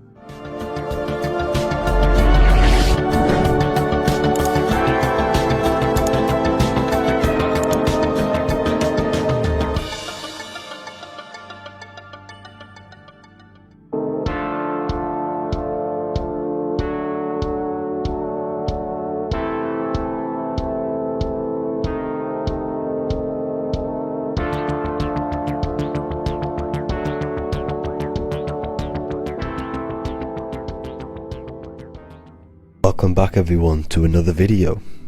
Today we're going to cover everything that you need to know about the mind, starting with the two aspects of the mind, the conscious and the subconscious. The male aspect of your mind is the conscious. This is the 10% of your mind. The conscious part of your mind is only aware of everything around you, your vision, your sight, your smell, your taste, your hearing, and your current state of emotion and thought. Every thought that you consciously think about has an emotion directly attached to it. That emotion is then impressed onto the subconscious part of the mind. The subconscious part of the mind is the female aspect of your mind. It is also a whopping 90% of your mind. Subconscious mind is controlling all of the subconscious processes which happen within your body. For example, your subconscious mind is controlling your heartbeat, your digestion of food, and all of the things that you do not have to tell the body to do.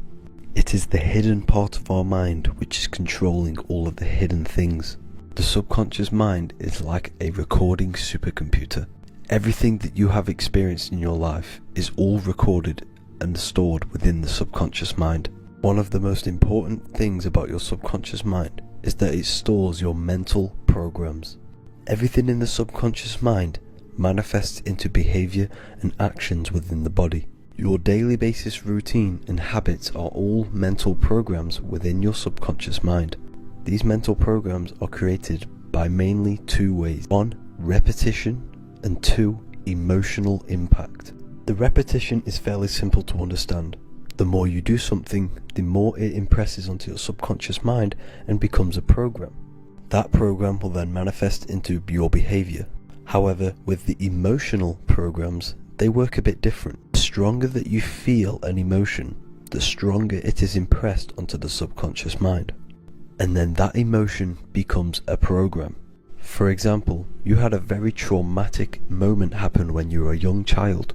The emotion that you felt was so strong in that moment that it impressed into your subconscious mind so hard that you can recall that moment like it was yesterday. That traumatic event that happened to you when you were young will still manifest into your daily basis behavior even to this day. However, it manifests subconsciously. For example, if you were in a car crash, you will be wary to enter cars with certain people. All because of that traumatic emotion that you felt and impressed onto your subconscious mind. Another example of the subconscious manifesting into our behavior is posting on Instagram. Most of the time, the reason why you post is because your subconscious mind is seeking gratification. So before you actually do something, question yourself and find out the root cause of why you are doing this. Another thing that you need to understand about the subconscious mind is that it takes everything you say and hear literally. So for example, if you go and say you are an idiot to someone, your subconscious mind will only pick up the word idiot. It only knows yourself. It doesn't know anyone else. You are casting a spell on yourself just by saying that to someone else. This is why the golden rule is to treat others like you'd like to be treated. Now, you can rewrite these programs which are already in your subconscious mind. However, it does take consistency. You have to change these programs which have been running for years. And by changing these programs, you change your behavior, because these programs manifest into your behavior. The best way to do this, personally, is to listen to affirmations first thing when you wake up in the morning, and do this for 10 minutes every single morning. Then at night time, you want to think and feel that you are becoming the reality that you desire. The more that you feel this reality, the more it will become a program and impress your subconscious mind. For example, you're trying to gain financial freedom. If you trick your subconscious mind into creating a program saying that you are financially free, this will manifest into your behavior. You will start doing more work. You will start looking for ways to make money. Your mind will be set on the frequency of money and financial freedom. Therefore, you will receive thoughts based around this program. If you take enough action, your life will dramatically change because of this program that you created in the mind. This is why we call it a mindset, because your mind is a frequency tuner which sets its frequency onto different thoughts, because thoughts are frequency. If you fill your mind with a specific frequency, you will gain thoughts and ideas based around that frequency. To create a stable mind, you need to master your emotions. You need to change your mindset. Everything that you experience is neutral. Based upon the mindset that you see it, you either give it a positive or negative charge. By understanding this deeply, you will then control your emotions. I hope you gained some wisdom and enjoyed this video. Please, if you can, leave a comment and a like, and subscribe to the channel if you like this content. Love and light to you all.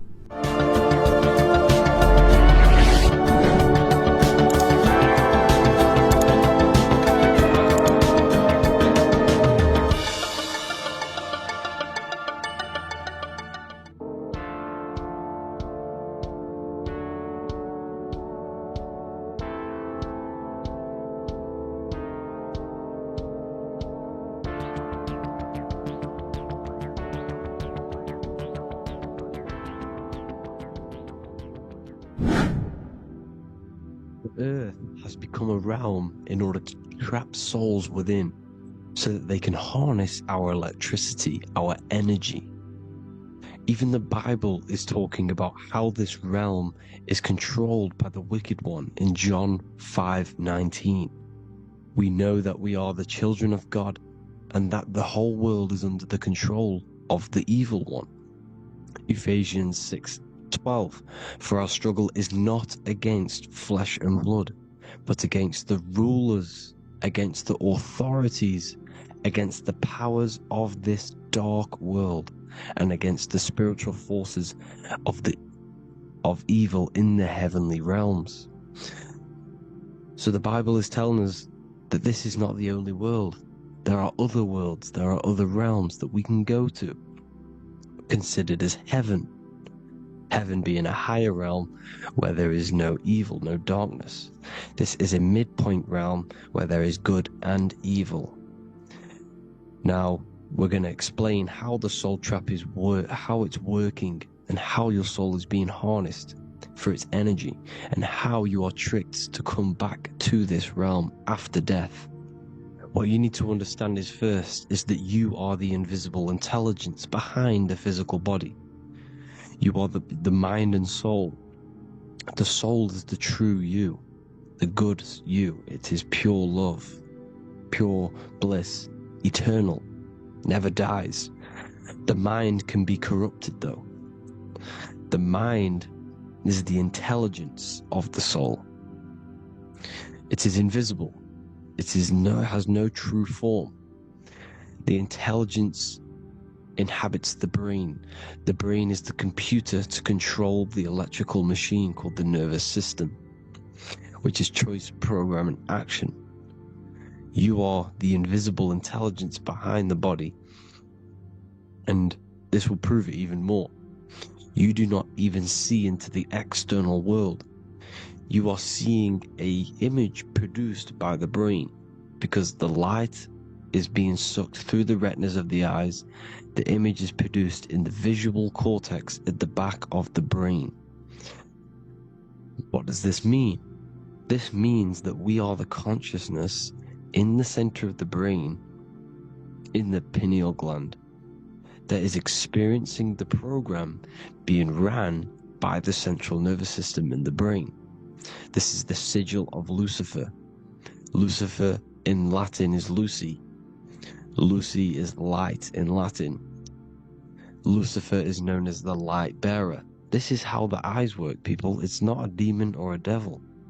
The sigil for Lucifer is how the eyes work, and how the left eye is controlled by the right brain. The right eye is controlled by the left brain. There is a crossover. It's the same with the body. The left side of the body is controlled by the right brain.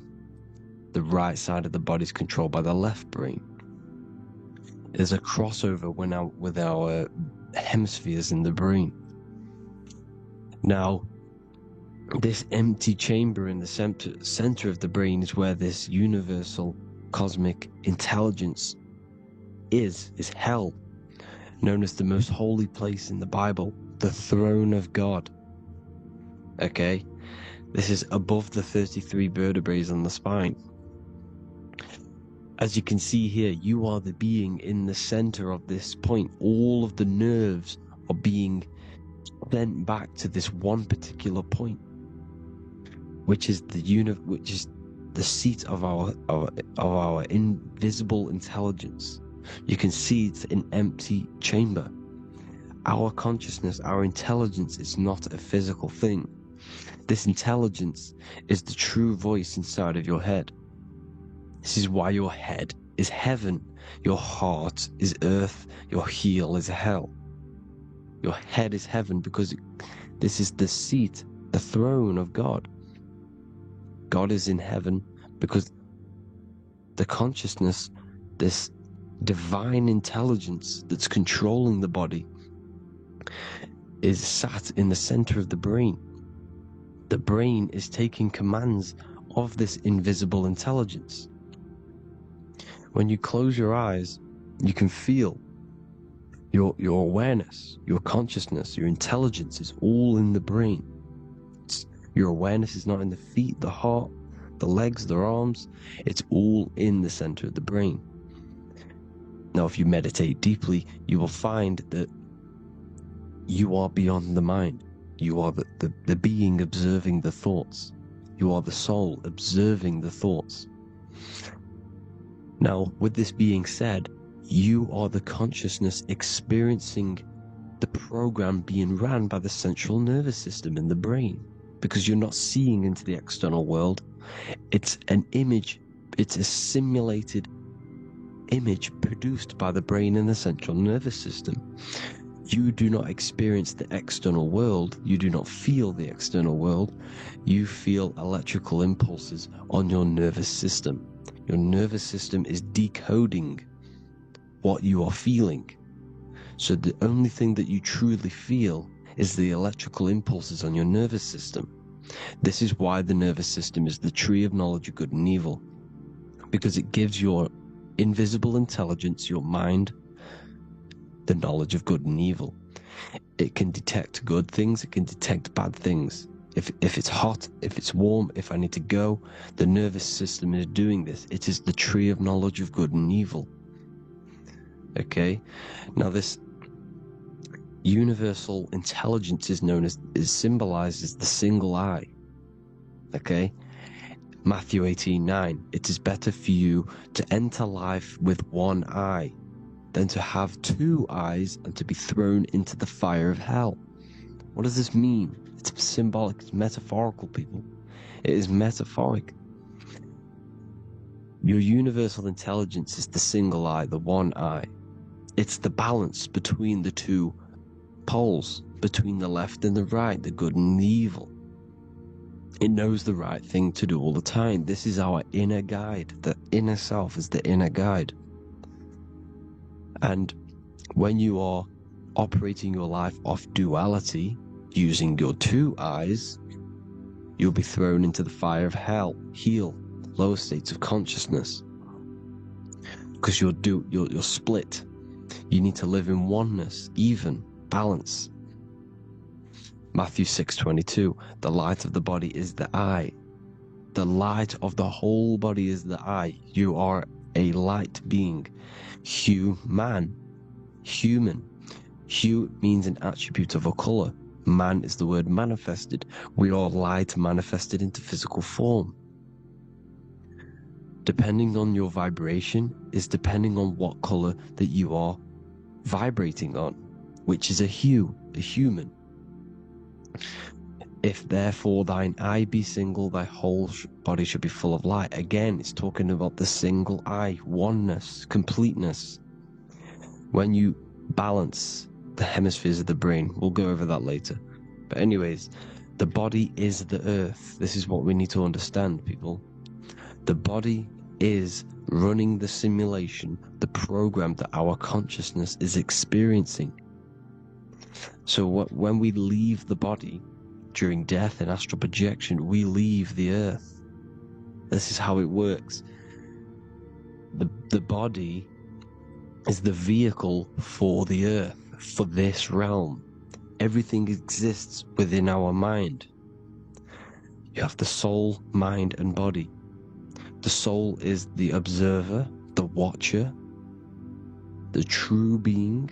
This is why she has many different heads, because the soul inhabits different bodies. This is the serpent, which means knowledge, which is the mind, wisdom. And this is the body, soul, mind, and body, Brahma, Vishnu, Shiva. The mind is the bridge between the soul and the body. So what do I mean? When you astral project, you are using your mind to project your awareness, your observing consciousness outside of the physical body. The mind is the projector, projecting consciousness. By using your mind, you can project your consciousness outside of the body, which is known as the astral realms, which is known as walking on water. Jesus was never walking on physical water, people. It's metaphorical.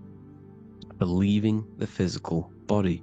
The water is the ether, which is the veil between the physical and the astral realm. It's a fluid substance. It's on either side. It's physical and astral. The ether is the fifth element that they hide from us. Why? Because they're trapping you in the physical. They are hiding all of these realms. Etheric, astral, and mental. People think their mind is their brain. It's two separate dimensions. These are completely different dimensions. The mind is way more intelligent. The mind is formless. There is no form to the mind. You can think anything you want. You can manifest anything you want within your mind. It is not a physical object. The physical realm is being controlled by the mind. Everything's being controlled by the mind. Everything exists within the mind. This is why the Egyptian says the universe is mental. So when we project our consciousness outside of the physical, we go to the astral. The ether is the water that Jesus is walking on.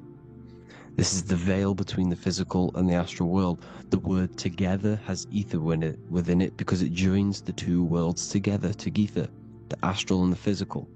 The word either is ether because the ether is on either side, physical and astral, physical and spiritual, physical and non-physical.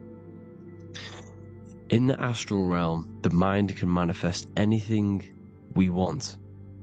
We incarnate to restrict our minds. This is why Saturn, if you go and watch my video on Saturn, how Saturn is this simulation, okay,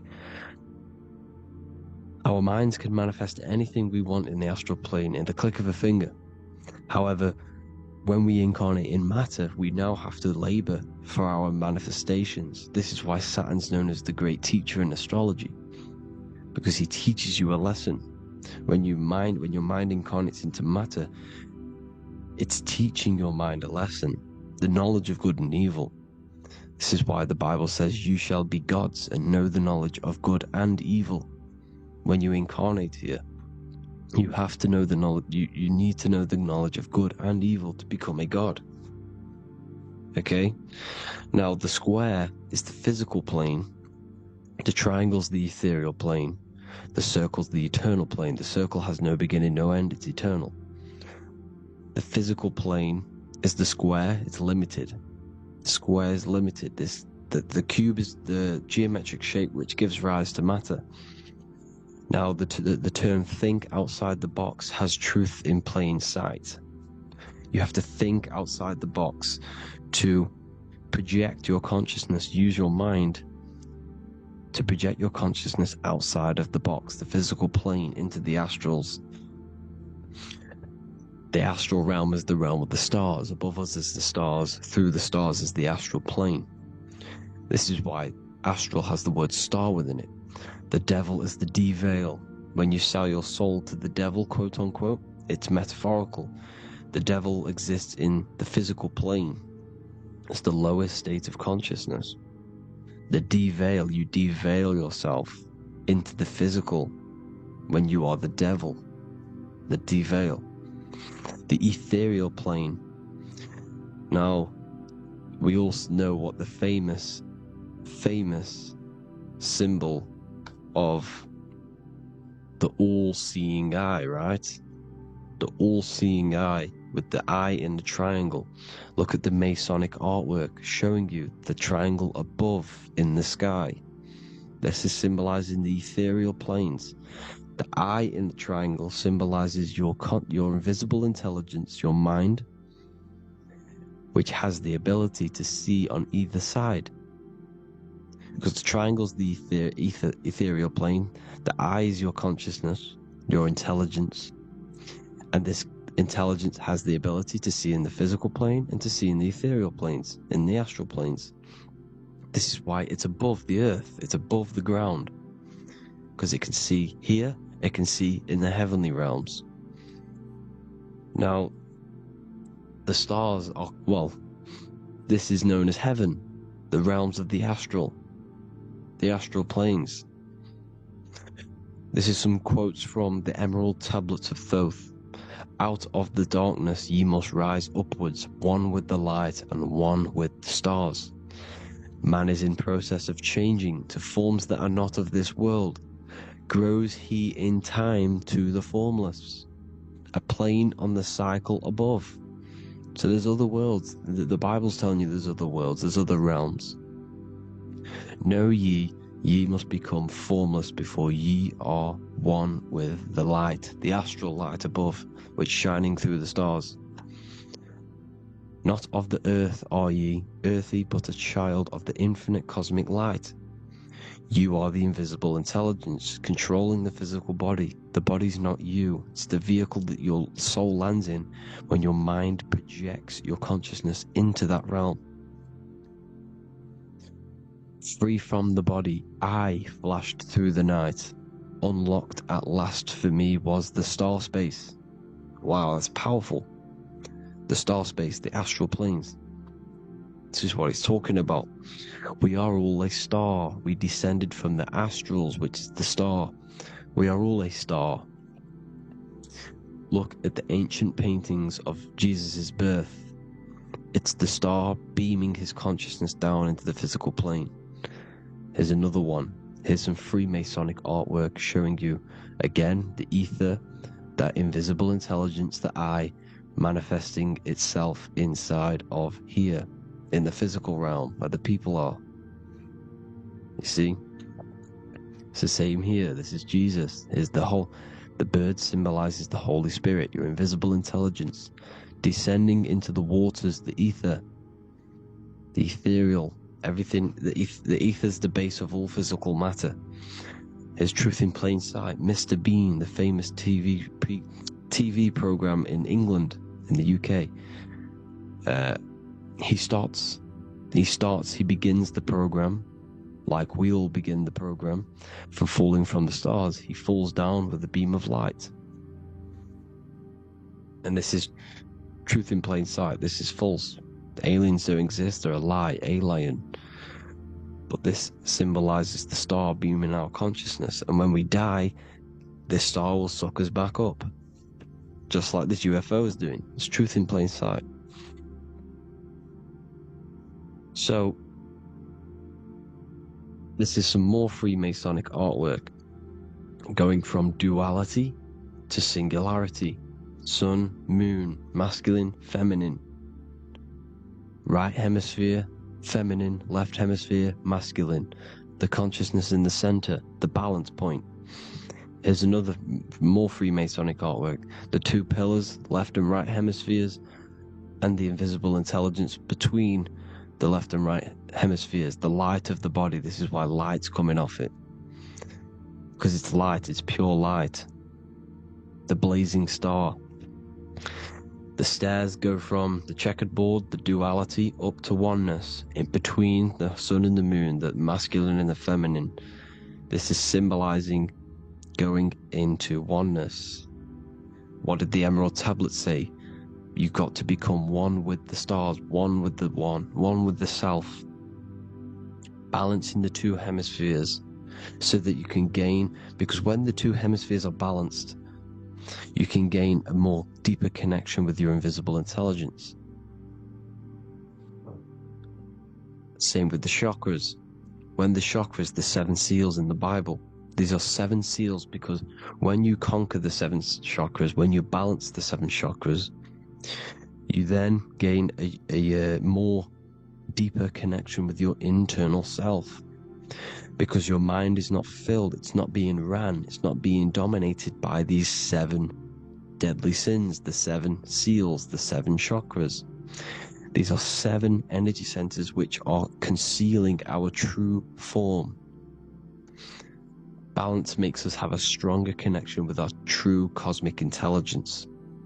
Heaven is even. This is why Jesus is pointing at the heart.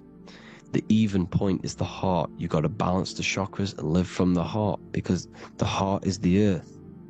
You're in good and evil. The body manifests the lower and the higher self. The higher self is in the higher parts of the body. Wisdom, intuition, expression. The lower self is in the lower parts of the body. Sex, food, and power. This is how they are trapping your soul, people. Like I said, the mind is the bridge between the soul and the body. So by tricking the mind, not giving it the right knowledge, and keeping the mind stuck in the lower 3 centers, thinking about power, food, and sex, this is low vibrating energy. It's going to keep your mind addicted to the physical realms. Okay? This is why you need to go even, balance, heaven. Okay? I will explain the soul trap in a second, how it fully works. But I'm telling you all the science behind it so you can understand.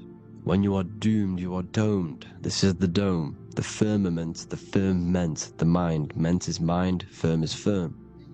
A firmament is doomed under the firmament. You must have a loose mind, an open mind to expand your consciousness beyond the stars, beyond the ethereal barrier. You have to vibrate higher than this world. Your consciousness must be expanded more than the physical plane. You need to learn how to astral project. You need to learn how to leave the body, how to operate outside of the body, so that you, when you do leave the body, you will have recognition. You will have knowledge. You will have practice. But this is as above, so below. The woman's belly is the earth. It's as above, so below. It's a microcosm of the macrocosm. We are the children in the womb. We are the people in the earth being ready to be born into the heavenly realms. As above, so below. It's a microcosm, macrocosm. Everything is in everything on a bigger and a smaller and a larger scale. Now, when the baby figures out that there is a world beyond its mother, what happens? The baby starts to move around and tries to get out of the mother. Because once it starts to hear the external world, starts to hear people, it's going to wonder, what's outside of why am I in here? What's outside? So the baby will force its way out of the mother. It's the same with our minds, as above, so below. When our minds figure out that there are other realms beyond this world, we will seek a way out. This is the womb, the Mother Earth, Mother Nature. It's the mother. We're in the womb. We can be born out of this world, which is being born again in the Bible. When you are doomed, you are domed under the dome, under the firmament, the firm mind. The firm mind will keep you under the firmament. Due to the law of polarity, there has to be other realms. There has to be. Because the law of polarity works in this world, and it will work on every scale possible. It's universal laws. These are universal laws. The law of polarity means that there are other realms polarizing this realm. There is a hell, there is a heaven. There is a midpoint, which is Midgard, which is the one we are in now. Earth, heart. Earth is the heart. Heart is the center, good and bad. The balance between good and bad.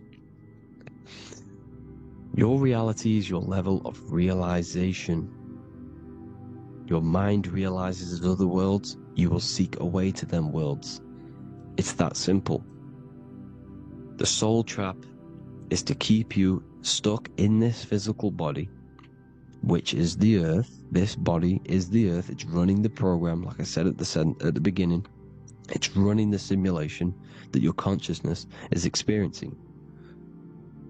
You are an electromagnetic being, and you're hidden in a cage, your rib cage, and you're stuck in cells, a prison cells. Look, you're in cells.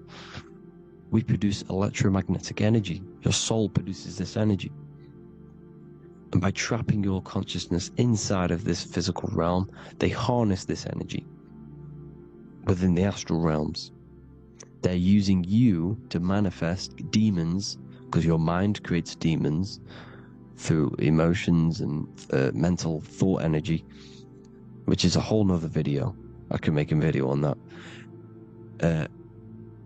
You're manifesting everything for them because they're trying to create a hive mind. This is why they want everyone to believe in one belief system, one government, one belief system, one religion, because they're creating a hive mind.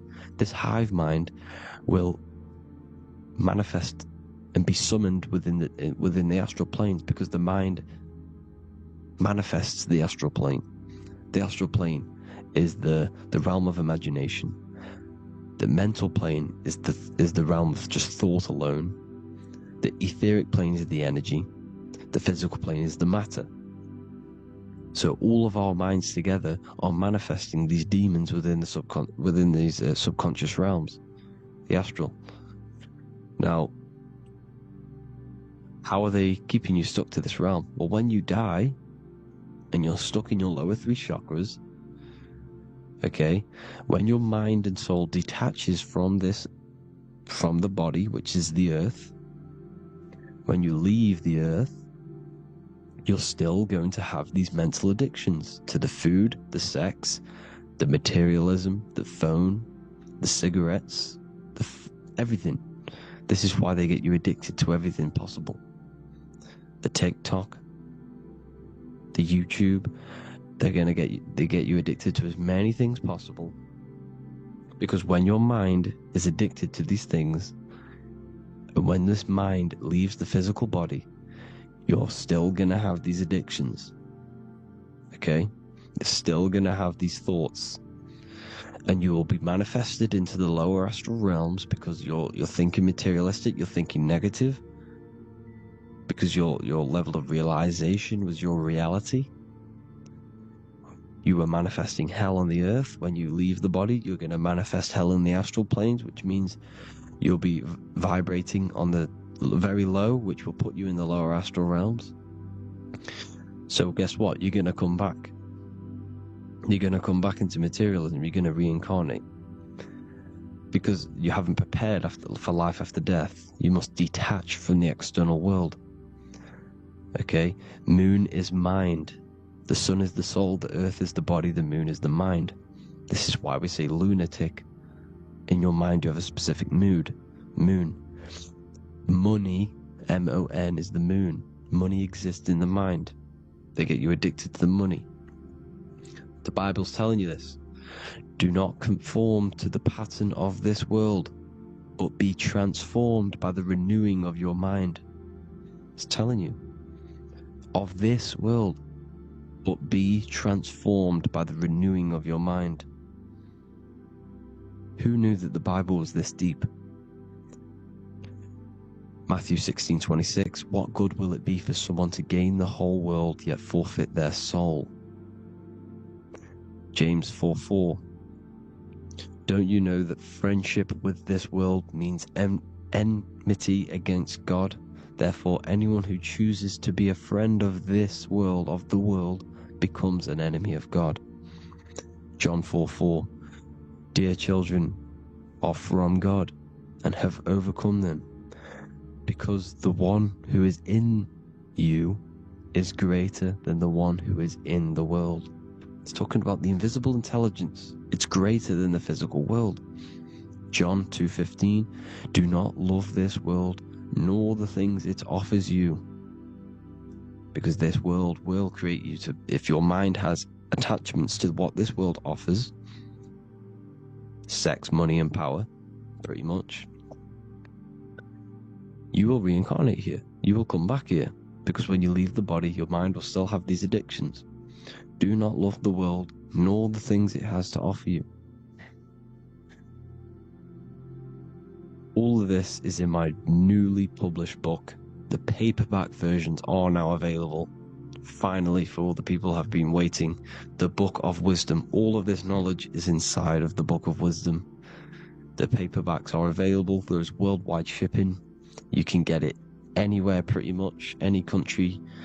My new website, it's amazing. There's going to be some amazing products coming on the new website. But I thank you all for the support. Before I leave, I need to explain what is going on with the soul trap. Like I said at the beginning, the mind's the bridge between the soul and the body. The body's the realm. By tricking your mind with false knowledge, they are keeping your soul stuck to this realm. They get you addicted to all the physical things, and that is it. As soon as you're addicted and you die, you're going to come back. So by tricking your mind, which is the bridge between the realms, they keep your mind stuck within this body. They keep you in physicality. They deveil you, the devil, the deveil. Thank you all for the support, people. If you do want to join the Academy, all the links will be posted below this video for the book, The Academy. Thank you all for the support, and have an amazing day.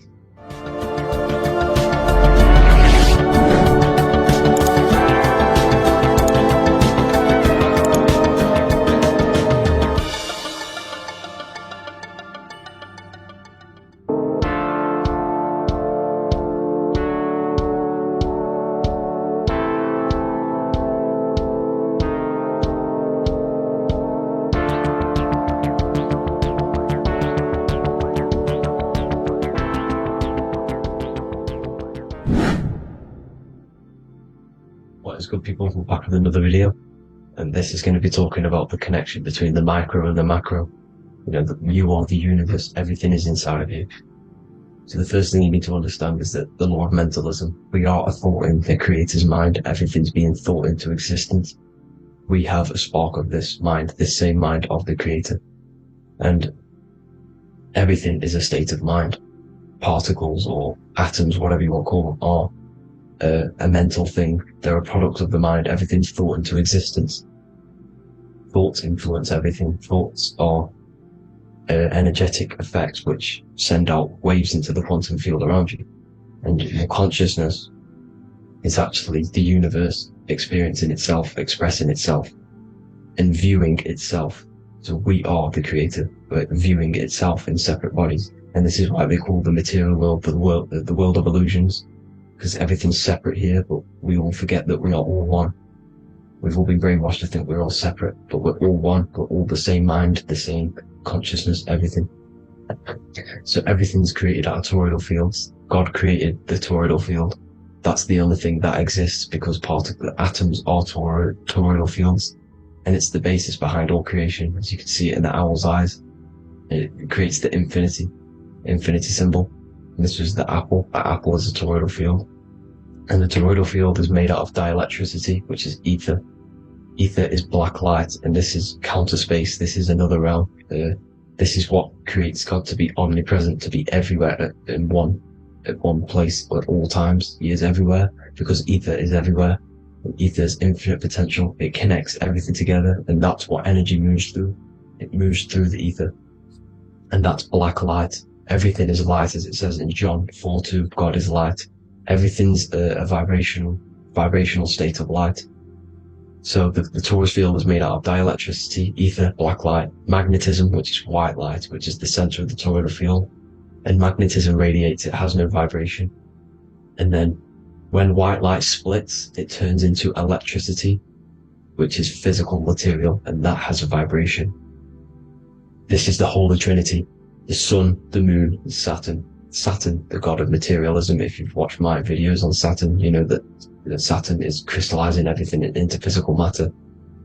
And that's why his old name was El. The ancients called him El. And this is why we get El electricity. This is where El electricity comes from. Because El electricity is only a product of the physical world, which is redshift, blueshift, Adam and Eve. And this is what creates the redshift, blueshift is what is a product of magnetism. When magnetism, white light splits, and this gives us vibration. And this what creates the toroidal field, which is the basis of all physical creation. The sine wave is created out of the magnetic wave and the electric wave. The electric wave is the blue wave, and the magnetic wave is the straight wave, which is radiation. This is vibration frequency. So the magnetic wave is straight, and then you have longitude and amplitude, which is depth, which is dimension. You see how the electric wave has depth and dimension. This is why you get the cross. This is the cross of Earth. This is the symbol of Earth, of bondage, of physical matter, because it consists of magnetic wave and depth, which is electric wave. And this is where you get the sun cross or the earth cross, whatever you want to call it. It's the cross of physical matter, and the ancients knew this. This is why they used that symbol. Redshift, blueshift, which is the toroidal field, is the basis of all creation, physical creation. And this is why you have the police siren is red and blue. The Matrix movie, red pill, blue pill. You have red blood and blue blood in your body. The Democrat and Republic, the two parties, red and blue. Like your taps on your taps, you have a red and blue tap. One's generative and one's destruction. Fire, destruction, water, generative. So this is the basis of all things. And electric wave has dimension, like I've already said, depth, material, and it's measured in hertz. It's measured in hertz because it hurts you, it decays, because the electric wave has a vibration, and vibration always has to go back to a standstill point. This wave cannot go forever, but the magnetic wave will go forever. It's radiation. Magnetic is radiation. It radiates forever, it pulses. But the electric wave will at some point come back to a standstill point, and that's why it hurts, it decays. That's why our physical body decays, because we contain of electricity. This body is an electric body, and it will return back to stillness like a guitar string. If you vibrate a guitar string, you pull it, it will vibrate, make a sound, and then go back to a standstill point. It's the exact same with every single toroidal field within the body. It will decay, and this is why our bodies decay, and everything in creation decays. So we're born into sin. The sin of Eve. The sin of Eve is us biting into the tree of knowledge of good and evil, which is the systems in the body. And the sin of Eve is biting into the sine wave. We bit into the sine wave. The sun moves in a sine wave. Our DNA is a sine wave. Time is a sine wave.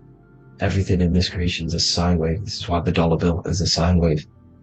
Magnetism and electric waves in one. And this is the sun doing its sine wave, which creates, when you go bowling, it kind of creates that pin that you hit over. That's the pin of the sun. The zodiac sign is a sine wave, because the zodiac sign is an expression of the toroidal field, because magnetism unfolds into 12ness. And that's why you have 12 zodiac signs, 12 systems in your body, 12 cranial nerves in your head, in your brain. So if you can imagine this, see where my pointer is.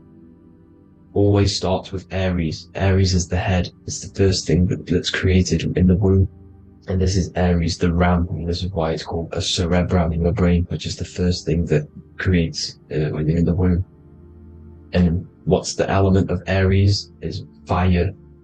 Fire is the first element. F-I-R, first, because it's the first thing on the wheel, the first expression of energy. As you can see here, my pointer, this is the center of the toroidal field. It would go Aries, Virgo, Capricorn, Pisces, Scorpio, Cancer. Then we'll go back to Libra. Libra would be center. But you see how the toroidal field is the expression of the 12 energies. That's what the constellations are, the energy expressions of the toroidal field. So it would go outwards, starting from Aries here, all the way back to Pisces, which is beyond the bottom half. But Libra would be the center. That's why Libra is the equinox. It's the equinox. Libra is when it goes from summer over to autumn. It's the equal. It starts to transition into the winter side. Equinox, equal, which is Libra, and that's why Libra has the two scales, symbolized with the two scales. That's because of, the sun moving over. It's being judged. It's equal now, but then it's going to tip over into the winter. That's why Libra is here, the center of the sine wave. And like I said before, magnetic energy unfolds into 12ness. Magnesium is number 12 on the periodic table. It's the sacred number, and this is why the scientists are trying to, NASA is trying to bring in another constellation to destroy the holy science of astrology. So Aries rules the head, which is Mars. Taurus rules the neck, the lower head. Gemini, the two twins, which is your lungs, your two twins, your arms, two twins. Cancer, the breasts, or the chest area. Leo, the heart, which is the sun, which is fire, the center of the toroidal field. Virgo, the belly, which is the intestines. Libra, the kidneys, the two scales, the kidneys, balancing out everything. Scorpio, the sex organs. Sagittarius, hips and thighs. Capricorn, I've missed that out, which is the kneecaps. Capricorn, kneecap. Aries, which is the ram, which is the cerebrum in your brain. And then Aquarius, the calves and the ankles. And the Pisces, the two fish, the 2 feet. So everything corresponds, as you can see here. This is an ancient way of depicting it, of the folded human. And this is everything. Each constellation rules that part of the body, gives energy to that part of the body, makes you do certain things. So magnetic energy unfolds into 12ness, electricity unfolds into 7s. That's why when you get electric, the light spectrum that we see, it consists of 7 colors. Why we have 7 planets. The 7 planets give us our 7 metals and the 7 solfeggio scale frequencies. So the rotor, this is the rotor. And rotor is an anagram for Torah, the Torah, which is I think it's the Hebrew Bible. Don't quote me on that, but it's one of the holy books, which is the Torah, the Taurus. Everything goes back to the Taurus field because it's the basis of all creation. So the chief cornerstone, it says in the Bible that the builders rejected the chief cornerstone. The chief cornerstone, you are the builder. You decided to incarnate into the physical world, into the electric world, the world of Saturn. When you are created in the womb, it takes you 9 months for you to be created. So for example, if your parents, if you went into the womb here, it'd take you 9 months. So let's say you're born in Scorpio. So you'd go back 9 months, 1, 2, 3, 4, 5, 6, 7, 8, 9. You consist of all of these 9 energies because it takes 9 months or however long you took to be born. Some people are born earlier. You'd have to find out how many months you were in the womb for. But you consist of these 9 energies, and each constellation has a cell salt associated with it. And these cell salts are vital for your health. And your cells and the optimal health of your body. So the chief cornerstone that you rejected is these 3 cell salts, these 3 constellations. So you're mineral deficient in these 3 constellations. For example, fluoride, magnesium, phosphate, and potassium sulfate. So that's the chief cornerstone. And a cornerstone, people always get it rejected with the cornerstone. The cornerstone is not, it doesn't say the cornerstone in the Bible, it says the chief cornerstone. The cornerstone is a cornerstone of a building, but the chief cornerstone is the top of the pyramid. This is where we get the pyramid of the wheel. So you're mineral deficient in whatever 3 zodiac signs you're not. You were not in the womb for. This is the chief cornerstone you rejected. So the human body is the micro. It is the universe in a physical form. It consists of everything in the universe. Just like your consciousness is the universe, watching itself, experiencing itself. Your body is the whole universe. 12 systems in the body, 12 zodiac signs, 7 chakras are the 7 planets. The Holy Trinity of you is your Temple of Solomon, the soul and the mind, the sun and the moon. You know, everything is in you. You consist of everything, all the energies, everything. Heaven and hell. Heaven and hell is a mind state. It's a state of the mind. Head, H-E-A, which is heaven, and the heel, the bottom of your foot, is hell. And the bottom of your foot is the soul. So they're basically saying, well, it's wordplay. They're saying that your soul is in hell because, you know, with the elites being in control. So they call the bottom of your foot the soul, trying to say that you're in hell. The Christ is in you. And this Christ is Greek for Christos. And Christos is Greek for the oil. And this oil is produced in the cerebrum, the Aries, the ram, the cerebrum, pineal. It goes down the pineal, well, the pineal and the pituitary are underneath the cerebrum. It goes down the pingala and the ida. The pingala being the positive charge connected to the pineal gland, pin, and the ida connected to the pituitary. And this is the 2 serpents going down the spinal column. And this is why Jesus goes from Nazareth to Bethlehem, and then Joseph and Mary are waiting for Jesus in Nazareth. Joseph and Mary are the pineal and the pituitary gland waiting for Jesus to come back up the River Jordan, your spinal column. So this is the oil.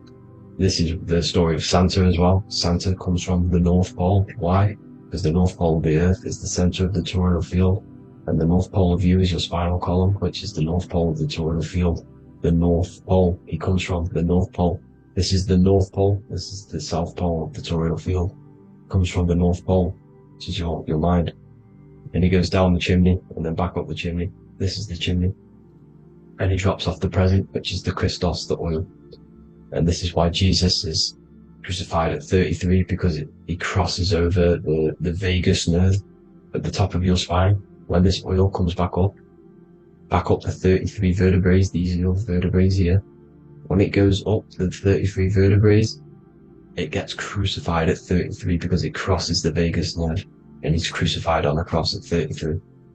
This is the story behind Jesus and Santa. The Ark of the Covenant in the Bible is the 2 hemispheres which cover the vital parts of your mind, the brain side, which is the cerebrum, the pineal, the pituitary, etc. So the 2 hemispheres are the 2 angels, the Ark of the Covenant. This is the Ark of the Covenant, covering the 2 vital parts of your brain. So these are the optic thalamus is another part, and it protects the Christ oil, which is inside at the center of the brain. See, the Bible is all a massive metaphor about yourself, because you are the universe. You are a microcosm of the universe. Your consciousness has experienced itself, and the universe experiencing, and your body is the whole universe.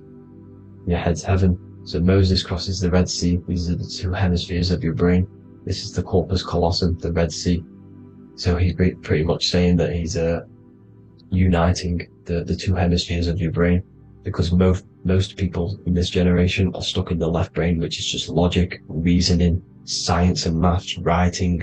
You know, this is what school teaches you to do. It keeps you stuck in your left brain.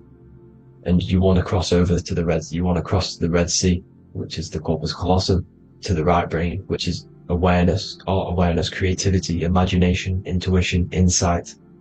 You know, using the higher mind, creativity, imagination. If you don't have intuition, then you can't read energy, you can't pick up on bad things. This is what Moses is symbolizing by crossing the Red Sea. And it's also the upper room where Jesus met the 12 disciples. 12 disciples are the 12 cranial nerves in your brain. It doesn't just represent the 12 zodiac signs. The 12 disciples symbolizes many different things. It's like I said, energy the universe consists of 12ness. So you have 12 cranial nerves in your brain, and that's the 12 disciples as well, and they want you stuck in your left brain, which is the five senses materialism. So they say in the Bible that Satan blinds the mind. Satan is Saturn. If you've watched my videos, Satan is Saturn, and you consist of the Holy Trinity, which is the sun, moon, and earth. The soul, the moon, the soul being your sun, the solar, the moon being your mind, the earth, your physical body. And Satan blinds the mind. Why? Because we enter a soul system. This is a soul system, not a solar system. And Saturn is the Lord of the Rings, which is the outer ring. When your soul enters the soul system, your soul starts to materialize, it hits Saturn. Why? Because Saturn starts to materialize you. You take on the 7 virtues, which are the 7 planets, which are your 7 chakras. And to get out of this soul system, you must get out of your lower nature, your animal nature, which is lust, desire, greed. You know, the number of the beast, 666, which is Saturn, Satan. So you enter the soul system, you take on the 7 energies, which you turn into physical matter. And this is your descension from heaven to, well, to say hell. And then you must raise back up from matter to spirit. They say Satan blinds the mind. Why? Because your mind gets materialized. Your soul and mind get materialized. And when you get materialized, it's an intense experience. You lose the divinity within you. You forget the divinity. So Satan, which is the first planet, first energy you take on, the material body, he blinds the mind. He makes you forget everything, your divinity. Then you must remember, ascend up Jacob's ladder, the 33 vertebrae, to heaven. And this is a microcosm of the macro, because you will ascend back up to heaven if you do this, when you leave your physical body, when your body decays. So when it talks about in the Bible, completely destroy them, the Hittites, the Amorites, the Canaanites, all the ites, this is what God says to the Israelites. It says completely destroy them. It's basically symbolizing saying destroy your lower nature. The Canaanites, cannibals. We're under a Canaanite system now, which is cannibalism. And this is flesh eating, lust, greed, all the demonic stuff, all the lower vibrational stuff. You know, the lower nature, eating, sex, and survival, the lower 3 chakras. You must get out of these lower 3 chakras and return back to spirit, which is heaven, which is spirit, love, being holy, being truthful, being passionate. Going back to Satan blinding the mind, all of the planets are made out of these 3 symbols. Satan blinds the mind, and that's why Satan's symbol, this is the symbol for Saturn, Satan, this symbol of Saturn, is the cross, which is physical matter, the earth, over the moon. The moon is your mind. So the Saturn symbol saying matter over mind. He blinds the mind. Satan blinds the mind once you enter the soul system. And you must remember, in the Bible it talks about the Genesis, which is Eve, the sin of Eve, which is biting of the tree of knowledge, with the serpent which wraps around the tree. It says the serpent placed himself on the tree. Well, the serpent is the spinal column. It's the serpent telling you eat from the tree of knowledge of good and evil, which is your nervous system. And eating from the tree of knowledge of good and evil is doing bad things. For example, over-sexualized, overeating, eating the wrong food. That's eating from your nervous system. It's decaying you, and it's preventing you from achieving the God self, the God consciousness. This is the symbolism of, you know, the tree on the serpent, telling you to eat from the left brain, with the left brain being the sinister. Sinister is Latin for left. That's sin. Sin is left. And left is lefty Lucy, Lucifer, right, righteousness, right, God, godly. The tree of knowledge of good and evil, which is your nervous system, because it determines good or bad. You know, that's the only thing you experience in this world is your nervous system. And then the tree of life is the cardiovascular system, and the constellations, the 7 planets. Everything's inside of you. This world is an expression from the inside outwards. You can't affect the outside world to manipulate reality. Everything's inside of you. I hope you got a greater understanding of this. God bless.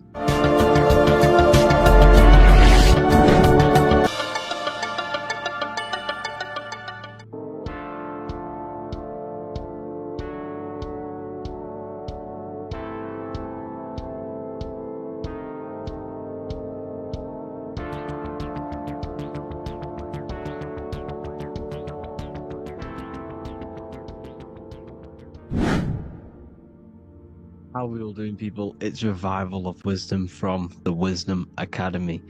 Today we're going to be breaking down God, consciousness, and the higher and the lower self, and how to overcome the lower self.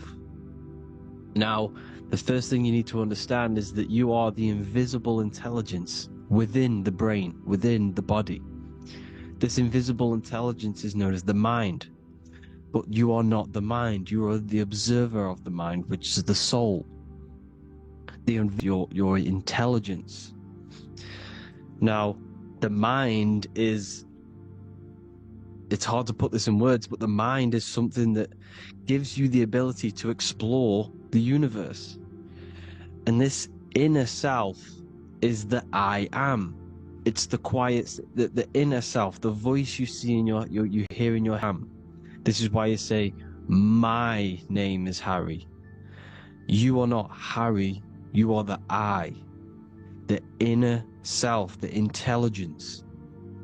Okay, this is why Jesus in French is I am. You look with the two eyes and you see with the inner eye. I and I, the same thing. Okay, because the I in seeing at. So when someone's trying to explain something and then you catch on saying, I see now, it's because you're seeing with your inner eye, the one that gives you perception, gives you intelligence, gives you the ability to understand things. This is the internal eye, the invisible self, which the physical body is nowhere near as complicated as this inner self. It's in infinite potential. God, G-O-D, generator, operator, destroyer, soul, mind, and body. The reason why you see God is always a triad is because it represents yourself. Your invisible intelligence is God. Me and you are the same invisible intelligence. We are the invisible intelligence experiencing the program being ran by the central nervous system and the brain. I always say this in my videos, but I have to, in order for you to understand the things that I'm going to say later on in the video, you need to understand this concept, is that you are the consciousness experiencing the nervous system, the tree of knowledge of good and evil, which is you here. You would be in this invisible intelligence right here in the center of the brain. Now, this is why the ancient Christians show God is in the brain. This is the brain stem. This is the brain. This is also the brain stem and the brain. The brain stem and the brain. It's all depictions of the brain, because the brain's the computer, the electromagnetic computer, which decodes the demands created by the invisible intelligence, the I, the inner self, you, your true self. The person moving, if you observe what someone moving, this is going to sound, but if you observe someone walking, it's not the body. The body is moving, but the thing telling it to move is the invisible intelligence. Before you kick a football, a decision is made within your invisible intelligence, your mind. And this consciousness, this invisible intelligence, is either stuck between the lower self and the higher self. Okay? When the invisible intelligence, meaning the true self, identifies itself with the physical body, this consciousness that we have is either operating in the lower self or the higher self. It's either feeding the material body or it's feeding the spirit. Okay? But because we are physical and spiritual, we need to be even. We don't want to be meditating all day long, because we do have a physical body as well whilst we are here. We are playing a game in physical matter. Okay? Now, the reason that you incarnated here is to learn a lesson, because the mind can manifest anything it wants within the astral planes, within the world of imagination.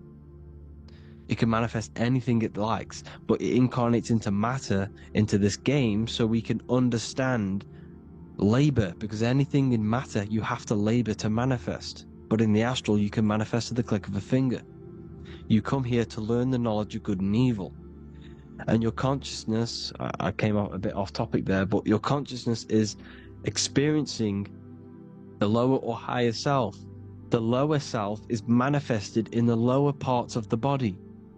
Sex, food, and power, the lower three energy centers. These centers are like mini brains. You are literally thinking with these centers. Have you ever heard the term of thinking with your penis, or thinking with your, you know what, as a man? Even females maybe, but mainly this is a boy saying, you're thinking with your penis. This is a truth, it's truth in plain sight. You think with these energy centers. When you're living off the lower three centers, all you care about is sex, food, and power. Eating, sleeping, and greed. Power's kind of like greed. Now, when we move up to the higher parts of the body, when we live our life within the higher parts of the body, this is considered heaven. Love, expression, intuition, and wisdom.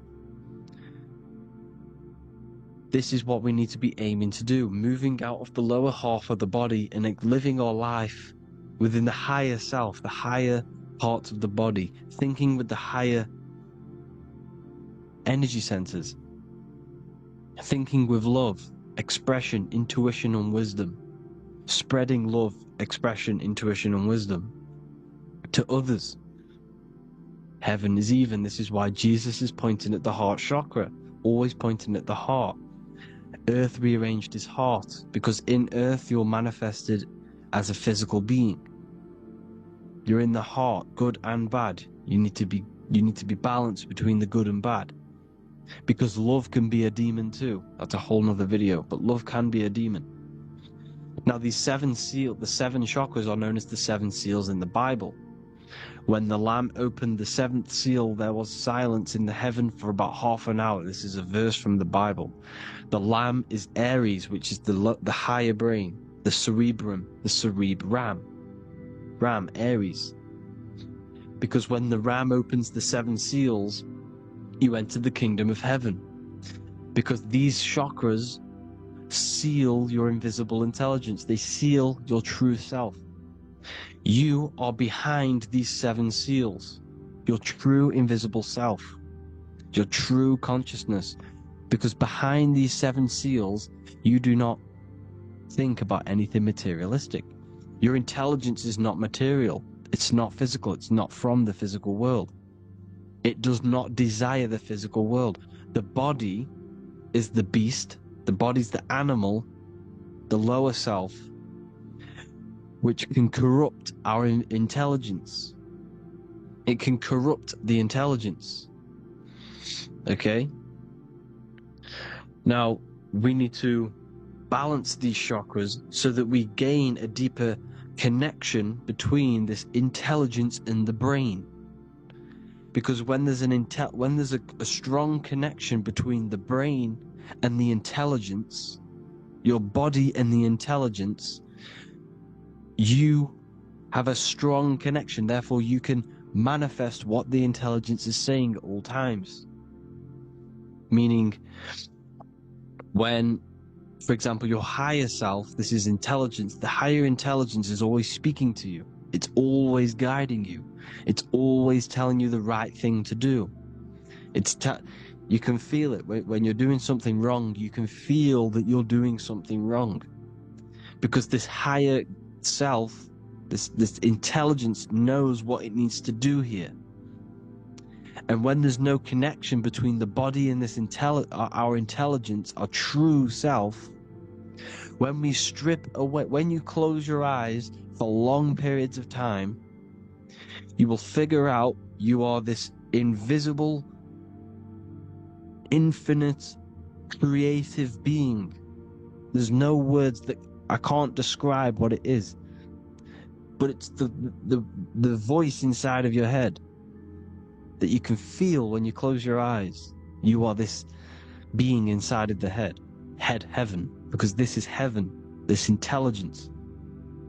And when there's a strong connection between the body, you can manifest everything it's saying, when everything is balanced, when you're no longer thinking with the lower centers, when they're all balanced, you're not thinking in particular with every center, you balance them all, you can manifest everything it says.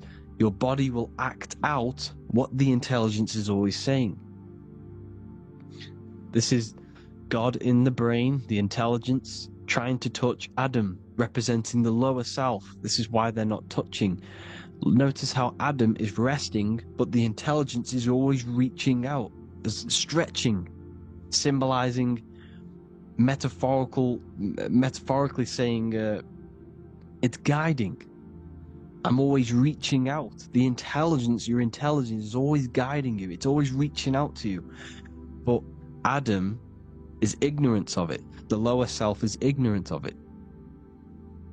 And that's why he's so relaxed and God is so stretching out. Because at our highest self, that when you think of when you want to better your life, that highest true version of yourself is God. When you're manifesting this, your highest self, this is God. Your truest form, your most perfect form, that is God. Your highest version of yourself, that is God. Emotions are not what you've been taught. Emotions are not something that should be reactive, okay? You should not let the emotion be you, except that you should experience them instead of letting them become you. You need to understand there's a separation in our consciousness. You have the soul, which is the person who is observing your thoughts. When you think a thought, who's the one observing that thought? The soul, you, the I am, the I, the inner self, the one and only. And inside of every single body, inside of me, inside of you watching this video, there is this same intelligence that is inside of me, inside of you. And it's the exact same intelligence, experiencing a different body. And this is what we mean by the universe is mental. We all are all sharing the same ball of consciousness in a different body. The animals, the fish, the cells, all expressing this one consciousness. Me and you are the same. This is why the golden rule is treat others like others should be treated, because I am you and you are me in a different body.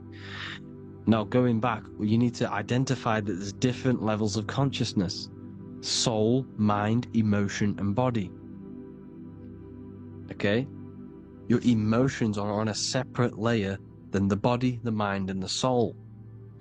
So when you identify there's a difference between all of these, you do not let them become you. You do not let your mind rule you, because your mind can be corrupted. Your soul is the one that is pure good, pure love, but your mind can be corrupted. Okay? Your emotions can be corrupted. The body can be corrupted, but the soul can never be corrupted, only layered on top. You can only throw piles of programs within the subconscious, layering the soul down, but deep down inside of every single one of you, there is a loving being. Because love comes from the heart. Love is the universal emotion, expression. Now, your thoughts can become bondage, your emotions can become bondage. Now, what do I mean by bondage? By conquering the lower self, we need to conquer our own mind. Because the mind is what's manifesting the lower self. When you're thinking with the lower half of the body, when you're becoming your emotions, you need to experience the emotion, not become the emotion. Do not let the emotion become you. Do not let your thoughts become you, because your thoughts are tools that you can manifest. Your thoughts are the idea, your emotion is the energy that you can use to manifest that thought. Your emotion is energy in motion, emotion. You use emotion to manifest, to feel as if you already have the thought. Therefore, you become that vibration. Therefore, your emotions are actually a creational force that is given to you to manifest things, because you're a human, a manifester. You're here to manifest things. You're a creator. You are a god. Your inner self, your intelligence, your I am, the one and only inside of you, the inner self, the quiet one, the one that's deep, deep down, the invisible intelligence, is it's creating things all the time. All the time. Speak no evil, see no evil, hear no evil. This is the astronauts, they're Freemasons, but they understand this. Because thinking, seeing, and hearing can corrupt your mind. And when you have a corrupted mind, you'll have a corrupted subconscious. The subconscious will manifest into the body, because 90% of your behavior comes from the subconscious mind. So you got to speak, see, and hear no evil. But sin, what is a sin? To overcome our lower self, to overcome our lower self, the 7 deadly sins are not something that goes against an external God. A sin is something that goes against your inner guide, your inner conscience, the inner self that is always speaking to you. It's always telling you the right thing to do. A sin is something that goes against this inner guide. And this is why you can feel something where you can feel you're doing something wrong, because the inner guide is speaking constantly. And when you commit these 7 deadly sins, which are 7 internal states which keep your invisible intelligence bound to your physical body. Because evil, right? Evil love bondage. This is why they stay in this realm and they control this realm, because they love the bondage of the body. They like matter. They want to stay in matter for eternal life. They don't want to ascend back into the heavenly realms, where you do not have a physical body. You can explore the universe within the astral planes. They stay bounded to the body, bounded to the 3D construct of the physical world. They have greed, lust, envy, gluttony, wrath, sloth, pride. They want all of this. And if you want that, that's okay. But deep, deep down, you don't want that, because your soul is always telling you the right thing to do. Your soul knows what to do to get out of here. It needs to detach from the external world. Detach from all of these 7 internal states which bound you to your lower self, your lower centers. That's what a sin is. You know, you have a left and right brain.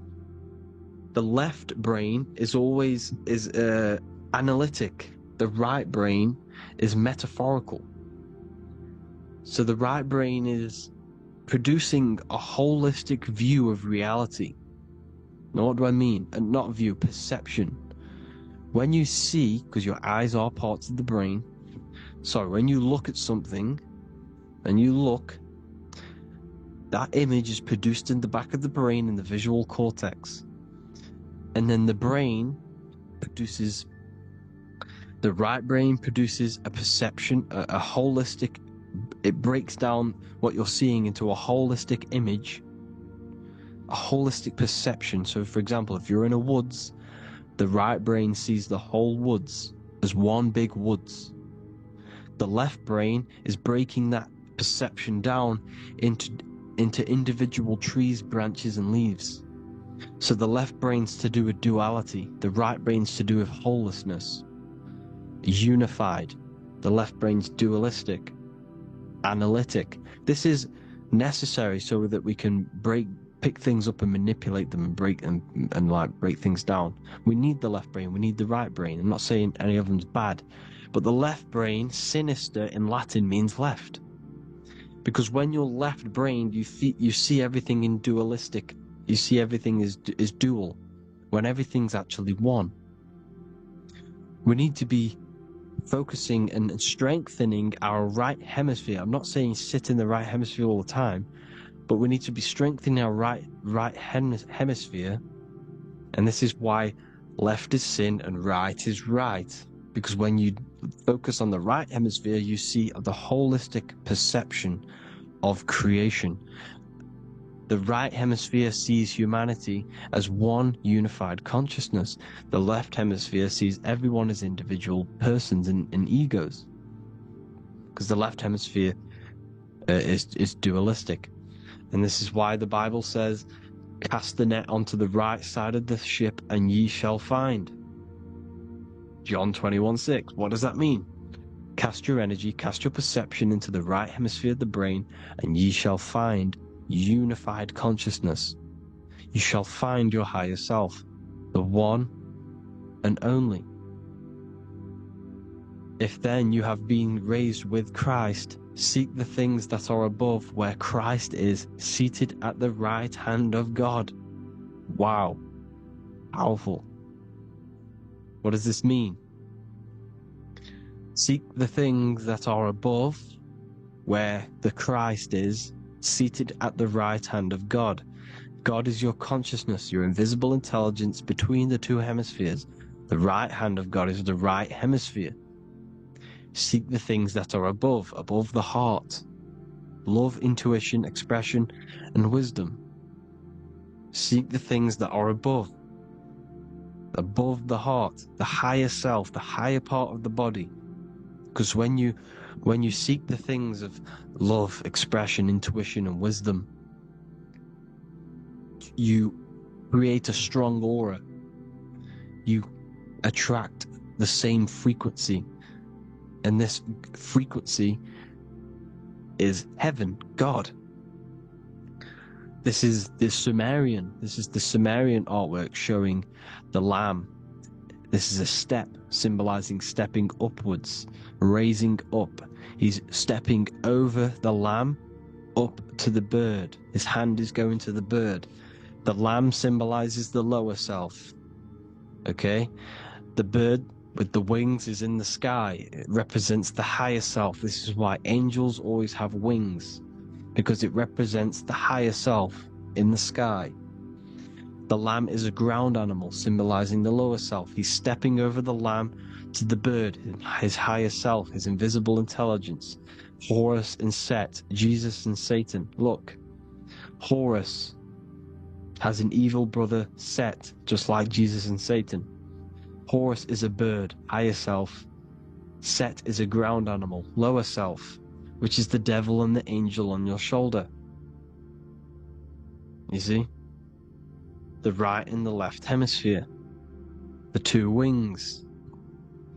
So, the devil and angels always speaking to you. The higher and the lower self. It's the battle between the higher and the lower self.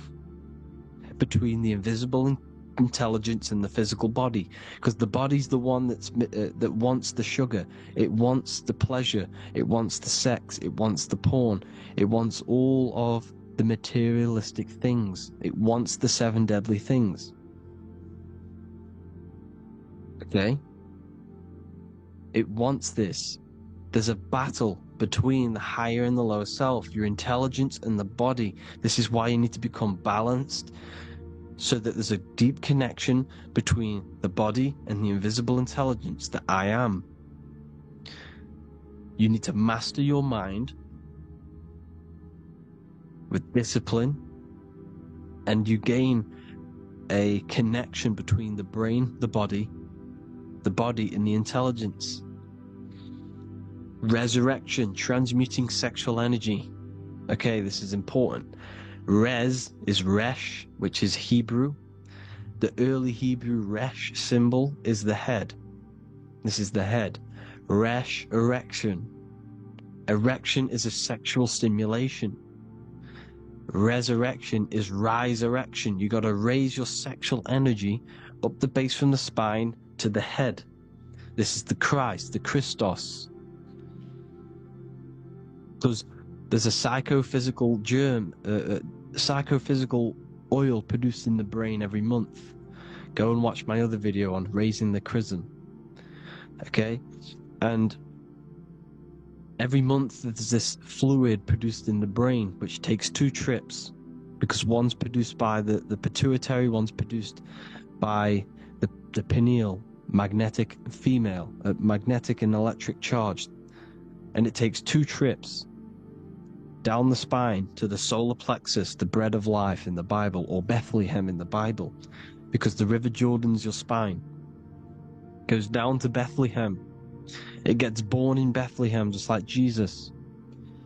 Because when this oil travels to the solar plexus, it creates the seed of life, and it feeds the body, all the central nervous system, all the cells. It regulates the blood, does all sorts of good things for the body, this oil. Now, when you save your sexual energy and you raise your resurrection, you awake the Christ, you raise it from the solar plexus or the sacrum bone up to the brain, you activate 100% of the brain, and this is the true resurrection of Christ. Instead of wasting the energy and giving away your sexual fluids, because behind the fluids is the energy. So when you release that fluid, the energy is out there. You've released the energy. Your sexual energy is the most potent emotional force a human could possibly feel. Same with any animal or anything. The sexual urge, the sexual emotion is the most powerful, potent emotion that you can feel. It takes over the whole body. When you feel sexually aroused, it takes over everything because it's so potent. And when you fight the serpent, when you fight the sexual energy, which is shown here in the Egyptians, the cat cutting off the head of the serpent, or Hercules fighting the serpent, or in the Greek mythology fighting the 7-headed dragon, the 7 chakras. The serpent is your sexual energy because it symbolizes your kundalini. When you fight it and you transmute this energy, instead of releasing it, instead of acting sexually on it, you can transmute the energy, transfer it from the solar plexus up to the brain. You can also do this with other tasks. Instead of releasing it, instead of raising it from the solar plexus to the brain, you can use it for other things. So for example, you want to think critically. You can use it for critical thinking. You can use it for going to do exercise. You can transmute sexual energy into anything. But you can do this, you can raise the sexual energy, and you can use this energy to push the cerebrospinal fluid from the solar plexus up through the spine, up the 33 vertebrae to the brain, and it'll activate 100% of the brain. And this is the resurrection of Christ. Jesus was never dead. Jesus was never rose from the dead. It symbolizes the Christ, Jesus Christ. Christ is Christos, which means oil in Greek. The resurrection of the Christ, the Christos, the oil. When it activates 100% of the brain when it's raised, and it can regulate all the systems, it can regulate all the blood, it can regenerate the body. And this is the true Antichrist. They don't want us doing this process. The Antichrist is not against Jesus, it's against the fluid in our body that makes us live hundreds and hundreds of years and makes us live as gods. This is the true resurrection. And when you fight the serpent, you fight your sexual urges, your sexual emotion, the most strong emotion that you could ever feel. You can do this process. And this is the true secret of transmuting sexual energy. Because when you transmute the sexual energy, you can become a god. And this is why Hercules is fighting the serpent. Notice how the serpent is low. He's reaching down to it. It represents the lower self. Because the lower self wants the lust, it desires sex. The body desires sex. There's a fight between the higher and the lower self. But when there's balance, there's even. Heaven is even. When there's evenness between these, this is the kingdom of heaven. This is when heaven is on earth. So at our highest levels of ourselves, the highest level of our intelligence, this is God. God is something that we manifest. We need to achieve Christ consciousness by battling the body. There is no battle outside of the physical body. It's an internal battle. Jesus and Satan have been externalized. Nothing exists outside of you, because I explained in the beginning how you are the consciousness experiencing the central nervous system. Therefore, there is nothing outside of you. It's all internal. Jesus and Satan have been externalized. Why? Because it's business. The church is a business. It's all a business. They've created these figures to be historical when they're not historical. The Bible's not historical. It's all externalized. It's called exoteric, when the truth is esoteric, internal teachings. So anyways, people, balance the chakras, balance the two hemispheres of the brain, balance the conscious and the subconscious. Balance is perfect, the yin and yang. You are spiritual and physical. You live in day and night. You need to be balanced. Oneness. Seek oneness. And this is the true kingdom of heaven. And when we all realize that we are all the same intelligence, the same consciousness expressed in different bodies, when we all realize this, we all realize we're all one. Doesn't matter what race you are. It doesn't matter what race you are, where you're from, your nationality, because none of you are actually from here. None of you are from the physical world. You're manipulating the physical world through the physical body. You are the I am. We all have a soul. Every single one of you has a soul. We all have souls. The reason why they say some people don't have souls is because they're trying to suppress your mind. They don't want you to know that you have a mind. That sounds crazy, I know. But a lot of people haven't realized that they have an infinite intelligence called a mind. And behind that mind, if you can observe your thoughts, the person who is observing the thoughts, you have a soul. Everyone has a soul. Don't listen to all these people saying some people don't have a soul, some people do. We all have a soul. Every single one of us. So anyway, you need to break the lower nature of yourself. At our highest levels, we are gods. Our intelligence, our universal intelligence, the I am, the intelligence that's inside of the brain, is God. Our minds are being corrupted within believing that you are the body, and by the result of this is a society like today, because everyone thinks they're the body, and everyone's living in the lower nature of self, where everyone only cares about themselves. But when we realize we're all one big consciousness ball, we're all the same consciousness expressed in different bodies, there will be peace. So thank you all, people. If you do want to learn more, if you do want to read my book, it's called The Book of Wisdom. I'll put it in the description. It's an amazing book, people. It's going to give you the best understanding possible about creation, yourself, and the world. It's amazing. The Bible, everything.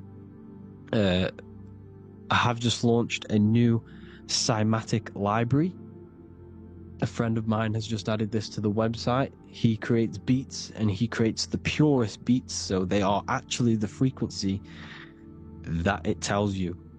Most of the stuff on YouTube and Spotify and Apple Music it says it's a certain frequency, but we know these major platforms are all playing with the frequencies of the app. So if you want a real binaural beats, solfeggio scale frequencies to meditate on or listen to throughout the day, join the Occult Library. You can get a 2-day free trial.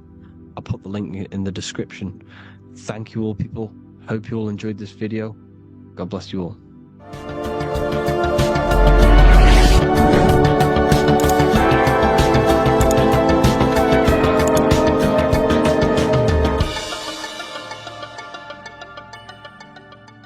Welcome to Revival of Wisdom. Welcome people, we're back with another video, and this video is about Freemasonry and the connection to the Illuminati. Please, as always, to make sure to hit that like and the subscribe button and turn on the notifications to never miss a video.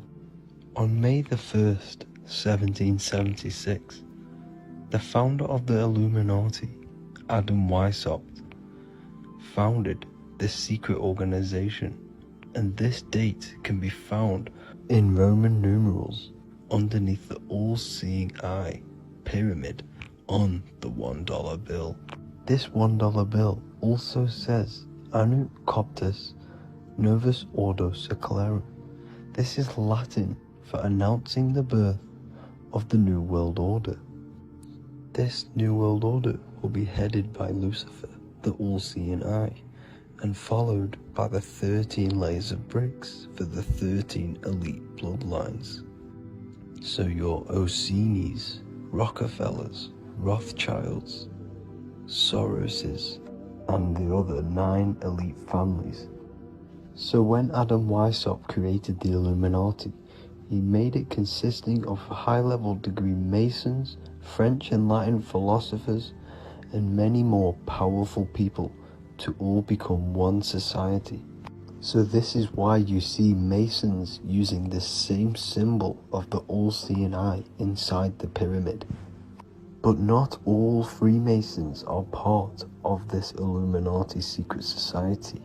As the 33rd degree Freemason Manly P. Hall said in his book The Secret Teachings of All Ages, Freemasonry is a fraternity within a fraternity, an outer organization concealing an inner brotherhood of the elect.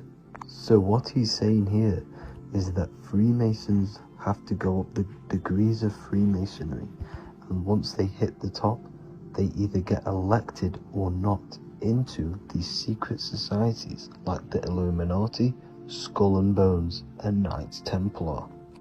So when you see celebrities doing this one-eye symbolism, either covering one eye, doing the triangle, or doing 666 over one eye, this is showing and reflecting the symbolism of Freemasonry. They have taken the oath to never speak on anything they learn about Freemasonry. Duncan's Ritual of Freemasonry book states the oath they have to take, quote, I ... of my own free will and accord, that I will hail, ever conceal, and never reveal any of the secrets, arts, points of Master Mason's degree to any person whomsoever. All this most solemnly, sincerely promise and swear. Now, this is what happens when they break the oath, stated in this book, quote, myself severed in two, my bowels taken from thence, and burnt to ashes. So this states that Freemasonry comes first, before any law of the land. It has the right to kill you if you break your oath. This is the hand gesture they have to do every time they enter the ritual room inside the Masonic lodge. This is the cutthroat symbol, showing you and reminding you of the oath and what will happen if you break it. Now in this book, Richardson's Monitor of Freemasonry, it states, if you break your oath, binding myself under no less penalty than to have my throat cut across, my tongue torn out by the roots, and my body buried in the rough sands of the sea. If they do not decide to kill you, this book states this by pointing him out to the world as an unworthy vagabond, by opposing his interest, by dearranging his business.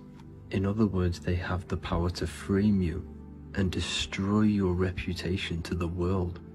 and destroy your business if you break this oath.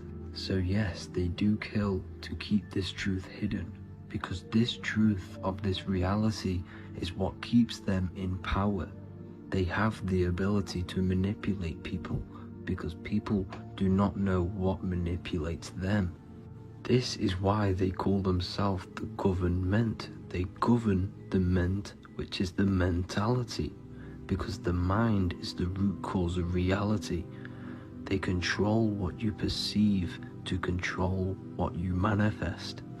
By knowing the truth, you are set free, and you no longer need no controller above you. So this is why they are willing to kill and do whatever it takes to keep the truth concealed within these high-level degrees of masonry and these secret societies. However, going back to Manly P. Hall's book, it states, part of the symbols are displayed here to the initiate, but he is intentionally misled by false interpretations. So this is saying even Freemasons are intentionally misled and told lies to conceal the truth, to make sure the truth is hidden in the high degrees of masonry. So that's it for this video, guys. Thank you all for tapping in. Please leave a like and a subscribe. God bless.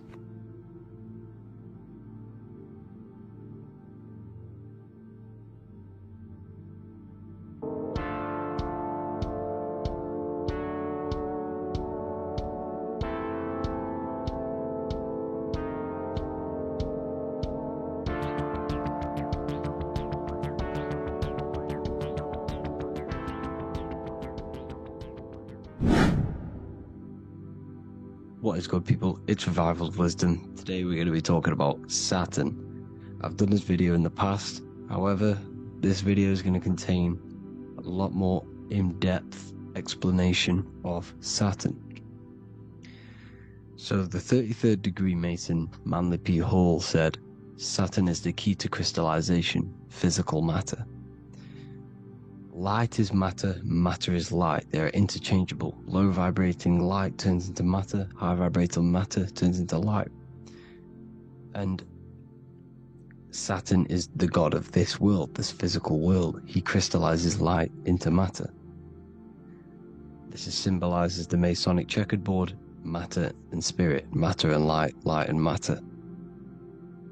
He's also the god of time, destruction, justice. He creates and destroys, because all things in time die. He creates and destroys you. So, because we live in this physical world, which is the electric world, this is why we say electricity, because it comes from the root word of El, Saturn. They used to call Saturn El, E-L. This is why we used to say Elohim is God. The real god of this world is Saturn, but it's being hid. This is being hid. Jesus is Saturn. All of this is Saturn. It's all Saturn worship. It's the real god of this world, So, physical matter is a result of two opposing forces equalized on the plane of inertia, because everything is created out of electromagnetic toroidal fields. And these two poles equalize on the plane of inertia, which gives you planet Earth, plane of inertia. The plane of inertia is what Saturn is. It's the ring around the center of the plane of inertia. Thank you to Walter Russell saying, physical matter is a result of two opposing forces on the plane of inertia. This is what Walter Russell says, so please check out his work. He's got many books, many books on light and electromagnetism and stuff like that, so I advise you to check him out. So the torus field gives you the binary code 0 and 1, the female vagina and the male phallus. This is the code for this world. Saturn crystallizes physical matter. Now Saturn is the most outermost layer of the 7 layers of heaven, where it says in the Quran, it says Allah, it is he who created the 7 layers of heaven. Saturn is the outermost layer. He's the top. He's the most high. So when we say the most high, we're referring to Saturn. He's the most high before the firmament, before the stars. So Saturn is the god of this world. He's the Lord of the Rings. He wears the crown. The crown is the rings. Crown, Kronos. So the planets are luminaries. They are lights. They are beings. They are energy, conscious energy. And we're in the heart of the solar system. Saturn is the outermost layer. He is the one of this world. He's the god of this world. Now, on the North Pole of Saturn, you have the hexagon. Add up all the sides, it creates the 6-pointed star. Or it can be created as a cube. The cube is very important. The 6-pointed star is very important. 6 points, 6 triangles, 6 side, 6, 6, 6. Black cube adds up to 6 in gematria. Now, what did I say in the beginning? Saturn crystallizes the physical world. He creates physical things out of light.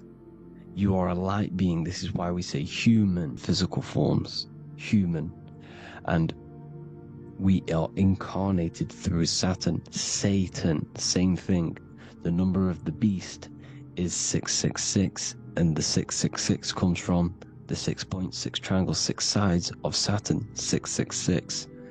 We are all known as carbon-based life forms. Carbon, the atomic structure of carbon, is 666, 6 protons, 6 electrons. Beast. These bodies are the beast, the animal. The divine, the Christ, is the consciousness within, because you are a physical, spiritual being combined into one, hexed into one. Hexagram. This is a hexagram. You're hexed into physical matter, spirit and matter, light and dark, combined into one. Now you contain of the mark of the beast, the mark of your body. Your body's the beast. It says in the Bible, Satan, who is the god of this world. This world. There are many different worlds, but this world is run by Saturn, and it says that in the Bible. Saturn is Satan. It's the same thing. And look at the crown of thorns wrapped around the heart. The soul is in the heart. The mind is in the brain. The soul is wrapped around the rings of Saturn. You're wrapped in physical matter. This is what it's showing you. This is symbolizing the rings of Saturn wrapping you. And the cross on top is the cross of the cube. The cube, the black cube of Saturn, unfolds into a cross. So Satan, who is the god of this world, Corinthians 4:4 in the Bible, Satan, who is the god of this world, has blinded the minds of those who don't believe. Saturn blinds your mind because the god of this world materializes you, and he blinds your mind when you incarnate into physical matter. When you enter this soul system, not the solar system, you hit Saturn first. He materializes you. And look at the symbol for Saturn. This is the symbol for Saturn. All of the planet symbols are created out of the Holy Trinity. The Earth, Moon, and Sun. Body, mind, and soul. The Sun is your soul, the Moon is your mind, the Earth is your body. Your body's made out of the 5 elements. The Sun is your soul, because the Sun is life force. Gives life to everything. Your Sun is a soul. Your soul is the sun of your body. The Moon is the mind. The Moon is the moon of your body, the mind of your body. Intelligence. So all of the symbol of the planets are created out of these. The Saturn symbol is created out of the Earth cross, matter, and the Moon crescent, moon, mind, matter over mind. This is why Satan, who is the god of this world, has blinded the minds of those who don't believe. He blinds your mind. Look at the symbol, it's showing you. The Saturn symbol is matter over mind when it should be mind over matter. So we descend into a soul system, into our 666 Saturn carbon suit bodies, and we are matter over mind. Then we have to move up the spine to go back up to spirit, to mind over matter, where you manipulate your own reality. Now look at this, it creates the number 5. 5 is the number of change. You're moving from this side of the number sequence over to the right side. You're moving from the spiritual into the physical world. You're incarnating into the 5 elements, the 5 senses. So the cube, the black cube of Saturn, is another major symbol. Very important symbol. Here you see the cube, and the color black is associated with Saturn because Saturn's associated with death. He creates and destroys, light and dark. Death is associated with black, spirit, because you can't see spirit, which is blackness. So the black cube is black because Saturn rules the nighttime, which is dark, blackness. And he rules the winter, which is death, blackness. So Saturn is the black cube. Cubes have 6 sides: up, down, right, left, back, and forward. Cubes are 6-sided. Everything is 6-sided inside of this creation because you're incarnating, you're materializing, crystallizing into the cube, the world of the cube. Everything's a cube. Everything's got 6 sides. Here's Leonardo da Vinci showing you that you're in the cube. Leonardo da Vinci did this famous painting. You're in the cube, you're hexed into physical matter. Or you're incarnated into the 3rd dimension, the 3-dimensional world, which is a cube, 3D. And black cube adds up to 6 sides of the black cube. The Kabbalah means cube god in Arabic. And look at what they do. They worship the cube, the black cube, and they stand in rings like the rings of Saturn. Australia, Denmark, Manhattan, Santana all have these black cubes. You go to New York, you will see the black cube there as well. These black cubes are everywhere because it is the real God of this world, So look at the cross. The cross unfolds into the cube. Xbox, Nintendo GameCube, Sega Saturn, anything to do with a simulated gaming reality, they put Saturn in it because we're in the simulation of Saturn. This is a simulation. And this is why they reflect this through the Xbox, GameCube, Sega Saturn. Anything to do with gaming, simulations, is all Saturn, because we're in the cube of Saturn, the black cube. We're in the GameCube, the Xbox, the Sega Saturn. As above, so below. So they reflect it through the simulations that they create inside of this simulation. Cubes have 8 points for the 8 points of time and space. 8 is the number of time. Everything's cycling, infinity. So look at the cube. The cube is symbolized as in Judaism. The Judees have the black cube. They wrap themselves in a black band and they cover their eyes into blackness. The black cube for the black cube of Saturn. They use the star of Saturn, and they worship their god on Saturn Day because it's all Saturn worship. And look how the Saturn god is wrapped around with these thorns or leaves, just symbol for Saturn. There's 2 symbols. You got this one, the one I've just broke down, and there's this one. This is the cross of Saturn, the cube god, the simulation, the game cube.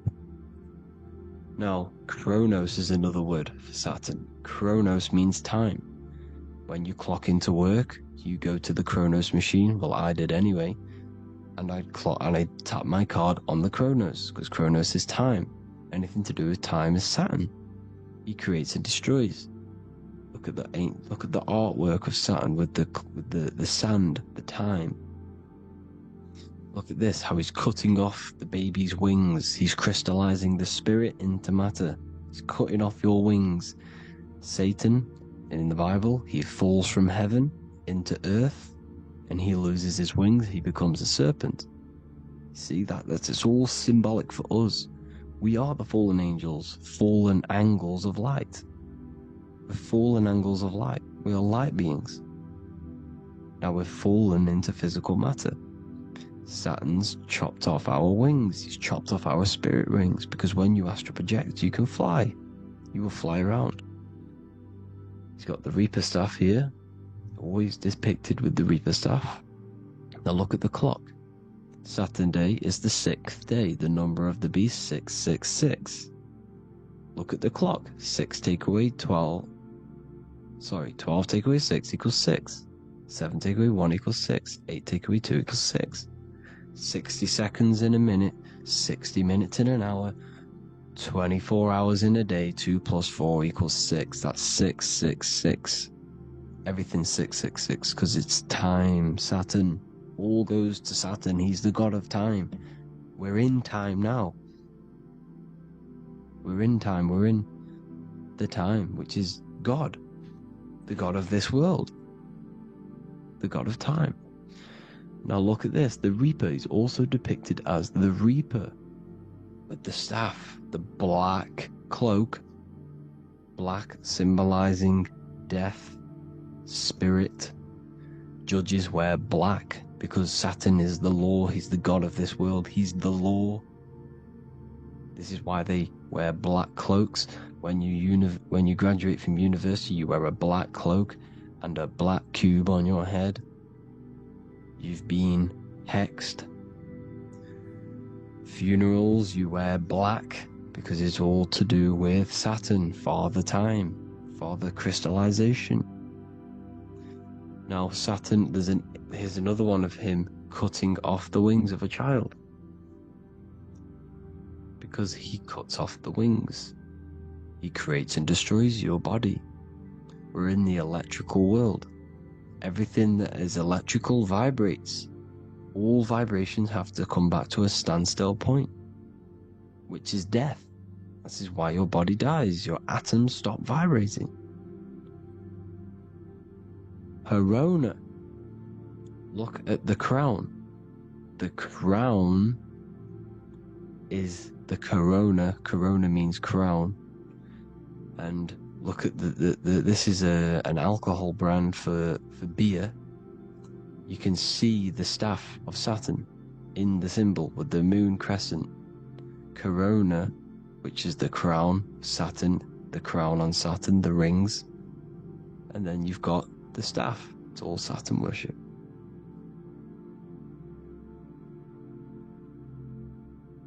There's the black cubes of 9/11. 2 black cubes. This was a ritual for Saturn. It's all ritualistic. And look at the Star of David, the Star of Saturn. It's not the Star of David. It creates IXXI, the sigil of Saturn. IXXI means 9/11 in Roman numerals. 9/11. It's all a ritual for Saturn, and they have the 2 black cubes of Saturn. Now look, XX, there's more symbolism of Saturn now. We're going deeper. XX is more symbolism for Saturn. The sigil of Saturn is XX, as above, so below. Same with the Star of David. You split it in the middle, as above, so below, as above, so below. XX, this is a Knights Templar Cross of Lorraine. XX, Knights Templar, High Order of Masonry. They all worship Saturn. Well, Saturn's the real god of this world. X Eon with the XX, XXL magazines, which is all to do with famous rappers and stuff like that. When you die, you put XX on the eyes because it's Saturn. He's the Reaper. Is Jesus with the XX crown with the thorns around his heart, around his soul, with the cube on the top, the cross cube. Lil Uzi Vert with the XX Cross of Lorraine. Jay-Z with his alcohol brand, XX Cross of Lorraine. the X factor with the rings of Saturn, all Saturn worship. The seal of Melchizedek is also Saturn. This is the cube. This symbolizes the cube with the 8 points for the 8 points of space and time. And this is the cube. It's another ancient symbol for Saturn. Here you see the star of Saturn with the Melchizedek symbol around it, which is all to do with Saturn. Here you see an altar, the Holy Grail, the Melchizedek symbol on it, and they're worshipping it. This is why we wear rings, wedding rings for the rings of Saturn. It all goes back to Saturn. Earrings. The 8-pointed star of the ancient Sumerians is all Saturn. It's all Saturn. So, the ancients, the symbols of Saturn goes on forever. It's in all of the major corporations. You can see it everywhere, the rings of Saturn. Toyota is an obvious one. Internet, Nike, Target, Sega, Saturn. It's all Saturn worship. All Saturn worship. Because he is the real god of this world. Here's Kanye West's album with a Saturn here. Here's Michael Jackson's album saying X, escape. There's the X again. The X, escape. You have to escape this reality. Maybe that's what he's pointing at. Here you see it on the dollar bill. The star of Saturn. Here you see it again on the dollar bill. So that is it for today's people. I hope you all gain some insight on Saturn. Please like, comment, and share if you can. Subscribe if you like the channel. Please have an amazing day. God bless.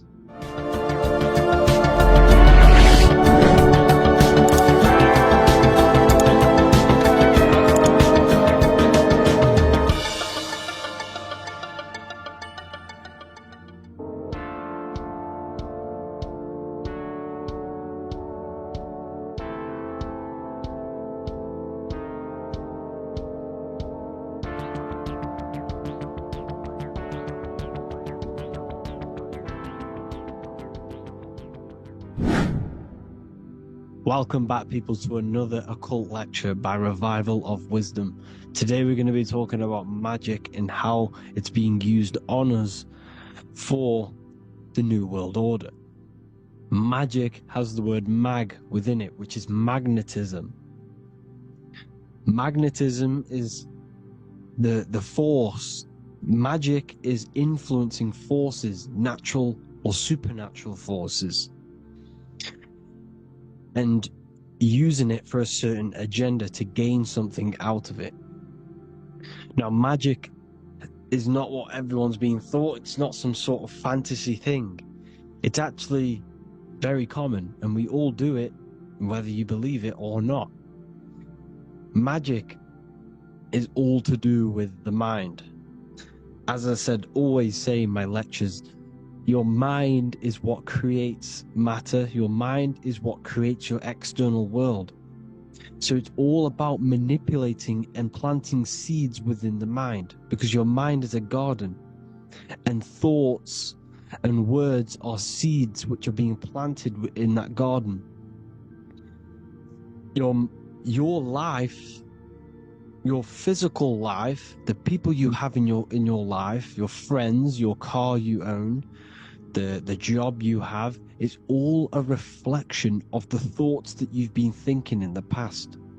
You are where you are in life because of the thoughts that you've been thinking.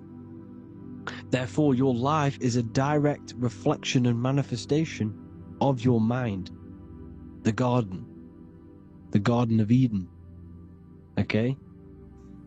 The mind is what they are targeting.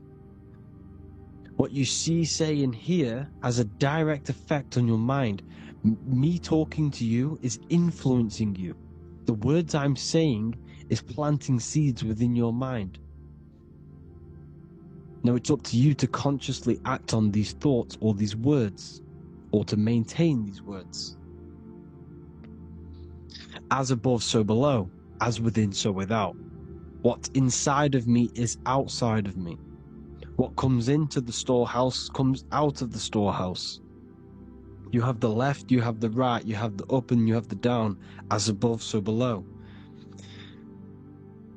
Whatever is in your mind will be expressed in some sort of way, consciously or subconsciously, spiritually or physically. The mind is what manifests everything. And this is what we need to understand. We need to understand is that the mind is not physical. All things spiritual manifest physical. All things seen come from the unseen. The words you're thinking, that everything you have is coming from the unseen. The actions that you do come from the unseen mind. Another expression for as above, so below is you are the universe itself. You are a universe, a mini universe. But just because you are mini does not mean you are the whole thing. If I take a little piece of infinite, let's say there's an infinite light source. Let's say I take a little chunk of that infinite light source. That little chunk I took is still infinite because it's been taken from infinite. You are the universe. Your awareness, your mind is the universe. It's information. You are the universe experiencing itself. This is why we say we are all God. As above, so below. What is in me is outside of me. The sun, the physical manifestation of the sun, is your soul. The 12 constellations are manifested in the physical body. The 5 elements are manifested in the physical body. They're manifested in the 5 fingers you have. As above, so below. This is manifested, well, this is a symbolized in Freemasonry and secret societies as the 2 pillars. The mirroring reflection, the reflection of reality, the mirror. As above, so below.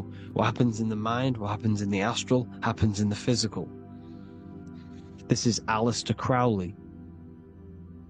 This is all symbolism. This is the 2 pillars with the all-seeing eye and the triangle at the top. Aleister Crowley was a master magician, very powerful dark magician, black magician. There's 2 types of magic. You have white and black, just like the checkered board. The Masonic checkerboard, you have white and black, you have good and evil. White magic is influencing natural forces to gain something that will help the collective consciousness, help the collective, help the earth, help other people. Black magic is something, you manipulate something so you can get something personal out of it. Doesn't matter if it's good or bad. It's still considered as black magic because you're being selfish. Everything you do should be contributing towards the collective consciousness and helping others. And this is why the ancients lived in a system where everything was in unity. We understood that I am you and you are me. What I do to you happens to me because I am you and you are me. We are the same mind substance on the inside. We're all the same mind substance being expressed in different bodies. So what I do to your mind will have a ripple effect on my mind because all of our minds are connected within the mental plane. So this is why they know all this knowledge. They know all this knowledge. So yeah, this is the mirroring effect of reality, the 2 pillars, or symbolizes the number 11. The number 11. We'll go deeper into that. The technology we're using is magic. It's a form of magic. Television is tell a vision. They're telling a vision into your subconscious mind, into your memory. And when you turn on the television, you get a program because they're telling a vision to create a program within your subconscious mind. You see, the conscious mind is only 10% of your mind, which is to do with your, what you're aware of, your five senses. What are you consciously aware of? Well, I'm aware I'm here, I'm talking. I'm aware of what I'm wearing, the five senses, what I can hear, taste, smell, hear. What I'm wearing, I'm aware of what I think of. But the subconscious mind is the 90% of your mind. It's the hidden part of the mind, which is telling your heart to beat, telling your body to breathe. It's storing all of your emotions. It's storing everything you see, storing all the belief systems that you have. It has everything. It stores all of the habits you have, the values. It stores everyone's name that you know. All the words that I'm speaking right now is all coming out of the subconscious. Everything is subconscious. And it literally manipulates 90% of your daily basis behavior. Most people don't know this. What you did yesterday is what you will do today because of these beliefs and mental programs within the subconscious, stored within the subconscious. So the subconscious is what they're aiming at.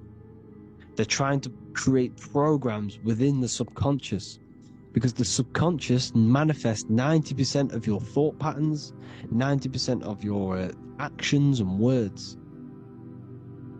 They know all this stuff. So the subconscious mind is the most powerful part of the mind. Another way the subconscious manifests and influences your life is, let's say you were in a car crash years and years ago, 10 years ago. Let's say you're in this car crash, right? And you really hurt yourself. The emotion you felt in that time when you were injured in that car crash had a great impression on your subconscious mind. You see, the stronger you feel something emotionally, the stronger impact it has on the subconscious. You can remember and recall that moment, and very vividly, because of the impact it had on the subconscious.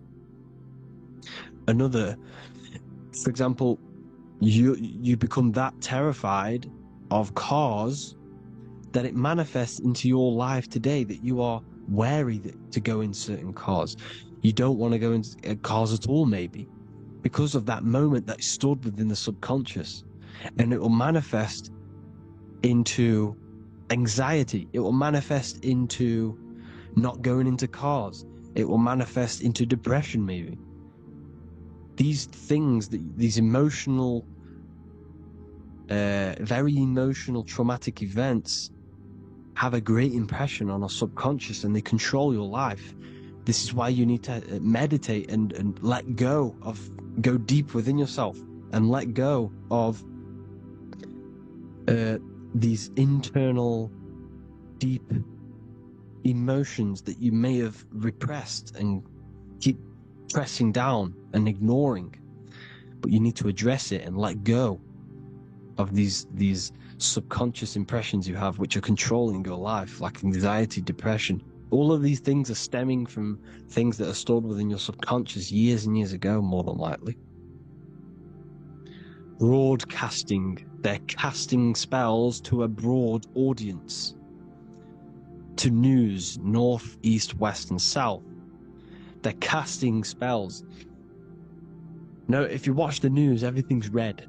Breaking news in red writing or the red background, everything's red. Why? Because red's the root chakra, which is all to do with survival.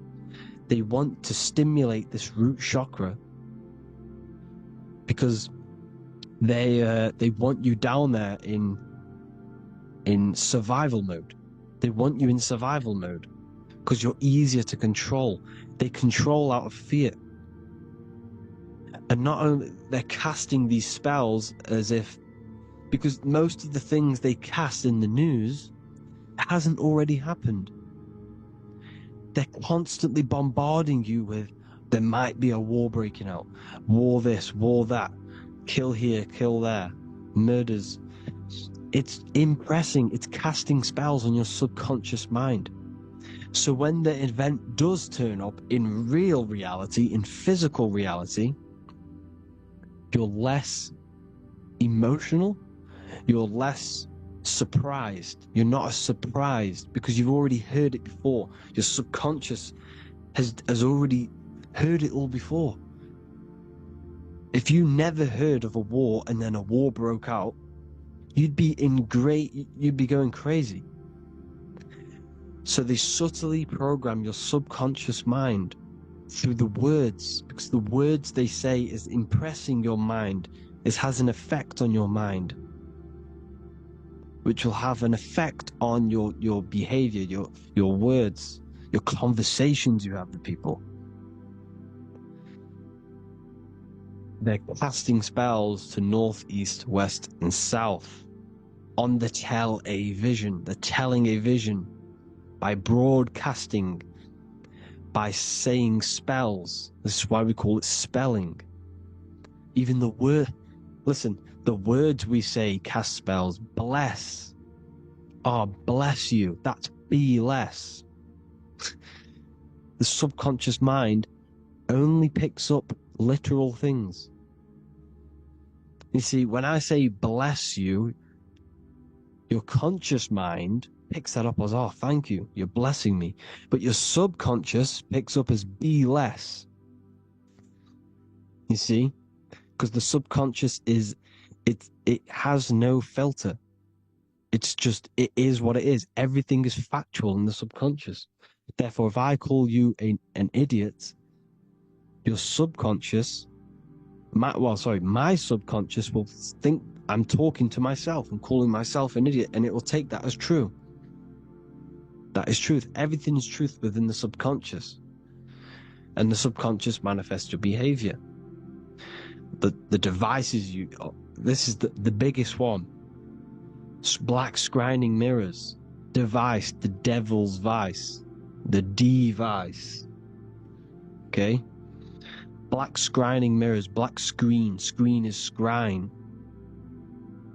Black scrying mirrors were used to communicate with spirits within the astral plane in the medieval times. They're still being used now by black obsidian mirrors.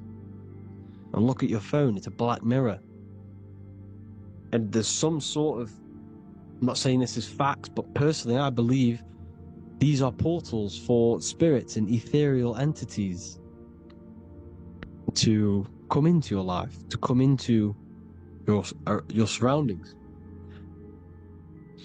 So this is the next big thing. The TVs, your iPhone, your iPod, all black mirrors. And mirrors are very, very powerful. Even just a normal mirror. Mirrors have an effect. Whatever you say into a mirror, what you say is energy. And when you say something into a mirror, you're saying it into yourself. It's an infinite cycle of words, of energy, because it's being reflected infinite times. When you say something into a mirror, it has a massive effect. You're saying it directly into your eyes, into your mind. So what you say in a mirror should be said with precaution. Never say anything negative into a mirror, because mirrors are very, very powerful ways for you to reprogram your subconscious mind for the good. You can say very positive things into mirrors and it will reprogram your subconscious mind.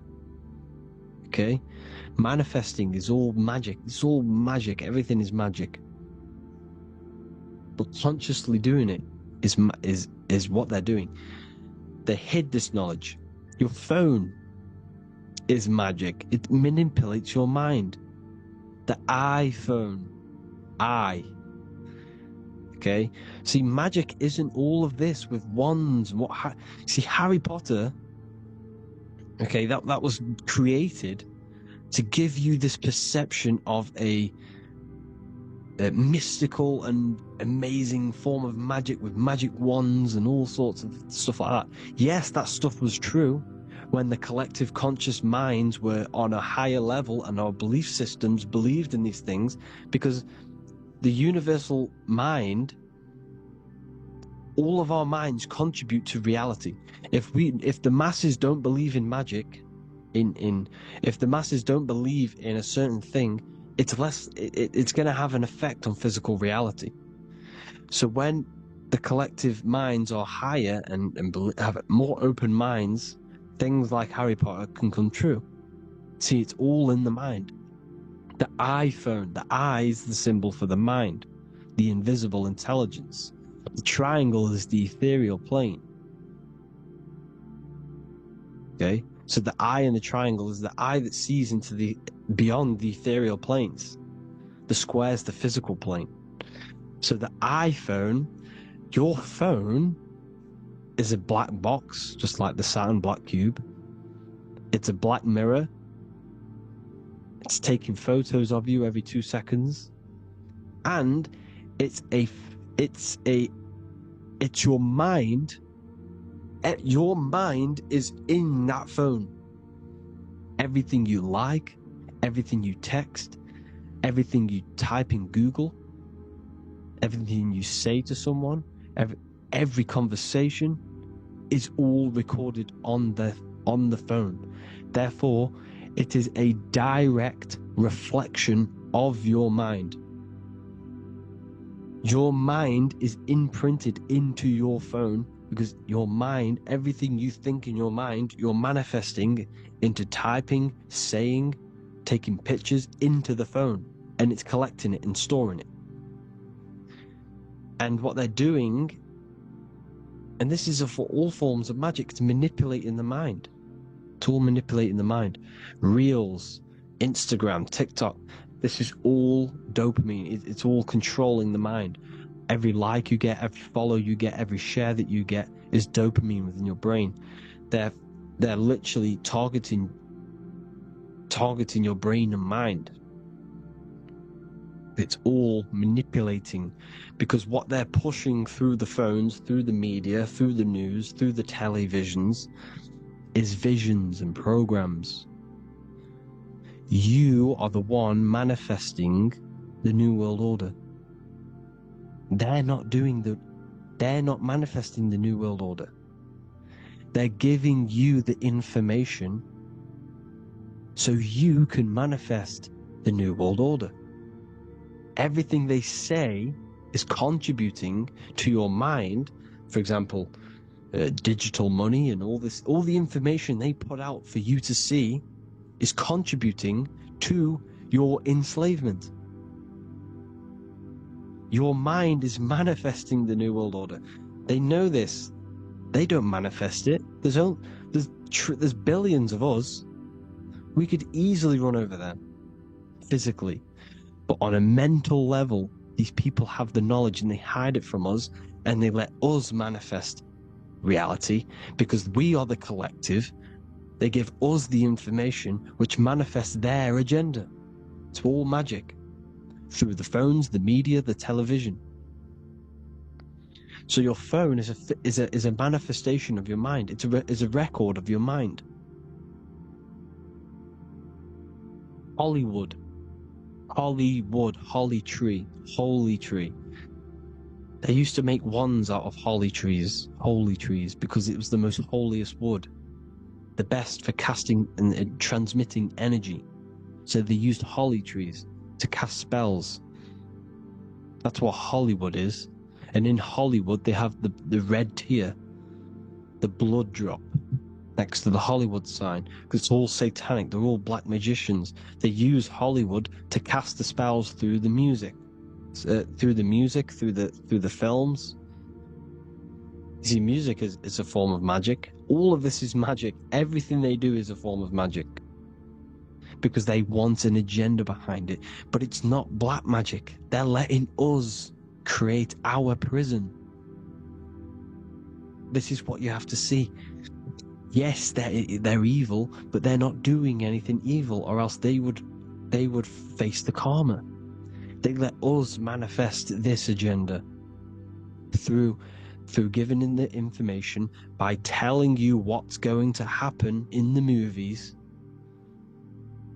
Everything that happens in a movie, it's all there on purpose to program your subconscious, to plant a seed within your garden, your subconscious, your mind.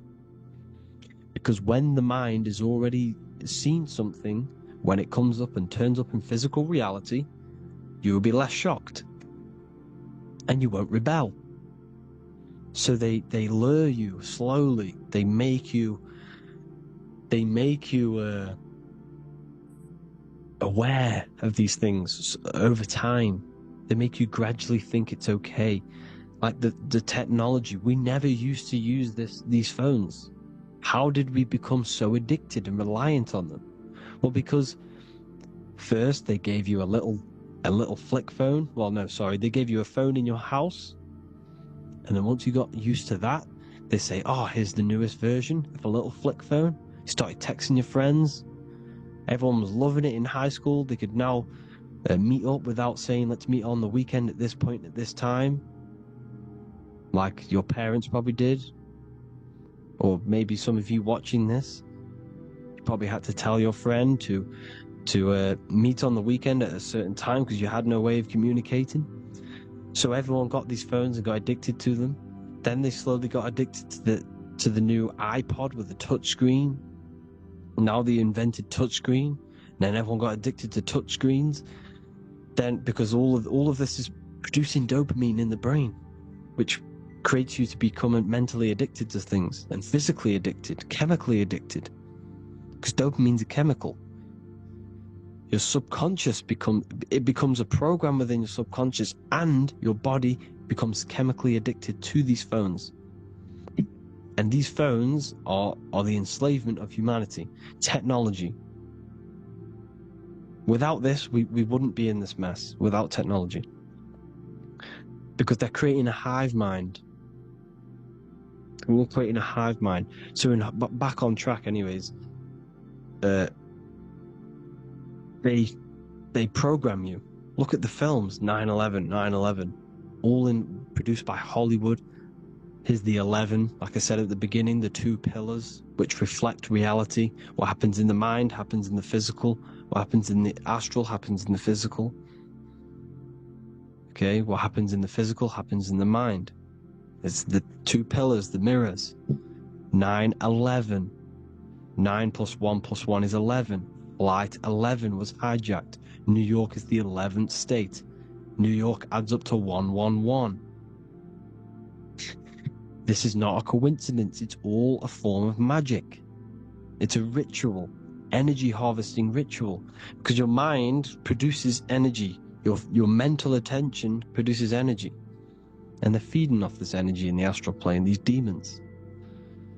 Music is the most powerful. Personally, I think the music is one of the most powerful forms of magic they're using.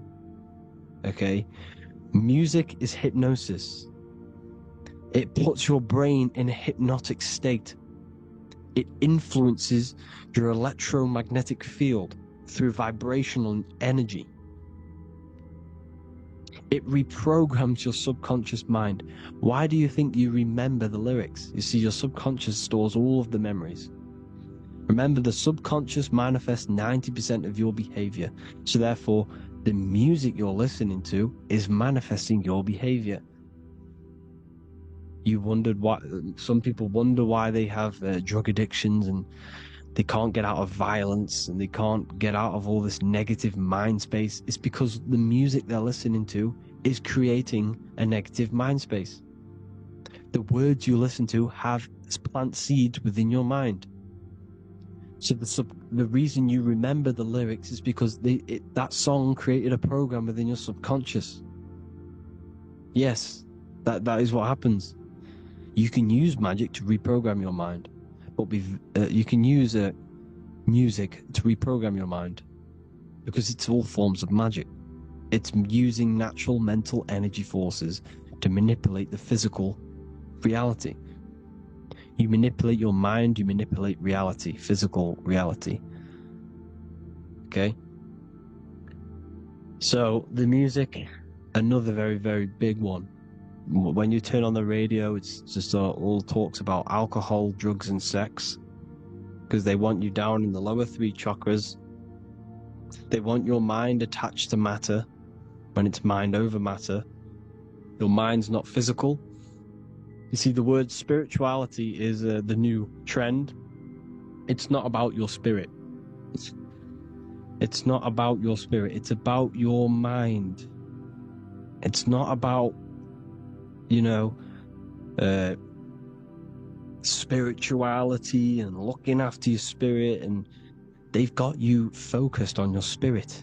Why? Because they hide your mind from you. You see, a lot of people think their mind is their brain, but the mind is everything. There is no physical reality without mind. You can have a brain. Imagine if you had no mind but a brain. It wouldn't work. The mind is everything. The mind controls your avatar. It begins in the mind before it happens in the brain, then the brain manifests through the body. The brain's just an electrical computer. So that, you know, they've got people scared, or do I have a soul or not, and all this stuff. Listen, if you have a mind, you have a soul, because you are not the mind. This is why everything is sort of an illusion, because beyond the mind is your soul. But what is the soul without a mind? You can't have a soul without the mind. But if the mind didn't exist, the soul doesn't exist. You are the person listening to your mind. I shouldn't say person, because you're not the body. You're the entity behind the mind. But if you didn't have that mind, you couldn't understand what you even were. You would just be an observer who couldn't think. So yes, we all have a soul. If you have a mind, you have a soul. Everything is mind. Everything has mind. Mind creates everything. God is mind. And then manipulating your mind through TV, your phone, every little thing, the school, it's all about the mind, people. Control your mind, you control your reality. Just the last thing, here you go. Aleister Crowley, the dark magician, Kanye West doing the exact same thing because they're implementing magic in the music. Here's the Beatles with Aleister Crowley in the background. Bet you never noticed that. Aleister Crowley was influencing music and placing magic within the music to influence the subconscious. This is what Baal worship was. This is why they kill children. They sacrifice these children. Why? Well, because in order to ascend, in order to raise your consciousness internally, godly, by being good, God, or being in order to be good and raise your consciousness and to get something in the physical world, you have to sacrifice yourself. And what do I mean by that? In order to raise your consciousness and ascend, you have to sacrifice the lower nature of yourself. You know, you've got to abstain from having sex to retain your sexual energy, to transmute it. We are the most divine creatures on this creation. We are the most intellectual creatures in this creation. Therefore, we should keep our temples pure. We are not animals. If you want to associate yourself with an animal and go out in the wild, go and find a wild boar and go and try rip its guts out with your bare teeth, because you can't do it. You're not a carnivore. Okay? So in order to ascend, you have to kill and sacrifice your lower part of yourself to ascend up to your spirit self, your mind self, the highest version. And the elites don't want to do this. So they sacrifice other things, something in return in physical. They don't want to sacrifice their lower self, so they sacrifice other things for exchange, for physical pleasure. But the godly person sacrifices their lower self for their higher self to do good and ascend. So this is what all the Baal worship is, people, and this is why they're doing it. Hope to enlighten people in this book. You can get it in Spanish, English, German, Italian, and French. Worldwide shipping. You can get the PDF or paperback. Or there is also a new one called the Human Health Guide. Everything that's alkaline and positive for the body and not man-made and hybrid. It tells you all the products to stay away from, how to fast, how to improve vision, how to improve everything, literally. So the Human Health Guide has been released. If you want that, I'll put all the links in the bottom of the description. Hope you all enjoyed the lecture, people. God bless you all.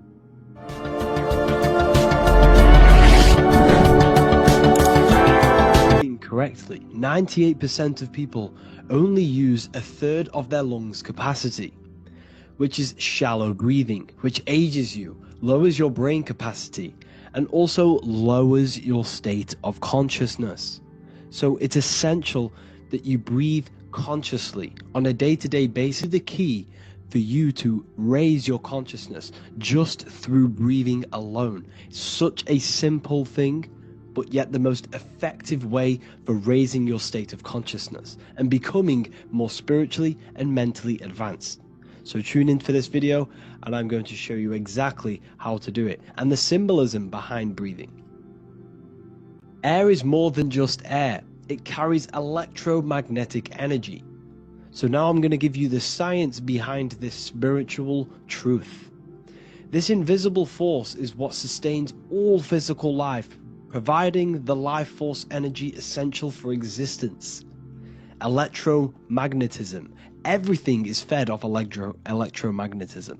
Your body, by carrying it between a north and south magnetic pole, two polar opposite magnets, we see that the liquid does not fall straight through it. It is sucked, it is magnetically attracted to these two opposing forces, opposing magnets. This is proof that air, liquid oxygen carries electromagnetism. When you are breathing electromagnetism, the essential life force behind all living beings. This is known as energy or prana, chi, ether or spirit. This is all the same thing. Air is not just empty space, it is energy, it is prana, it is life force, it is spirit, it is ether, chi, prana. You are an electromagnetic being. Your consciousness is in direct correlation with your electromagnetic aura, this field around your body. Now your breath, when you breathe in, you're breathing electromagnetism or life force. Your body will shut down if you do not breathe in this vital electromagnetic energy in the oxygen. If your body does not get this for 5 minutes or however you can last without breathing, this makes you lose physical consciousness. Your body will not survive without this essential life force energy. Therefore, air is one of the most overlooked things. This is why we see the symbolism of Buddha having a big belly. Why does he have a big belly? Because it's symbolizing breath work. Proper spiritual breath work. The certain teachings of breath work, of when you filter, which catches dust particles and filters out the air before it enters the lungs. The mouth does not do that. The nose is for breathing inward. We breathe in through the nose, and when we breathe in, we breathe into our belly, not our lungs. When we breathe into our belly and our belly expands outwards, spinal column, and when we breathe back out, the belly goes in, which is raising the energy up the spinal column, back out through the mouth. This is the true way of breathing, because when we breathe, we are moving energy. We are moving electromagnetic energy. When we breathe in through the nose, the energy travels down the spinal column, and when we breathe out, we are raising this energy, activating dormant brain cells in the It's symbolism. It's symbolism of breathing. Breathe in through the mouth as hard as you can until you no longer can fill any more air into your lungs and belly. Breathe it into your belly, not your lungs. And breathe out through the mouth. Do this for 5 minutes or 2 minutes, however long. I promise you, breath affects your consciousness. you will notice the difference. If you do it quicker, the quicker it'll affect your consciousness, and you might go lightheaded. But that lightheaded is you activating your spirit, your energy body. So try this just when watching this video. When you breathe consciously, you are renewing both your energy body and astral body, aligning your consciousness with a higher state. This practice feeds new life force energy into the body, revitalizing and enhancing your overall well-being. Like a shallow breathing, this is reducing the brain's capacity. Because when we are not breathing properly, which 98% of people are only using a third of their lungs capacity, we are essentially only using in through the nose, out through the mouth, consciously and deeply for 5 minutes. You will notice that your senses are more powerful and sensitive. Your brain is quicker. It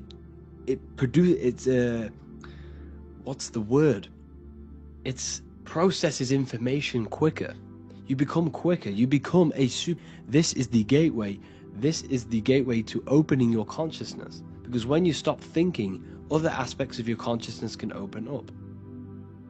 All of our lives we've been thinking, which is blocked off the higher states of consciousness. So breathing is very, very important. It affects our overall well-being. And this is Yahweh, the in and the out of breathing. When we breathe in, this is Yah. You can hear it. It sounds like Yah. And when we breathe out, that is Way. This is the name of God, apparently. But God is within you. You can connect with God. You can connect with source consciousness within you by breathing, by raising your state of consciousness through breathing and meditation. This is why the Bible tells you the Spirit of God has made me, and the breath of the Almighty gives me life. You are consciousness. You are God. You are an extension of God's consciousness. Job 27:3. As long as my breath is in me, and the Spirit of God is in my nostrils. The Spirit of God is through breath. John 20:22. And when he said this, he breathed on them and said to them, receive the Holy Spirit. The word spirit means breath. In Greek, Hebrew, Latin, it all means breath or wind or air. The Holy Spirit is a certain way of breathing, a breathing technique that elevates your consciousness, that syncs you up to a holy consciousness, an elevated state. That is the Holy Spirit. That's why it tells you in the Bible, when he said this, he breathed onto them. He breathed onto them and said, receive the Holy Spirit. You must breathe to receive the Holy Spirit. When you breathe, you are renewing the body's energy.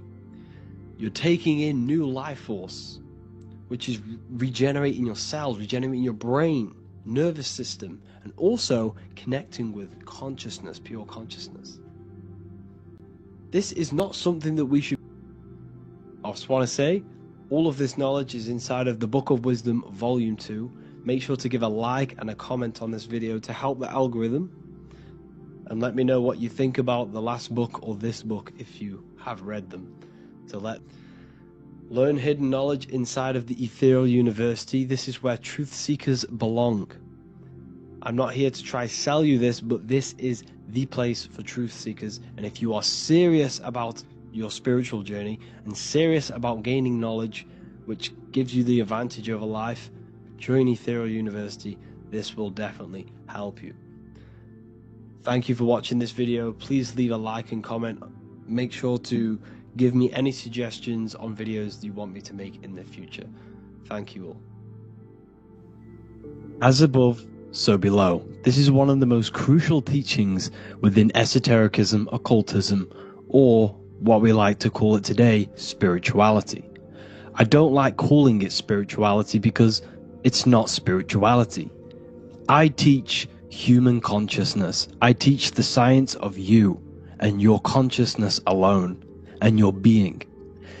And in order to fully understand you and this world around you, you must understand this number one principle of as above, so below. There is many misconceptions of this, and there is many simple teachings of this. But I'm going to break it down today from the most simplest to the most complex, and you will see the connections between all things. This is the most see in this world and about yourself. We have something called the macro, which means the bigger scale. On the bigger scale, we have the whole earth.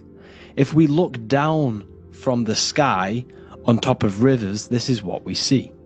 We see this tree pattern. Then on a smaller scale, we see trees have this. Then we go even more micro into the human brain and look at the human brain cells, and we see the same pattern. This is proof this is a fractal universe, and everything is in the micro is reflected in the macro. As above, so below. As within, so without. On the macro is a reflection of the micro. So now that you understand this, we can go a bit further. A yearly cycle of spring, summer, fall, winter is a macro. A micro is a daily cycle. So a day is a mini year. The summer is the midday. Autumn is the evening. Night is the winter. And spring is the morning. This is a micro every single day. And this cycle is also reflecting the cycle of life and death. We live, we are born, which is the spring. We live, which is the summer. We then age, which is the autumn. And then we die, which is the winter. And then we are every single day. You see, death is a macrocosm of sleep. This is why we say sleep is the cousin of death. Because you die every single night. You do this process of life and death every single day. As above, so below. What's in the micro is in the macro. So when you go to sleep, you are essentially dying. And then in the morning when you wake up, you are then born again. This in this whole world is fractal. Everything applies to as above, so below. We have the sun, we have the moon, we have the day, we have the night. We have the life, we have the death. We have the conscious, we have sleep. As above, so below. We have the conscious mind, because now we're diving into as within, so without. As above, so below more refers to the external world. As within, so without is referring to your inner world and the outer world. What you must understand is about yourself. You exist in two realms. You're an individual. The dual nature of you. You exist in two realms at once. You have an inner world of your thought, emotion. This is the inner world that no one else can see but yourself. And you have an outer world with a physical body which everyone can see. So you exist in two worlds. You have the inner voice, you have the outer physical voice, which I'm speaking to you with now. But I also have an inner voice which no one can hear, only but me. So you exist in the light and you exist in the darkness. The sun represents your external self, your physical conscious mind. The moon represents your shadow self, the inner self, the psyche self, the spirit self. There is an as above, so below. The sun is within you. The moon is within you. Everything is within you. Now that you understand as above, so below, what is your body? Your body is a miniature earth. Let me repeat, your body is an earth. Your body is the earth. Okay? Because like I say many times in all of my videos, you are not in the world. The world is you. You are the universe. Your brain is a computer creating this reality. What you see with your eyes is produced in the back of the brain called the visual cortex. Okay? As above, so below. You have the mental plane, the astral plane, the etheric plane, and the physical plane. This is essential for understanding reality and the teaching of as above, so below. Everything in this material plane began in the iPad. Where did this begin? It didn't begin in the factory. The first ever place this item begun was in the mind of an individual. The invisible realms of mind is where all physical things and physical items begun. Essentially, this physical plane is the effect of the thinking mind. This world is the world of effect. It's the world of outcomes. When you see something, it is already manifest. It is already being manifested. It is an effect.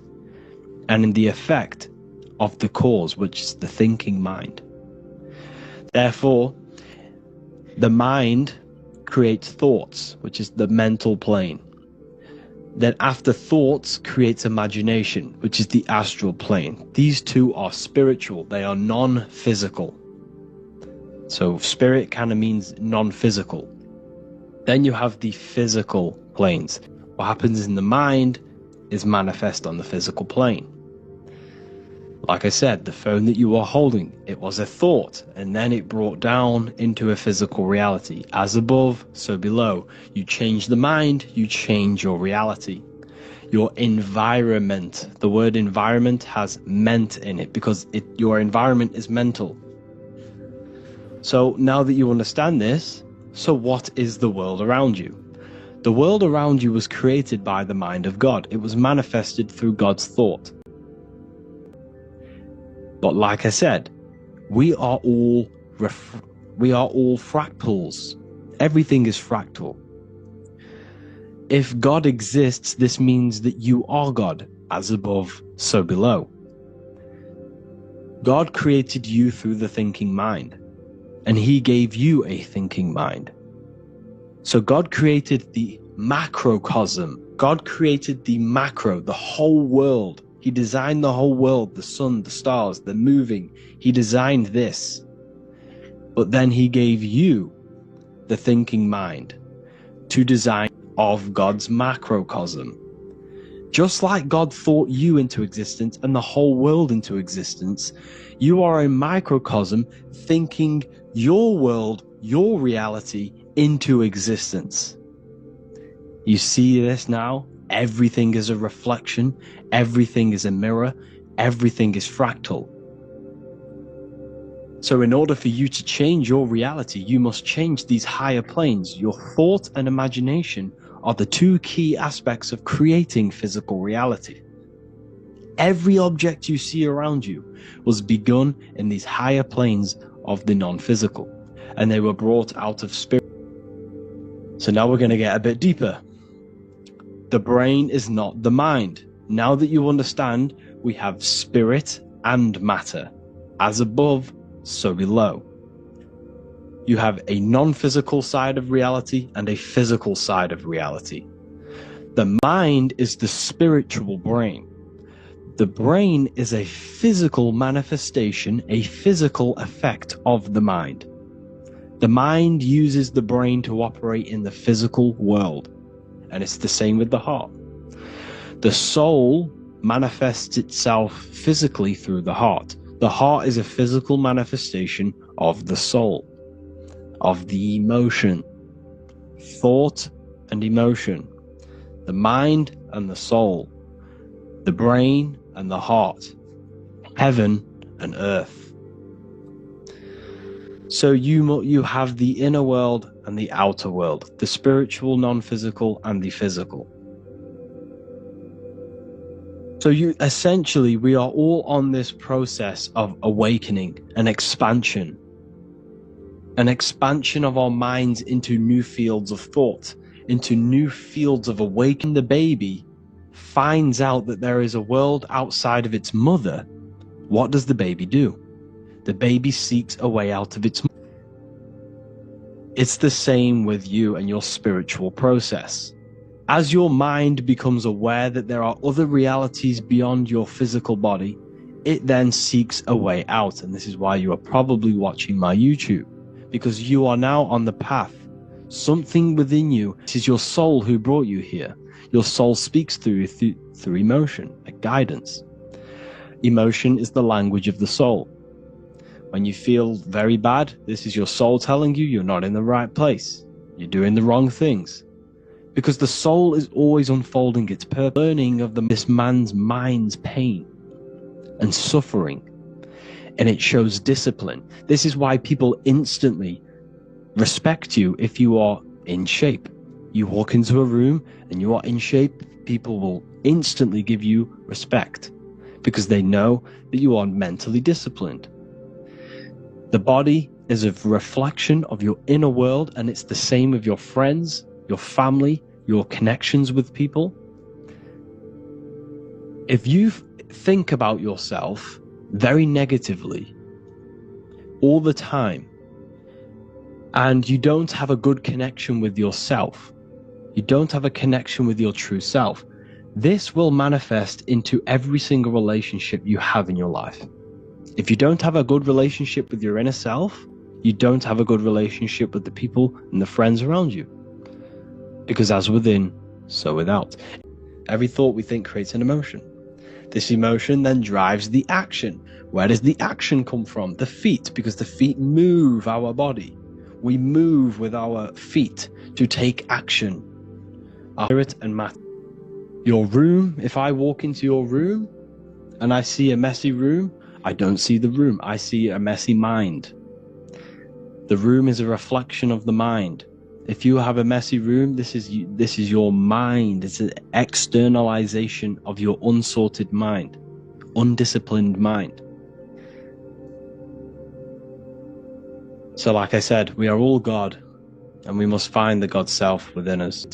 To the serious levels during the university, you gain access to every piece of my material that I've ever done, all of my books, and if you feel alone on this journey, we have a conscious community where you can connect with like-minded individuals, because I've been there.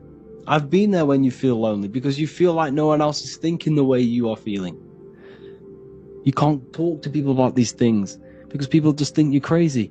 That's why I put together this, so we can connect, so we can unite, so you can connect with people, so you don't feel crazy about thinking about this stuff, learning about this stuff. And if you truly want to level up your life, people, and take your studies serious, this is for you. We do live calls, we do lectures. There's a whole library filled with books you can read. It's the perfect place for the truth seeker. I thank you all for joining. Know any future videos you want me to make in the comments. Thank you all. Have an amazing day. You don't just have a physical body. You have a physical, mental, spiritual, and emotional body. Each one of these aspects are a body of its own. Body does not just refer to a physical substance. You have a mental body for thinking, an emotional body for your emotions, a spiritual body for your energy in your astral form, and a physical body to encapsulate all of these. Each four of these aspects are essential for the human experience and essential to balance. Now, today we're going to be syncing the four aspects of your consciousness with the four seasons and the four elements, and how this ties into the Bible. So we have four physical elements. We have 5 elements in total, spirit being the most important. But spirit is pure invisible. We have 4 physical elements. We have air, fire, earth, water. Earth and water are feminine. Air and fire. The air corresponds with the mental body of consciousness. This is where your intellect, this is where your communication, this is where your thoughts, intuition all comes from. This is the mental body of consciousness that allows you to realms, the higher realms of consciousness. This is the body that allows us to be free from the physical body. Our spirit is more of our energy. Water is our emotional body. This is what allows us to feel things, that allows us to gain intuitive feelings of conscience. So emotion allows us to understand what is right and what is wrong. When we feel something bad, we know that this is wrong. When we feel something good, to feel certain things to bring them into existence. Our emotional body is a creational force and should not be reactive, and they should be controlled. Most actions are stemmed from emotions. Actions bring thought into physical existence. Emotions are the driving power. They are what drives your actions. The thought then allows you to take mind and emotion into action, into fruition, into physical matter. This is what your physical body allows your consciousness, your soul, to interact with the physical world and bring things into physical existence. The physical body, the physical world, is an outcome and an effect of the thinking mind. All physical substance comes from the thinking mind. The pen, the phone you're holding, the microphone I'm speaking into, all began as a thought in the thinking mind, then it was brought into physical reality. Earth is the most dense. So it goes in this order: body, emotions, spirit, mind. The higher you go up, the more lucid and fluidic it becomes. The lower you go down, the more dense and dull it becomes. Air is the mind, fire is the spirit, water is the emotion, earth is the physical body. So this is why you are a microcosm. You have these four things within you. You contain of these four elements, which correspond to the four bodies of your consciousness, the four bodies of the soul. You are the soul. You are the spirit. So this is why in Theologians 4:17 it says, "Caught up together with them in the clouds to meet the Lord in the air."